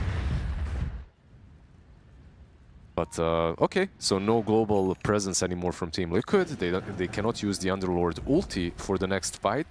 And at the same time, Primal Beast just completed his Blink. So I expect a smoke to perhaps happen if they have one. Yep. Uses it on himself. See where they are able to get to. Unfortunately, they don't necessarily have the greatest wards on the other side of the map. So Nisha picks up an Invis rune as well. Lone Druid, though, he might be a little bit isolated here, but no, Team Liquid. They're going to stick around, play very close together. Oh, as they start leaving, though, now Mickey is going to be vulnerable. Amar will be able to spot him with Malrine jumping forward. They go with the trample. Wukong's immediately. And Mickey is super, super, super dead. Yeah, they didn't anticipate the move on the Lone Druid. They were sitting with supports behind the Storm Spirit. Oracle, it's all about, like, it's in the name. Like, you have to pretty much know who's going to get gone on. And because Storm was showing on the map, they expected the move to be on Storm. But Lone Druid perhaps being a little bit too out there in the jungle. Usually it's these camps right next to the Defender's Gate where you farm, but okay. Gets punished this time. Still was making decent inroads with his farm. Actually lowest of the net worth cores, but he does have that Maelstrom, and we've seen just how quickly that can change. Down bottom, a lot of Atos gets revealed onto Snaking. They don't manage to keep him within the Pit of Malice. He does leap away. Eki wanting to chase. Fade Bolt is available. If he just gets a little bit of vision, you could find this kill, but he's off map, TP's out, Snaking's fine. The Essence Distiller didn't connect. If it did, of course, that's insta-kill. Top lane, Monkey. Monkey dragged back in by Nisha, and there we go. Another Fiend's Gate opening up. They're going to bring in the reinforcements, and Amar cannot get himself out of here. Ace with the final swipe of... What is this weapon, actually? I have no idea. But whatever it is, it gets the kill on the Monkey. Some sort... It's not a sight. It's not a pole arm. I don't know. It's a blade. Like Demon Hunter's blade, right? Something like that. Yeah, we need a... Like all the people who play like Dark Souls and stuff, they'll probably be able to tell us what this is. It hurts, in any case. And he's sitting on plus 200 damage after getting a kill. And he went for the shard first. Okay. 1 minute faster than previous. He decided that, you know what, I can use this right now. Get involved, get the extra damage. It's pretty cool when you have heroes like Storm, right? Like you can just put it on him, he jumps in, a lot of damage instantly from the Firestorm. Nisha jumping onto Crit. Crit's gonna die here. This is so unfortunate. Him and Malrine were literally sitting in the wings, hoping that the Lone Druid would show on the lane. And they were there for like 10-15 seconds. Kind of sad that the moment Malrine leaves is when everybody else shows up. Maybe for the best for him. But yeah, this Essence Distiller, by the way, is going to do a lot of work this game for Rubik. So far, he's been basically on point every single time. Just gives a lot of vision, right? It's really good versus elusive heroes when you think about it. Not only invisible heroes. And then Hoodwink Monkey King, Phoenix, like all heroes that want to play the outskirts of the fights early on, or try to use their mobility to escape. You can't escape from Storm if he has full vision on you. Yeah. Well, Malrine does have an Aghanim Scepter now. The investment in Skeeter has paid off, and now Nisha zips away. They're gonna look still for the Pulverize. He's not gonna be able to grab it. Telekinesis was there before his spell merged. Now they've even brought in the Lone Druid to this mid lane. Oh, Amar, yet again. Oh no, it happened again. His tree got cut once more by the Underlord. With this Fiend's Gate, Amar's gonna end up falling. Now Reen does manage to demolish the supports on the back lines, blinking in, throwing up the uproar. So it's a 2-for-1 exchange here. Just very quickly, he jumped the back lines, gets rewarded with DD rune as well. But damn, are they killing Monkey King 24/7? The way he's dying is way too simple. I mean, it looks simple, but it's not easy. Underlord is always on point with the Fiend's Gate. Which is why, by the way, Monkey has queued up a BKB, so that will be the next item. And maybe that's one of the differences between an offlane Monkey and your general position 2 or 1 Monkey King. At some point, you have to be at least some sort of a frontliner, right? Like your teams, you need to contribute in that way as well, and BKB will be the item for him. Nisha, zipping forward again, snaking. He's fine, he's out of the range. Might even see them decide to smoke up again here. And they're making sure that Tofu is never far away from Nisha. These two are just holding hands, like he's playing Io or something. Pretty much. But that's the job of the Oracle. Like, some heroes, you can play the map, you can be a bit more active, like Rubik. Perhaps farm a little bit with Fate Bolt, with whatever spell you've got. As Oracle, you just have to hug one of the cores, and that's it. And it also tells you, like, who they find to be the most important core in the game right now for them, which is kind of true. Now Rin finding Nisha, Pulverize will be there, but the Oracle will be able to bail him out. False Promise also goes out onto the Rubik. Unfortunately, that does leave Tofu a little bit vulnerable. He will end up dead. Rubik with the stolen stun, throws it onto Eki, onto Malrine, but he just did this to buy space, open the opportunity for the Storm Spirit to escape. Well, this could be a tier 1 tower perhaps as well. Let's see if they pressure it. 20 seconds without the supports. Storm was a little bit too far out there. That was the issue here. Like, the two supports, Rubik and Oracle, absolutely despise having to go next to the high ground when your core is caught there, right? Because they just expose themselves. Currently, they don't have any mobility items. Oracle, Rubik both work really well with blinks, with glimmers. But of course, 20 minutes in, when they bought a lot of small items, they don't have any of those. That was also the first fight we saw Skeeter show up. I'm sure Team Liquid are like, oh yeah, by the way, guys, there's an Alchemist in this game. We've got to deal with this at some point. I guess it's... When you think about it, I guess this is... which is something that Aoi also mentioned. This is like a battle of ideas. Both teams just executing two different strats, which are super meta. It's just a clash of ideas. Let's see which one is stronger, the Lone Druid or the Alchemist. Top lane. Ace will use the Aghanim Scepter to go in for the Fiend's Gate. They find the Alchemist all by his lonesome. Perfect timing, because the rest of his squad is down bottom. And there's no way Skeeter will be able to survive this. He goes down. Yeah, Mars able to steal their shrine on the other side, but they need more out of this. They might get the... they are waiting. They might get the Underlord here. Sharpshooter just to make sure that they break the Atrophy Aura. They do get the kill. So 1-1 trade, but losing Alchemist, it's not just the gold you lose, it's the time you're not farming on that hero. There's like the other side of the coin. He farms so quickly that it's whatever. The moment he respawns, he will continue getting towards his BKB, but of course, you're absolutely right. Underlord, by the way, on silver lining for him is, even though he did die, he did complete his Aghanim Scepter, so nothing of huge value was lost for him. Damn, the Tormentor is taking a while. Snaking High-Key nearly died here. Oh man, I know Heroic is not in this game, but where is King Jungle Zeus? One of the best things after the Tormi is that, especially in this patch, by the way, because you can expect at least a couple of heroes to be really low when Torm dies. Speaking of shards, by the way, and Tormentor, really good shards on Radiant. Like every single hero, the shard is good on, so a lot of value in the Tormentor. We have this BKB now for Amar, angling towards an Echo Saber next. We'll also be able to scale in damage as this game progresses. And I guess it's also very annoying for these support heroes. Losing mana and not being able to cast like a false promise at the very end of the fight can be a pretty big deal. It can be.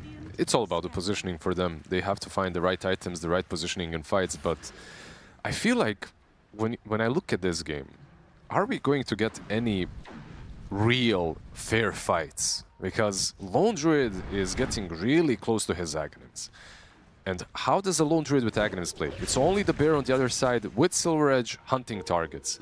And if you think about it, he's not going to be alone. There's always the Underlord with the ulti or the Storm Spirit to follow through. So I feel like they have cooked something up with the Lone Druid. It's not only about him.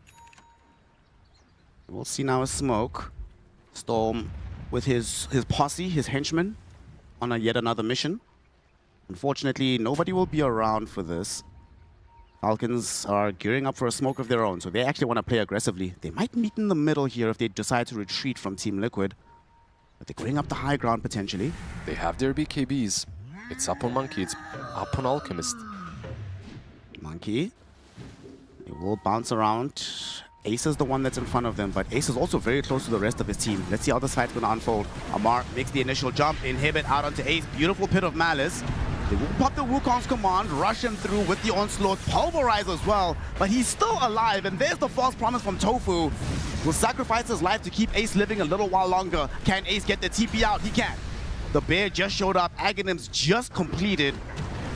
They might be able to kill the bear though. Unfortunately, no way out of that one. And Tofu does end up failing in his attempt to save Ace, because Ace pops in the fountain anyway. Yeah, they both died in the end, and you lose the Spirit Bear. Even though the way Tofu played was commendable on the Oracle, considering that he doesn't really have... Storm is fine. That he doesn't really have a lot of items to work with. Like, he wasn't afraid. He just used Fate's Edict and waited. Waited for like a long time before actually popping his ulti on the Underlord. He's gonna buy a Blink Dagger on Tofu now, so positioning will be a lot better. Won't be as easy to just catch him out and kill him like that. Yeah, it makes the game easier for him. But to me, Falcons are in an easier space right now to play the game. I feel like this is the part of the game where their lineup kind of comes together. They have the Aghanim Scepters, they have the BKBs, the Blinks. On the other side, the bear he can fight, but he's not ready yet. There's a lot of items that you need on the Lone Druid before he truly comes online. These that he has queued up, of course, being some of them, BKB as well, will be probably necessary at some point. You see a mass movement from Team Liquid through the gates. Doesn't seem like they're setting up for anything in particular. They will be scouted by an Observer Ward. So Falcons know exactly what's up. Into the pit, by the way, is it? No? It seemed like it. I feel that's one of the things that you can do when you feel that your power spike is there. Just force a fight around the pit. For now, they're not really willing to commit. Whenever Falcons and Liquid play, it always ends up being this cerebral mid-game where, you know, it's mostly about positioning. One team will move this side. Falcons can sense it. They're like, okay, guys, now we have to sweep towards bottom. Then Liquid senses it. Okay, guys, now let's gather up around middle. There's like many games I've seen between these two where there's like 4 or 5 minutes where nobody's fighting at all, just moving. Yeah, you can be cerebral all you want to. If the bear is hitting your towers, you'll have to go back and defend. Maybe a little bit of a missed timing, I feel like, for Falcons there to just commit into the pit before the bear actually pushes in. Storm gonna get himself pulverized here. They do get the telekinesis out onto Malrine, getting him away from the Storm Spirit. Amar trying to break the fight in half. Was about to trigger the Wukong's command, opts against it. Does have the BKB active though, and it will expire, so he wants to retreat. Skeeter also showing up, but he gets caught with the Fortune's End. He gets held in place. Malrine still able to jump in onto Eki. Unstable Concoction, a sharpshooter. Finally with the Boundless Strike, they kill off the Rubik. Mickey, okay, manages to get away as well with the bear. Maybe the tip was a little bit too soon from the Rubik because of the BKB usage and just not being unable to convert. In the end, they do get the Rubik. Not going into the pit just yet. I think they were coming bottom to hopefully catch out the Spirit Bear here, Amar. Chasing it down, Inhibit will go out. MK will not be able to get this bear away. He does have the Savage Roll, but Skeeter and Malorine willing to commit spells. Okay, now that the bear is down, what do we do? Do we go try to push a tower, or do we try to go into Roshan? It's not down though. It's instantly respawned. You know what I mean. Of course, let's see. I think the plan was to go into the pit in the first place, but Bear just showed up in the lane and they dealt with him first. So yeah, they convert back into the pit. One thing that's kind of scary for me when it comes to Liquid is the extreme lack of damage that they had in that last engagement. Like, they actually did try going on Primal Beast at least a little bit. He lost nothing. Like, his HP bar was 100%. It's also about these supports, right? Comparing and contrasting the damage output of, say, a Hoodwink to a Rubik. Oh, maybe if you compare the two with an Oracle. Oracle is literally 0 damage in fights. It's all about the saves. Rubik on the other side, okay, he can be, you know, kind of scary if he steals the right spells. He needs to get a sharpshooter somehow. Not the hardest as well to steal, even though when you use sharpshooter you can still use bushwhack while channeling. And Acre shot. Crit is a master at both Rubik and the Hoodwink, so he'll know this and utilize his spells accordingly. There's a BKB up now for Ace. So when do you think Liquid will be the ones that decide, right guys, let's go try to make something happen on the map? Do we just have to wait until Lone Druid is 6-slotted? Never. Never. They have an extra hero on the map. They are here to just farm, rat, and play around the Spirit Bear. I truly think that the general idea around this lineup is for Bear to drive them mad. And I think that's literally what's happening in every single game. Lone Druid is just driving people crazy. He rats, and then he starts solo picking off your supports. Falcons smoked up again with 3, trying to play aggressively here, but as usual, Liquid will dodge. Eki is already working back up onto the high ground. Underlord is chilling in front of the defender's gates. Tofu might be the one that gets caught out here, but has Blink. Has Blink. Nisha's nearby him as well, so another smoke from Falcons. Not going to find an intended target. If you want to find them, you need to go literally next to the defender's gate, because that's where they're farming. The Druid, of course, with the bear, is pushing in top. Even though you don't see the bear in the lane, what he's doing and what every Lone Druid does is he just casts Mjolnir on the creep every single time, so the lane naturally pushes in. Look at this. Basically, first item Gleipnir coming in from Crit. Wants to be able to get some additional control and catch for his squad. A bit of an old school build on the Hoodwink, right? Like, not as popular anymore since the build-up has been changed. Skeeter has had enough. Just like, you know what, let's just pop through here. Oh, on the other side of the map though, Ace will activate the ultimate. They're going towards Snaking. Can they kill him before he eggs? They can, but I don't think you want it to egg anyway. Not really a great place to do so. Rubik mid, maybe? Rubik? Maybe he's in danger. Pulverize out on top of him. The trample comes through as well, but the false promise from Tofu ensures that this Rubik keeps living. They even stole Onslaught. Unfortunately, as the Spirit Bear comes back, Malrine finds out that he cannot go anywhere. Even Ace happy to commit the full Pit of Malice. And that is Primal Beast gone. Amar coming across Nisha elsewhere on the map. Nisha feels like he can actually solo him right now. But he cannot because he's not alone. Skeeter comes in to help his ally. Oh, there's going to be the Gleipnir into the bushwhack. Can they bring down Nisha? Sharpshooter provides the damage. Nisha overplays his hand a little bit and gets punished. They were starting to... Oh, wait. Mike, what the hell? Yep. Dude. Mm-hmm. Wow. Well, we'll see if they can at least punish by killing off the bear here. Gleipnir made sure that he cannot escape, and they do have the damage, but Skeeter will not be happy about having to give up the Aegis so cheaply. They pinged out Oracle as well. He blinks quickly backwards, and the lift as well was used. Amar's still chasing, though. Still on them, yeah. Might go in. There's going to be the Boundless Strike onto Rubik. Unstable Concoction thrown onto Tofu, so both of them are going to end up dead.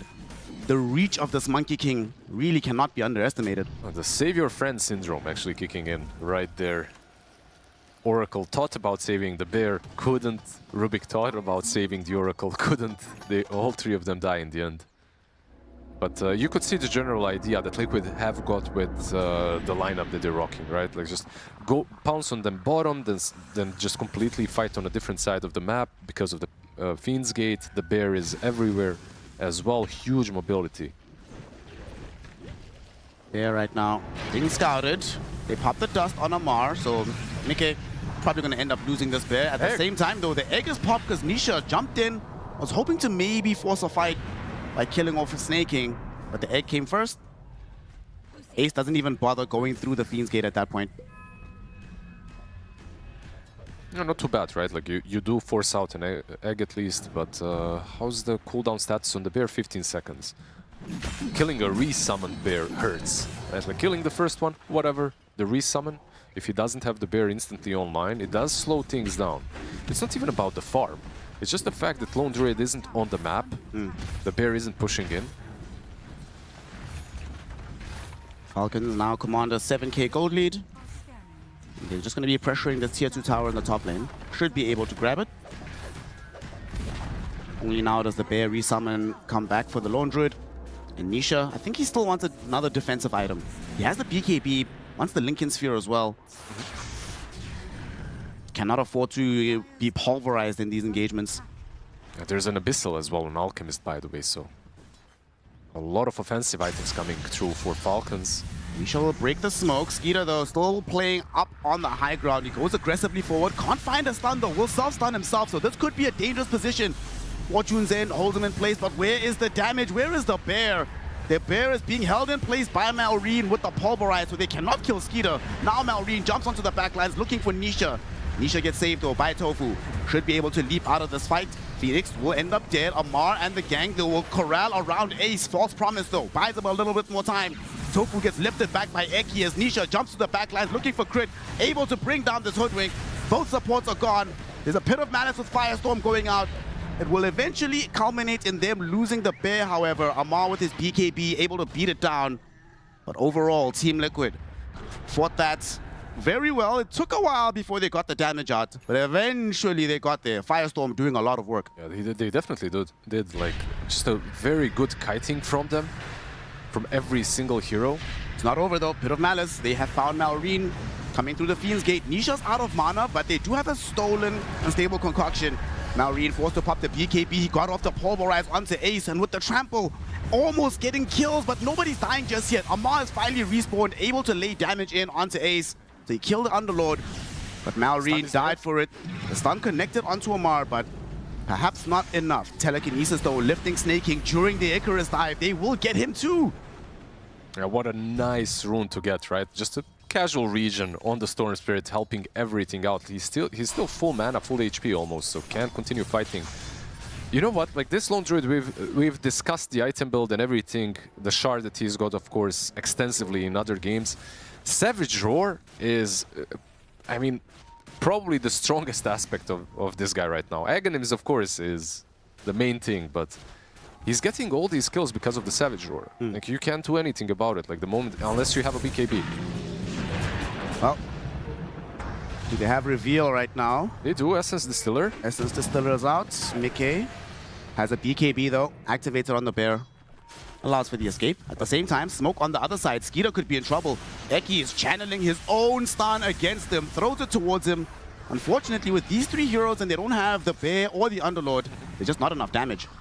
Yeah, they do have the Essence Distiller, but no Vessel, nothing like that. Usually, I have a feeling that most players don't regard Vessel as one of those items that you need to buy versus tanky boys.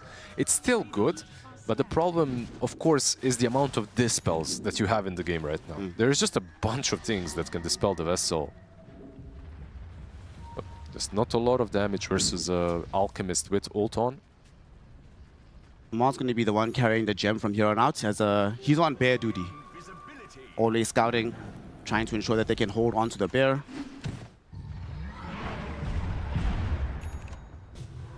We're getting a Bloodstone build-up from Ace. Okay.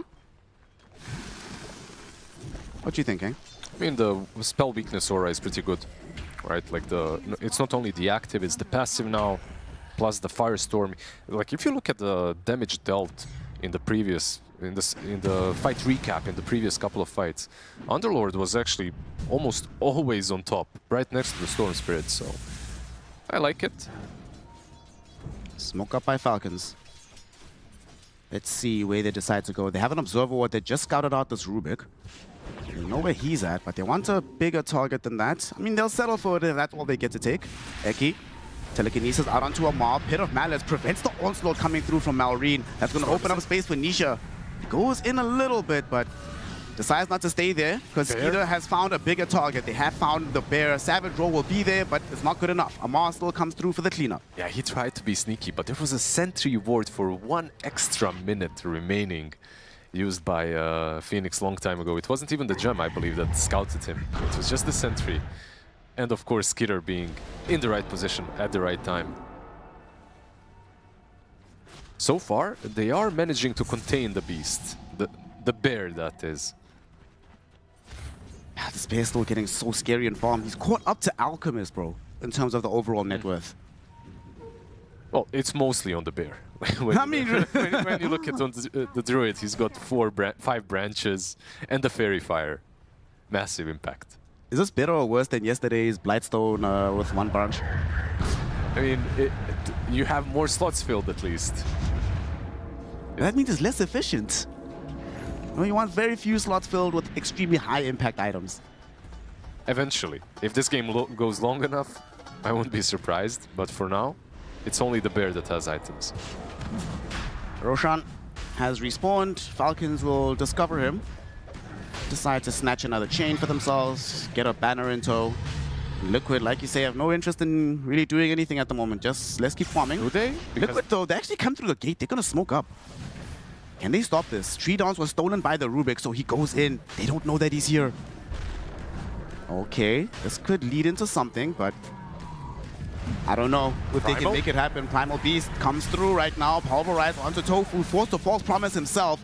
Ace did open up the Fiend's Gate, but doesn't want to walk through underneath all of these heroes simultaneously, and they now found the bear. This is the big ticket item. Harpoon to pull it back in. BKB activated by the bear. Wants to get out of here. Nisha is on the high ground. His Lincoln Sphere has been procced. BKB activated as well. Him and Mickey will connect to try and kill off this bear. Even through the Supernova, Snake King will end up dead. Afterwards, the bear does die, but that's a trade that they might actually be willing to take on the high ground. Falcons end up losing crit. Ace trying to get himself away. BKB activated and no more lockdown available from Falcons. You'd think that this is more or less of a fair trade, right? Like 2 for 1, okay, you get the bear, but bear has respawned instantly, and this reconnecting, this is the reason why they have to fall back. Even though the BKBs and everything was used on Liquid, you cannot continue fighting them because the bear is up. Eki still has the stolen Tree Dance, able to leap in deep into the Falcons jungle, finding Skeeter. Amal forced to pop the Wukong's command, hoping to zone them away. He succeeds for a little bit, and Skeeter is relatively tanky. He's not dead just yet. Abyssal Blade now thrown back in onto Nisha. Storm Spirit will die. Amar chases Eki down, kills him off as well. They managed to not only force them back, but they brought the bear so low in an instant that he might die again. Bot lane? Okay.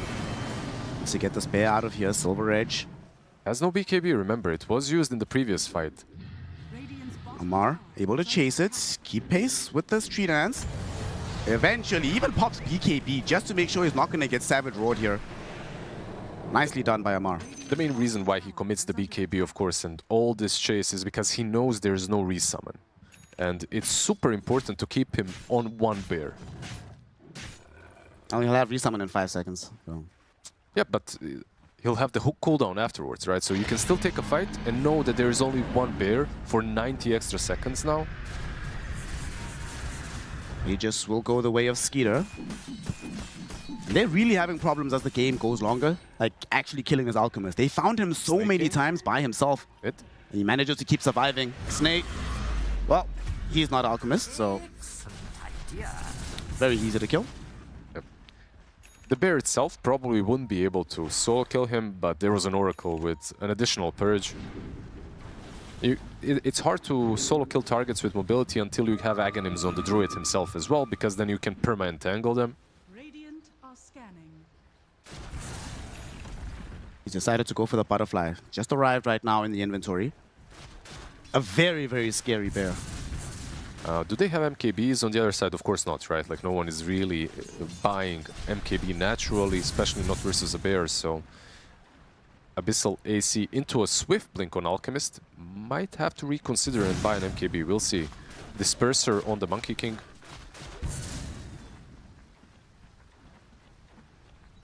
Now, Arena's going to be going for Hearts. This is not an item you see that much anymore. What happens to Heart of Terrace, man? I miss the days where every other game, 45 minutes in, someone's like, let me try to become a raid boss. Well, Primal Beast truly is raid boss impersonation in Dota, right? Like, it's one of those heroes that can actually go for it. I would argue that the Refresher is also really good on him this game, but okay, he's going for a Heart first instead. The item feels like it's good on PL and on PL alone, because you can really abuse the Doppelwalk store. Gets his Lincoln Sphere broken, but Tofu is right there with the false promise to bail him out. Also has a Blink Dagger to try stay away from the rest of Falcons. Dude, that sharpshooter was actually on point on Tofu as well, but he manages to blink out in the last millisecond. Certainly a very scary game. How quickly Falcons can burst these heroes if they have a way to stop Tofu from immediately healing them. The problem is Falcons are constantly on a timer. Like, this push, more or less, is on a timer because the bear is already on top lane doing the same, right? So as you're pushing this tier 2, bear is doing the same on top. And the question is, can you push through the Pit of Malice? And we're going to find out as they have a Pit of Malice down. Skeeter, Chemical Rage activated. On the high ground, beating onto the tier 3 tower.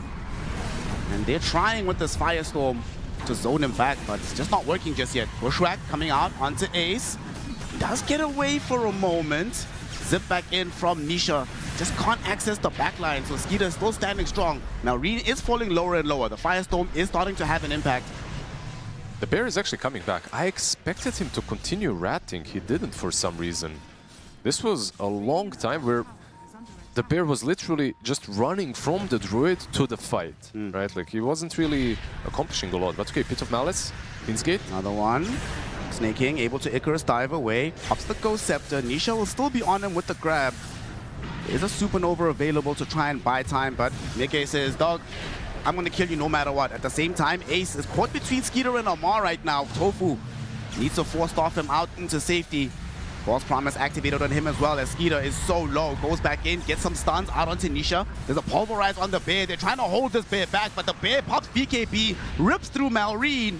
So that's 1 kill already for Mickey. Amar could also be in danger. The Pit of Malice, if this BKB ends during the TP, he is screwed. Got him. But he got rooted instead.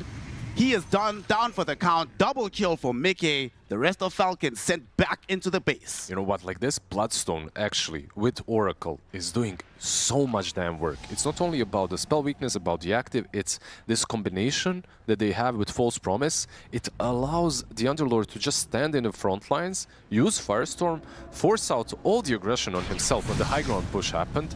And you know what, if you waste one BKB, just one, they're hunting you down. And that's what happened. Alchemist uses BKB, and after that, he just needs to run. Like, this whole fight here happens because they're completely falling back to save the Alchemist. It's one of those things, right? You invest so much in the Alki, you don't want to just let him die and say, okay, guys, we'll take the next engagement. You have to do something to keep him alive. Do it all for the Alki. Oh, boy. Well, Vici does still have that Aegis, not for much longer. Unfortunately, when he comes back into the game, he might not have a base. Tier 3 tower already gone. 2 heroes caught with the Bushwhack. And we did have a stolen Pulverize thrown in onto Skeeter. He's getting healed up massively, though, by the Sunray and the Chemical Rage. But he shouldn't die here just yet. At the same time, Nisha looking towards Snake King, able to kill him. There is no Supernova available for this fight. And they, whoa! The damage from Tofu, the Purifying Flames, brought Skeeter low. Fadebog finished him off. They just lost the Alchemist. Was that, like, second perfect? Because I heard the Aegis being reclaimed as well. Yeah, we gotta have a replay on that to see just how tight the timing was, because that might have just been the very last tick. That was pretty close. That's one side, maybe another one as well. They have 2 cores available, but no buyback on the Alchemist. Oh boy. Yeah, no buy on the Alki. This actually just could be Megas. Can they get the tier 2 tower bottom and the bottom lane of Rax within a minute? I think they can backdoor it, right? With the bear. They probably can backdoor it. Yeah. My goodness. Is there something that this hero cannot do at this point? And Mike, real hero, still just randomly in the trees. Storm? Nisha scouting here. Oh, we actually caught Amar up the BKB. Amar's gonna get Savage Roar. He can't get off his own BKB. He finally does, but he's gonna lose his life regardless. Crit dies immediately afterwards. Buyback forced in from the Hoodwink. Skeeter finally got the money to buy back himself on the Alchemist. Gets the Abyssal Blade out on the Bear, trying to bring it down. Forced off and the lift to make sure that the Spirit Bear does not die. Now Skeeter brought closer to the rest of Team Liquid. He's far away from his own squad. He's being entangled, clawed up. He's about to die and die back here. Snaking forced to pop the Supernova just to zone back Team Liquid. Now Reen going in, big trample after the onslaught. Able to get everybody low, but nobody's dying just yet. Ace finally loses his life. Try to activate the Bloodstone heal. Doesn't come out in time. He activates the Bloodstone but doesn't get the Firestorm, right? So no real damage available for him to spell steal from, but look at that damage from the Primal. That was like a perfect backline catch from him. They don't have a buyback, by the way, on Underlord. He's sitting on 1,000 gold short. It's really difficult to go anywhere in the current state of the map versus this Lone Druid, though. So pushing is a fever dream for Falcons. Mike. Going for Octarine Core next on this hero. What's the Octarine for? Faster resummon. I mean, why not, I guess. There's a refresher. Why not buy refresher instead, yeah. He's queuing it up. Like, he's queuing up the refresher too. By the way, Octarine also works on Savage Roar, which is... It lowers it from 15 to 11 seconds. It's... Look, Savage Roar is a massive spell. You buy this shard as soon as possible on the Lone Druid as well. In that last fight, without Savage Roar, Amar just lives. 2 lanes of barracks down. Team Falcons gonna have all of these waves pushing in. And we've seen yesterday what can happen at this stage of the game. Lone Druid is always just gonna be looking for small opportunities to get that bear into your base. Just demolish every building possible. Yeah, he's buying the refresher, by the way. I'm not really sure on... Can the bear even use it? I've never seen anyone recently in our games buy it on the bear. I suppose he could. I don't see why not. Just because of the double BKB is all I'm saying. Like, you use the first BKB, the bear dies after, you resummon, you refresh the BKB. I'm really glad they removed the refresher or BKB. Actually, you're right. Can't refresh the items. We talked about this yesterday as well. It's fine, you know, in your advanced age. Sometimes memory gets slippery. Snaking in the boys. 10k gold lead that they have to deal with. They're actually going back for another Aghanim Scepter on Skeeter. Who's going to be the recipient of that one? Hold that thought, mid. Oh, mid. Woo! Okay. Fiend's Gate goes out. Leipnir also catches Snaking. There will be a Pulverize onto Ace, but immediate Hex onto Marine. Malreen now has to pop his own BKB if he wants to live. Otherwise, this bear could rip him apart. Savage Roar comes out. They blew Abyssal the bear, though. Skeeter trying to kill it, but the false promise is on the bear itself. All of a sudden, Skeeter might have found himself way too far forward. He will be okay, because Snaking does have the Supernova on the high ground. Mickey will lose the first bear. We'll have another one, though. The fight's not over, though. Amar looking for an opportunity to pop the Wukong's command as the trample goes out onto the backlines. Malreen able to find a double kill onto the 2 supports. Ace now feeling very isolated here. Does have the BKB Bloodstone going. And eventually they are going to have to leave him alone because Nisha comes back, buys into the game. He wants to end things here and now. They're looking towards Malreen. The defensive items are finished. Beautiful Pit of Malice onto 2. Ace will still be living towards the very end. Malreen and Snaking, though. Both of them die. Snake buys out immediately. Yeah, they bought back on both the supports, Eki and Tofu. They're ready to fight again. Roche, by the way, has respawn, so it's another option for them, of course. I feel like at this point, they could have been a little bit, maybe undisciplined and pressure the high ground with all 5 heroes. But okay, they go first into the pit. This is a short affair. Nothing really massive will change. They probably will get to fight without Primal Beast anyway. Divine Rapier on Skeeter. I mean, I like this. There wasn't really any other big Aghanim's target. He queued up another axe, but who do you give it to? You gave it to Monkey, you gave it to Primal. The next obvious target is Phoenix. It's not the Hoodwink, but both Aghanim Scepters are pretty mediocre and not worth it. So Rapier, okay. They're still gaming them.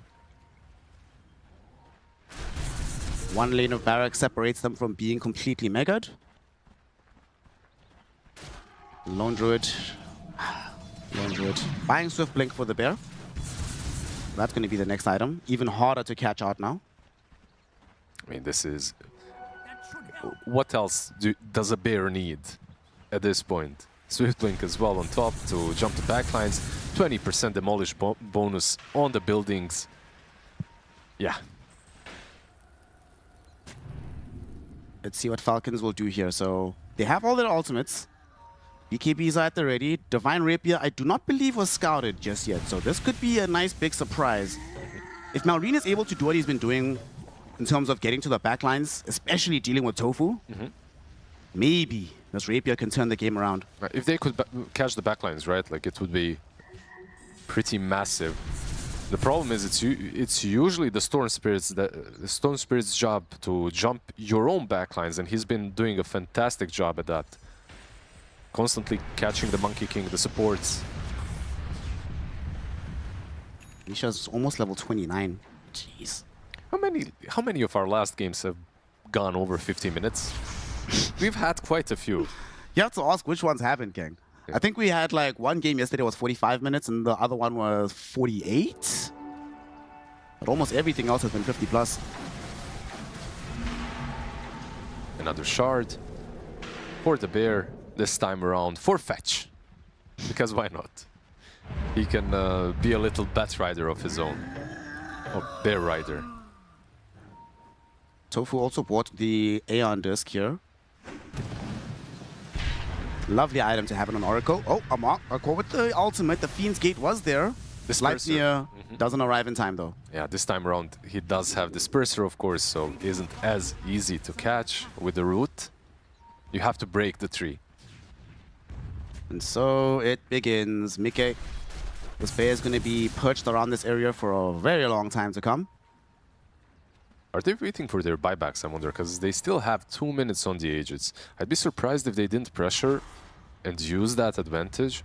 When it comes to the buybacks on the other side, okay, Alchemist does have his, but if he dies, he's dropping the Rapier, of course. So it's a pretty massive deal. They have buybacks. Okay. What does Alchemist buy next, actually, to keep scaling? What do you drop, even? I guess you can drop your phases. You have Swift Blink. Do we start have to think like a bit outside the box, you know? Alchemist with Daedalus or something like this? I mean, maybe. Maybe something to tank him up as well. Any of the bigger items is decent on him. They don't really have any MKBs on the other side, so even a Butterfly is honestly an option. Not really the most common item on him, of course. Concoction being channeled. They're going to go onto the bear. Savage Roar, of course, will come out. And now Nisha goes in, Aghanim himself into the blue hole. Everybody being dragged in. Unfortunately, there's no follow-up from the rest of Team Liquid. Amar taken out of his own Wukong's command. Forced to pop a BKB now to try and get himself back. Ace, Pit of Malice to break up the fight in tandem with the Lightyear. And he'll actually ult onto the high ground so that there's an additional pit. They don't want to fight without a command, right? Wukong's command was wasted. And you know why? He wasn't lifted out. He harpooned himself out. Oh, no. Well, now they have a Roshan's banner drop down, protecting the Sea Dragon. Nisha, they know that he can blue hole, so they have to be very careful with their positioning. Malrine jumped in. He was trying to get some spells out, but he got hexed. He's going to be forced back inside the Pit of Malice right now. He does have BKB to pop, though. He'll activate it on top of the trample. That'll keep him alive for a moment. False Promise onto Nisha. They're going onto Amar. Wukong's command still not available. He's forced to Boundless Strike away into safety. But Nisha's out of mana right now. Does get lift saved by Eki. And Skeeter on top of him, trying to beat him down with that Rapier. Unfortunately, he gets hexed, and now Mike's bear goes directly towards the Alchemist. It's a carry versus carry battle. Both of them have BKBs active. But Mike decides to back for a while. Nisha still going low in terms of the HP and mana department. Primo. This fight is still ongoing. Amar able to get the jump onto Nisha. They get the additional stun with the Alchemist, but False Promise once more from Tofu. Ace dropping another Pit of Malice in the middle of this fight with the Firestorm damage burning through this Monkey King. He goes down. Nisha still alive, still getting healed up. Gets another Vortex onto Malrine, kills him off too. Team Liquid taking the longest team fight you'll ever see in your life and emerging victorious. Dude, what are these circles? Like, the area of effect from the Underlord is just insane. Of course, the main damage dealer being the Storm, 11k in the last fight, but so was Underlord. Like, second in hand, 7k, just a lot of percentage-based damage from the Firestorm. Buyback from that Primal Beast. There's going to be a blue hole onto the two supports. They've already lost Crit and Snaking. Snaking does not have buyback. Skeeter, he needs to get involved here as Malrine. Stolen Pulverize was used on top of him. Malrine might die back here. Trying to trample away. He's still caught inside the Pit of Malice. Nisha's going to chase him. But Nisha run out of mana. On the other side of the fight, Amar, he was dealing with the rest of the team. There's Nisha getting a very nice Vortex. He doesn't have an Aegis though, so he's going to die. Does have buyback. But the two supports have already been lost. Mike now, his bear will Savage Roar. Swift Blink up in a moment. So the bear should be fine. But Team Liquid have two heroes dead without buyback, and Nisha finally going down at the end of the fight. It was a costly hold, but they did hold in the end. Malrine buying back, Amar buying back, Crit buying back as well. But the game goes on. There is no buyback on Rubik, I believe, for 30 more seconds. The same, more or less, on Tofu. They bought back at the same time. They will have the gold for it if needed, but you have to fix every single lane. Snaking, unfortunately, like most of these fights, like he's trying to deal with the creeps because the throne is exposed, right? So Nisha always has every info to catch him, or if it's not Nisha, it's the bear. It's always someone, and it's hard to defend this particular high ground because the creeps are pushing in from all sides. Throne is actually like a quarter HP down. By the way, one of the longest fights that I have seen in a long time. The percentage-based damage and the Bloodstone were doing so much work for the Underlord. Just the constant heals, the constant percentage damage, the Pits of Malice, man. Like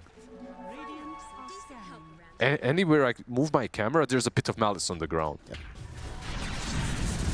Bot lane, okay. Speaking this could be a disaster because Skeeter has a Rapier in his inventory and he's alone on the map right now. The team needs to come closer. Amar does come through, gets the Boundless Strike up, so they turn directly onto the bear. Mickey won't be able to save it. It dies during the Pulverize. Luckily for the Lone Druid, he's on the other side of the map, of course, unaffected. Has an Octarine Core and a Refresher, so is able to respawn it immediately. Skeeter still has that Rapier. Mickey has the Octarine, has the Refresher. Going for another Blink, so is he gonna get the Blink for himself? It seems like it, yeah. And actually an MKB queued up on the Alchemist.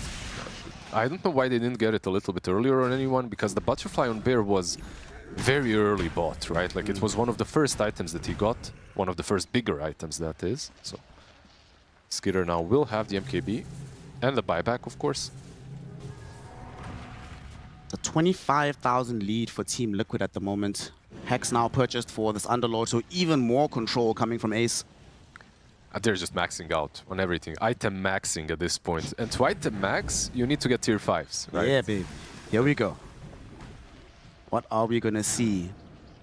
Just delay for a minute, gang, so you can all just finish the right neutrals, then we can resume the action. Unfortunately, no enchanters. What's the name? Bauble? Bubble? Bauble, yeah. No one took it on tier 4. Book of the Dead for Malrine, a Stygian Desolator for Nisha. I think we always forget, right? Given how much work he does in the early game, in terms of like zipping around, using his spells, man, late game Storm Spirit right clicks are pretty insane. They are, and you benefit from them as well. Like with the Shard, with his Aghanims, it's everyone around hits a little bit harder too. The Spirit Bear, by the way, Stygian Desolator as well, with Audacious, so 100 attack. Actually took the plus 10% incoming damage. The Bear is falling in these fights, but I guess at this point you don't really care. As long as you can get the target down from 100 to 0, you always have a resummon. Malrine. He just finished his Aeon Disco. That is so unfortunate. He literally just put the item in the inventory. It was still on cooldown. Oh, man. That sucks. That sucks. It was in the backpack. He tried to put it in. He dies right as it happens. Insane timing. right when the roar spawns as well. So it will roar, and they will try to fight it, it seems, but they don't really have a choice. There's no way you can win the game against an Aegis at this moment. Another Aegis or Nisha is game ending. But how do you stop this? You don't. I guess they're going to give it up. yeah, you cannot. It seems like Skitter actually has a plan. This is a man with a plan. Never mind, he just went to buy the butterfly instead. I was thinking maybe he's thinking of catching Lone Druid, but nope. And they know it's a dieback. So 75 seconds, 4 versus 5. The bear already doing its thing. Skeeter trying to jump on it, but my goodness, he's getting ripped to shreds. Nisha is going to go directly onto crit, activate his Aeon Disc. Mickey still just putting pressure on damage onto Skeeter. Sunray will provide the heals, but Nisha jumps back in. The zip kills off the Alchemist. Divine Rapier is on the ground. Mickey can do whatever the hell he wants with this bear. The false promise allows him to put pressure onto Amar. Eventually it does die. Amar looking towards Nisha. Refreshes once a second Wukong's command. Beautiful Boundless Strike, able to catch up to Eki. Doesn't get the kill initially. Eventually it does, but that opens up space for him to get brought back with the Vortex. Nisha brings down Amar. GG is called. Team Falcons drop game 1, and Liquid will move into the rest of the series with the 1-game advantage. What a game to start the series. Just a beautiful performance from both teams. Lone Druid, after all, seems to be the Osfrog of the meta. Looks like Falcons have learned the lesson that everybody else has learned so far. If you're gonna play against a Lone Druid player, just ban the hero. Right, Shiva?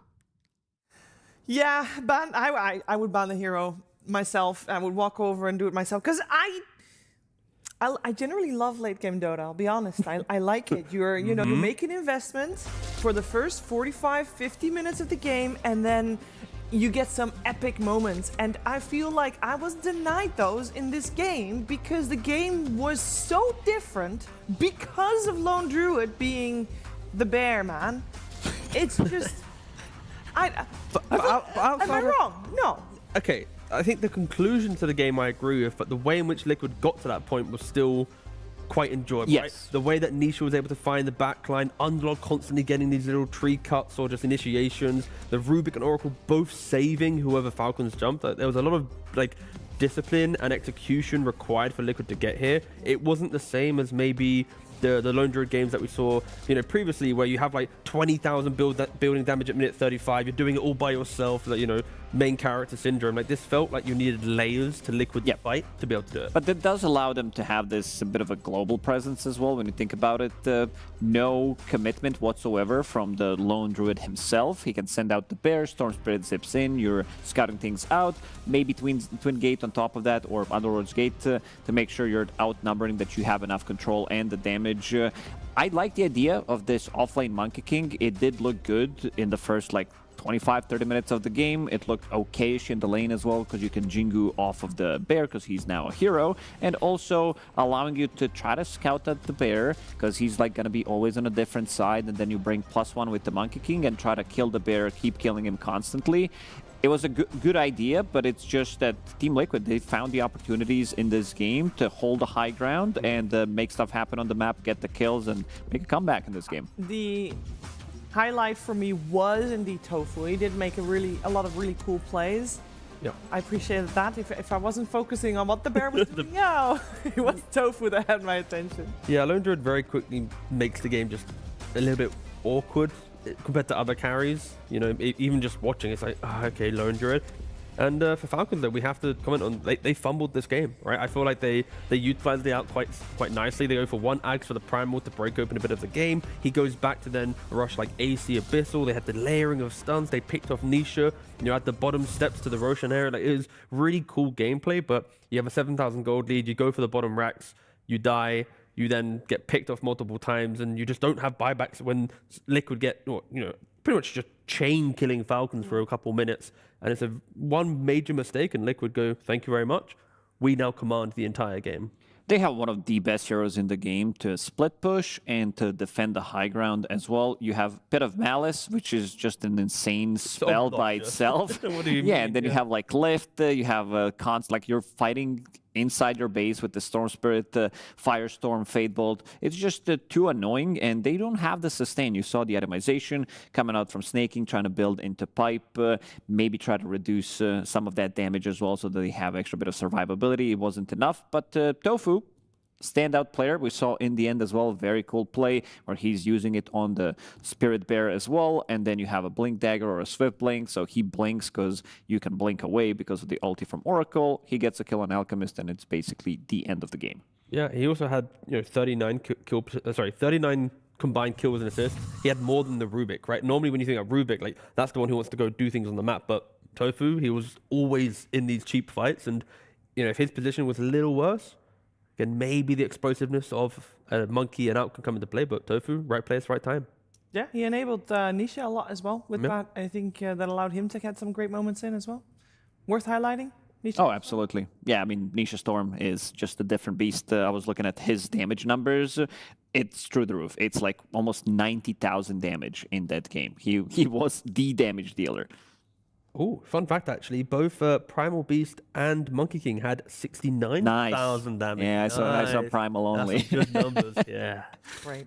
Well, we're going to watch, I believe we're going to watch Monkey die a couple times. Yeah. Not yet. No, we're going to watch Nisha first. Yeah, he did have a great game, and he is also worth to highlight here. I feel like this performance on the Storm, I mean, this is recreatable even without the Lone Druid. I think if you assume like a Lone Druid might be banned in the next games, the Oracle Storm combination was very strong. Yeah, it's why we were kind of afraid of how good Liquid's draft was in this game. Because when you have Underlord Rubik Storm, no matter what, the waves will be shoved out and you'll get online. Like in a lot of these clips, he had like 16, 20 galvanized stacks. He had 12 items available at the end of that game, right? So it was just a very much, Nisha will always get online with this type of draft. Yeah, and we will see Monkey die now, as we are going to look. Yeah, we'll have to see Monkey die in this Getting meta. 3 cuts. Twin Gate get them stunned straight away, and immediately they're tipping Ace. They know what they did, but it looks like for professional e-gamers, it looks super easy, but you need to pay attention on the map, make sure you have ulti ready and cut him down immediately. This was the second time where he actually did it. Maureen, at this point of the game, like he's very good, like very strong, because he did go for the wraps as well, about to finish it. He has Ags from the Alchemist as well, so I like this idea. We did talk about some of the best Aghanim Scepter that Alchemist can give. There was always like Pango, Queen of Pain, like Void Spirit, these type of heroes, but seems like they found the perfect hero for themselves as well. It was a good strategy coming out from Falcons, but fell apart at the later stages of the game. Yeah, one of those moments where it fell apart was the clip we're going to watch right now. It was where Team Liquid was able to start a little bit of a comeback for themselves. Yeah, I think Falcons just, you can feel they're getting a bit carried away with their aggression a bit, right? Especially with the itemization on the Alchemist, where you want to play into the map. Primal, Alch, Monkey King, there's just 3 melee cores that want to get really into the middle of the fight, and we are going to see Nisha just constantly kiting around, utilizing the Underlord as well to just keep dragging Falcons into awkward positions. Meanwhile, the Bear's just chipping away at you.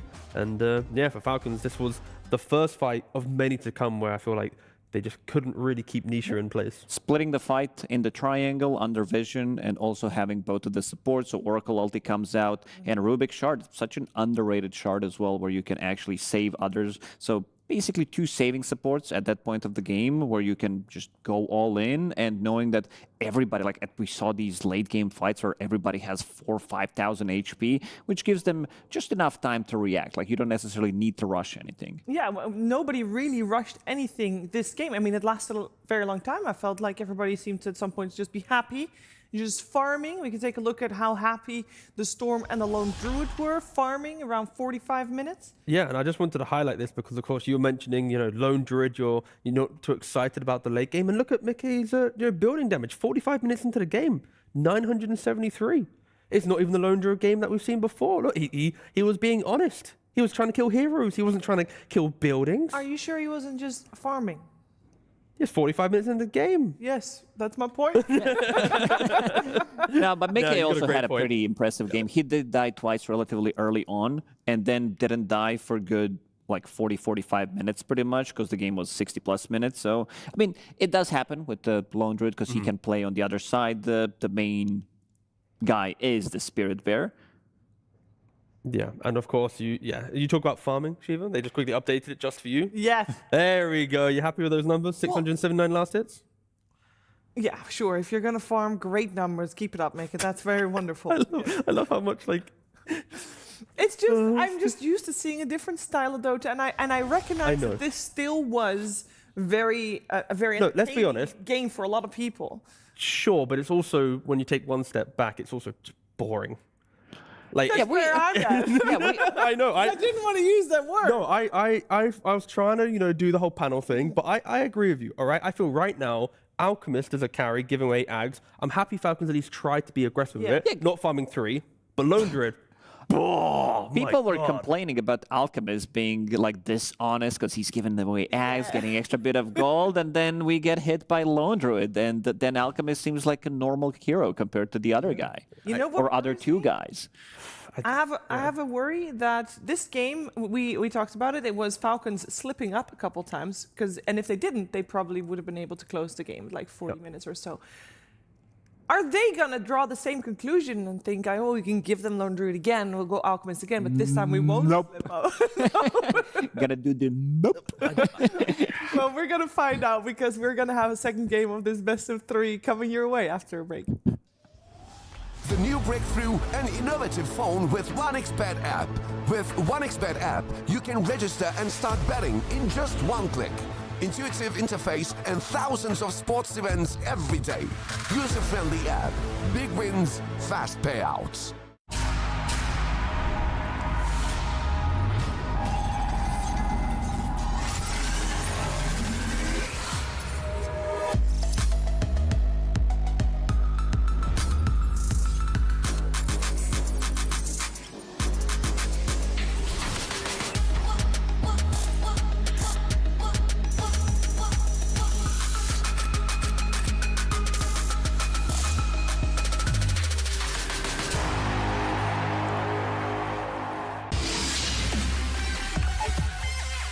The human body was built to move. Not trapped at a desk in one singular posture for 12 hours a day. It's time your chair evolved. This is Secret Lab Titan Evo. Ergonomically engineered for you. Gamers, hybrid workers, artists. Backing your every move.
Team Liquid and Falcons are up against each other in the upper bracket, and we're heading into game number 2. Game 1 went the way of Team Liquid after a long, drawn-out game where the main story of the game was Alchemist versus Lone Druid, 2 heroes that have been very strong throughout this patch already. I know the win rate of Alchemist hasn't looked that good. It's because every time someone let it through, they thought, we can counter it, and oftentimes that was the case.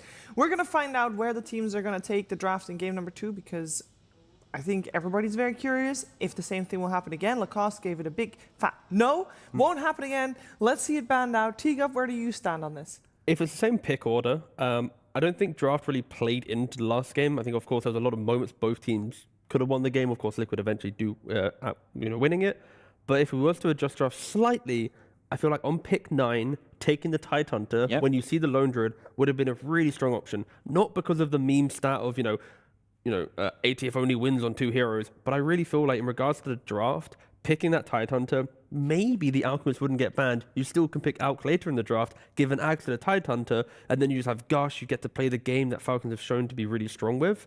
But because you don't pick it straight away, it gets banned out, and the draft does go down a bit more of a creative approach with the Monkey and other things. How much do you think, because it matters? Like, this is an upper bracket, of course. Yep. If you are able to beat Liquid's Lone Druid, for the next series, you'll face them again in the grand finals or something. That's what Alex said, to be fair, right? Yeah, you can always try. I mean, we've seen these stubborn teams as well be victims of their own drafts so many times in Dota history. I think Puppy would be like a good example. He was like very stubborn as a captain as well.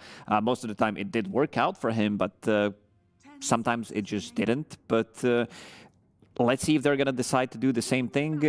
It just feels like it's too strong right now. And coming into, like, knowing that there's always this potential of getting solo killed and then having to buy back, playing the fight 4v5 is just not good. Sentries are limited. We saw teams trying to pick up an earlier gem as well. We saw different approaches. This Monkey King, we saw like the Dooms, double Dooms, minus armor with Slardar.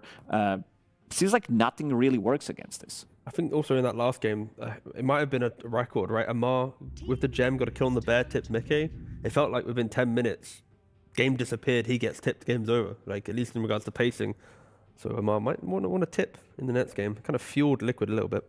Well, with the Alchemist and the Lone Druid out, Pango time. Beastmaster and Pango, exactly. Yeah. Also, yeah, don't worry. Back to you. No, go for it. No, it's I realized it's banned. No, So please. talking about the hero, yeah. Keep going. And, yeah, back to you, Shoes. Back to you, Shoes. All right, well, another hero that is highly contested at the start is just a simple hoodwink. These people just like it so that they don't give away too much, but I think Falcons wants to get something stronger, especially with the Pango in play now.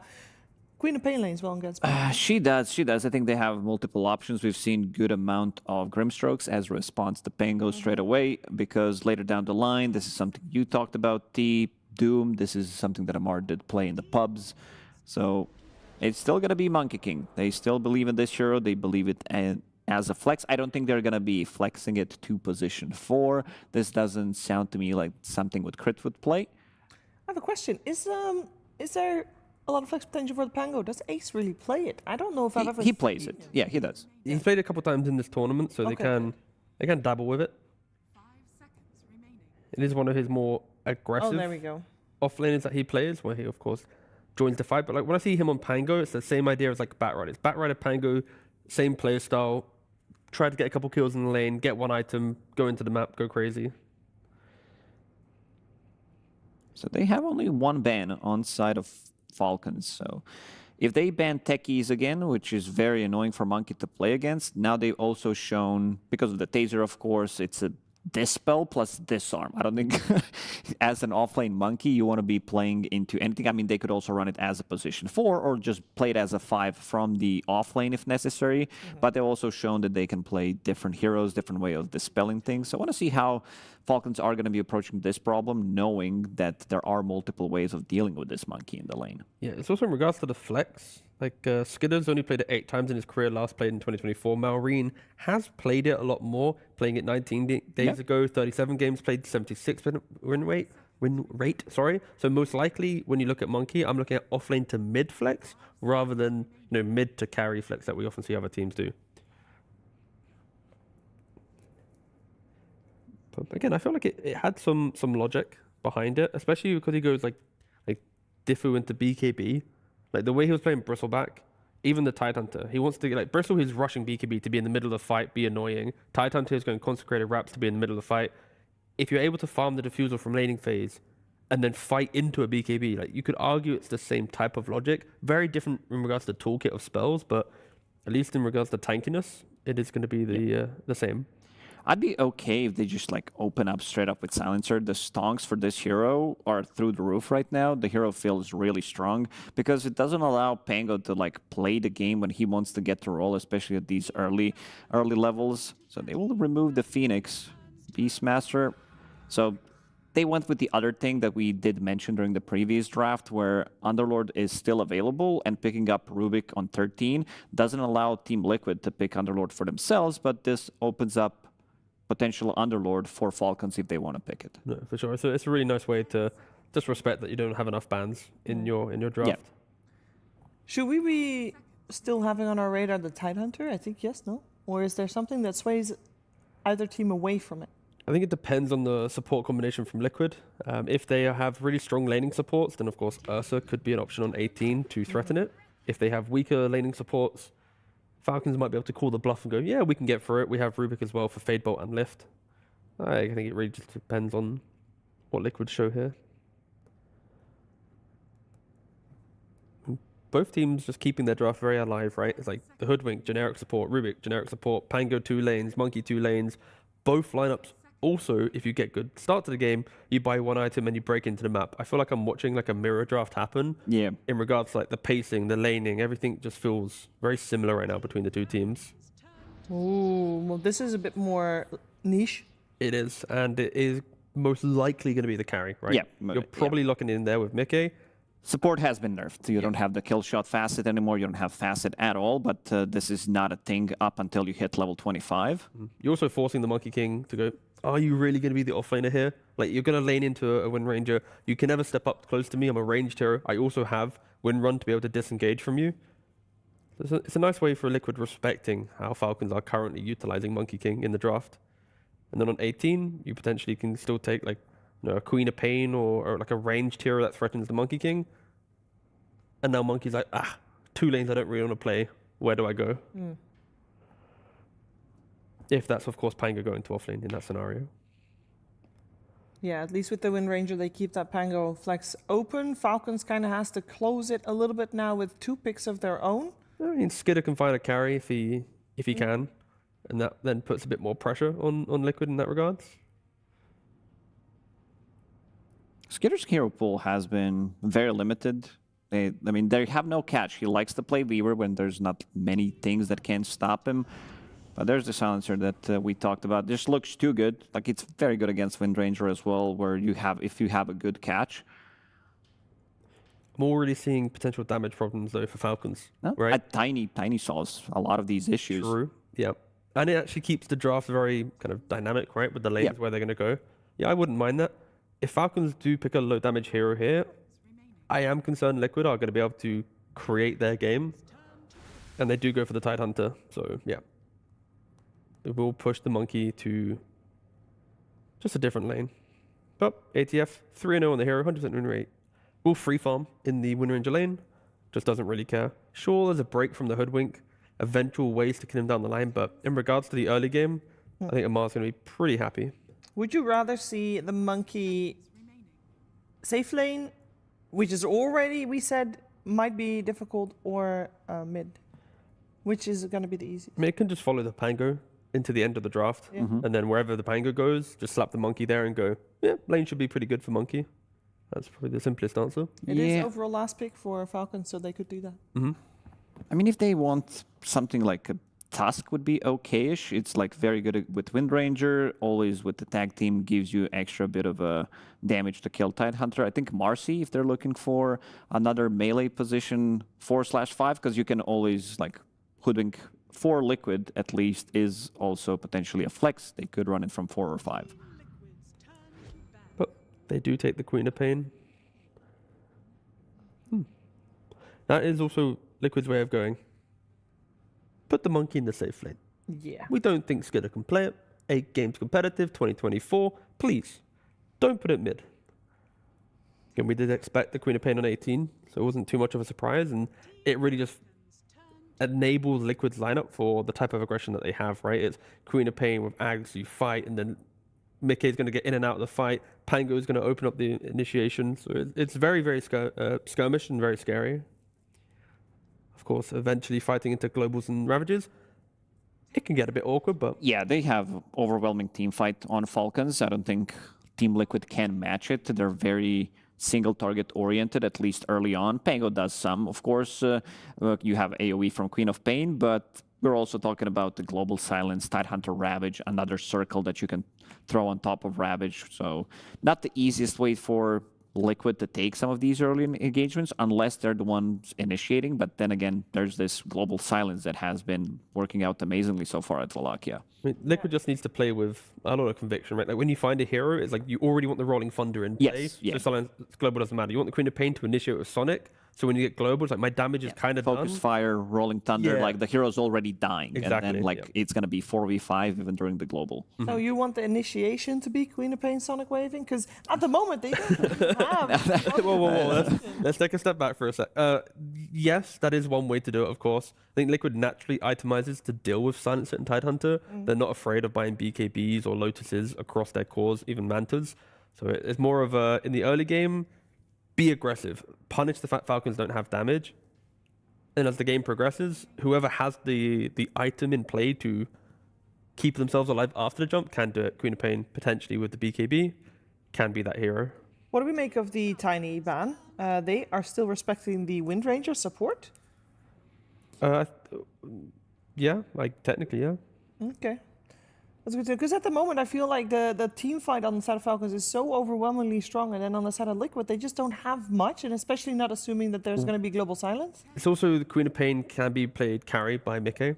So there is an argument that Queen can go to carry, they put the tiny mid lane, and then your Tricore are one item with a couple levels go, overlap each other and kill the map. Yeah, I think it's also the idea about being able to kill the supports before the fight starts. We've seen it so many times so far at Wallachia, where he gets Silver Edge and then he hunts down supports, takes out, for example, Silencer, so that means there's no global silence. And this is the hero that we also talked about. I just really like Tusk in general because it gives you the save if whoever gets initiated on, and it also gives you the damage to kill the beefy boys, plus synergizes real nicely with the Wind Ranger. Just give me like a casual Clockwork.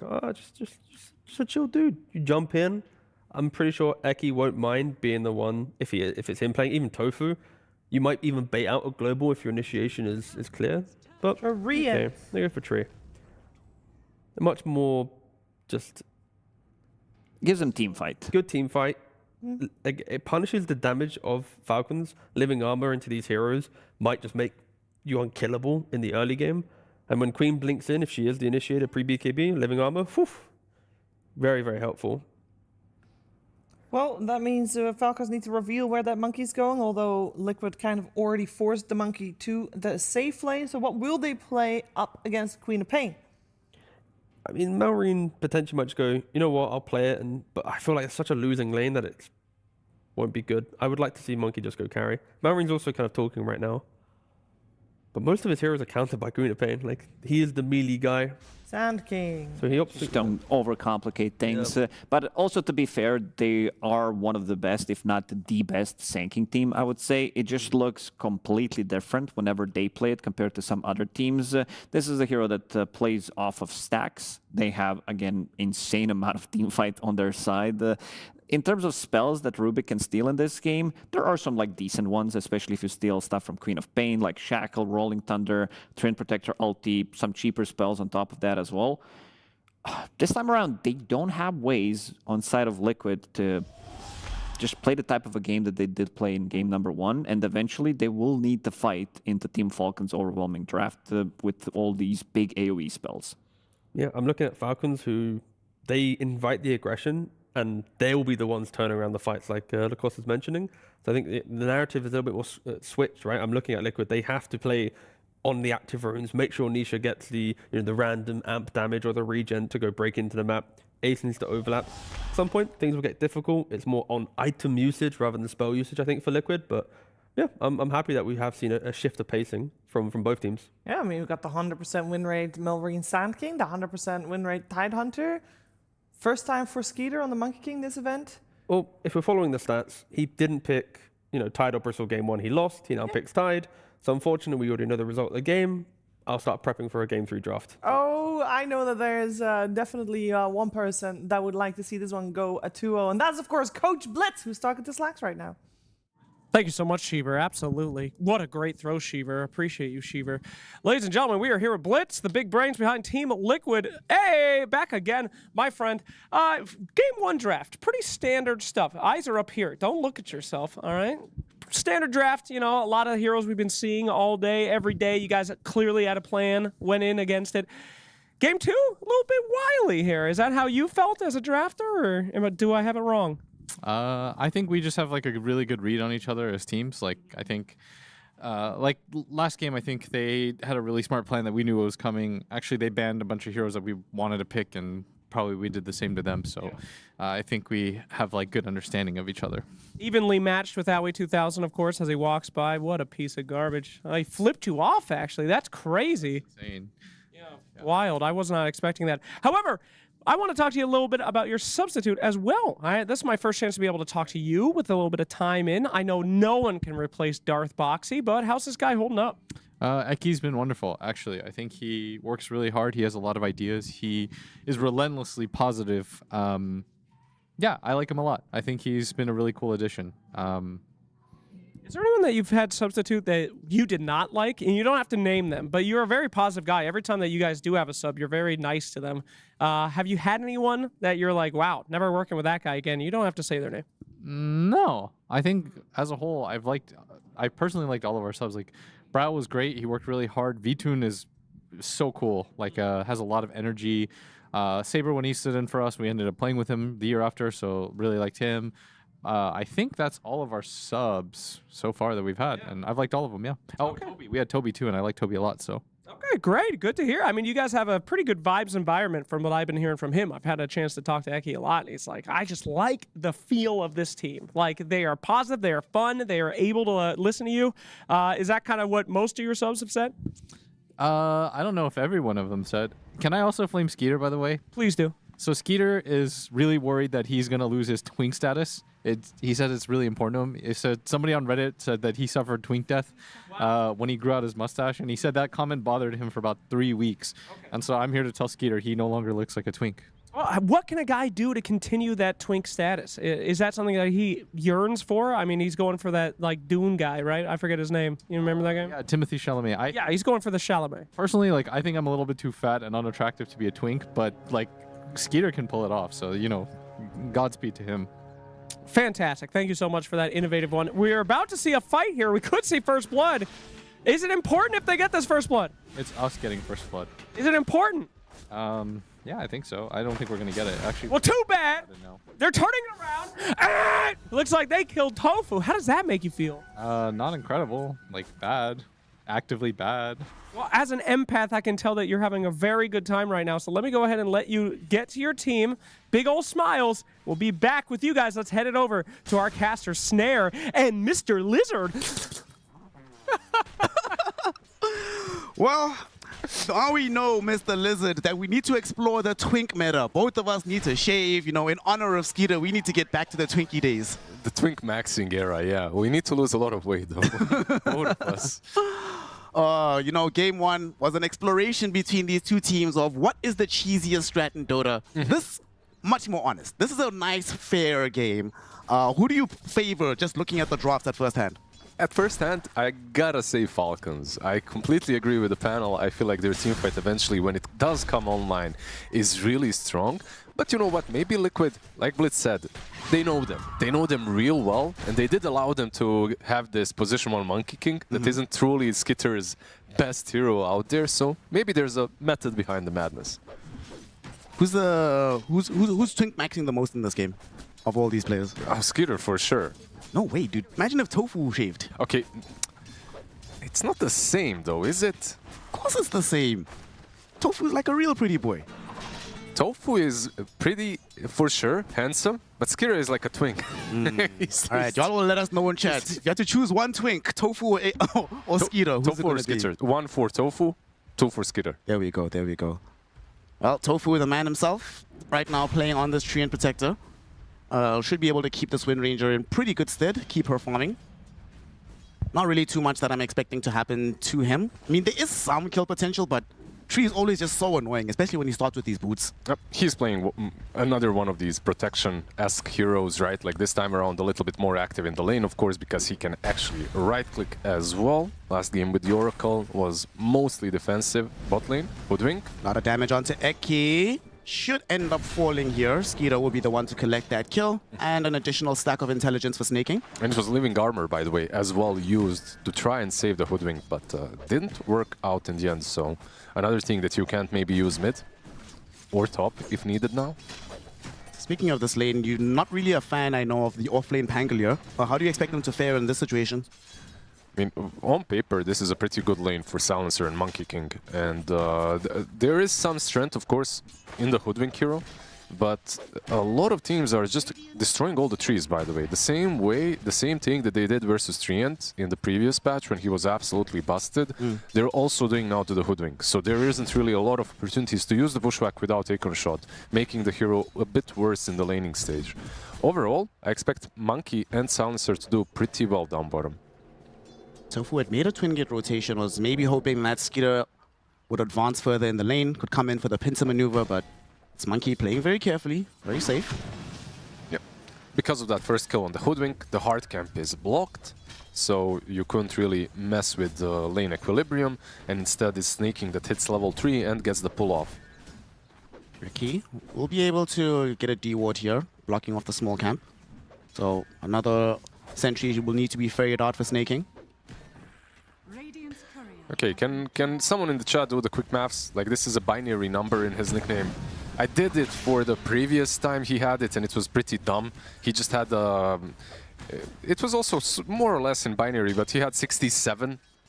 67. Yeah, hey. that was Aki's. Those were the numbers, but is this the same? It isn't, right? The first one is a 1, right? So 1 plus 2. How many? So the power of what is the last one? I'm sure there's some computer scientists out there in the chat that know this by heart, so they'll solve it. I'm glad that Falcons have also solved the lone druid problem. Seems very easy to deal with if you just click the ban button. Top lane. Now that Tofu's returned here, Mickey is just farming freely. You know, not really threaten the tide too much, so he's also doing the same. You know what? The last time we got here this morning, I noticed that Syndra and Sunswan are using ChatGPT actually while casting. So why not just write that number down? Give me a sec. All right, do the research. It better be something amazing to justify this, you know? There's a village in Africa that's not going to drink water for the next few days because of the usage for this one query. So it better be amazing, man. I don't really need ChatGPT. I guess it's still 6-7. I was worried that's gonna be it. Yeah. Well, he should have just added another 2. Plus 2 in the end. Oh, okay. Yes. Just to make it nice. One lane we haven't spoken about is this mid lane. Nisha versus Malrine, Queen of Pain versus Sand King. Hold that thought, bottom. Skeeter, Blood Grenade dropped on top of him after the full swashbuckle came out, but will not actually have enough damage. Now they go back onto Eki, Boundless Strike, a couple of right clicks. They actually get the kill. The question is, will Skeeter escape this? Ace has swash in 1 second. Skeeter trying to juke him out here. Just needs the 1 Q. Nice, beautiful jump into the tree. Skeeter manages to get out safely. Yeah, Ace waited a little while. He waited a little bit too long in the end. It's a very volatile lane down bottom. Like, Silencer and Monkey are really not that weak. Queen of Pain will be trying to at least steal a couple of these stacks, but look at Sand King actually TPing in. Yeah, Rubik is already here. Crit might be able to get the telekinesis. Fade ball first, telekinesis. There's gonna be a Sonic Wave from Nisha. Zoning? Just to push back these 2 heroes, allow Tofu to escape. I mean, not the worst, right? Like, you do get the stack. Like, they stole a lot of them. They zoned them away as well afterwards. Pretty solid work from Nisha and Tofu. Nisha, of course, we're most likely looking towards that Bloodstone later. That build is so strong. Yep, it kind of replaced the casual Kassange build. Of course, Aghanims as well, one of the most impactful co-op items. Like, we'll see. Like, this hero, when we started... Actually, Queen of Pain and Pango, when we started Wallachia, were the hottest hero when it comes to the mid lane. Everyone was trying to get their hands on these two. in this kind of a game, I think it's still pretty good, but you are playing into a silencer, so the game is a little bit harder, at least once global is up. Bot lane. Mickey will come through the twin gate as well. Okay, they managed to get the hit onto Skeeter. Shackle shot will be there as well. Bushwhack holds him in place to allow Ace and Mickey to finish him off. It's the beautiful last second route. You know what, like it feels that carries should be doing this a little bit more often, and they are starting to. Like all these rotations, pre-minute 10 to the enemy tier 1 tower, to the mid lane even. We have seen a lot of carries do that move as well. I feel like in the last patch, it's not a new thing, it's not new tech. It was used before, but in the last patch it was kind of forgotten. Nightfall was the only one really doing it. Top lane, P. Was being triggered out, but Mickey did manage to get into a deep enough position in the trees. There's no Blink Dagger just yet for Malrine, so you can't completely cross that distance.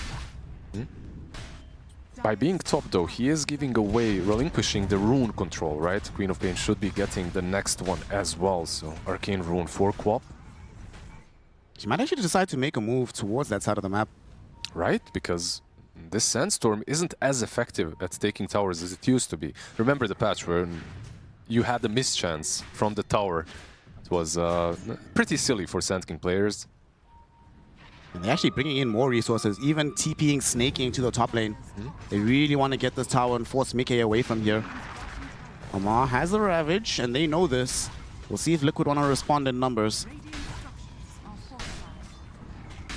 It's hard, right? Like we talked about the team fight that they have on Falcons, and just going head first into all of this is dangerous. Tofu. Entry down onto the ground. Tofu caught with the last word. He will not die just yet, but with the blood grenade taking him out and a final anchor smash, Amar will collect his toll. And so will Snaking. +2 for him this time around, so 5 stacks on the silencer, getting really close to level 6. And their teamfight, more or less, with that global, will be completely activated. Come back middle. We just see Nisha in behind inside the Radiant jungle, stealing as many of the stacks that have been made as possible. Malrine is still very close to having his Blink Dagger. Couple hundred gold away.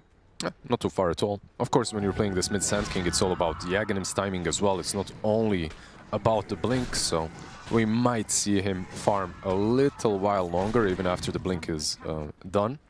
Although you can take some pickoffs then. But it'll help them a lot though when the Sand King does have that axe. We do see a Pango going for the Mage Slayer, so there's going to be some kind of way to mitigate this magic damage. Yeah, a lot of damage mitigation, by the way. On one side, the Mage Slayer, on the other, you were talking about it right earlier. The Fate Bolt, the Anchor Smash as well. Wind Ranger, she's actually going to have to be very careful before she has BKB. If she focus fires and it's in a position where she gets Anchor Smash, gets Fate Bolted, there's like zero damage coming to the hero. Yeah. They're trying to invade with an Invis Rune. Okay, see if they can get away with this. Now Rena's already used the Sandstorm, has already used Burrow Strike. Do they have they have no detection. So they have to wait for this to be done with, and now they can maybe go for him. Yeah, they're gonna try. There's the Root, there's the Sonic Wave. Scream of Pain has also been used up, and not enough damage. Bushwhack though! Eki came through, and Mickey just decided from downtown to throw out the power shot. What a G. My brain completely stopped working. I saw the Bushwhack and Hoodwink being there, and then I saw the Sharpshooter also connecting. I'm like, wait, what the hell? How did the Sharpshooter connect if he's still there? But okay, very nice connection by Mickey. We saw Wits as well with the Wind Ranger. We saw a couple of other players rotating on the enemy tier 1 tower just for a power shot. Yeah. It can be very effective. Bottom. Skeeter will eat some damage from the Swashbuckle. Mage Slayer is now complete for Ace. One of the benefits, though, of them having this Wind Ranger be forced out of lane up on top, it meant that Snaking had to go there, so that gave space for Ace to be able to farm up pretty freely on this Pangolier, honestly. Yeah, he's been doing pretty well down bottom. Actually, they pressured the Monkey a little bit harder than I initially expected. And when you look at the net worth, he's actually in the bottom, going for Echo Saber first. But not having really the best of times on the Monkey King just yet. And I feel like this Echo Saber build is pretty solid. In this kind of a game, I think that he can be a little bit sacrificial when it comes to his own farm. Eventually, he will get it. But initially, I think he just needs to create space for the big team fight to come online. Yeah, I mean, eventually Omar, when he does have all his items, can just stand in front, and his mere presence on the map will buy space for the monkey. The Queen of Pain is actually going for a little bit of a different build. She's queued up the Lotus Orb. Okay, you are playing versus Silencer, right? Like, that's the main reason why. You need some sort of dispel. We have seen in the last couple of months a lot of different players find different avenues of dealing with the silences from mid. Storm Spirit's buying Greaves even, so Lotus is definitely an option for co-op. You could also go for an earlier BKB, of course, but your options are always Lotus, BKB, and Yules. You don't really want Yules on co-op. Now the question is, like, BKB or Lotus. He finds more value in the Lotus. We can have a fight breakout bottom. It's going to be a Blink Power Strike directly onto Eki. Still alive for now on this Hoodwink. Gets revealed, Bushwhack stolen and sent back towards him. Crit gets the kill on his counterpart. Yeah, the range on Bushwhack on Rubik, by the way, is absolutely massive. Especially, I mean, he doesn't even have Aetherlance right now, but it's still pretty damn good. In general, the range on Bushwhack got increased on Hoodwink, so still a very nice spell to steal. Ravage. Gets ravaged by Amar. We've seen this before from him, that in the early portions of the game, he is not afraid to just expend the spell for a support. But his team is still smoked up. Is this the bait play? Like, I used Ravage, go on me. But can they actually kill him? They're TPing in. Eki's coming. Eki is going right back to where he came from, though. Amar. It happens. Maga Amar, go back to where you came from. The tier 1 tower should get taken down here. No problems. Team Liquid have no desire to fight this just yet. Top lane, okay, the Wind Run will run away in the end. The epicenter was being channeled. But so far, I would say Falcons have stabilized the game pretty nicely. You could see that Liquid were trying to play really fast, like invading the triangle, playing on the enemy side of the map. But these last couple of minutes have been more or less all Falcons, so they did manage to recuperate. And right now, if you're Liquid, it is hard to fight, right? You are playing into global. Even without Ravage, just the global alone is enough of a threat to negate Queen of Pain's presence, active presence at least. We also just see Nisha on the other side of the map stealing the Wisdom Shrine from Falcons.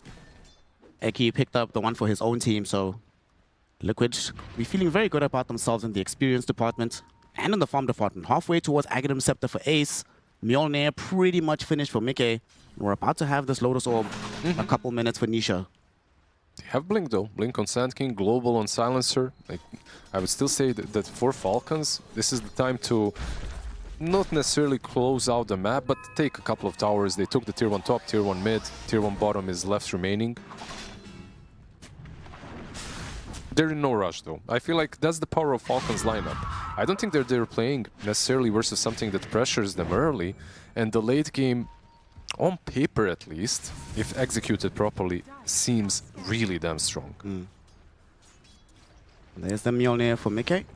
BKB is going to be the next item. All of the anti-global tech needs to be built up by everybody on the side of Team Liquid. Yep, some Lotuses, Yule Scepters, we'll see what the supports buy. One of the strengths of the Silencer, of course, is in fact that he's forcing you to buy items that you don't really want to buy. Like, you don't want to buy a Lotus on co-op. It's not your natural build-up, but you have to. Let's see Amar's going for his usual build. Consecrator wraps into Aghanim Scepter. He's done that every game he's played the Tide, right? I think more or less, yeah. Aghanim Scepter is the one that you can change. But I mean, even Consecrated wraps is... It's like, it depends from one Tide player to another. Aghanim Scepter is pretty good here. It gives you some extra vision. I like to... Like, when you're playing a Sand King, you really like something that can give you free vision and info in the backlines. And just the Gush alone is, most of the time, good enough. Eki, if he showed middle, he would be dead by now. Malrine was tuning up that epicenter. But this annoying little squirrel, this rodent, as elusive as ever, will be able to stay alive because of it.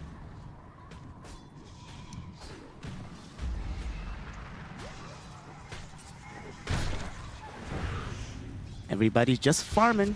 Farming. So, how many minutes do you think we're getting on this one? It strikes me as a game that will end earlier than 50 minutes. Like the last one, we got the tier 5s. I think we were already spoiled by these two teams. Bottom lane, Malrine will be able to find a bar strike on Nisha, but there is the living armor on top of him. Nisha chilling, sending out the Lotus Orb. It is complete now. And they have a lot of stuns that they can stack up properly, chain together, but they have to be there, of course, in the same place at the same time. And for that to happen, they need some mobility. Specifically on Rubik, I would say. Like he needs to be the one that follows up with the lift. And for now, he doesn't really have a Force Staff, a Blink, anything like that. It's a really good Rubik game, by the way. There's a lot of cheap spells that you can steal, but honestly, just stealing Blink from Queen of Pain is more often than not just enough. You know, just having this Blink constantly. Well, eventually you'll have Aghanim Scepter, then you can steal the Shadow Strike. Blink and Shadow Strike and just cosplay a co-op of your own. There we go. Why not? Crit will come across Eki now. Bushwhack will be thrown in onto Crit. Whoa! Sharpshooter, they don't even need the Sonic Wave. One battery of spells from Nisha, more than enough to kill off this Rubik. Eki just planted the ward, by the way, in the river, so he had very good vision on Rubik, which Rubik did not have, as it's nighttime. It should be devoured, though. Oh, while they were killing off the Rubik, Skeeter did finish off his Desolator, so I would not be surprised to see once Rubik returns to the fray that they try to do something with this Deso, stack up those charges as early as possible. He's got Echo, Desolator. They are 1,000 gold away from having a full Aghanims on Sand King as well. I feel like they're kind of happy with status quo. Oh, they're going to try force a fight top lane. Epicenter goes out with the Ravage as well. Mickey, extremely low. He's going to end up being brought down by the Gush. Now, of course, the question is, can Amar escape from this position? Being slowed down by Nisha on top of him, but he's so damn tanky. Ace is going to come through with the Rolling Thunder, and he actually gets it stolen by Crit, who's going to go back onto the far side, looking towards this Queen of Pain. They've caught him with the Power Strike. They need to hit him again with the other spin, but no, Tofu interrupts the play by just throwing out the massive roots. Swashbuckle ends up killing off Crit on the far side of the fight. Jump forward, Skeeter gets off the Wukong's command. Global Silence will be there as well. Gush to bring down Ace, slow him down, take away his armor. He gets away with the Swashbuckle, but he's getting healed up by Tofu. Amar runs out of damage, gets bushwhacked instead, but he's still just not dying. Ace. Root is there. Can he come back with the Swashbuckle? He can. They cancel him out with the root from Tofu. Ace delivers the damage, and Amar will finally fall. Liquid, they're just a team that is so good at making most out of a pretty bad situation. Like, you start that fight 4 against 5, your Wind Ranger is absolutely eliminated. Even the Pango roll gets stolen, right? But heads up play by Nisha, the Sonic Wave, he used it before Rubik was even there, and it caught him while rolling. Top lane again. Going back onto Mickey, I'm getting some deja vu right now, but it's Skeeter that's here this time around. Boundless Strike, not enough damage to kill. Mickey activates the Focus Fire and just rips through Malrine. And the tips, of course, instantly going his way. They tried sending him back to the fountain the same way once again. This time around, of course, no Ravage. The hero is still pretty silly when it comes to the DPS it can output at this early on in the game. Just the Mjolnir, nothing else. Liquid try to exploit this timing by smoking up with Eki and Nisha. Crit did show for a moment through middle. They're pinging him out. And we're going to see how this all happened again. He was so close to dying. Look at his HP then. There's the shackles as well, right? They're helping out quite a bit. 50 HP he was on. Oh my goodness. They got crit in the meantime, by the way, on the mid lane. This is like, we have praised the team fight from Falcons, right? Like, it's pretty strong. They have a lot of circles, a lot of AoE DPS. However, those kind of spells usually have a pretty long cooldown to their name as well, right? And Liquid, that's something that perhaps they can abuse and exploit if they play the game fast enough. Just got another scary item as well. Tofu just picked up his Blink Dagger, so Blink Overgrowth is now on the cards. And we saw in that previous fight that happened where Mickey did die, how much value the Overgrowth can bring to these team fights. Now Falcons are ready again. All their cooldowns are back. And they want to try something. Smoke up on 3. Amar's also heading in the same direction. Aghanim's right. Sand King Ags, pretty big difference maker when it comes to the damage output on Falcons. Looks like Eki will be the one to draw this. Funny enough, they didn't go onto the high ground, and on the triangle, Nisha had just blinked. So if they had gone onto him, he would have had no way out. Eki will gladly die. It means that Nisha doesn't. But he might not even lose his own life here. Monkey, he did scout him. He does. Been scouted. He did manage to get off the push rack though. Acorn shot is stolen. He's still scurrying. Eki trying to run. Blood grenade just to slow them down. The Boundless misses. The Gush does connect, however. So eventually my man will die, but dude, hashtag worth if I'm the hoodwink there. Absolutely. It's so much space. You basically forced 4 heroes under a tier 2 tower of their own. Truth be told, there is a Tormentor ready and available for them, so maybe they can, after all, make this worth their while. They get a kill, and they get a shard after. Unfortunately, because the Boundless and all of Skeeter's attacks missed, he doesn't get a Death Stack. Feels bad, man. Yeah, true.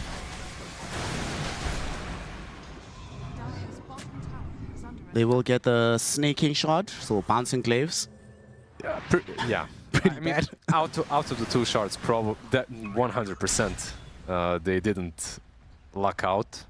The shard on Rubik is very good. I think it's one of those shards that you can't even think about buying most of the time early on. I'll delay them at least.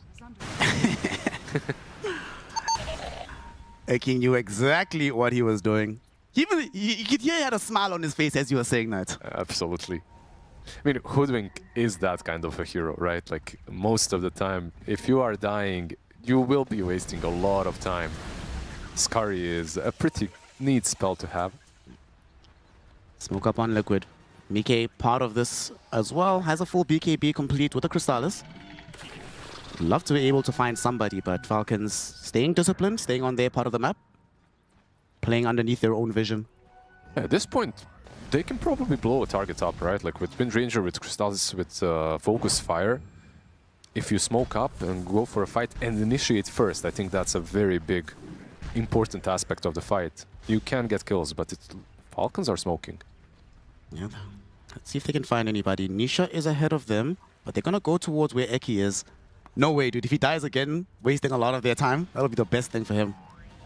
Eventually, the smoke will wear off. Tofu, he sees them, he breaks it, he blinks away. They dust as well, and they do not catch him. He's still fine. Okay. Rolling Thunder. Ace comes through, wants to churn this into a fight that's favorable for Liquid. They're going to throw out the Focus Fire. Tide has been the one left behind. Shackle Shot, Solar, or Sonic Wave rather. They end up killing him off. There's no Tide. Everybody else has to run. They want more. They're still chasing. They have Overgrowth Blink. He has an amplified damage route as well. There we go. Blink forward, Overgrowth from Tofu. They catch out Malrine. They have the reveal for him. He is going to try to get himself away. Shackle Shot will be very long extension. Global Silence is forced out just to try and buy space and time for Malrine. They do end up at least getting the kill onto Crit, but Malrine cannot escape either. He loses his life. Skeeter? As Mickey popped the BKB, able to chase him down. Skeeter inside the Wukong's command. How much further can he go? How much longer can he fight? The answer is not much longer. He dies surrounded by Liquid heroes. They get 4 for nothing. They force them to use Wukongs, force them to use the global, and they don't lose a single hero. You know, these woodland critters are just breaking their ankles. I feel like this game is being won. Like, you try a smoke, you have so many big spells that you want to use, but you cannot. Like, on one side of the forest, there's Treant scouting you, on the other, there's a Hoodwink. If you try and catch them, they just blink away or hide through the trees. It's a very annoying, not only the game, but series for Falcons. Yeah. Last game versus Lone Druid, now they have to deal with this shit. Like, it's... I'd rather deal with this, though. Definitely. Definitely, but... it is annoying. Mickey is going to be building the Aghanim Scepter. We actually heard over the days on panel some discussion about the Aghanims on Wind Ranger. Where do you stand on this? I'm still an Aghanims enjoyer. I think it has value for Wind Ranger, and Mickey is the only one I feel like that is still buying it, right? Out of all the carry Wind Rangers, everyone moved away from it. I have 2 hot takes.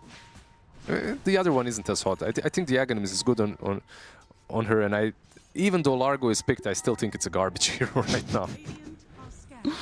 It's winning some games. You need to start a team instead of no Tidehunter, no Largo. No Largo, yeah. No Largoba. No Largoba. Nisha now has a lot of progress towards this BKB. We'll have it fairly shortly. And I must say, we haven't really seen Falcons be able to win that one big decisive team fight where they use all their spells and Team Liquid are completely unable to respond to it. They're trying to do so again, but we have a smoke on both sides. Eki, gonna be the first one out. Skeeter will scout him. And there's gonna be the power strike. It only connects onto Eki. Yet again, the Hoodwink will die, but drew out the epicenter for it. And has buyback, by the way. I'm not even sure if he's forced to even use it. Can they do rush fast enough? I don't think so. On the bright side, it is the first Deso charge for this Monkey King. Oh no, blink forward by Malrine, but the response from Team Liquid is instantaneous. They blow up the Sand King, looking towards Crit as well on the high ground. He will die to the power shot. At the same time, Ace went to the back lines to isolate Crit. So the Silencer dies too.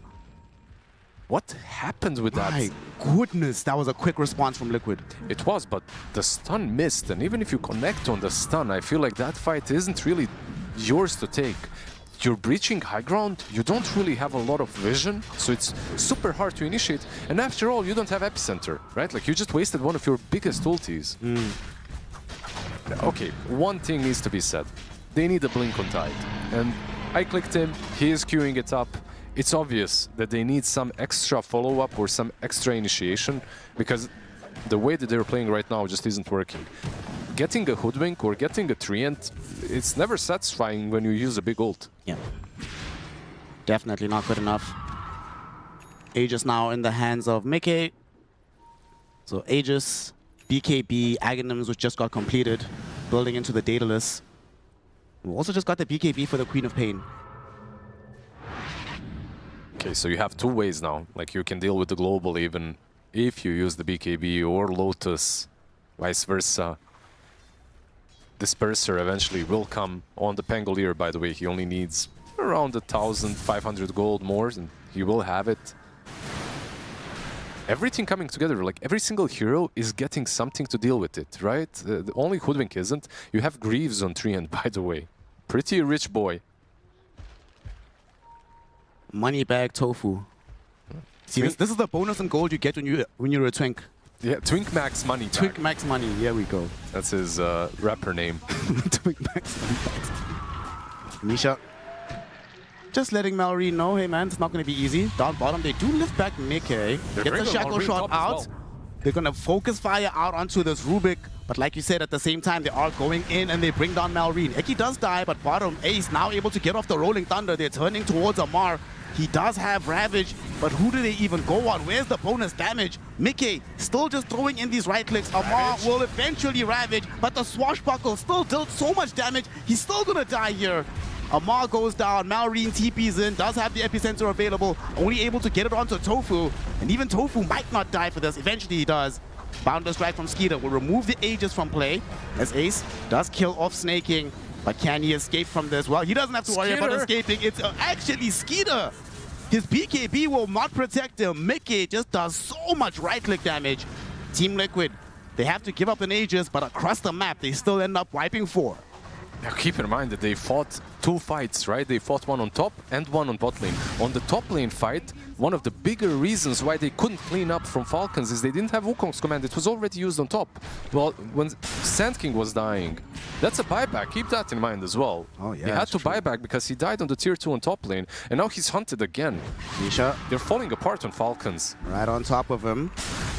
Does have a Veil of Discord for the bonus damage. Of course he follows. It's Nisha. He's going to go in for this, but he'll miss the Sonic Wave. That's not supposed to be happening. And he gets tipped for it. However, at the same time, Crit just gets brought down on the bottom side of the map because Mickey and Ace are not playing any games. Tier 2 on the mid lane, perhaps the next stop for Liquid. It's an 18k gold lead. Falcons are just getting demolished, and I hate to say it, but Blitz might have been right about the Skeeter Monkey King. We're just not really seeing the impact that we normally get from the carry monkeys. I wasn't commenting that one just yet, but very little impact from the Monkey King, absolutely. Like, the way he was joining fights as well, and when he was joining them, there's always something ready. It's like he isn't as comfortable on Monkey King as he is on most of his heroes. And look, while this is happening, they're also fighting on the top lane, so you don't have to be afraid of this amazing team fight composition if you're not necessarily team fighting them. You're team fighting them, but in two different places. Oh boy, this is not looking good. And Amar, I mean, you can get the temptation to want to Ravage here, but he had to know that he was going to die, relying very much on his team to come in for the cleanup. I'm going. Fuck this. What the hell? I have no respect for this guy. This fucking bitch. Oh. Damn. Damn. Damn, yeah. That was something. Oh. Wow, that certainly was something. Back in real life, Skitter dying again inside his own Wukongs. Mickey is just killing him. They are snatching his Twink credibility right away from under his eyes. He is dead again. Malrine at least able to get the epicenter back onto Mickey, but just not enough damage. Mickey though, there might be damage now as Amar has shown up, brings in the anchor smash. Mickey does die at long last. Ace, him and Mickey, or him and Nisha want to at least punish Malrine for going this deep into the fight. Managed to do so. Amar forced back into the base. His Ravage just came back off cooldown, but there's absolutely nobody to help him. 4 heroes dead again. A huge difference maker in this fight for Radiant, even though they lost it, was pretty obvious, right? Like the BKB on Sand King. Everything changes when you can actually sit in that sandstorm and just constantly dish out the damage, the stuns. However, 21k behind, I feel like that BKB needed to be there a little bit earlier in the game. Bloodstone now, of course, completed on Queen of Pain.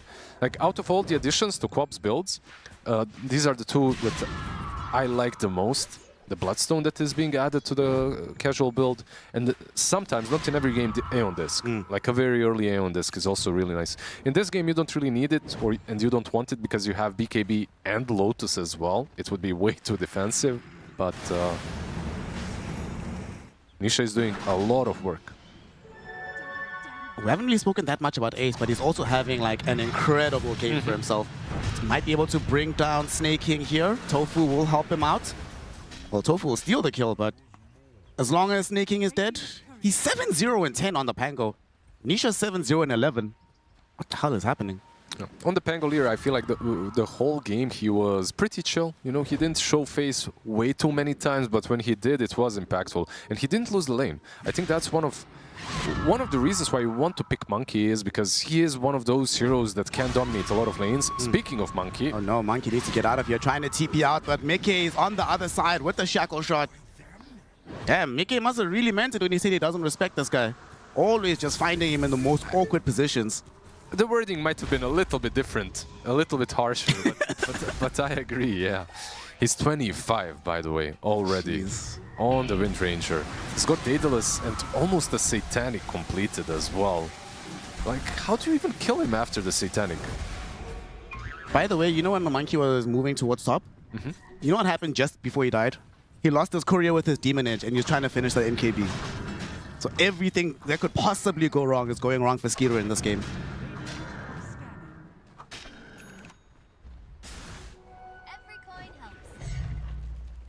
Falcons need to try and figure out something special. Are there any items on the horizon that can make a big difference? There's a refresher being built up by the Tide, but still a lot of time to go before he receives it. He's sitting on 2.6k gold, so it's realistic that he will complete it, and I think that's maybe the most impactful and the only impactful upcoming item from them. Of course, the Monkey King bar that you mentioned as well, but it truly feels like it's down to Amar to change the state of this game with the refresher. Because even with the Monkey King bar, there is a Satanic now complete on Wind Ranger. You're still not killing her. Oh, Snake at this point has just proven to be food time and time again. If he just shows for a second, so easy for them to kill him. Overgrowth from Tofu, catching out the Rubik. Does have the shot, so lifts himself forward. Ace, though, doesn't care about it. Still wants to get into the base. Rolling through him. Are they going to keep going? Shackle shot was thrown as well. Power shot misses, but wholly unnecessary. We still end up with a dead crit. Epicenter. Epicenter, Pyro, everything missed. And the Ravage misses as well because there's double BKBs on these cores. They've already killed off Malrine. Amar's about to die as well to these right clicks. He goes down. Skeeter can do almost nothing. He GG's out. And Team Liquid have absolutely dominated Game 2. They send Falcons down to the lower bracket. The panel, me, myself included, like, we really saw the team fight coming from Falcons and expected more.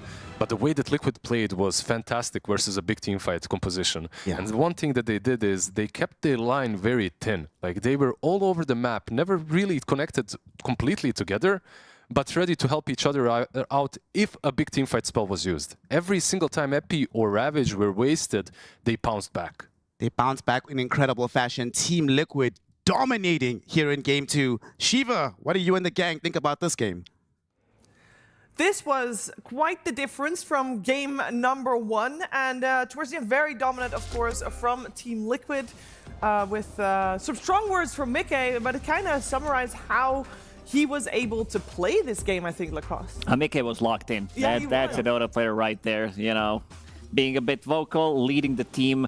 He felt that he was strong in this game, and I really liked the fact how they were playing, understanding that with a lot of these big team fight ultis, all they have to do is wait. Don't go anywhere up until we have our items available. Lotus Orb on Quap, Dispel as well coming out from your carry, so going for a BKB and then Disperser as well. So they're just trying to get a pick-off, try to force bad Ravages as well. So this Silencer kind of felt useless in this game. Yeah, I mean, it's also, you know, Liquid identifying the lack of damage that we saw in Falcons lineup. It's between, you know, Sand King with a Blink Dagger, maybe the Desolate on the Monkey King. And if you just keep fighting, big cooldown lineups, if you're the one initiating on top of them, they're using Ravage defensively, Global defensively. Like you mentioned with the Lotus, the BKB, and Queen of Pain, you can brush it off. I think Liquid just identified how to perfectly beat what it looks like quite a slow-looking lineup, but you really need to kind of get items online to hold your position, and Liquid did not allow any of that to happen. No, slowed the game down. It was indeed the exact example of it. Yeah. I mean, there was like a small window in the game where Falcons were like getting a little bit, you know, we can go dive towers, like a MOUZ dying behind like a tier 2. Like, yeah, there was some glimpses of like aggression from Falcons, but Liquid pounced on it so quickly that you just felt like Falcons just couldn't do anything. Like all of these clips, it's Liquid doing this, Liquid doing that, the net worth as well. And pretty much the entire time Liquid have all core scaling. I like the fact that Liquid just feels like they have identity, how to win a game. We saw it in game number 1 where they knew, even though it was like 10, 12k gold lead, they didn't care too much about it. They knew with what they have, with the draft that they have, they can kind of easily still win the game if they're not making mistakes. And no real mistakes were made in that one. And even though it was a longer game, especially in this one, they kind of rolled over Falcons. I just really want to see a future matchup of potentially Liquid versus Aurora, just for the fact that they have very different reads on Wind Ranger. Like you see here, Mickey had the Axe in his inventory. We had an interview with Nightfall saying that he doesn't like the item at all. And then we have Mickey, you know, utilizing it in multiple different games with the speed, the skirmishing. Again, some people don't like it because they don't think it provides damage, but the way that Mickey uses it, it just... I feel like it's kind of cool. It's nice. It's like perma haste. It goes up to 640 move speed. So once you use the focus fire, you're moving constantly at 640 move speed without even using Wind Run with her innate ability now just zooming in and zooming out. Very hard to catch. Yeah, someone also who was zooming in and zooming out was the Hoodwink, as I believe Eki is right now standing by with Slacks for a winner's interview. Absolutely. Yes, we are here with Eke. Thank you so much, Shiver. A beautiful throw. I appreciate you. Eke, welcome to the interview, my friend. You got to be feeling pretty good after that. You just beat Team Falcons, baby. Yeah, I'm feeling pretty good. I mean, that was a hype series. It was fucking fun. Yeah, absolutely. Game 1 was a little bit slow, if you may, and obviously you guys were probably not that big of a fan until we got past the 30-minute mark, right? Yeah, it's a Lone Druid Dota moment, but I think we were pretty strong, but like, yeah, we have a Lone Druid, so we got to slow down. But it's, yes, you know, we knew the game plan, we knew how it looks with the LD, so. Absolutely, and it was played to excellent execution. Were you a little nervous there? I know when the late game happens, typically Team Liquid does a fantastic job of getting their stuff together and getting back into that game. You got to witness that firsthand as a substitute here at this event. So can you tell us a little bit of what that was like as someone that's not typically in that situation? I mean, for me, I don't know, like I don't really feel any nerves. I just like have this mindset where I know what I have to do in the game. I'm like hyper focused on myself, and like I'm just enjoying doing that. I don't know. We're like cracking jokes every 10 seconds. It's like kind of vibe. I don't know. It's like unofficial, but it's like so unserious. But it's also like so fun, and we're playing so good. So it's just kind of vibes. I don't know. Wow, I can tell you're radiating just a beam of happiness right now getting out of that series. So that's really cool to see. Let's talk a little bit about game 2. Now, I chose you because I have to pick the player that I think did the best in it. Unfortunately, the panel chose Mickey. Yeah, right.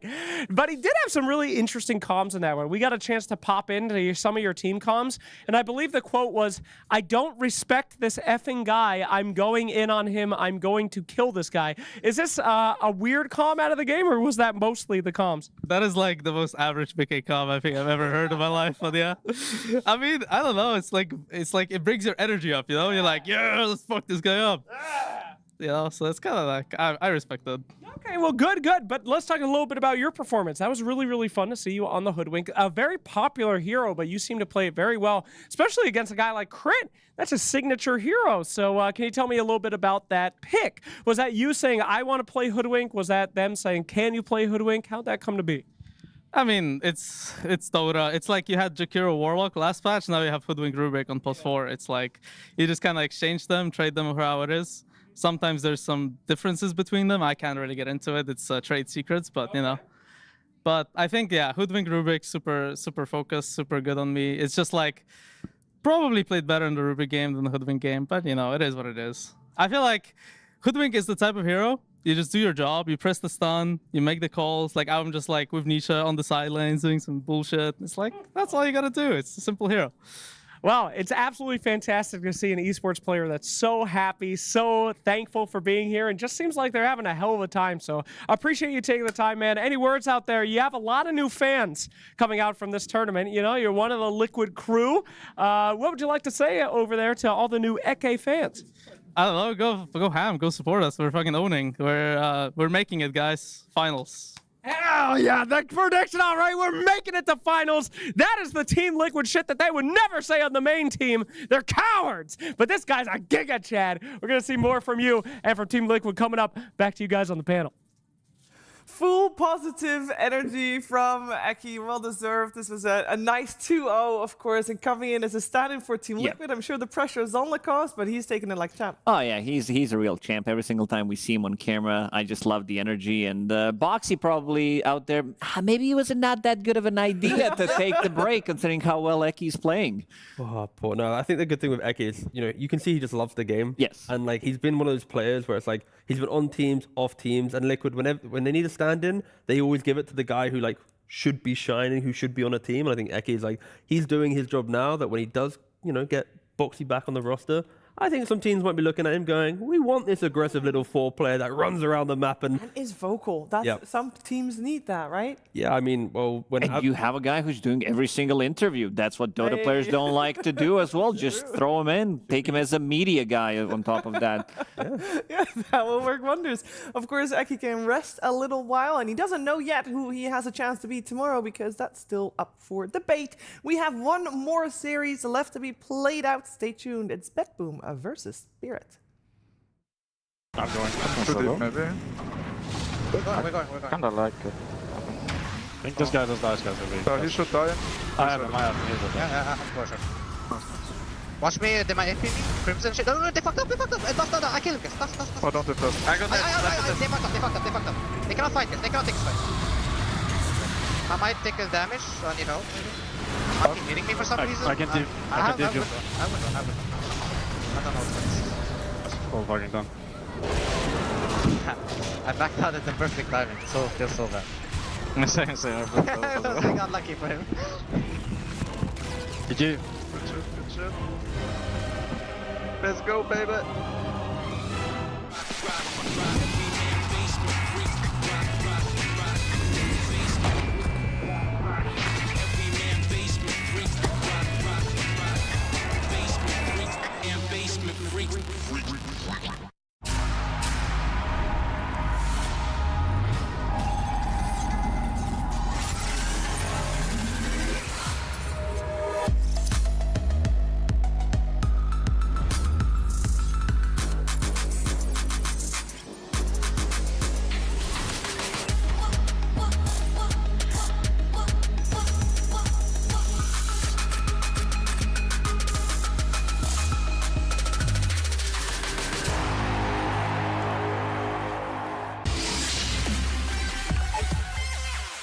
human body was built to move. Not trapped at a desk in one singular posture for 12 hours a day. It's time your chair evolved. This is Secret Lab Titan Evo. Ergonomically engineered for you, gamers, hybrid workers, artists, backing your every move.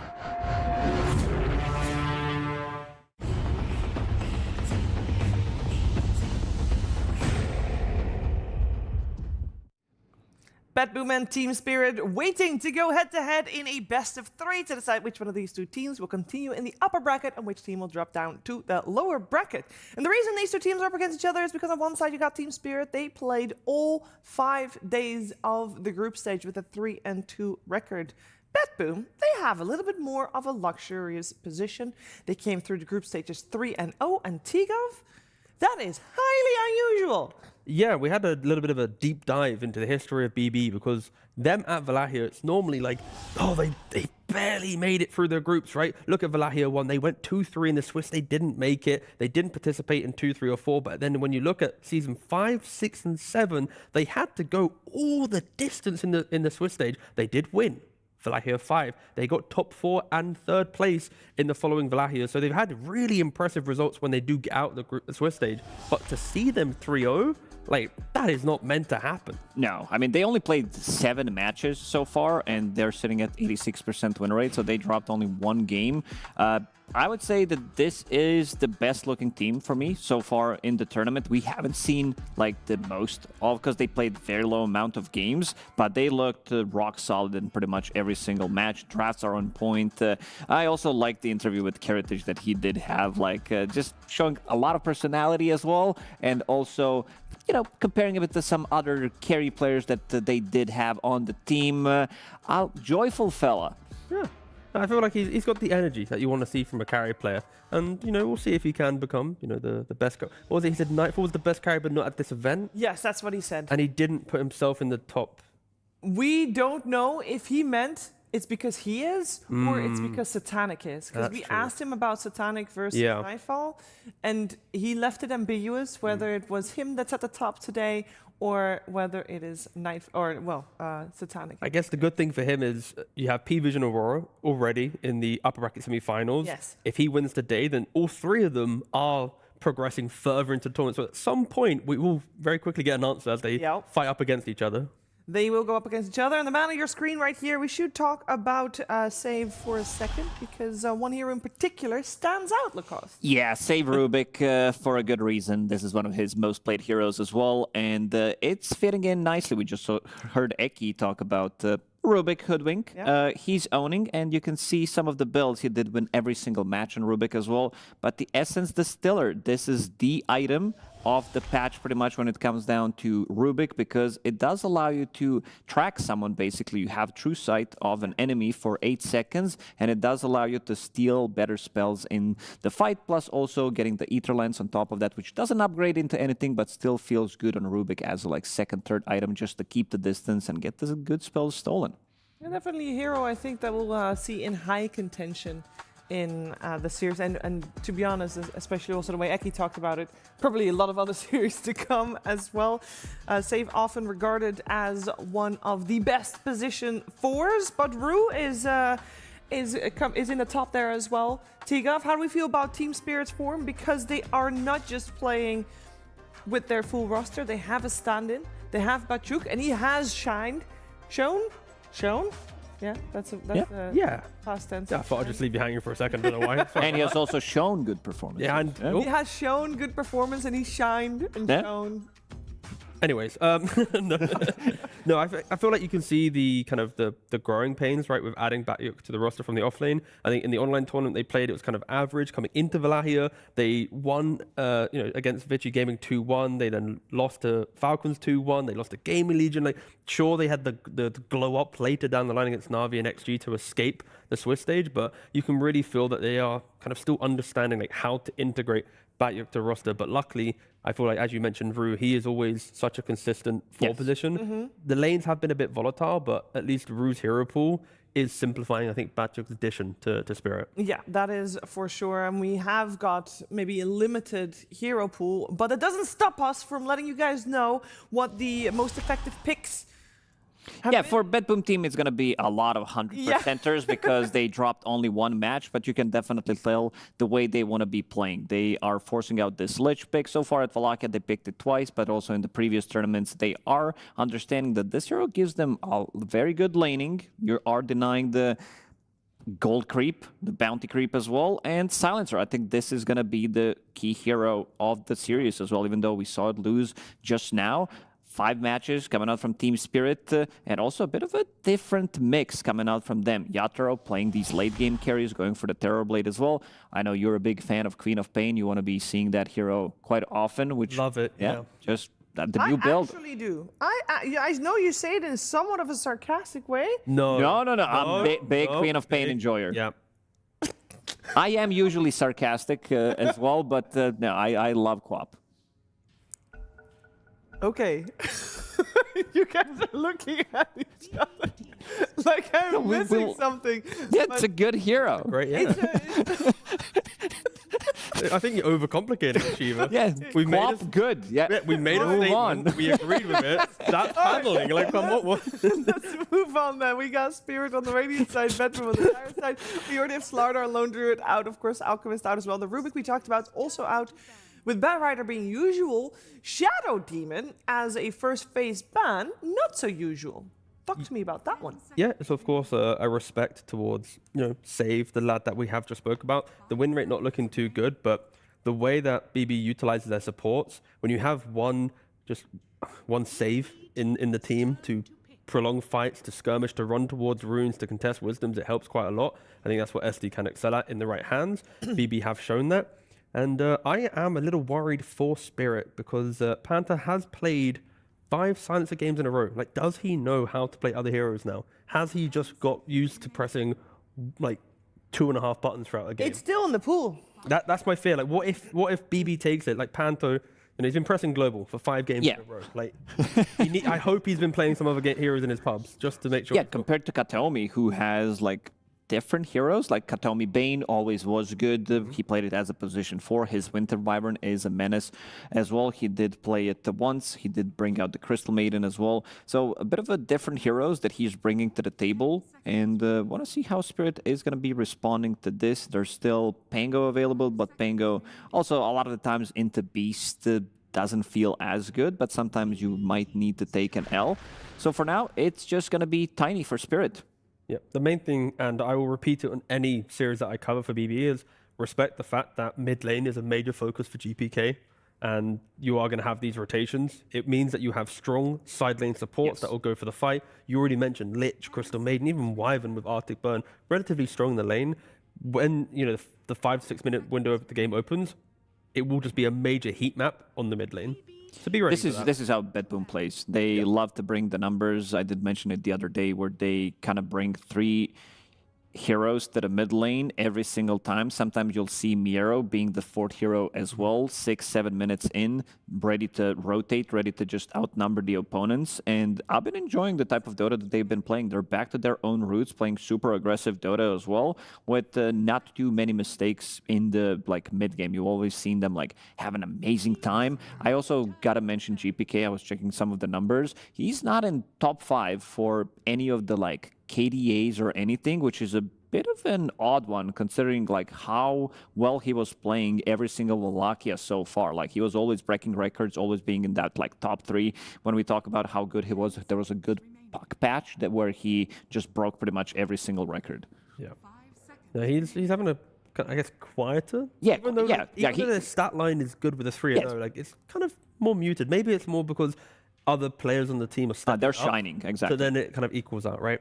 One thing to note that with the Beastmaster on BB, the last time 2 times they played it, Miro has gone for Helm of the Overlord. Yes. From the offlane. He hasn't gone for Helm of Dom into Aghanims. Some offlanes do. He has fully committed to the Overlord, which I don't mind, but you need to, if you're picking it and itemizing like this, you have to play through him. You get Helm of Dom, you want to take the enemy safe lane tower. He gets Overlord, you want to break into the map. I don't want to see BB drift away from the Beastmaster.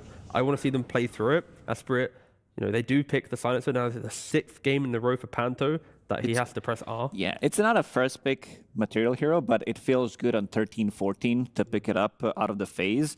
Tiny, however, against the Beastmaster, you have status resistance against Beast, which is going to be good. It's also a hero that becomes insanely tanky. You can also build into S and Y if necessary, have extra bit of a status resistance, just to be very difficult to control. And we saw Tiny just do well pretty much in every single match. Tiny just looks very, very good. Yeah, I'd like to think that the Silencer is picked because you have the Tiny in that safe lane. Silencer into Zoo is a really weak lane. You hate playing summons, you hate your tower getting pressured. It's always like the counter. You want to see it, you go, okay, I pick, you know, Beastmaster, like, and even Enigma for the lane. Sure, in the game, Black Hole feels awkward, but just breaking the early game, any Zoo feels good. So I think Spirit, of course, respect that. Hence why the Tiny pick is in play to stand his ground. You don't really need help in a Tiny lane. But that is one thing to note. If Tiny suddenly moves towards mid lane, you find a new carry. As if it can't play into the Beastmaster, Spirit may have some problems. Early Lich. Yeah. I like against Silencer just having like explosive damage or heroes that once they've initiated, it doesn't matter if they get global. We saw it in the Liquid series, right? The Focus Fire, the Rolling Thunder. You could argue Lich has the same thing. You throw out a Chain Frost in a fight, global comes through, you have to disengage from the Chain Frost or kite away whilst your enemy's global. It can feel quite awkward. Yeah, and I was also checking, I think the last 5 games where he played Lich in 2 different tournaments, he was the one that was maxing out his nuke and Sinister Gaze as well. So like one valuable point in the shield early on, because it doesn't scale as well. It gives you 1 extra second duration. It gives you extra 5% on top of that. But it's all about the nuke. Like this is why the hero is good. The hero has been nerfed, but seems like we found a way, especially with the sacrifice. It starts from the 2nd minute, so you can't do it straight away. But every single time, you are kind of removing 150 gold. If you think that they're going to be killing the flag bearer creep, you're getting almost 150 gold. But looks really good. I'd say that Lich in most of the games looked pretty solid. I was trying to search Lich on Wikipedia and just started typing Lick. Okay, there we go. That's why I went quiet. Oh, Ringmaster. I mean, Ringmaster is really good here. All right, having Escape Act into all of the single target that BB have, it is going to be the main component. Even against the Chain Frost, the Magic Resist is going to help out. So I think just counter play is everything Spirit has right now. Global, Escape Act, Tiny from invisibility, just avalanche tossing once they show themselves. It's quite a scary looking lineup. And an Underlord to boot. Another reactionary hero. Spirit is going, please, cross the river. Come find us. You will kind of regret it if you don't kill us instantly. It also gives them protection against potential, like you talked about, Lycan, these Zoo heroes, Beastmaster maybe from the offlane. Sure. It gives you protection against both of the supports, so they can hug Underlord if they did want to go for that route, but seems like they don't want to, because you can also fight around Tiny, just hug each other, and it's going to feel good. And Lifestealer on 18, we've seen that quite a lot as a response to Tiny. It's a hero that just doesn't die as easily, builds into Radiance, builds into Manta style naturally against Bit of Malice, against the Silencer as well, and it's a percentage-based damage, and we saw Tiny the other day having 5,000 plus damage, so Lifestealer, even though the hero has been nerfed, it's not like, oh, we're gonna straight up first pick him. It's a very good pick here. Yeah. It's also like you buy Radiance, you can buy Manta, you don't mind buying BKB as well, and the hero to have so much debuff immunity. Like you don't care about anything. Because their damage is slow. Ringmaster Silencer and Firestorm, this is not the damage that you are afraid of when you're playing Lifestealer. Burst damage from Tiny, from Silver Edge with some kind of a follow-up. So I want to see what the mid hero for Team Spirit is going to be. But is there an argument that you put the Tiny mid lane and you find a new carry to at least try and outscale the Lifestealer? Because Tiny carry Underlord off lane, if you put a Playmaker on the mid lane that also can't really threaten the Lifestealer, you might run into a problem like you're mentioning. Is there a chance Wind Ranger gets flex mid? I know GPK plays it, but save, at the moment I'm thinking it's a Wind Ranger for save. The flex potential seems pretty strong. It could be there, but because of save, I wouldn't mind just seeing it in the 4 position. He is one of the better players that can showcase, even with all the changes to the hero and losing facets and whatnot. I mean, you can see from Spirit with the bans, they respect GPK just initiating and finding a way to start the fight. I kind of think that's what they need. Yeah. They need the something. I'd like to have. Yeah, I'd like to see some Ember potentially for BetBoom Team, just to have that Mage Slayer buyer. There's a lot of spell damage. Tiny is a hybrid type of a carry, but also reducing some of it. It's good against both of the supports as well. So we'll see if he's going to be going for it. But yeah, Queen of Pain is still available as well. It could, like we saw the itemization in the previous game, Rush, Lotus Orb from Nisha. It felt good. And then you get like your big item Magnum Scepter. Then you can pick up a BKB, have multiple way of dispelling things. And it's also an Infest Bomb for Lifesteal, just something that can go in. I mean, it's not a playmaker. I have 2 rogue suggestions for GPK. Necrophos or Kunkka. Necro, just because if it is tiny to mid, it's awkward. You force the tiny then to go to carry. It's into Lifestealer, not happy. Whatever mid counters Necro, you have the scaling through that. Or Kunkka, we've seen Dark Mago from South American Rejects utilize it.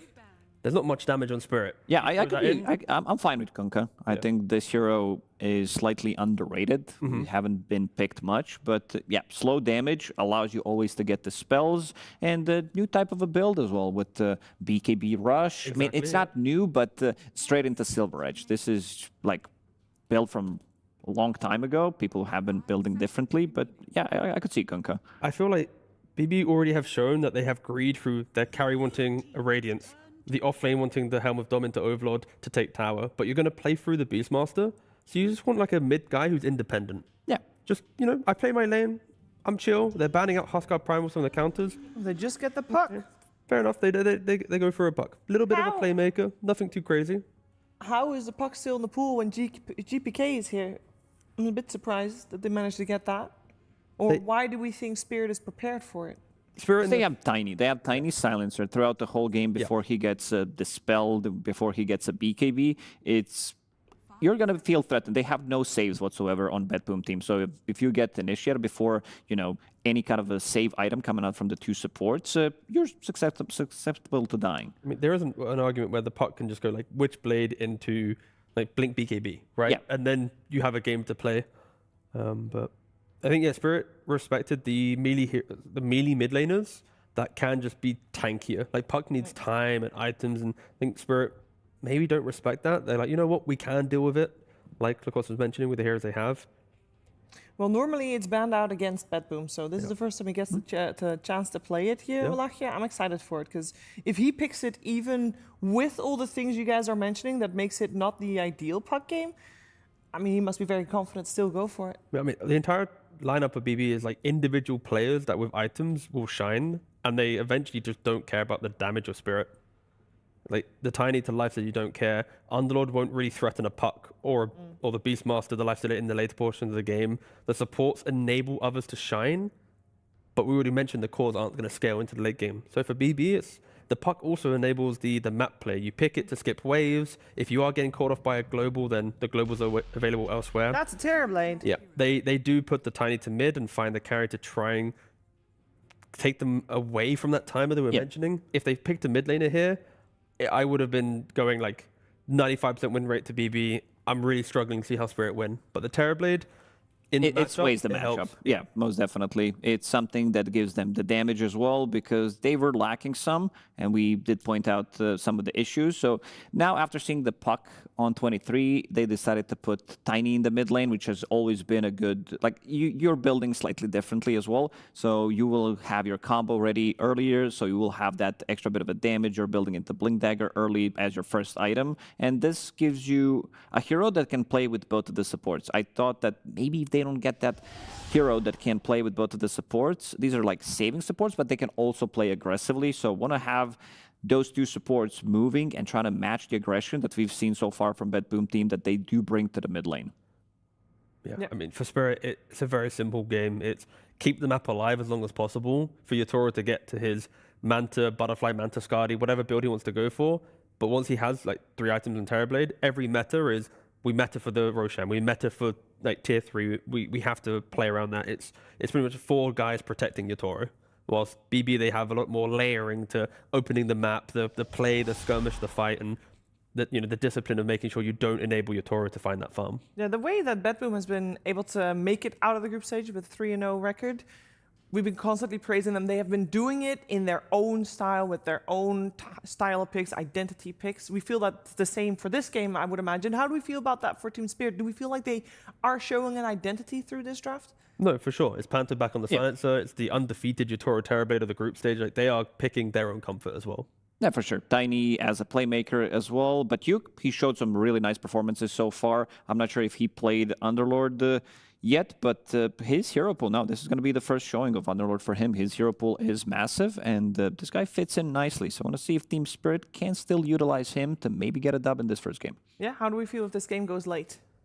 Because we know from BetBoom, they don't normally let a game go late. I think it's like a roller coaster game where it's like early game is BB, mid game is Spirit, and then late game... It could be like Save getting good, Divine Rapier. There was a game that he actually focused Fire to the Throne and kind of owned the game, which was like 60-minute plus. So they could scale with this type of a draft. We're going to find out how it's going to play itself out. We're heading over to the first game of BetBoom and Spirit. Game 1 of BetBoom Team versus Team Spirit. This is a historical matchup. Team Spirit has 26 wins, BetBoom Team 24. This is as close as you can get in these kind of rivalries. And Lizard, you heard what the panel was talking about. 4 Protect 1 versus massive aggression and skirmish. Which do you think is going to prevail here in Game 1? Let's see. BetBoom honestly are really damn strong when it comes to the skirmish, when it comes to coming out swinging out of the laning stage, right? Like, that's what they were known for. That's how they got into the tier 1 scene in the first place, the first iteration. Like, whoever you talk to, whoever screamed against them, whenever you would play against them, you would feel it. Like, the laning stage, like, you can have a plan, you can have a late game plan, you can have a mid game plan, but it all falls apart if you lose the laning stage way too heavily. And already I'm looking at their setup and it's looking strong. Like, you've got Lich, Lifestealer into the Underlord. At least Lifestealer will start the lane off with half HP, so it's something. Bot lane as well. Wind Ranger into the Terrorblade, a lot of damage. Even though Beast and Terrorblade, it's an interesting interaction. Like, Terrorblade used to be picked into the Beast quite a lot. I feel like the things have switched a little bit in Beast's favor, depending on what the itemization is. Also like that they have so much control on the side of BetBoom Team. The only hero that doesn't really have a stun or any kind of lockdown is the Lifestealer, but you're going to get the Abyssal Blade eventually. Yeah, the only lane that is favorable, on paper at least, for Team Spirit, is mid, right? Like, you're playing Tiny into Puck. And this has also been a matchup that has switched through the years. Like, we've seen patches come and go, and Puck became stronger and stronger. Now, Tiny used to be the counter to Puck. Like, it was Tiny ban, Dragonite ban, and Sniper ban. Like, those were the 3 heroes that you always had to get rid of if you're picking Puck mid. So we'll see. He's still playing into a Silencer and Tiny. This is kind of dangerous for GPK. Yeah, it feels like LoL, though, needs to have a good lane, because envision a world where LoL doesn't have a good lane. How does Team Spirit, like, open up the map? How do they, like, make sure that they can still keep playing, protect your Toro while he's farming in the jungle? It's absolutely all on him. I feel like heavy is the burden that he has to carry this game on the Tiny. And the combination of heroes that kind of in tandem with him get kills aren't really abundant, right? Like, you have perhaps Fiend's Gate to follow through from Patyuk, but that's a long cooldown. Besides that, I guess the Ringmaster, but it's not like this Tiny plus Hoodwink that almost always nets you a kill. Oh, we'll hope that the TI winning mid laner can live up to his prior reputation. GPK, of course, we know what GPK is capable of on this hero. Very, very scary. What do you think he's going to build in this game to help deal with the global silence? Is this a Yule's game? Is he going to try build the Lotus like we saw previously from Nisha? I think not only because of the global silence, but because of the Pit of Malice and maybe an eventual Aghanims on the Underlord, this should be a BKB game on Puck, like sooner than later. It's probably the safest option for him. Of course, it's costly, it does diminish over time, but it beats the other two when it comes to dealing with roots, not only the global silence. Speaking of one of our sources of roots, Patyuk, I'm guessing this is going to be a Crimson Guard game. feels the most natural for the situation when you're dealing with Lifestealer and Beastmaster. Especially versus a Beastmaster that is queuing up a Helm of Dominator. Like the moment you see Helm of Iron Will, I think there is no doubt about it. You should be going for the Crimson Guard. I think this is one of those Aura bot games. Like you can go for Aghanim's as well eventually, but I completely agree with an early Crimson Guard. Doing quite well in the CS department for Bachuk. Also down bottom, Terrorblade is farming decently as well. Of course, they can't really stop Miro from doing his thing. Miro has been, when it comes to BetBoom, in a lot of their series, the actual true carry. Like, he just absolutely dominates games when he's given one of his heroes. Like, on Axe, he's been doing extremely well, on Slardar, on Beastmaster as well. I think one of the Beastmaster games, he had a minute 13 Helm of Overlord and just absolutely crushed the game with it. So, yeah, we'll see this time around how quickly he can get his hands on it. Top lane. Kiritich eating a lot of harass, but whatever. Yatsuro. Maybe getting ran down by Miro. Is going to have axes. This could actually be a kill. Impalement Art will not connect onto Miro, but he doesn't want to dive too deep. The boar will get killed off. Free gold for Yatsuro. He has another axis, by the way, so it's really hard for the TV to get back into the lane. There's a power shot as well. Keep that in mind. Maybe they can combo it up. Power shots, axes. Oh, maybe the order was a little bit wrong, but it doesn't matter. Save will still activate the wind run. Rush forward, kill off Yatsuro. Nice. We mentioned it, right? Like immediately when the game started. Power shot, axes. It's kind of hard for the Terrorblade to deal with all of this. TB into the Beast was a pretty good hero when Beast only had the boars. And that's it, when all of his damage was physical.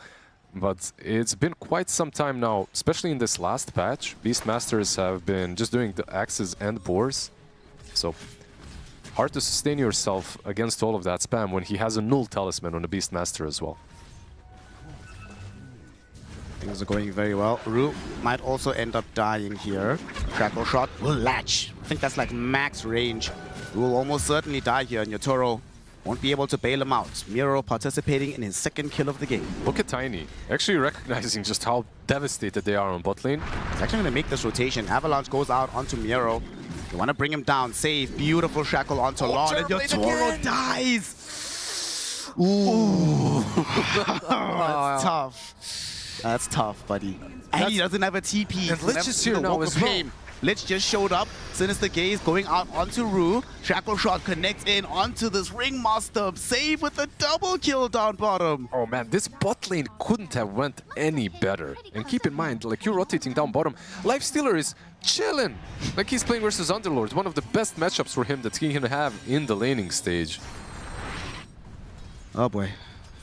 And it's Kiritich, Lifestealer, by the way. Like, he has a lot of heroes that he's comfortable on, but this is one of his signatures. Oh, for sure. He has played 54 games of Lifestealer with a 65% win rate. Yeah. BetBoom and laning stage. I don't think there's a single team still out there that plays the laning stage as aggressively as they do. Okay, who would win between BetBoom and old school EG? The one that had crit on it. Who are also like laning monsters. BetBoom. But EG would find a way to make the game super passive after 10 minutes. They'd snooze fast. They'd hit that snooze button. Well, we'll now have to see how Team Spirit will respond to this. It looks like they've just left Miro alone. Like they've literally just vacated the bottom lane. This just solely belongs to the Beastmaster right now. He's just too big of a danger. Top lane, Bachuk as well. Bachuk in danger here. They do have Sinister Gaze. Might not even be necessary. Escape Act will come out. Shackle Shot latches onto 2. And here comes GPK as well. Doesn't have enough mana though for the Dream Coil. So will not be allowed to participate further in the fight. Team Spirit, I think they got caught off guard a little bit with the position for Wind Ranger initially. When the Lifestealer got picked, it just absolutely activated everything on their side. Like Wind Ranger being a strong 4 as well when it's in the hands of Save. They found this TB solution, but it ain't looking that great, at the moment at least. Late game, sure, but 0-5 so far. Yeah. It's not even like some faceless way where you say, well, even if I'm not getting farm, I can show up once or twice, you know, throw out an ultimate, maybe get a free kill. the thing is, Terrorblade is one of those heroes. Like, he can show up, he can use meta, maybe pressure a tier 1 tower. It's always been like that, especially in this patch. I feel like as a carry you should join. But he's playing into a lot of long-range harass. So if you show up with the illusions, like, you lose all your HP without them even committing on you. Helm of Dawn, by the way, minute 8, with boots. Jeez. Tier 1 tower already fallen. Team Spirit, their map is starting to constrict, so Laurel, we were speaking about how much impact he needs to have. He's going to smoke with his 2 supports, try to utilize the haste rune that he picked up. Yeah, let's see if they read this move, because no one is showing on mid lane, no one is showing top. Beastmaster needs to be snuffed out. They have haste, of course, like you mentioned, so it should be a kill. This has to go well for them. Find him. Haste is out. They even open up a Fiend's Gate just to make 100% sure that they bring in the additional route. Nero is going to end up dead. But it took 4 euros to achieve this. It forced Escape Pact from the Ringmaster. Like, that's how much damage she dealt to him. Like, forced the Escape Pact just in case. But they get the kill. That's the important part. They do. They do. They waste a lot of their spells. Mid lane, Dream Coil. Dream Coil going out onto Laurel. They even throw out the Chain Frost. It only bounces once back towards him. No, I say that, but the creep brought the lost back, bounce back towards him. Earner Shadows applied as well. Trying to get forward with GPK. He's going to hide in the trees. They're going to sacrifice Rue to try and protect Laurel, but Save is not giving up on this one. Even plants down an Observer Ward. Has Power Shot at the ready. Is he going to find the angle? Shackle Shot lashes perfectly. There's the Power Shot too. Another application of this Urn. And we should be seeing a dead Tiny here. One more hit. Very unfortunate for Laurel. Mega kill on Save. What? All the tips, of course. He's getting towards his Vessel, by the way, 700 gold. We were just mentioning Vessel last game and how players aren't necessarily going for it anymore, but it's such a good Vessel game. Underlord and Tiny. Yeah. Oh boy. Tier 1 tower will fall. The map is opening up beautifully for the side of BetBoom Team. 1 kill to 7, a 4k gold lead at 10 minutes.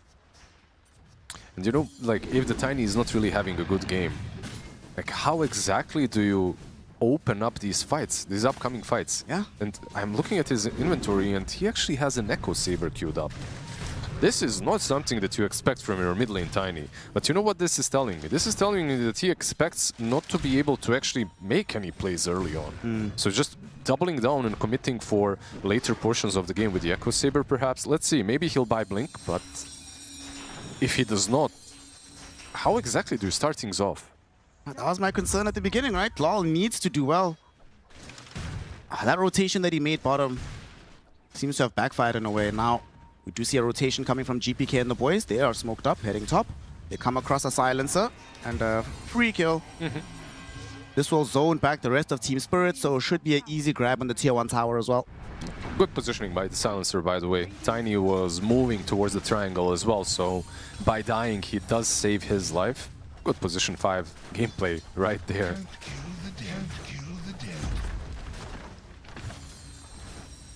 Team Spirit in some dire straits at the moment. At the very least, while all this has been happening, Yatoro has been safely ensconced within the jungle, getting as much net worth as he can for himself. They're completely switching up the itemization, by the way. Like, this isn't something that you see from the Terrorblade as well. Manta, yes. Orchid second item, almost never. Very rarely do you see that in every patch through history of Dota.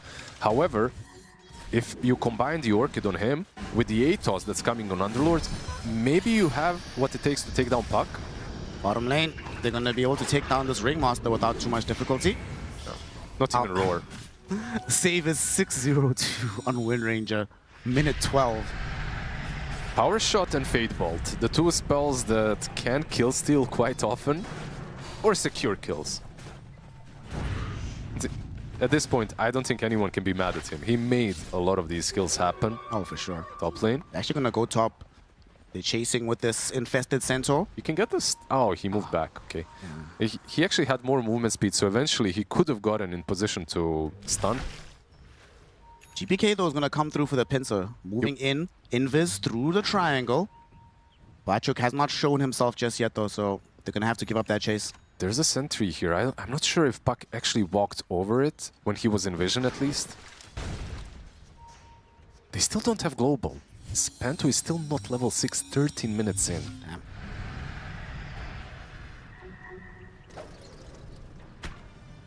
Let me get next to a creep, bro. Come on, come on. Just a little bit of experience, gang.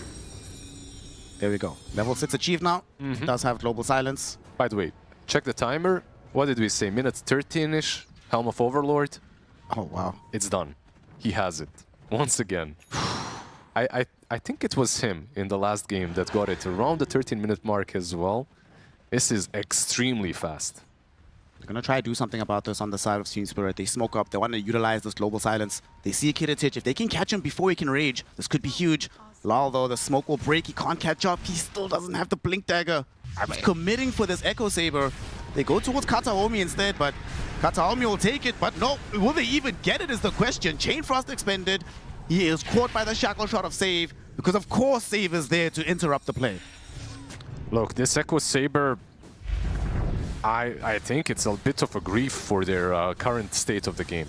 Like, eventually it might work out down the line, but currently it is truly a grief.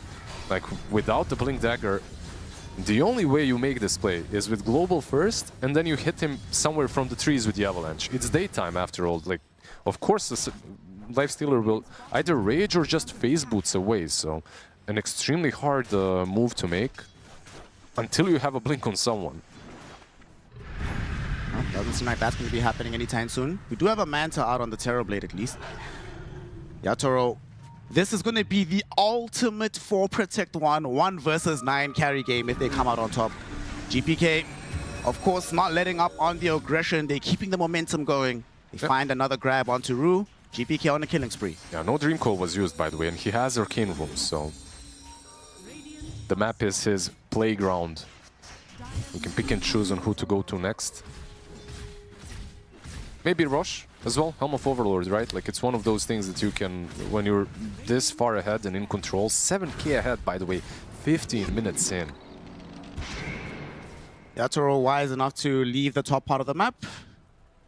I can't believe when you see a Wind Ranger, that's when you have to run. You're like, no. That position for Wind Ranger is too scary. And at this point, he truly is. With the Vessel, with level 9 almost, he can solo heroes, and yeah, straight into the pit. Whatever build you go for on the Beastmaster, one of the strengths... There's so many strengths to this hero, by the way, and he's been meta for quite some time. But the thing is, if you go Aghanims, you can do Rosh. If you go Helm of Overlord, you can also do Rosh very early on. They will be scouted, though.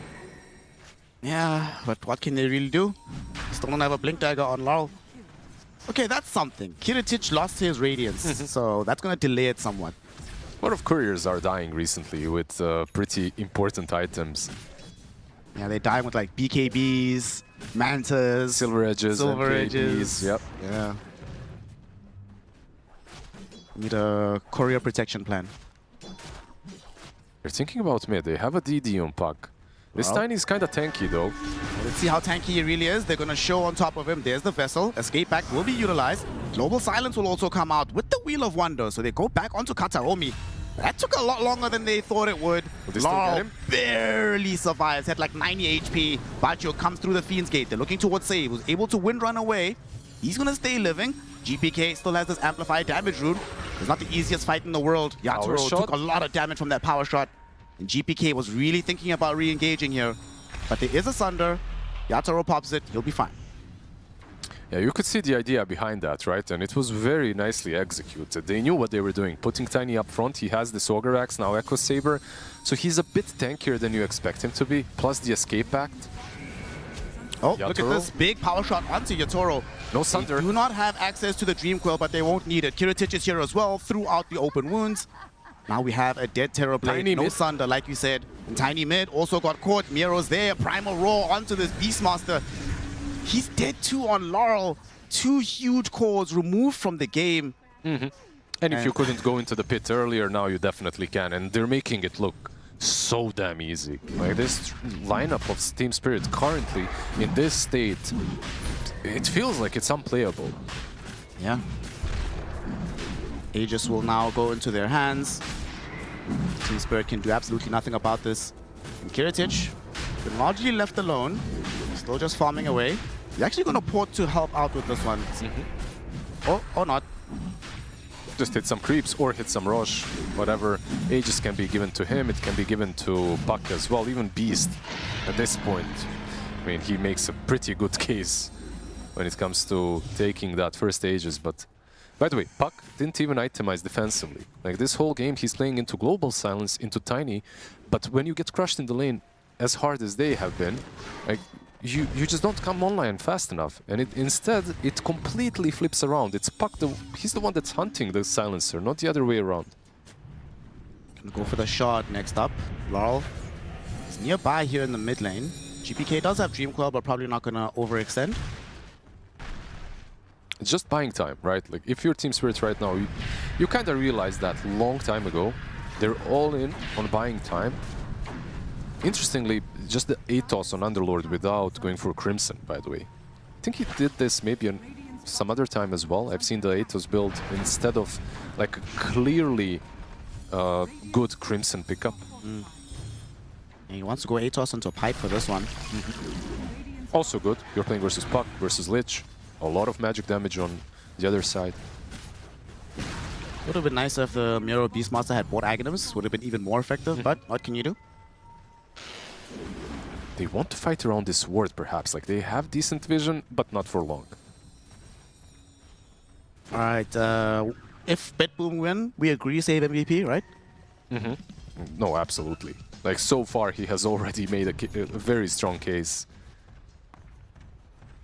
Although the Beastmaster, he's 1-1-5, but he has activated the Wind Ranger completely on bot lane. Ah, but he died, bro. That's true. That's unlike Save, he's a feeder. Yeah. New Beastmaster. How does he dare? How many deaths do they even have? One on Beast and one on Lich, right? That's it. Yep. Miro going for the BKB now to follow up this Blink Dagger. What timing will it coincide with? It'll coincide with the Mantis style on Kiritich and whatever the hell GPK wants to buy, because he can kind of do what he wants. I wouldn't be surprised if he could greed out for full Parasma on GPK. I hope that he does not, because in these kind of games, like a couple of deaths and suddenly they're completely back in it. So it would give Team Spirit perhaps a chance to mount a comeback. He's actually queuing up an Aeon Disc.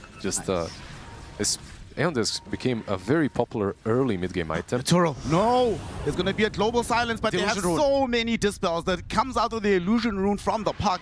Trying to go back in onto this Terrorblade. Primal Roll will be there. Of course, Save is the one that gets the kill with the power shot.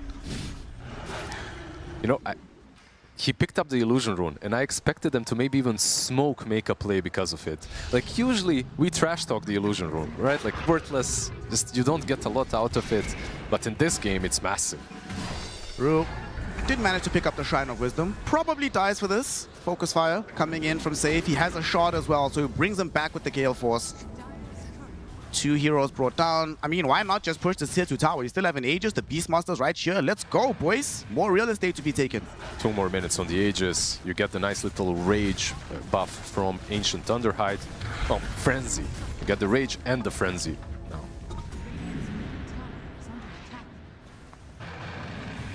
Do have the Blink Dagger for LOL, though. Don't have the Global Silence, so you probably have to wait for that to return, but they still smoke up nonetheless. Fortunately, because of how things have been going, they have like no vision. The only ward they have on the other side is sitting on the Twin Gate, no less. But still, they're gonna try for this. Jump up. GPK though goes in, but he got jumped into the avalanche. He's gonna die extremely quickly. GPK is gone. Kiritich realizing he doesn't want to be a part of this one any longer. Needs somebody to infest into. Miro will provide the vehicle out of this fight. Tataomi did get caught by the Impalement Act. DD picked up by Miro. Miro could actually try to roll back in, but he's been silenced up right now. Kiritich, though, with the Rage, chasing down Law. They want to kill this Tiny, and they are going to get him. Is this fight going to still continue? Kiritich rushing forward. Just this Radiance putting in so much work, and there is the Raw. Miro with the double damage comes in onto your Turo. Can they kill him off just yet? Shackle Shot does connect, but he gets saved by the Escape Act, and they kill your Toro before he can find an opportunity for a Sunder. Kiritich now looking towards Bachuk, will be able to run him down, get an Ultra kill, give this man a rampage! A rampage at 22 minutes. Kiritich showing off the damage of this Lifestealer. And that was a fight in which they lose the puck immediately. Yeah. They lost their mid laner. They fought 4 against 5. They cleaned up without even losing the Aegis. And we talked about Kiritich on this Lifestealer. And honestly, this is just one of those dream Lifestealer games. Besides the Terrorblade, who eventually can become a problem, eventually, we're not there yet. Everything else is just free food for you. Like, these heroes just fall. The Tiny, one of the highest HP heroes in the game, right? Early on, just from base stats. On top of that, the Underlord. Just nothing that you truly care about. Rage and go hit. Roar wasn't perhaps perfect. It was, I believe, on an illusion, but it didn't really matter in the end. They didn't get the Sunder off. I can't believe he did more damage alone than the entirety of Team Spirit in that fight. Jeez. 16,000 ahead is where BetBoom sit at the moment. Bachuk still doesn't have this Pipe of Insight. Still short about 100 gold. Does that change things, though? Like, I'm seeing a pipe in this game, and I mean, there's a reason why we... Like, you mentioned the Crimson immediately, right? And it was on my mind as well. Like, if you were going to Aura bot this game, it feels like a good... It's a good pipe game, sure, as well. But it's a really good Crimson early on. Yeah. Let's see, he has the pipe. He has the pipe. Yatoro has the Orchid. Didn't really prove to be that effective in that previous fight, except for the kill onto GPK. I mean, that was very effective, yeah. That was the idea, right? Like, that was the vision behind the Orchid. It worked out. They continued fighting, and that didn't. But I'm not sure if it's going to work any longer. Puck has an Aeon Disc. Team Spirit, smoke up. Laurel will try to lead the charge somewhere. They have an observer ward that is scouting Miro at the moment, and they'll see that the puck is nearby him. And maybe you could try something. But I don't know if you really want to be heading into these heroes at the moment.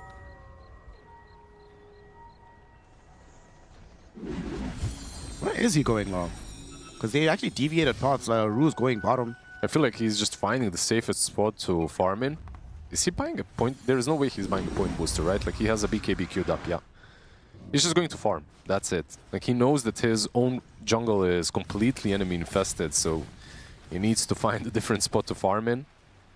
And they are in that kind of a situation where just staying on your side of the map, you won't be able to even leave the high ground. They're smoked right now on BetBoom Team. They know that Spirit are going to be playing this more spread out rat style. Hoping to catch one of them while they're at it. But Spirits are being very, very diligent at making sure that there's no vision on top of them. The courier from Lich, though, will have scouted Yatoro. There's a Dream Coil used up somewhere. But Laurel managed to blink away, TP out. He's A-OK. Yeah. So there's a positive and a negative here for Laurel, because he used that smoke to get out on the map to farm their triangle, right? And he was farming it. Unfortunately, at some point, you have to show yourself in creep skip as well. So he got one wave, but initially immediately got snuffed out of the enemy side of the map. So he did get some farm, but he needs to get there again. Yatoro, however, on the other side, has been doing a really good job at creep skipping top, ratting the enemy side of the map, but they did plant this very nice ward. Kataomi did it behind the tier 2 tower, so if he steps a little bit to the left, they will see him.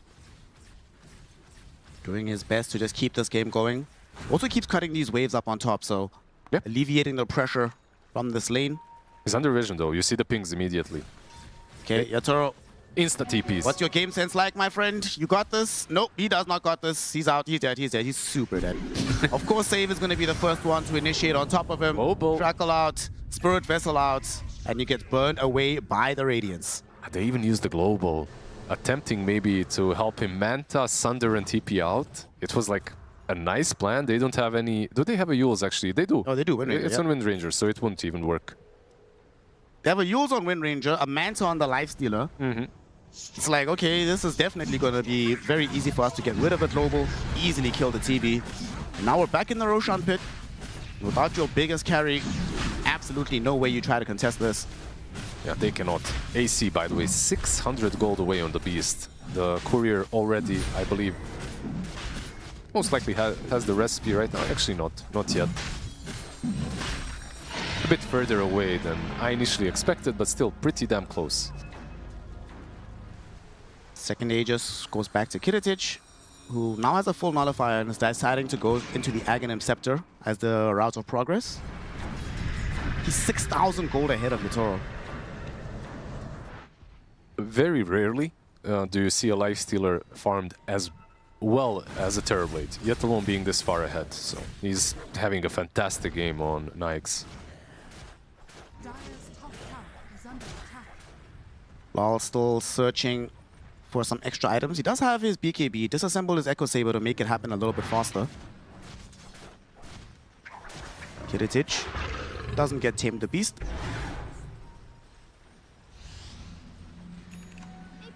So what is the... So you just keep splitting. At what point does this start to change? Like, how strong does Terrorblade need to be before Team Spirit feel like, okay, we can just back up the Terrorblade, move with him as the focal point of the movement? He's getting there, but he's not there yet. Like, he has a Pike queued up right now. Of course, some extra mobility versus Lifestealer is always good, but I think he's under vision. Yeah, he is. He's under vision again. Well, you can plan your next items in the fountain, buddy. Yep. There's more time to prepare. Pike will be completed by him. He bought out as he was dying. Next stop, possibly Butterfly, like a pretty good one. Skadi after. There's just a lot of things that he needs. But after the Pike, he needs one extra item, and I think that they can take a fight. What kind of a fight? Probably a high ground defensive fight. One more item syndrome is a terrible disease to be afflicted with in Yatoro. The diagnosis is very positive at the moment for that, as the AC now also comes for the Beastmaster. And it's like a lot of these small little auras coming into play. Not so small, the AC, but you have a Vlad's on Windranger, and I love to see this. I love to see a support buying Vlad's on a hero that... There isn't really an item that you need on a Windranger, so why not? Yeah. Why not just get Vlad's, support your Lifestealer and Beastmaster at the same time? Lifestealer and Beastmaster are playing together right now as we have an Infest. Nobody's showing from Team Spirit. The moment they do, their jump is going to come in, and indeed, they go directly onto Batjuk. Global Silence is utilized, but he's been nullified, open wounded, almost killed off, but Yatoro able to hit him with the Sunder, protecting the life of this Underlord. That'll buy some time, allow them to get back. Dreamcoil on the back of these heroes. It's going to catch a few of them. But somehow, some way, they managed to keep this Underlord alive. That was a very selfless play by the Terrorblade. The speed at which he used the Sunder, saving the Underlord and possibly saving the high ground defense. They still did use meta, though. They're going to smoke up. Law goes in. Beautiful 3 heroes caught inside the Avalanche, but it's not enough because Kiritich is on the other side. But Kiritich is alone. Honestly, it doesn't matter that he's alone because he's dishing out so much damage. He's zoning between himself and Laurel. The winner will be obvious. Laurel is down. Yatoro dies on the right-hand side of the fight. They don't even need Kiritich to be there. Save again with the power shot, able to take out the Terrorblade. Nobody has lost their lives just yet from BetBoom Team. Frost Shield onto Kiritich to prevent more incoming damage. This just feels so easy for them. These are supposed to be tanky heroes. Tiny's supposed to be tanky. Terrorblade is not supposed to be that vulnerable to the right clicks. But it doesn't matter. BetBoom are just that far ahead. They're that far ahead, and they didn't even use Dreamcoil. Roar is still up. They have all their ultis. There's the Dreamcoil now, under 2. Nullifier, also used up on the Silencer. He's definitely going to die here. The claws of Kiritich rip through him. 3 heroes down, none of them have buyback. This is at least 1 set of racks, if not 2, if not megas, if not the damn game. Baiting the Roar, not really using it just yet. Firestorm is still pretty damn annoying. Like, it hurts, it deals a lot of damage, but that's 2 sides now down. There's no tier 2 on bot lane. The question is, do they want to go or will they reset? Wait up some items, refresh on the mana. Puck is pretty low, like he doesn't have his ulti yet. It's all up to them. I feel like even with Puck having 50% HP, 50% mana, they could still go. It's a 30,000 gold lead almost in 32 minutes. This is about as comprehensive a beatdown as you'll ever see. We need to call up Suns fan and be like, yo, what level of shellacking is this? High level. Surely this is Gaben level, right? This is Gaben level shellacking, yeah. Haven't heard that one in a bit, by the way. Yatoro spamming the map with as many illusions as he can. It's the only way he can find the meager amounts of farm that he has available to him, but... This Lich has an Aghanim Scepter. What? Flying out to him, yep. The last item is there. Blade of Electricity flying out to him. Aghanim Scepter complete. Nice little area effect on Sinister Gaze. And he's going for Blink Dagger. So you're in a game where Lich is about to become the primary initiator. Now I get the pipe on Underlord. Ah, I see. Long con. He played the long con. He's going to go back for the Crimson, though, on Bachuk. Both items will be necessary, as Yatoro will be building into BKB. Still a ways from getting it available. Top. Miro. He's infested. Yatoro. Will they scan to make sure this is the real one? They throw axes on a power shot. Now they know. But it's too late. He's already starting to run himself away. Can they actually still go? They have smoke. Save as a Blink Dagger as well. He was thinking about it. The Boars charging forward to grant some of the vision. They still have an idea where he is. Save. Oh, beautiful. Gale Force catches onto two heroes. They will be the global silence, but it will not matter. Miro has the BKB. They even Yules up onto Panto. He's shackled to the trees, brought down by the focus fire. Beyond godlike on the save, Wind Ranger. They're in the base. Look at that. Aghanims onto Laurel with the Sinister Gaze. Did bring him close, but Kiritich couldn't catch up in time. No Terrorblade for 30 seconds. Let's see if they can take down a side. Glyph still on cooldown for 2 minutes. He has Ags now on the Beast. They have everything. What item more do they need on their side? Everything is more or less there. A buyback on the silencer, but still 80 seconds without the global. Okay, Laurel jumps in, BKB active, but nobody's dying just yet. Wheel of Wonder tries to pull back Kataomi, but GPK will break up the fight by going onto the back lines. Kiritich also rushing forward, looking towards Laurel. Will hit him with the nullifier. Just poke him enough to have him back off from the fight. TB is Kiritich no longer has access to an Aegis, doesn't have Infest either, so this could be a dangerous moment for him. They actually managed to kill Kiritich. Yatoro with the Metamorphosis has enough physical damage. Team Spirit, you were correct. It's going to be a high ground hold, but it's a successful one in the end. Pretty good respawn from TB and TP straight into the fray. Lifestealer, this was like, you could argue the first mistake that Kiritich has made in the game, and that's the offensive Infest. Like, he bought the Aghanims, he used it on a BKB to Tiny. He tried to finish him off, but in the end paid with his life. The double Pit of Malice, of course, still working overtime. This Underlord hero, even in a 30k deficit, has a lot of impact. He actually did almost as much damage as Kiritich did. It's just the Pit of Malice and the nature of the spell. Especially with the Gleipnir, you get plus 75 AoE, and you can spam it whenever someone tries to go high ground. I would argue even a BKB on Lifestealer wouldn't be bad, by the way.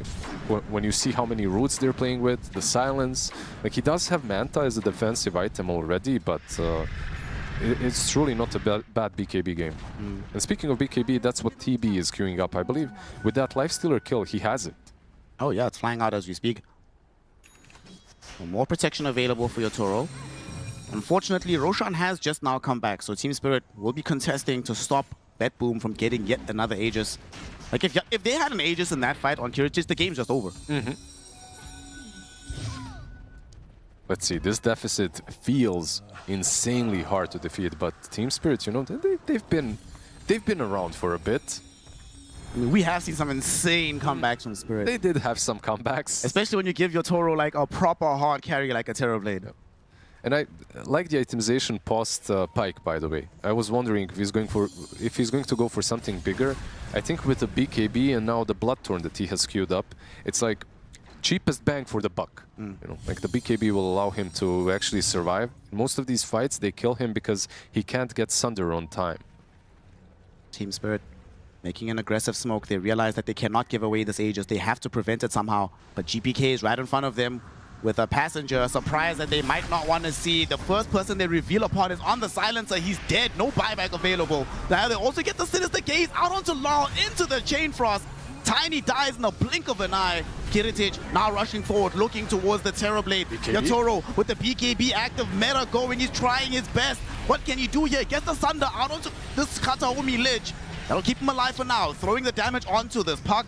But eventually, as his own BKB expires, his own life is taken, GG is called, and BetBoom absolutely devastate Team Spirit here in Game 1. Just a dominant performance from BetBoom, everything from the get-go. I think this was like one of those clean examples of how laning stage can absolutely dominate everything that goes on through the game. Like if you win all 3 lanes, you do well in every single lane. It doesn't matter what kind of a late game you've got, you can't get there. They could not get there in the end, and as a result, BetBoom walk away with the victory. Save ends the game 10-0 and 17. Shiva, what do you make of this performance from BetBoom? It is incredible for BetBoom to have this strong performance. I also want to say it is incredible from Team Spirit to hold as long as they did, fully believing that there was a comeback possible.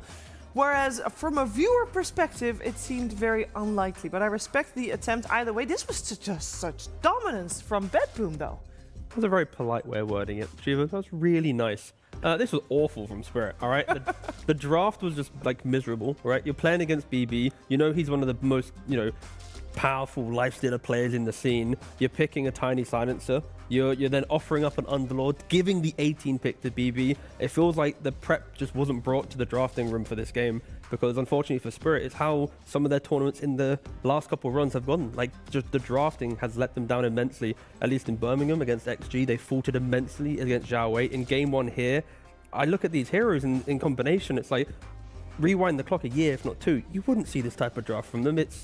I mean, BB outplayed them immensely. I just wanted to air that. I'm upset with Spirit of how weak they've kind of presented themselves in Game 1. Yeah, we were kind of maybe sold, or at least I was expecting maybe an even series, even game, but it didn't look like that. Definitely didn't look like it. I mean, the way it started as well is them diving the bottom tower, Save and Miero playing behind enemy lines. 3 minutes in, this tells you how the game's gonna go, knowing that they can't really be killed. This switcheroo from Wind Ranger carry to being a position 4, even without facets, even without kill shot, it still looked pretty damn insane. And loved his itemization on top of that, picking up relatively early earn. It does give him extra bit of oomph, extra bit of damage, extra bit of a heal if necessary. And then Kataomi rotates through the Twin Gates. He kind of shuts down this bottom lane completely. Plus you're having a Beastmaster from the off lane, which means that he's going to be going for the Helm build, which does allow them to pick up early Roche, pretty much take over the whole map. These two heroes, these two supports, they don't like to play into Beastmaster and Summons.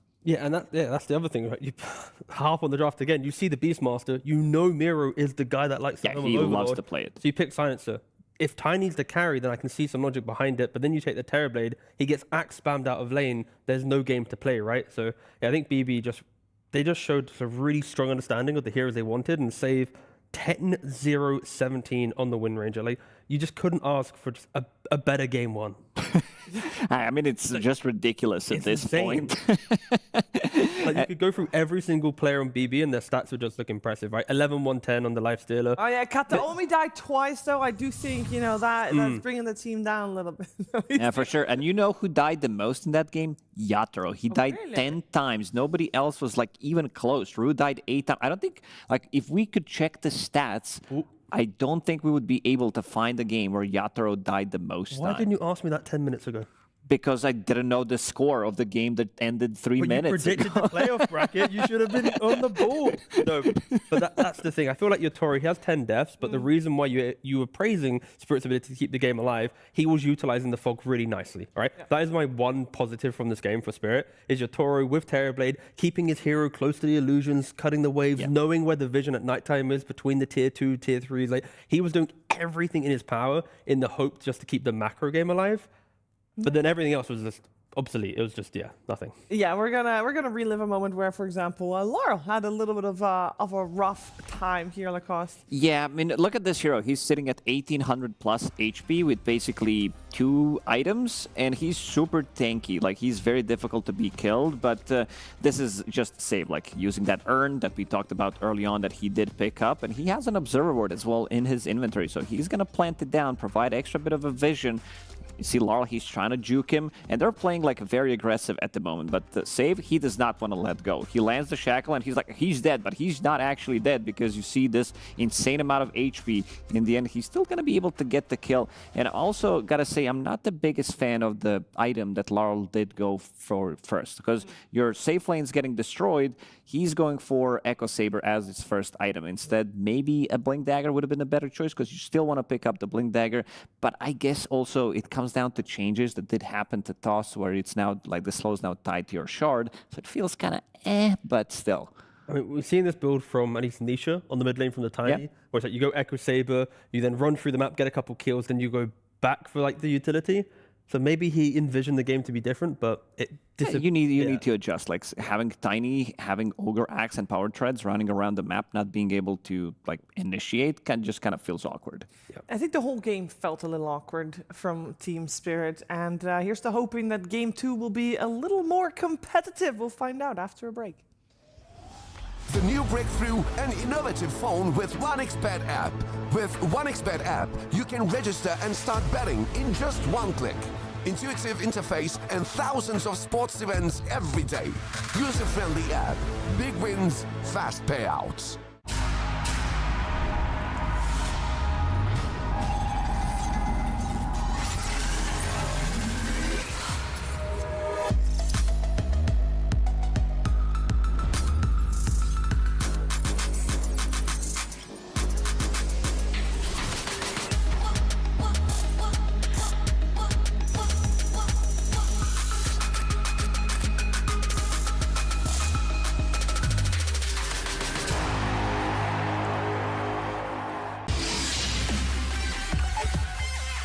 The human body was built to move. Not trapped at a desk in one singular posture for 12 hours a day. It's time your chair evolved. This is Secret Lab Titan Evo. Ergonomically engineered for you, gamers, hybrid workers, artists, backing your every move. Hey guys, we're back to test the pros' knowledge of 7.41. I'm here with Miero, one of the brightest minds in Dota. How much did you memorize the patch when it came out? How much time I read it? Yeah, how long did you read it? How much did you study? Not that much actually. Great! about a few hours. A few hours, dude? Yeah. Oh, goodness gracious. All right, well, we have a challenge for you. You have 3 minutes to guess as many questions as possible about the patch. It's all about how quick you can do it and how correct you are. You ready to roll? All right. I'm ready. Let's do this. Unlike allied heroes, enemy heroes are able to consume items left on the ground by a forager's kit. True or false? The neutral item that you dig around the trees? Yeah. Can enemies eat those things? Eat those things? Enemies? Uh-huh. No. False. It's false. It is. Maybe it's true. Well, you gotta pick. But I know allies cannot eat. Allies cannot, but enemies. Okay, enemies. Taking a long time with this. Okay, let's say true. Let's say true? Yeah, stay on true. Ladies and gentlemen, he clutched it. It is true. Enemies can't eat it. That was a close one. All right. Prior to 7.41, the Tormentor could deal damage to neutrals. It no longer can. True or false? He could deal before the patch. That's right. And no. And it can't anymore. True or false?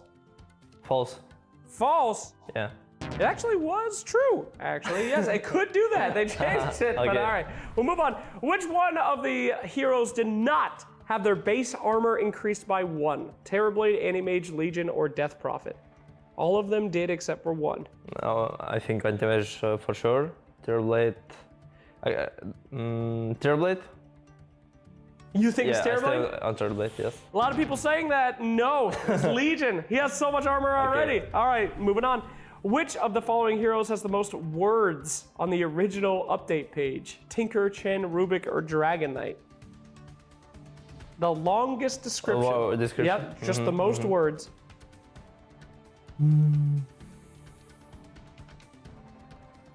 mean, every one of them is a huge they were big. update, but It's just a random, let's say. Chen. Okay, let's go for Chen. Lock in Chen. We gotta move. No, it was Tinker. The turrets, of course, all that crazy stuff. Essence Distiller's ground target ability cannot reveal which of the following: invis units, wards, smoked units, or units in the fog of war. Cannot reveal. Yeah, you ever use this item? When you press it. When you put it on the ground, yeah. It can't reveal. It cannot. Only one of these. Wards? That's correct! Wards! Well done! There we go. You clearly just guessed, but no problem. Which of the following heroes did not receive a change in every one of the patches? Doom, Tiny, Tinker, or Batrider? All these heroes were in every patch except for one. Okay. Say Tinker? No, of course not. It wasn't Tinker. He was in everything. It was Batrider. All right, last time. Can we do it really quick? Which of the following heroes cannot miss uphill? Lena. Lena, no! No, I'm afraid not. They changed it. Only Wintered Wyvern cannot miss uphill now. Okay. You did. Not those. Yeah, that's okay. You know, room for improvement. Do you really need to know the patch to be a good player? If it's on the Russian language. Yeah, okay, then instant. This was just language barrier. I believe you 100%. Yes. I know how good you are. All right. Well, thank you for trying. You did an incredible job. Ish, let's get over and back to PGL Wallachia Season 8.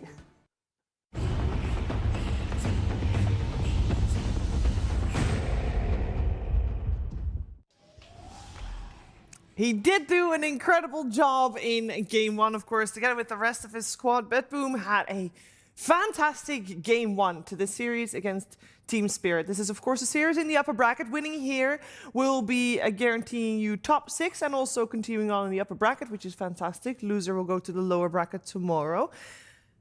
I just hope that Game 2 is a little bit more close. And yeah. I sure hope so. I mean, they had a pretty slow entry to the tournament. Playing against Falcons, they did lose that one. They played against GamerLegion, got 2-0'd as well. And then they slowly started to pick it up. Lost the game against Navi, but they decided to win the series, turn it around. Their best performance was yesterday against Xtreme Gaming. This is where they looked the best. The drafts looked the best as well. I felt like in that series as well, they played as a team. Like you could see what they wanted to do, but in this one, it felt like they were afraid playing against BetBoom. It felt like they were giving them so much respect what they can actually do, especially with the good start that they did have. Yeah, and I know, Tigov, you were having a lot of focus on the draft for that Game 1, and that seems like this could be an easy fix when we're going into game number 2. Where is it that you hope Team Spirit takes this draft? I think it's the tiny silencer. To me, it creates like a lot of problems down the line, right? Especially when you see the Beastmaster picking silencer after. You kind of just inviting for counter picks to come into play, and I think really strong drafting teams, the picks they put into play make the opponent have to think, and then you're surviving the draft. The way Spirit drafted that game was like they're conceding pick after pick. Or it's like, oh yeah, you can counter this. No, you can counter this. You know what? You can counter this as well. Oh, you're gonna counter this? And at no point was there like any pressure. So I just want Spirit to just create more like punishment in the draft, keep some heroes more open, just pick maybe stronger heroes that aren't exploitable to a Beastmaster that you saw from the first phase. But yeah, very much Game 1 was just self-inflicted. But because it was so low, it can only go up. Like, that is the joy of, I guess, a Game 1 like that. Yeah, and we also have things turned around. So for game number 2, the sides are flipped. So BetBoom this time Radiant, Spirit Dire, and also the pick order flipped. So this time around, it is Team Spirit with first pick, with BetBoom overall last pick. And in terms of the draft, we have a lot of similarities with a previous game, but of course that Beastmaster is removed from the pool. I finally answered Lacoste's question. Oh. He asked about deaths on your Toro. Yeah. So for patch 7.4 and 7.41, ending the game with 10 deaths, he's only done it one time in both 7.4 and 7.41. And that was just now? This is now the second time, technically. Okay, when was the first one? It was a Clinks game. Oh, yeah. Why am I not surprised? Yeah, it's kind of like I run around the map, I want to split push, keep the game alive. But yeah, for at least having double-digit deaths on this patch and the last patch, yeah, only happened 2 times if you, of course, include the game we just saw. Not, a common occurrence for a player like Yeah, and if you click on those, if it's possible, yeah, what would you like, mate? Is he the one with the highest number of deaths in those games? Oh, okay, I can check. In the meantime, by the way, Rubik and Hoodwink, they were first phase banned previous game by Team Spirit, and now will be the opening picks. Eki talked about both of these supports in an interview, saying that they are the position 5s of the patch for a good reason. They just do way too many things, super good laners, super good scaling as well. Yep, and if you let both through, you'll get one. What's it, T? He wasn't. It was the 10 Clinks game, death game, was actually Clapped had 11 deaths, and Panto had 15 deaths. Okay. It was at ESL Birmingham that we just... So yeah, what I initially said, it just doesn't happen. Like, he doesn't have the most deaths in any of the games. Yeah, rare. Crazy. Well, anyway, back to the draft. So much better looking already, of course, because guess what? Hoodwink, Rubik, we heard from the interview of Eki, the 2 position forwards. They are the generic forwards that you just mentioned. I'm so sorry! I was researching! I'm sorry, Shiva, I copied you! Lacoste mentioned it earlier. Oh, I'm sorry, Lacoste. I wasn't listening. Yeah. You guys made me stat check for like 3 minutes, all right? My brain was turned off, all right? I'm sorry, guys. Oh, you're good. Anyway, like we can talk about fresh things in the draft. Shiva, can I make my point though? Okay, cool. So anyway, like Eki mentioned in the interview, No, we can talk about the fresh picks because both of these, of course, fit in many different lineups. We are now in the second ban phase. We've already removed the Underlord and the Dawnbreaker, so some offlaners removed from Team Spirit, maybe intending to make Yatoro's life a little bit easier. And BetBoom has now got 1 ban into their pick. I'm just happy that we have Rubik and Hood. It is good that we have both of them. It's very stable, but it also means that this second phase is extra difficult right now for the teams because they are so versatile. These 2 heroes fit into basically any type of draft you want to make. Yeah, it feels good no matter what. Yeah. No matter what. Like, offlaners love to play with these heroes in the current patch. An early one this time around. GPK even more confident than before. And that's bold as well, right? Because at least when picking Puck, I think nowadays Void Spirit is like the main hero you look towards. Yep. Out CSing in the laning phase, naturally being able to itemize to be tanky against the Puck, but also maybe even pressure the Puck at some points. So the fact that you ban Haskell, pick Puck and go, you know what? We don't care about your Void Spirit. Yeah, I also want to see if they decide to go with the Silencer one more time, or if Panto's going to be playing something differently. There's the answer. There's the answer straight away. And you guys said it is good against Puck. It is good. It's like 2 supports. Now I want to see, you did mention Void Spirit. I want to see if they want to pick it straight away, or if they want to get something for Batyuk from the offlane. I mean, they could pick Void Spirit because they actually flex it. He plays it from the offlane as well, so they could have that flex open. It's also a very different Silencer game, right? Like picking it into Beastmaster, you're asking to lose your lane. Now it's like, you don't see that type of hero. I think the Lycans and the other Zoo heroes might be a consideration. Miro is that. But as we already mentioned with Void Spirit, because I have started listening during the draft, which is very helpful, is very, very strong. But expected. It's not as if BB is going to be taken back by this. Panther's only playing Silencer in like the last 3 series now. Void Spirit is the counter to Puck. Yep, and that flex potential indeed still there. So, where does BetBoom want to take this one? Are there any usual suspects still in the pool? I feel like there should be.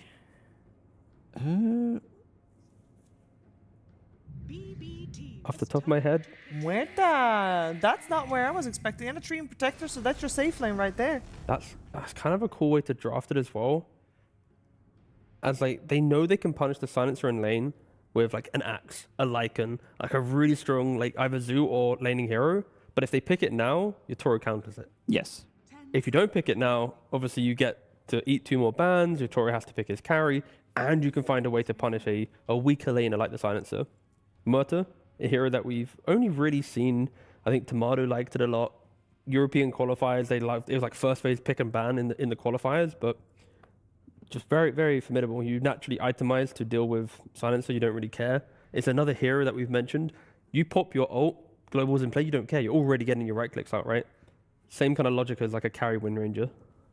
So the question is whether they want to be running this Void Spirit from the offlane or pick a different offlane. There's still like Tidehunter available. which can be parked in front. Their catch is okay-ish. It's nothing crazy, but this gives them lower cooldown catch. This is a hero that I don't think anybody else except for Miero did play. At least I haven't seen it. Okay, maybe they squeezed in a couple more games. But it's also kind of cool. Like, I'm already thinking about acts for BB themselves, and now Spirit take it away. Of course, throughout the entire game, a Blink Blade Mail Muerto is quite a fun way to deal with her, an insane damage she can do. And Spirit, it's a lot of just cheap heroes. Like, it's go, go, go, lots of skirmish, lots of fight. You're really going to see them kind of just shine a bit more in this game because they can actually play into the map, unlike the last game. And what are the offlaners now left for Miro? 10 seconds remaining. They have overall the last pick, so 5 seconds remaining. they could see. I mean, we've seen potentially Doom that could come out just to be able to take out Yatoro out of the game, depending what he's going to be picking. So they have that extra bit of oomph. They did remove Centaur, which is a bit of a saving hero. Once you get to the Aghanim Scepter, he builds into Lotus, so a lot of annoying things that you can dispel, remove the break, remove Global Silence. So this is a good ban. It also potentially can build into aura items if necessary, but the cart is the big one. Having something that can save Muerta post 30 minutes feels really good when Axe initiates with the Blade Mail. I'm just trying to think of a carry that can continue kiting. Right? The idea of you go in, you poke a coil, you poke the Pierce the Veil, you disengage, then naturally you're taking the real fight. That's kind of how I'm looking. Is that I think Luna is really good. I think this is something that a couple of teams used as a response to Muerta, where you are playing off of your ulti and also picking up earlier Aghanim Scepter, even though the 40-second cooldown is now tied to your level 20, but you're also Manta-style buyer, and you buy a BKB. So you have two ways of dispelling things, and it allows you to put that ulti onto your Void Spirit or an Axe. Because I think it needs to be hybrid damage dealing carry. Yeah, it also helps against the potential offlaners for Miro, right? Like a Brewmaster in play, you can itemize with Lotus or Manta very quickly to deal with the global. Probably Lotus, realistically. And then your split against Axe is so threatening. Like, if he jumps you, you don't die, you get split. You don't care about anything else now in the game. It's a consideration, and Luna at least would start thinking about the more beefy offlaners. So it is a ranged a carry that you're looking for Yatoro? Doesn't that matter per se? They have good amount of magic damage. They have the Blade Mail, BKB carrier on Axe that... Oh, don't worry, sorry, go on. No, please. No, I literally have nothing to say. I just grunted. Just old, getting old. Yeah, look, that's great analysis. It's not my best draft, I'll be honest. A lot of thought going into this one. Can we learn anything from the bans in terms of the Centaur and the Kunkka? Or are those just comfort for me? It's the pickup. It's just something that makes them tankier so they don't die straight away. I think they are looking for a hero that's going to make Muerta's life easier. Tidehunter is also still available in terms of just counter-initiating. We saw the same matchup yesterday against Silencer, where you would be going for a BKB just to be able to counter-initiate straight away. I think it was XXS. He looked good. He looked really good, the double ravages that he was managing to punch out against Silencer, against the Refresher as well. Felt really good. The only way you could be swayed away from picking a Tidehunter surely is only picking Ursa or something. But because I'm a bit surprised. I thought Tidehunter was one of the strongest offlaners at the moment. So banning out the Centaur and the Kunkka. What about Morphling? For Spirit? For Spirit, yeah. It's another Manta buyer. Can you turn into your own Pierce the Veil? Does that work? Can you turn into Muerta and then hit Pierce the Veil? Because now it's tied to your ulti. It's not your innate anymore, so it doesn't work. Yeah, Grimstroke can steal you from clone, but you can't. Nah, they go for the first option. Yeah. Yeah, it was probably the best one out of the ones that we mentioned. Because it's just going to repeat the reasons. Double the spell and also spell damage that plays with both of the initiators, and then you have a global silence as well. So I'd say very good thinking from Spirit. Very solid draft. it is a draft that kind of plays through its success of the lane, right? Like Luna plays her lane, then she retreats to jungle, getting like Manta +1. Axe will potentially win his lane and then run through the map and kill everything. Same thing with Void Spirit. So for BB, they need to be aware of this. They need to respect the fact that Luna is very efficient with her farm. Axe and Void Spirit are going to keep trying to kill you. They still go for it. Okay. They love the zoo. They see this silencer and they're like, we want to ruin this guy. Seems like they came prepared, seeing how many times, like prior to this series, Panto played silencer 5 times. Yeah. I mean, don't look at the stats though, guys. 0 and 4, watch out. It's not looking too hot, but I mean, I think. But how many of those were in the hands of Meow? I don't. Has he played it yet? He has not played it yet at Wallachia, so 0. Yeah, exactly. So at least in regards to Spirit, I think they very much respected the potential Lycan pick, right? They already went for the Axe, who can be quite good against the Lycan just jumping him.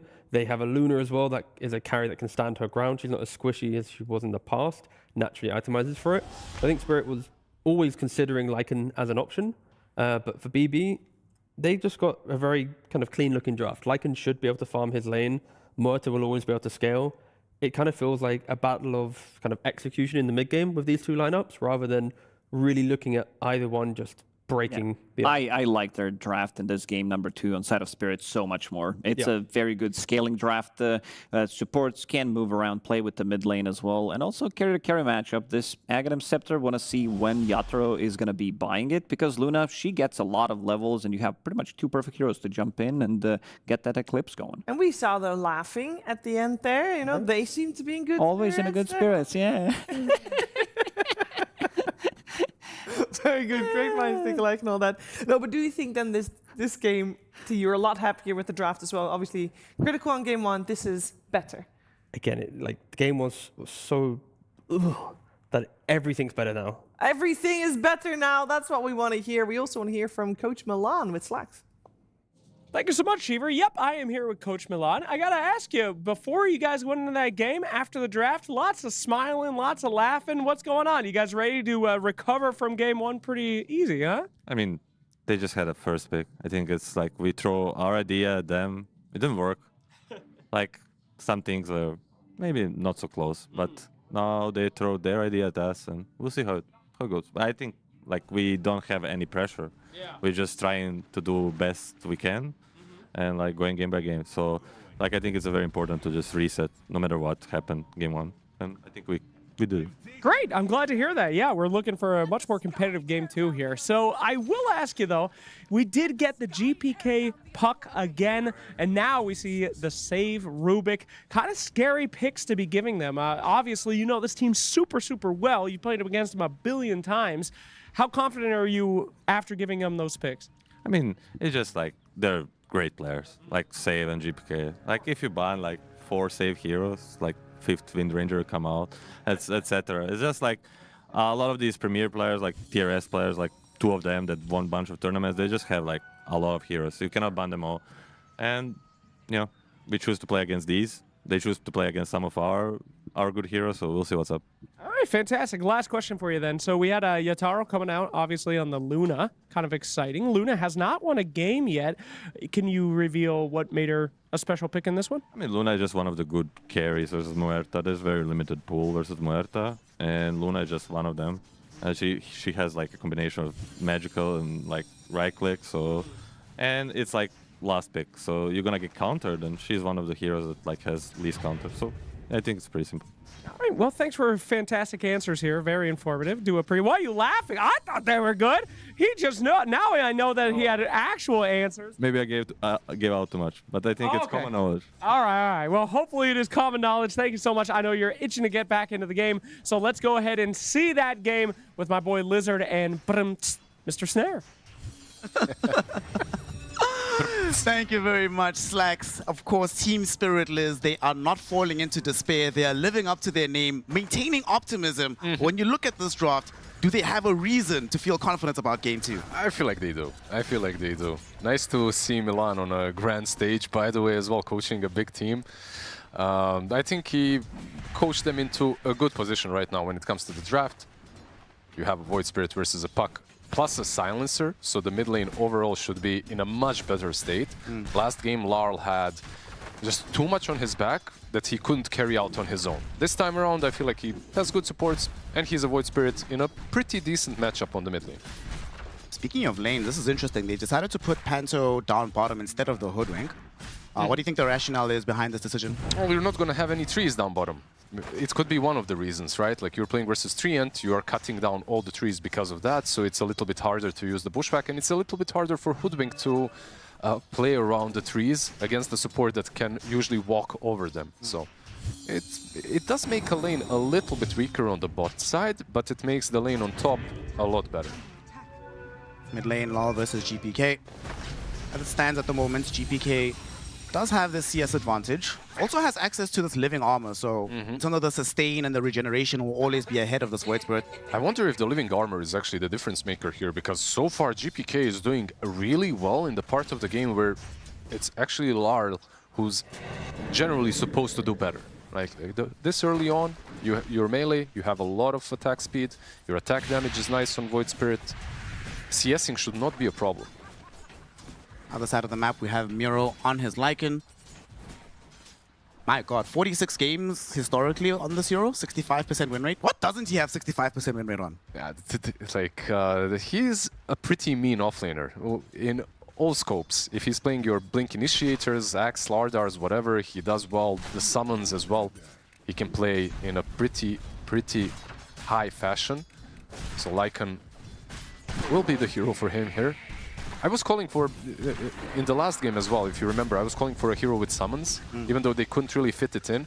But so many supports right now are just screaming to get overwhelmed by summons. Lycans, Beastmasters, all these kind of heroes. Silencers, Ringmasters, they just dislike playing into them. Well, then Panto should be yelling at his team, guys, please do not let the Lycan farm. But now Yatoro might be in danger here. Bushwhack to stall out the Lycan. Yatoro falling lower, but so is Miro. Who's going to end up being the first blood here? Doesn't seem like any one of them. Save eats a Lucent Beam, but Yatoro just using it to create some space, get himself to safety. I noticed the panel mentioning, by the way, Eclipse and how strong it is in this game. There's a lot of things that get spread out over a multitude of units, right? Eclipse being one of those, and so is Acorn Shot. So even though it is pretty damn good, at the same time, when you have all these wolves running around, when you have a Helm of Dominator creep, like the damage can be sometimes spread out thin, and it works against you. Panto, why is Panto getting tipped? Because of the Water Rune secure. Like, usually you see a mid laner tip the enemy support this early on because the Water Rune was secured on his side, but no one came for his Water Rune, so you have to move back to the fountain. Top lane, Treant actually rotating as well. I came through the twin gate, they left Yatoro back towards the rest of BetBoom Team. Yatoro eats another blood grenade. Save. The wolves will clip at his ankles and he will end up dead. Save will be fine. He gets it with the right click, right? Like he's the one that starts things off the same way he did in game number 1. Boots earned. Surely there's no way he doesn't die in this game, right? It's a much harder game to remain deathless on a support Rubik. Like you're playing versus Void Spirit, eventual blink on Axe. It's much easier to fall if you're slightly out of position. This is problematic though. Look at the CS difference between Yatoro and Miro here. And Kataomi hasn't left yet. He's still sticking around. He will TP out though because they are trying to skip these waves, but they could potentially punish here. Axe is kind of low as well, trying to cut waves. Yeah. Well, there's no TP, fortunately for him, on GPK, so this puck can't just show up out of nowhere, as he was doing in game 1. Kataomi is keeping tracks, you know, he's still following him, stalking the Axe. I'm just saying, hey, what's up? Dead shot. Will connect nicely, but Patrick should be able to get out safely. Zeus? Something? AA Blast? Minute 6 rune. This one is gonna go the way of GPK again, of course. They were stacking up on the side of Team Spirit to contest for it bottom, but sadly, just spawns top. GPK very happy about this. Yeah, with the Invis, of course, the map opens up. Top lane is definitely an option for them during nighttime with Lycan. Didn't really have to play around him. Like the lane has been sufficiently pressured on top lane, I would say, that Lycan is able to just chill on his own. They did have a Sentry Ward behind the Luna, so that'll protect her from an invis gank. But they still bring back Kataomi from this Treant Protector. Even though Kataomi's been making all of these forays to the top side of the map, hasn't impacted Kiritic's farm whatsoever. Having a fantastic time in the lane. Yeah, because Silencer was the position 4, right? So you can't really dive the Muerta with Silencer and Axe. So Muerta is free farming, but what needs to be said, so is Batyok. Like, he's just skipping waves behind the tower, getting a lot of CS. Miro about to pick up his Helm of the Dominator. Of course he is. That's even faster, by the way, than in the last game. The difference, of course, is this time around it's without the null tally. Yes, yes. And he isn't pressuring as much. He's like with Lycan. Usually, you don't go for any small intermediate items. You know, like bracers and stuff. You can just instantly rush into the Helm of Dom. Maybe a magic wand, of course, but that's about it. No boots even necessary. Right now, Batyok in the jungle as Lal in the mid lane has level 7. Boots are being flown out to him. If they pick up the right rune, can Lal go anywhere to try and leverage that and use his spells to get some kills? Wait, hold on, I thought he might need help himself. He needs someone to come to him because GPK has used up the Dream Coil here. Batyok will come and close the gap. Beautiful pushback onto 2 with the Astral Step, finding both of the supports. Kataomi will be the first one that gets bursted down. Save, trying to run himself away, but Batyok on the chase with the right clicks, able to find the kill.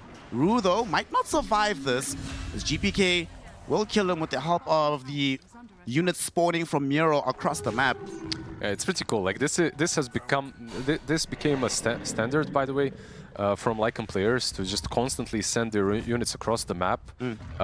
Usually they do it in conjunction with the shapeshift, so they use the ulti, it affects the creeps, but even without it, the Satire this early on, of course, brings a pretty strong nuke. The Hadouken definitely helped, but still a good start from Team Spirit. They have now made sure that they kill save. You kill save, you're already on a much better track than game 1. They're slowing him down. They recognize the true carry of BetBoom Team, at least early on. Like, he has... Can't allow him to be deathless in the full series. Laurel has the Inner Shadows. Do you think he should finish the Vessel before going for Ags, or just go straight Ags right now? I think Vessel is like a standard build on Void Spirit. We'll see what he goes for. I think Vessel is good. Ags is super impactful though. And when I look at Vessel in this game, it doesn't strike me like the best item to go for. He did take the tier 1 tower in the top lane. Laurel has caught up to the puck in terms of his impact in the laning phase at least. He killed his courier, that kind of sucks, but does have his power trades. They're coming mid though. The summoned wolf as well for the scout. The Satire is here, makes me think they want to use the shapeshift. Tier 1 tower has been taken. This is like your natural progression. Whenever you're playing Lycan, you want to take every single objective as soon as possible. Tier 1 top, transition into Tier 1 mid. Yeah, these units with the Satire already beating on the tower, they force out the glyph. He also pressured Lal in such a way that he had to leave. Oh, bottom. Kiritic just solo killing Panto there. Tier 1 tower is going to fall as well. So despite things looking a lot better for Team Spirit, it could still be a disaster as they drop the Dream Coil out onto this Hoodwink. Falling low is Ru, eventually will die, but he does drop the Bushwhack down before he does. Lal can't finish off Kataomi, however. A save lifted him away, prevents the full combo, and enables BetBoom to escape. This team is just so damn good at pressuring with the CAR-T waves, you know, they're just good coming strong out of the laning stage and pressuring the full map. 2 games in a row. And some things haven't really changed a lot. Bot lane, Kiritic. Trying to rush him down. He did use a beautiful dead shot earlier. Now he has a calling. So Batyok will not be able to find the call that he needs. Panto, quite a bit of damage. That was 1 lift, couple hits, and 1 Fade Bolt. He was at half HP. They didn't have Pierce the Whale. Low mana on Muerta, so couldn't really convert into a full kill. Top lane, Puck was thinking about going on Luna with the Lycan creeps, but no Dream Coil as well on him. So no ultis, no fun. Lycan, bro, he's got the Helm of the Overlord almost there, just 600 gold out. There's like a huge difference in the style of the offlaner that Team Spirit have got right now, and what Miro is bringing to the table. Right? On one side, it's very greedy. It's an axe. He needs blade mail plus blink before he's truly active. Dead shot. Look at the creep. Connect beautifully onto Panto. The creep was scouting out where the silencer was. Team Spirit have to respond extremely quickly to kill the Alpha Wolf. It was doing a bit more than scouting. It almost killed him, by the way, because Shapeshift was used on the other side to give him that extra damage and speed. Mid lane. Yeah. Luna Orbit will be used up by the Luna, so she's chilling. GPK doesn't want to aggress onto her. Obviously, he gets another rune. He literally has gotten all of them in this game. Yeah, they control the runes very nicely for him, and he lucked out with the initial runes, so it truly makes a huge difference bot lane. Going towards save, Bushwhack will be there, Lol. Will not be able to get the quick kill just yet. Rue threw out the sharpshooter, it missed, but eventually they do manage to bring him down. Rue gets the credit for that kill. And you can see that Void Spirit, by the way, opted not to go for full Vessel. Instead, he's going for Shard next to help out a little bit when it comes to farming and straight into the Aghanims after, which is, I think, the proper move. Like when you look at these heroes on the other side, the max HP truly never goes way too high, and they have even a built-in Dispel on Muerta, so just buying a Vessel, doesn't really feel that great. But it also feels that one of the most natural builds that Void Spirit wants to go for isn't there for him. So Save going to be building into some Essence Distiller, of course. GPK making good progress towards the Witchblade. The most important thing, though, is that Team Spirit, they're not that far behind in the gold department. They're still finding farm on the Luna. She's steadily but surely climbing in the net worth charts. And they're not... haven't been really able to find her in the jungle. Mid lane lift. Save. Some pressure out onto Laurel here. Dream Coil will now be used up. We don't have enough damage to get the full kill onto Laurel just yet. You will be able to get off the Dissimilate, jumping away with the Astral Step. GPK chasing him. Shapeshift the self-heal will come in from the Urna Shadows. Yatoro will emerge from the jungle just to put a Lucent Beam out onto GPK, slow down his approach to Laurel, and that should save the Void Spirit. I love how Miro is trying to play a semi-lone druid, just not showing up to the fights, just using the shapeshift. Overgrowth from Kataomi, they caught Laurel! It's gonna work in the end. Oh my goodness, the vision granted by these creeps is just incredible from Miro. There's one thing to be said about Lycan-esque offlaners currently. They bring no control. And sometimes that's detrimental for your team, right? Like, you have an offlane without the stun, GG. No, it's too hard to play Dota. But their lineup has an abundance of control. Like, you have Puck with Dream Coil, you have Lift from Rubik, you have Overgrowth. So, Lycan, I feel like, has a pretty good fit in this kind of a draft. Bachuk is trying to finish off his Blink Dagger. He's relatively close at this moment. On the other side of the map, we do have a smoke from GPK and Save. They recognize that Yatoro is getting more out of this game than he should be. Unfortunately, by the time they make this move, Yatoro's already gone all the way to the other side of the map, chilling by the defender gate. Lol, he'll be the one that gets caught out instead. Save lifts him back, they silence him up. Miro with the creeps helps to kill him before he can jump away. This time around, they didn't really stack their stuns, they disabled him properly, he didn't manage to use a single spell. Just broke Dream Coil, by the way, on his own as well, so gets killed very quickly. I think it's not that they're pressuring Luna and trying to find her, it's that they're not pressuring Axe. Like, they recognize that Axe is not their prime target. Like, they never truly invaded the triangle, they never tried slowing the Blink Dagger down, and he has his timing now. Axe has a Blink, has Blade Mail. And this is basically the two items that completely activate Team Spirit. From this point on, smokes, plays across the map are definitely possible.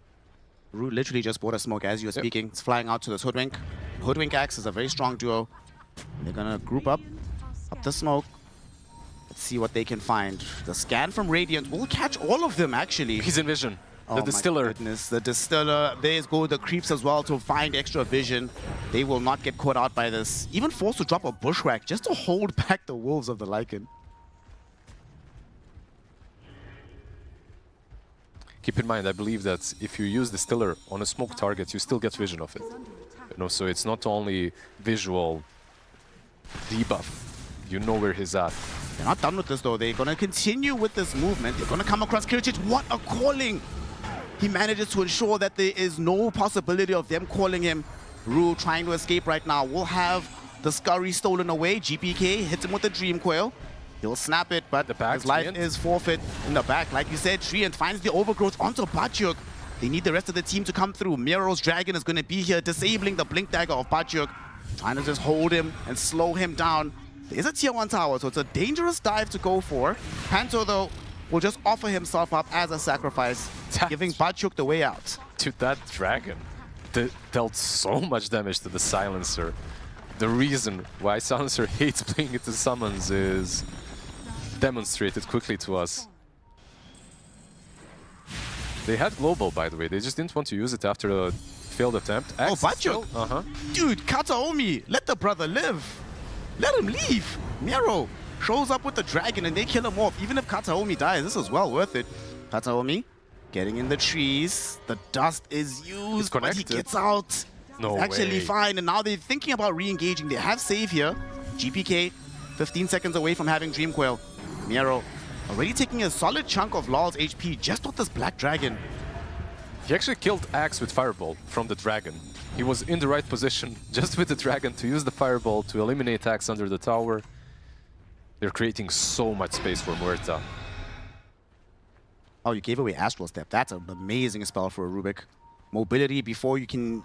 Don't have to buy Blink or Force Off. Look at Silencer. Comes for free. He's dying. Silencer? He died to the wolves. Died to Lycan Wolves? Yep, he did. Once again, it is demonstrated to us why it sucks playing Silencer into a Lycan. It's 3 wolves that are hunting him down. Yeah, this shot that he brought on Miro already having a pretty major impact on the game. By the way, that was without Shapeshift. So just standard 3 wolves killed him. No Shapeshift used.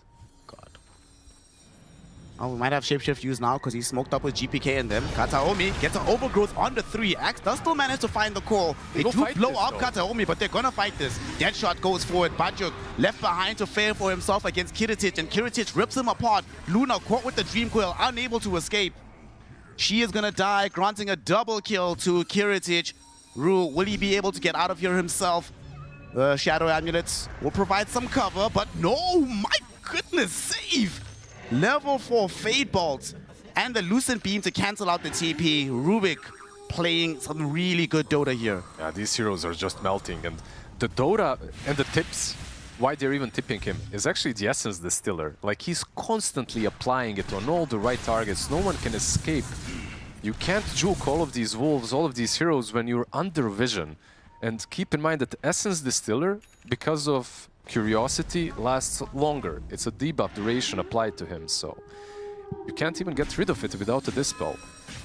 They're the ones playing a Silencer, but I feel like they're the ones that need a Lotus or Yules or something at this point. Man, we still haven't actually seen Bachuk be able to get the Blink Call on a primary target. Every smoke that they've made so far has failed, right? And it was more or less a skill issue. Every time they smoked, they got silenced, they got interrupted in one way or another. Kiricic just very quick with his calling on the bot lane. Team Spirit, 5k behind. It's crazy that you're 5k behind at 20 minutes, and that represents a significant upgrade from game 1. Miro. Is that Shapeshift? The Shapeshift hasn't been popped just yet, but he is chasing Natura with these wolves. That's scary, when a carry needs to run away from the summons alone. Second game in a row that Miro is the top net worth game. He is about to have... What's he building with this? Is this an AC? There's no way this is an AC. It's an AC. Almost has it. Just 1,000 gold away from AC already.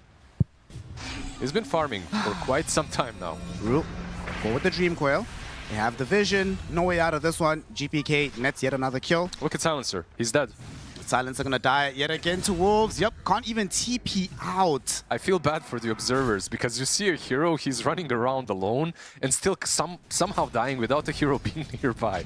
Do you feel the pain in my voice? I've been there. I know how painful it is to play against this. This is PTSD from me right now. The thing is, like, there was a couple of players when the patch hit in that changed basically everything, that started playing Lycan There was like high MMR players were even testing the Lycan on mid lane just because of this kind of a build. Of course, it's not competitively far from being meta, but on the offlane, it's definitely viable. Yep. Roshan #1 gonna fall the way of BetBoom Team. We'll give the Aegis towards Kiritic, who, despite having participated in a couple of kills, has been doing his best to just, you know, stay unnoticed, stay out of trouble. But soon he's gonna have BKB, and I think that approach is gonna change once that item emerges. I feel like he's still very killable, right? Like that's why he was trying to be as passive, farming all the safe spots, and for the best. I feel like Muerta currently is in more or less the best state this hero has ever been in as a position 1. You just need to get your items, and he's slowly but surely getting there. The mixed damage on the other side won't really matter once you get the BKB. It's all about positioning, though. You're still playing into a very volatile lineup. Like, you have Axe with Blink, Blade Mail, eventual BKB. I know they're 7k behind, but I wouldn't write Team Spirit off just yet. They just also pick up that Aghanim Scepter faster by a minute than average. Considering how things were looking earlier for LoL, it's pretty good. It's faster than average, but keep in mind that it's also without a full vessel. So there's your minute. 1k gold in the item and about 1k in the recipe as well. There's a smoke from BetBoom Team. Bajik swarming on the other side of the map here, getting closer towards his own BKB as well. Panto just paranoid, had to TP out again. This will no. He's not going to be able to because GPK, they were smoked. They couldn't find a more viable target, so they say, well, let's just bully Panto a little bit longer. They did use a coil, and you know, as a support, there's always that silver lining that you use to huff some copium. I'm so low level, I respawn fast anyway. There we go. He's up in 10 seconds. Kiritic with this Aegis. He's wanting to start putting some damage onto the tier 3 tower here. They didn't just yet convert all their gold though. No BKBs, no AC on Radiant. This might be a bit premature. Let's see how far they want to push this. They bring in the Lycan Wolves as well. A calling is dropped down by Kiritic. This will protect him from Bajik. Bajik's still shy 300 gold for getting BKB. But eventually BetBoom Team will like, alright, we've done enough. We've drawn enough of their heroes back into the base. Let's retreat, play the game safely. No need to take unnecessary risks. It's understandable, right? Like 50 gold away from AC. BKB was literally in the courier flying out, so there's still a tier 2 tower on bot lane ready to be taken. So this is the more disciplined approach, even though it is giving Team Spirit a bit of a breathing room for Axe to complete his level 15 and the BKB. Luna BKB was just picked up. They don't know this, but Puck also just grabbed an Aeon Disc. Was about to grab an Aeon Disc rather, so they need to make these moves happen before that item arrives. Lal will not be happy to find his silencers just doing absolutely nothing. But there's the BKB for Bajik. Time to do something. They should initiate. They're smoked up. Kiritic is the one standing in front. Drops a calling again. But there's a BKB for Bajik. Just unable to find the proper angle. They don't know where the tree is. They don't know where this Rubik is standing. The lack of vision preventing them from starting the fight. Wolves in the back, right? Hunting you, giving vision. That's the problem. Wolves are actually on top of Laurel, so another thing, of course, that you get from Lycan, not only is he killing supports with the summons alone, he's always giving vision to his teammates. That's enough info to just back out if necessary, or smoke out as well. And they really want to take this on the side of Team Spirit. Yotaro is the one that's standing outside. He gets feared. Can they kill him before the fight gets really started? They drop the Dream Coil onto this Luna. Just going to hang around for a little bit. Kiritic hasn't been able to get fully involved just yet. There's the global silence. BetBoom Team will come back a little bit for now. Panto lost half of his HP just to Wolves, but this time doesn't die. Not a bad disengage. If you're Team Spirit, right? Like, yes, of course, you wasted a very big spell. That's the Global Silence, 2 minutes on cooldown. But you didn't use BKB on Luna. Shapeshift was used and Dream Coil on the other side. This might give them an opportunity to strike, now that the Aegis will be reclaimed in 30 seconds. Yeah, but look at these Lycan Wolves shadowing right behind them. They know what's happening. Bajik still finds the call onto GPK. Aeon Disc will proc Yotaro. Maybe getting dragged back into the calling. Does manage to walk away for now. Kiritic still Still has pierced the veil. But Kataomi just throwing out these Nature's Grasp. He blinks forward. Doesn't find any targets for the Overgrowth, though. And Team Spirit will be forced to retreat. The Wolves are just following them. And it's like the Wolves are doing everything for BetBoom. Look, they're just constantly under vision. And you know what? It's not only that they're under vision. They're forced to use all of these defensive spells or spells that could be used offensively just to stay alive. Like in the last fight, they used Bushwhack and Acorn Shot and everything else on the Dragon and the Wolves. Yeah. Axe now potentially being caught out here. Does find a call, but he gets lifted back closer to where the rest of BetBoom team are. And he does not want to waste the BKB. He knew that no matter what, he would die. Overgrowth was available from Kataomi. I think Miro really got inspired by all the Lone Druid players. He's literally not joining fights with the Wolf, the main Wolf. Like the Lycan himself is just chilling in the back, and he's just sending these creeps constantly. This is what Dota has become now. His middle. The Tier 3 tower, not long for this world. Lycan finally deigns it necessary to get involved. They're on the high ground, breaking the base. There's going to be a Dream Coil on it too. Lol, as well as this Panto caught out. Overgrowth goes in. Beautifully done. They kill off Lol. Panto barely survives. Has to wander back into the fountain. But without Lol and with Bachuk still being dead, there's no potential to punish this move. Pierce the Whale still up. BKB is still up, but so is Axe. It's okay, they will be disciplined. They take one side, a couple of kills, they fall back. Damn, they're playing this very nicely. Like, it would be so easy to get baited into trying to go for another side, but there's a buyback, of course, on the Void Spirit as well. This for sure has to be the cleanest series we've seen a team play, like across the multiple games. Super clean. Absolutely. Game 1 and now Game 2 looks pretty much the same. I feel like Luna is in a weird spot right now. I think the hero is like the power spikes. You're strong in the laning stage, decent against a lot of heroes that are meta. Sure, it's hard to counter her, but there's like a very, very long downtime on her. It's like between the laning stage and the butterfly. I feel like this hero, it's a long time, and I feel like this hero is useful, but not nearly as much as some other carries. We heard on the panel, Lacoste was discussing the Aghanim Scepter. Yeah, that's a pipe dream right now. Because you still want to get the butterfly, you might even want Satanic, Silver Edge. Yep. It's a good build, it can come in handy, especially versus heroes like Muerta, but I feel like it is a little bit of a pop mentality when you're going for Axe. Most of the time you get it as last resort. Save. Does get a lift back onto Bachuk. GPK closes the gap. They will get the BKB out of Bachuk. He's been so disciplined at not using this, but it eventually is forced out of him. Can they still chase him? They're gonna try, but Kataomi wasn't close enough with the Overgrowth. Yeah, without the Dream Coil as well, as it's used. Can't really continue. But a lot of Blink Daggers, of course. One on Rubik, one on Treant. Next time, if they catch him out of position, it will be very difficult to get away, even with the BKB. Hell, Lycan is building Blink Dagger as well. It's actually surprisingly standard on Lycan. Just to be able to jump the backlines, you can get for the Overwhelming or the Swift Blink as well with it. So finally, we will see the Lycan join fights, is what I'm hearing. Well, that's what we hope for. Kiritic 3 minutes faster on his Data timing on this Muerta. This actually might be the easiest carry series Kiritic has ever played in his entire life.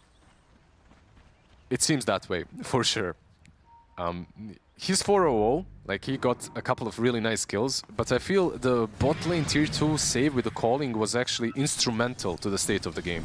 The fact that the first Blink Blade Mail play from Axe didn't work out, it just completely stops your playstyle. Instead of converting that perhaps into a tier 2 push, you're now forced to flee as you're losing your position 4. So, fast on the fingers. Might decide to combo up together again on the side of Team Spirit. Yatoro has the full Hurricane Pike. Still in search of that butterfly. He's got the gem as well, you know, when your carry is carrying a gem, because the wolves are just nasty and on top of you all the time. he's also the only one that kind of clears them easily, right? Like, has Lunar Orbit, can actually deal some extra splash damage to all of the Wolves. The Wolves will go in search of some prey, as right behind the rest of BetBoom Team, they see a Toro. The Wolves have done their job. He might be able to kill them very quickly. But they could still set up for a big fight here. Law is the first one that gets caught out. Global Silence will be expended, but the BKB from Kiritic, he just blows up Law. Law has to buy back. Save, stole the call, uses it to bring Batyuk and Yotoro back into the fight, into the waiting arms of Kiritic, who demolishes them both. Law as well, brought back, trying to keep this fight going. The calling will be there, and the overgrowth holds him within it. It's a dieback on the Void Spirit. There's no buyback on Yotoro. Rue getting chased by the Lycan will at least be able to escape for now, but Save is like, nah fam, it's not going to be that easy. Here we go, we're going to try and bring him back. Barely survives though. TP's out, but you don't have a buyback on Lar. Like, he bought back, he died back. Your Luna just absolutely evaporated, disappeared. And so will your Rax. Of course you tip Save. Stealing the call, like, not something that you... I mean, it's a very good spell on Rubik, of course. If you can get in and get out, and if you're in the lead, 7k damage by Muerta. This game is... even Axe resurrecting, I think this is just a matter of time. Yeah, this is Megas for sure. Axe, if he jumps in, will just die very quickly. Even gets hit with the dead shot there, making sure that he can't actually enter the fight. They're just throwing the Nature's Grasp after him. They're like, dude, you're not getting here. Just go back to your fountain. That's where you belong. Yeah, the only angle that he could have attacked them from were the trees. But at this point, even if he blinks in, I think he just dies. Like, there is no way in hell he's getting any of these kills down. This is made all the more tragic that Yotoro bought out for the Eagle Song before that fight happened. So he's not only did he not have buyback, he's not going to for quite some time. Actually, the courier that was carrying the Eagle Song gave them some info too. Like, they were smoked up, and the way that it was positioned and moving gave them the full info on where he was. Made the fight a little bit easier.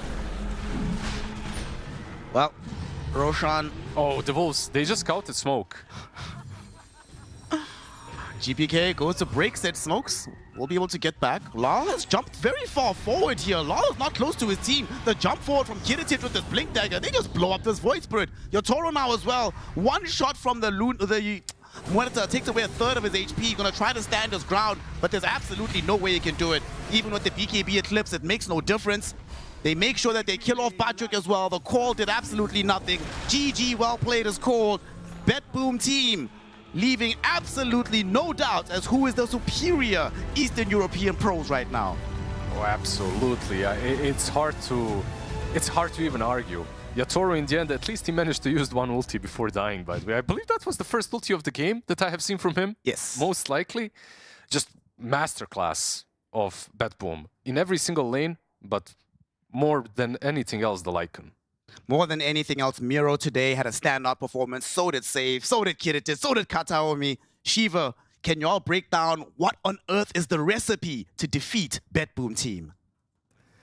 Well, I think for Team Spirit, I don't know if the recipe would have saved them in this case. I think this game too, we saw the writing on the wall, obviously, when the draft was already done, but then when the Silencer died to the 3 Wolves, just normal Wolves, the tips coming out, I think... Yeah, and then he died again. They were pretty much killing them with the summon from Lycan. Yeah. And it seems like they did the homework. When it comes down to... Look at the damage. When it comes down to abusing this Silencer, because they picked it 5 times prior to this series, and they had to do something about it. And look at again, like 3 Wolves running around, Miro pretty much staying on top of the net worth, and total score from Team Spirit in both of these games is 9 kills. Ouch. That's such a big ouch. It can't just have been the Silencer. I refuse to believe that. Oh, no. We can throw a lot into it, I feel. Okay. Because in this game, it's like the draft felt a little bit better, but then it's like the puck appears, you pick Void Spirit because you know you're getting the puck. So BB force out the Void Spirit. And then because they go for the tree and the Muerta, it's like you're kind of holding the offlane pick. You know that the Silencer is going to be the 5. There's no flexibility. You know the Void Spirit's the mid. Like, Spirit are kind of forced into a weird position of reacting. And then they ban Kunkka and Centaur. we've already mentioned the draft halfway through. We're like, warning, against Silencer, Beastmaster, Lycan are the best heroes. In game 1, they picked Silencer into Miro's Beastmaster. In game 2, they picked the Silencer, not respecting Miro's Lycan.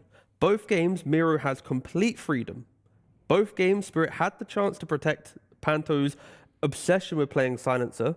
They didn't, and they felt the wrath of it. Not many other teams would have had, like, Miro is the Lycan and Beastmaster player. If he sees Silencer, he's already telling his team, guys, I will carry this. We're already going to the next round. Like, that's how good he is on these heroes. Yeah, they definitely caught them with the Pantos down in this series because they were not ready for this suit to come out. It felt kind of forced, I gotta say. These Silencer picks as well. Second, as you like we said when he saw it, it looked better, the draft overall. It's just that they didn't get to play the game. Yeah, it's like the lad on the screen is it. Of course, in hindsight, if you throw Lycan into the ban instead of Kunkka or Centaur, then maybe this game's going to be slower, it's a bit more clunky, and then that enables the Silencer to feel like he gets online. But yeah, you've just been outdrafted 2 games in a row, and BB have just kind of swatted away Spirit. Like, there was no competition. Yeah. It's crazy. We're praising Miero for both games, of course, but let's not forget, both games, GPK got his hands on his signature puck. And that is incredibly impressive. And also impressive is probably what he's going to say to Slacks right now. I hope so, Shiver. Yes, of course, we could not pass up talking to GPK, getting that signature GPK puck 2 times. I got to feel pretty good about that, right? I think, yeah, just if they give us puck, we just pick puck. Why not? Absolutely. Do you think anyone is ever going to give you puck again at this tournament, or is that the last time you're going to see it? I'm not sure. Actually, in my view, I don't think Puck is super just strong hero. Yeah. But, you know, sometimes if you just pick Puck and, you know, just you give our team more space on map. Because you pick Puck, they think this is not strong hero, we're going to fuck him in. But if you not fuck Puck, his game will be hard. Yeah. What a surprise. You would say Puck is a bad hero after getting it twice and absolutely destroying. So, yes, I believe you. No way he's a good hero. All right, well, let's talk a little bit about that series. Clean series. You guys seemed like you came in with a plan. You knew your enemy well. Is that how it felt? Is that accurate? Yes. Yes. No, we just chill 2 days. We 3-0 group stage. We chill. We play today 2 scrims. We just feeling good. Yeah. We wanna play more Dota. We wanna play more games. I don't know what I can say. Yeah. Is there a team you guys think you know better than Team Spirit? Is that one of the best teams that you guys know how to beat and how to play against? I'm not sure, but in Wallachia we always have good. We always win against them, and now they don't have collapse. But I think maybe it's more easy to play now against them. Not always. I mean, last time, yes, but I think in 6. Yeah. So, all right, different guys. All right, cool. Well, let's talk about your next opponent. You got Liquid coming up. This is kind of a tough opponent, but one that you are very prepared for as well, right? We just want to play against them. We play Scream 1 day ago. It's a draw. But tomorrow, draw will not give you win. So, yeah, we'll see. Okay, we will see indeed. Have you been practicing anything besides your standard heroes in the mid? Are we still have some tricks up your sleeves? Are there new heroes we have yet to see from BetBoom? We have, but if you can pick Puck, why not? Okay, yeah, right. Well, good warning to our boys over in Liquid then. Thank you so much. And a clean game, very fun to watch. And we'll see if we got those tricks coming up from GPK. I will find out soon, and so will you, as we head back to the panel to get ready to see what's up for tomorrow. Thank you very much. And yeah, that was an easy way to have Puck for BetBoom and to overcome Spirit. Wow, end of the day, guys, it's going great over here. But I would tell you what was on my mind because he had some funny words for the Puck and how to deal with it. You got fuck Puck on the lane, guy. That's it. Keep it simple. Fuck Puck. Fuck you. It's a real back and forth. But that's the beauty of Dota, right? Especially with Puck, it's so important in the lane to facilitate the hero and understand what you're going to do against it. Yeah. Back to you, Shiva. No, this was a very, very interesting series. I think there's so much to learn from this for Team Spirit because they got blown out of the water. and it didn't look pretty, they're going to have a chance in the lower bracket. Yeah, they need to adjust. We did say that they looked the best yesterday when they were playing against Xtreme Gaming. Everything was kind of going their way. They completely stomped them, especially that second game, but they're going to need to figure it out because today it just wasn't it. No, today was just upper bracket. And we had, I mean, it might not seem like a T, but the majority of the series were 2-0s. Yeah, even like the Heroic, the fact that it was a 2-0, Heroic had a pretty good lead in the second game. It easily could have been going towards a game 3, both South American teams putting up a decent fight, but, you know, not enough to progress. But yeah, the upper bracket, it really feels like it's just Eastern Europe versus Liquid now. It's Liquid's holding back the front of how strong that region has, of course, become. A bit sad that we're seeing both the South American teams against each other in this lower bracket round 1, but this also means that one of them is going to be having that guaranteed top 6. Yeah, that's good. No complaints at all. Like anytime you see a region like this, you want to see them progress as far as they can, and of course, it flips, so they'll be against BB or Liquid potentially. That's scary. Yeah, I mean, from here on out, every series is going to be scary. Tomorrow, the first 2 series are the most scary, of course, because that is when elimination is on the line. South American Rejects versus Heroic, Falcon Spirit. Is there any favorite of all 4 series that you're like, if you can only watch one series, it has to be this one? If Spirit was in the form, I would say Falcon Spirit. Okay.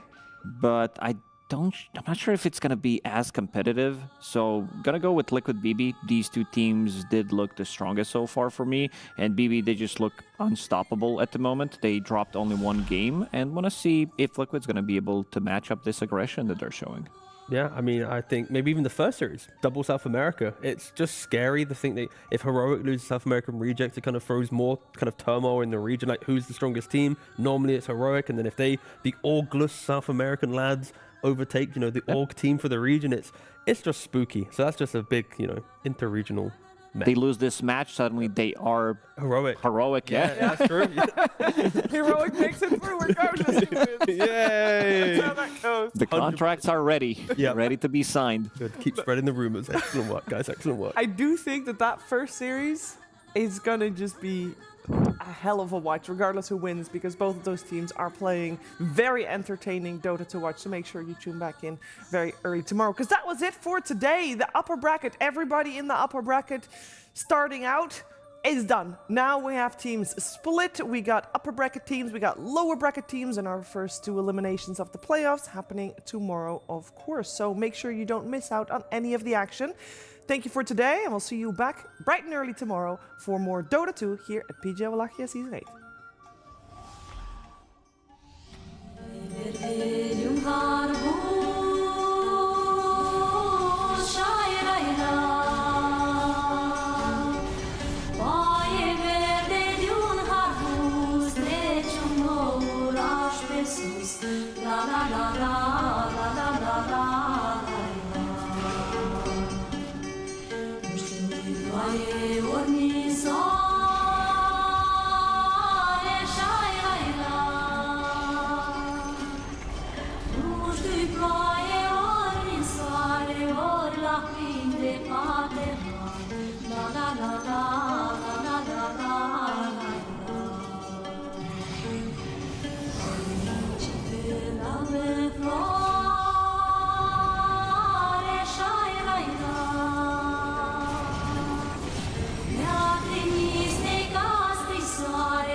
Copile,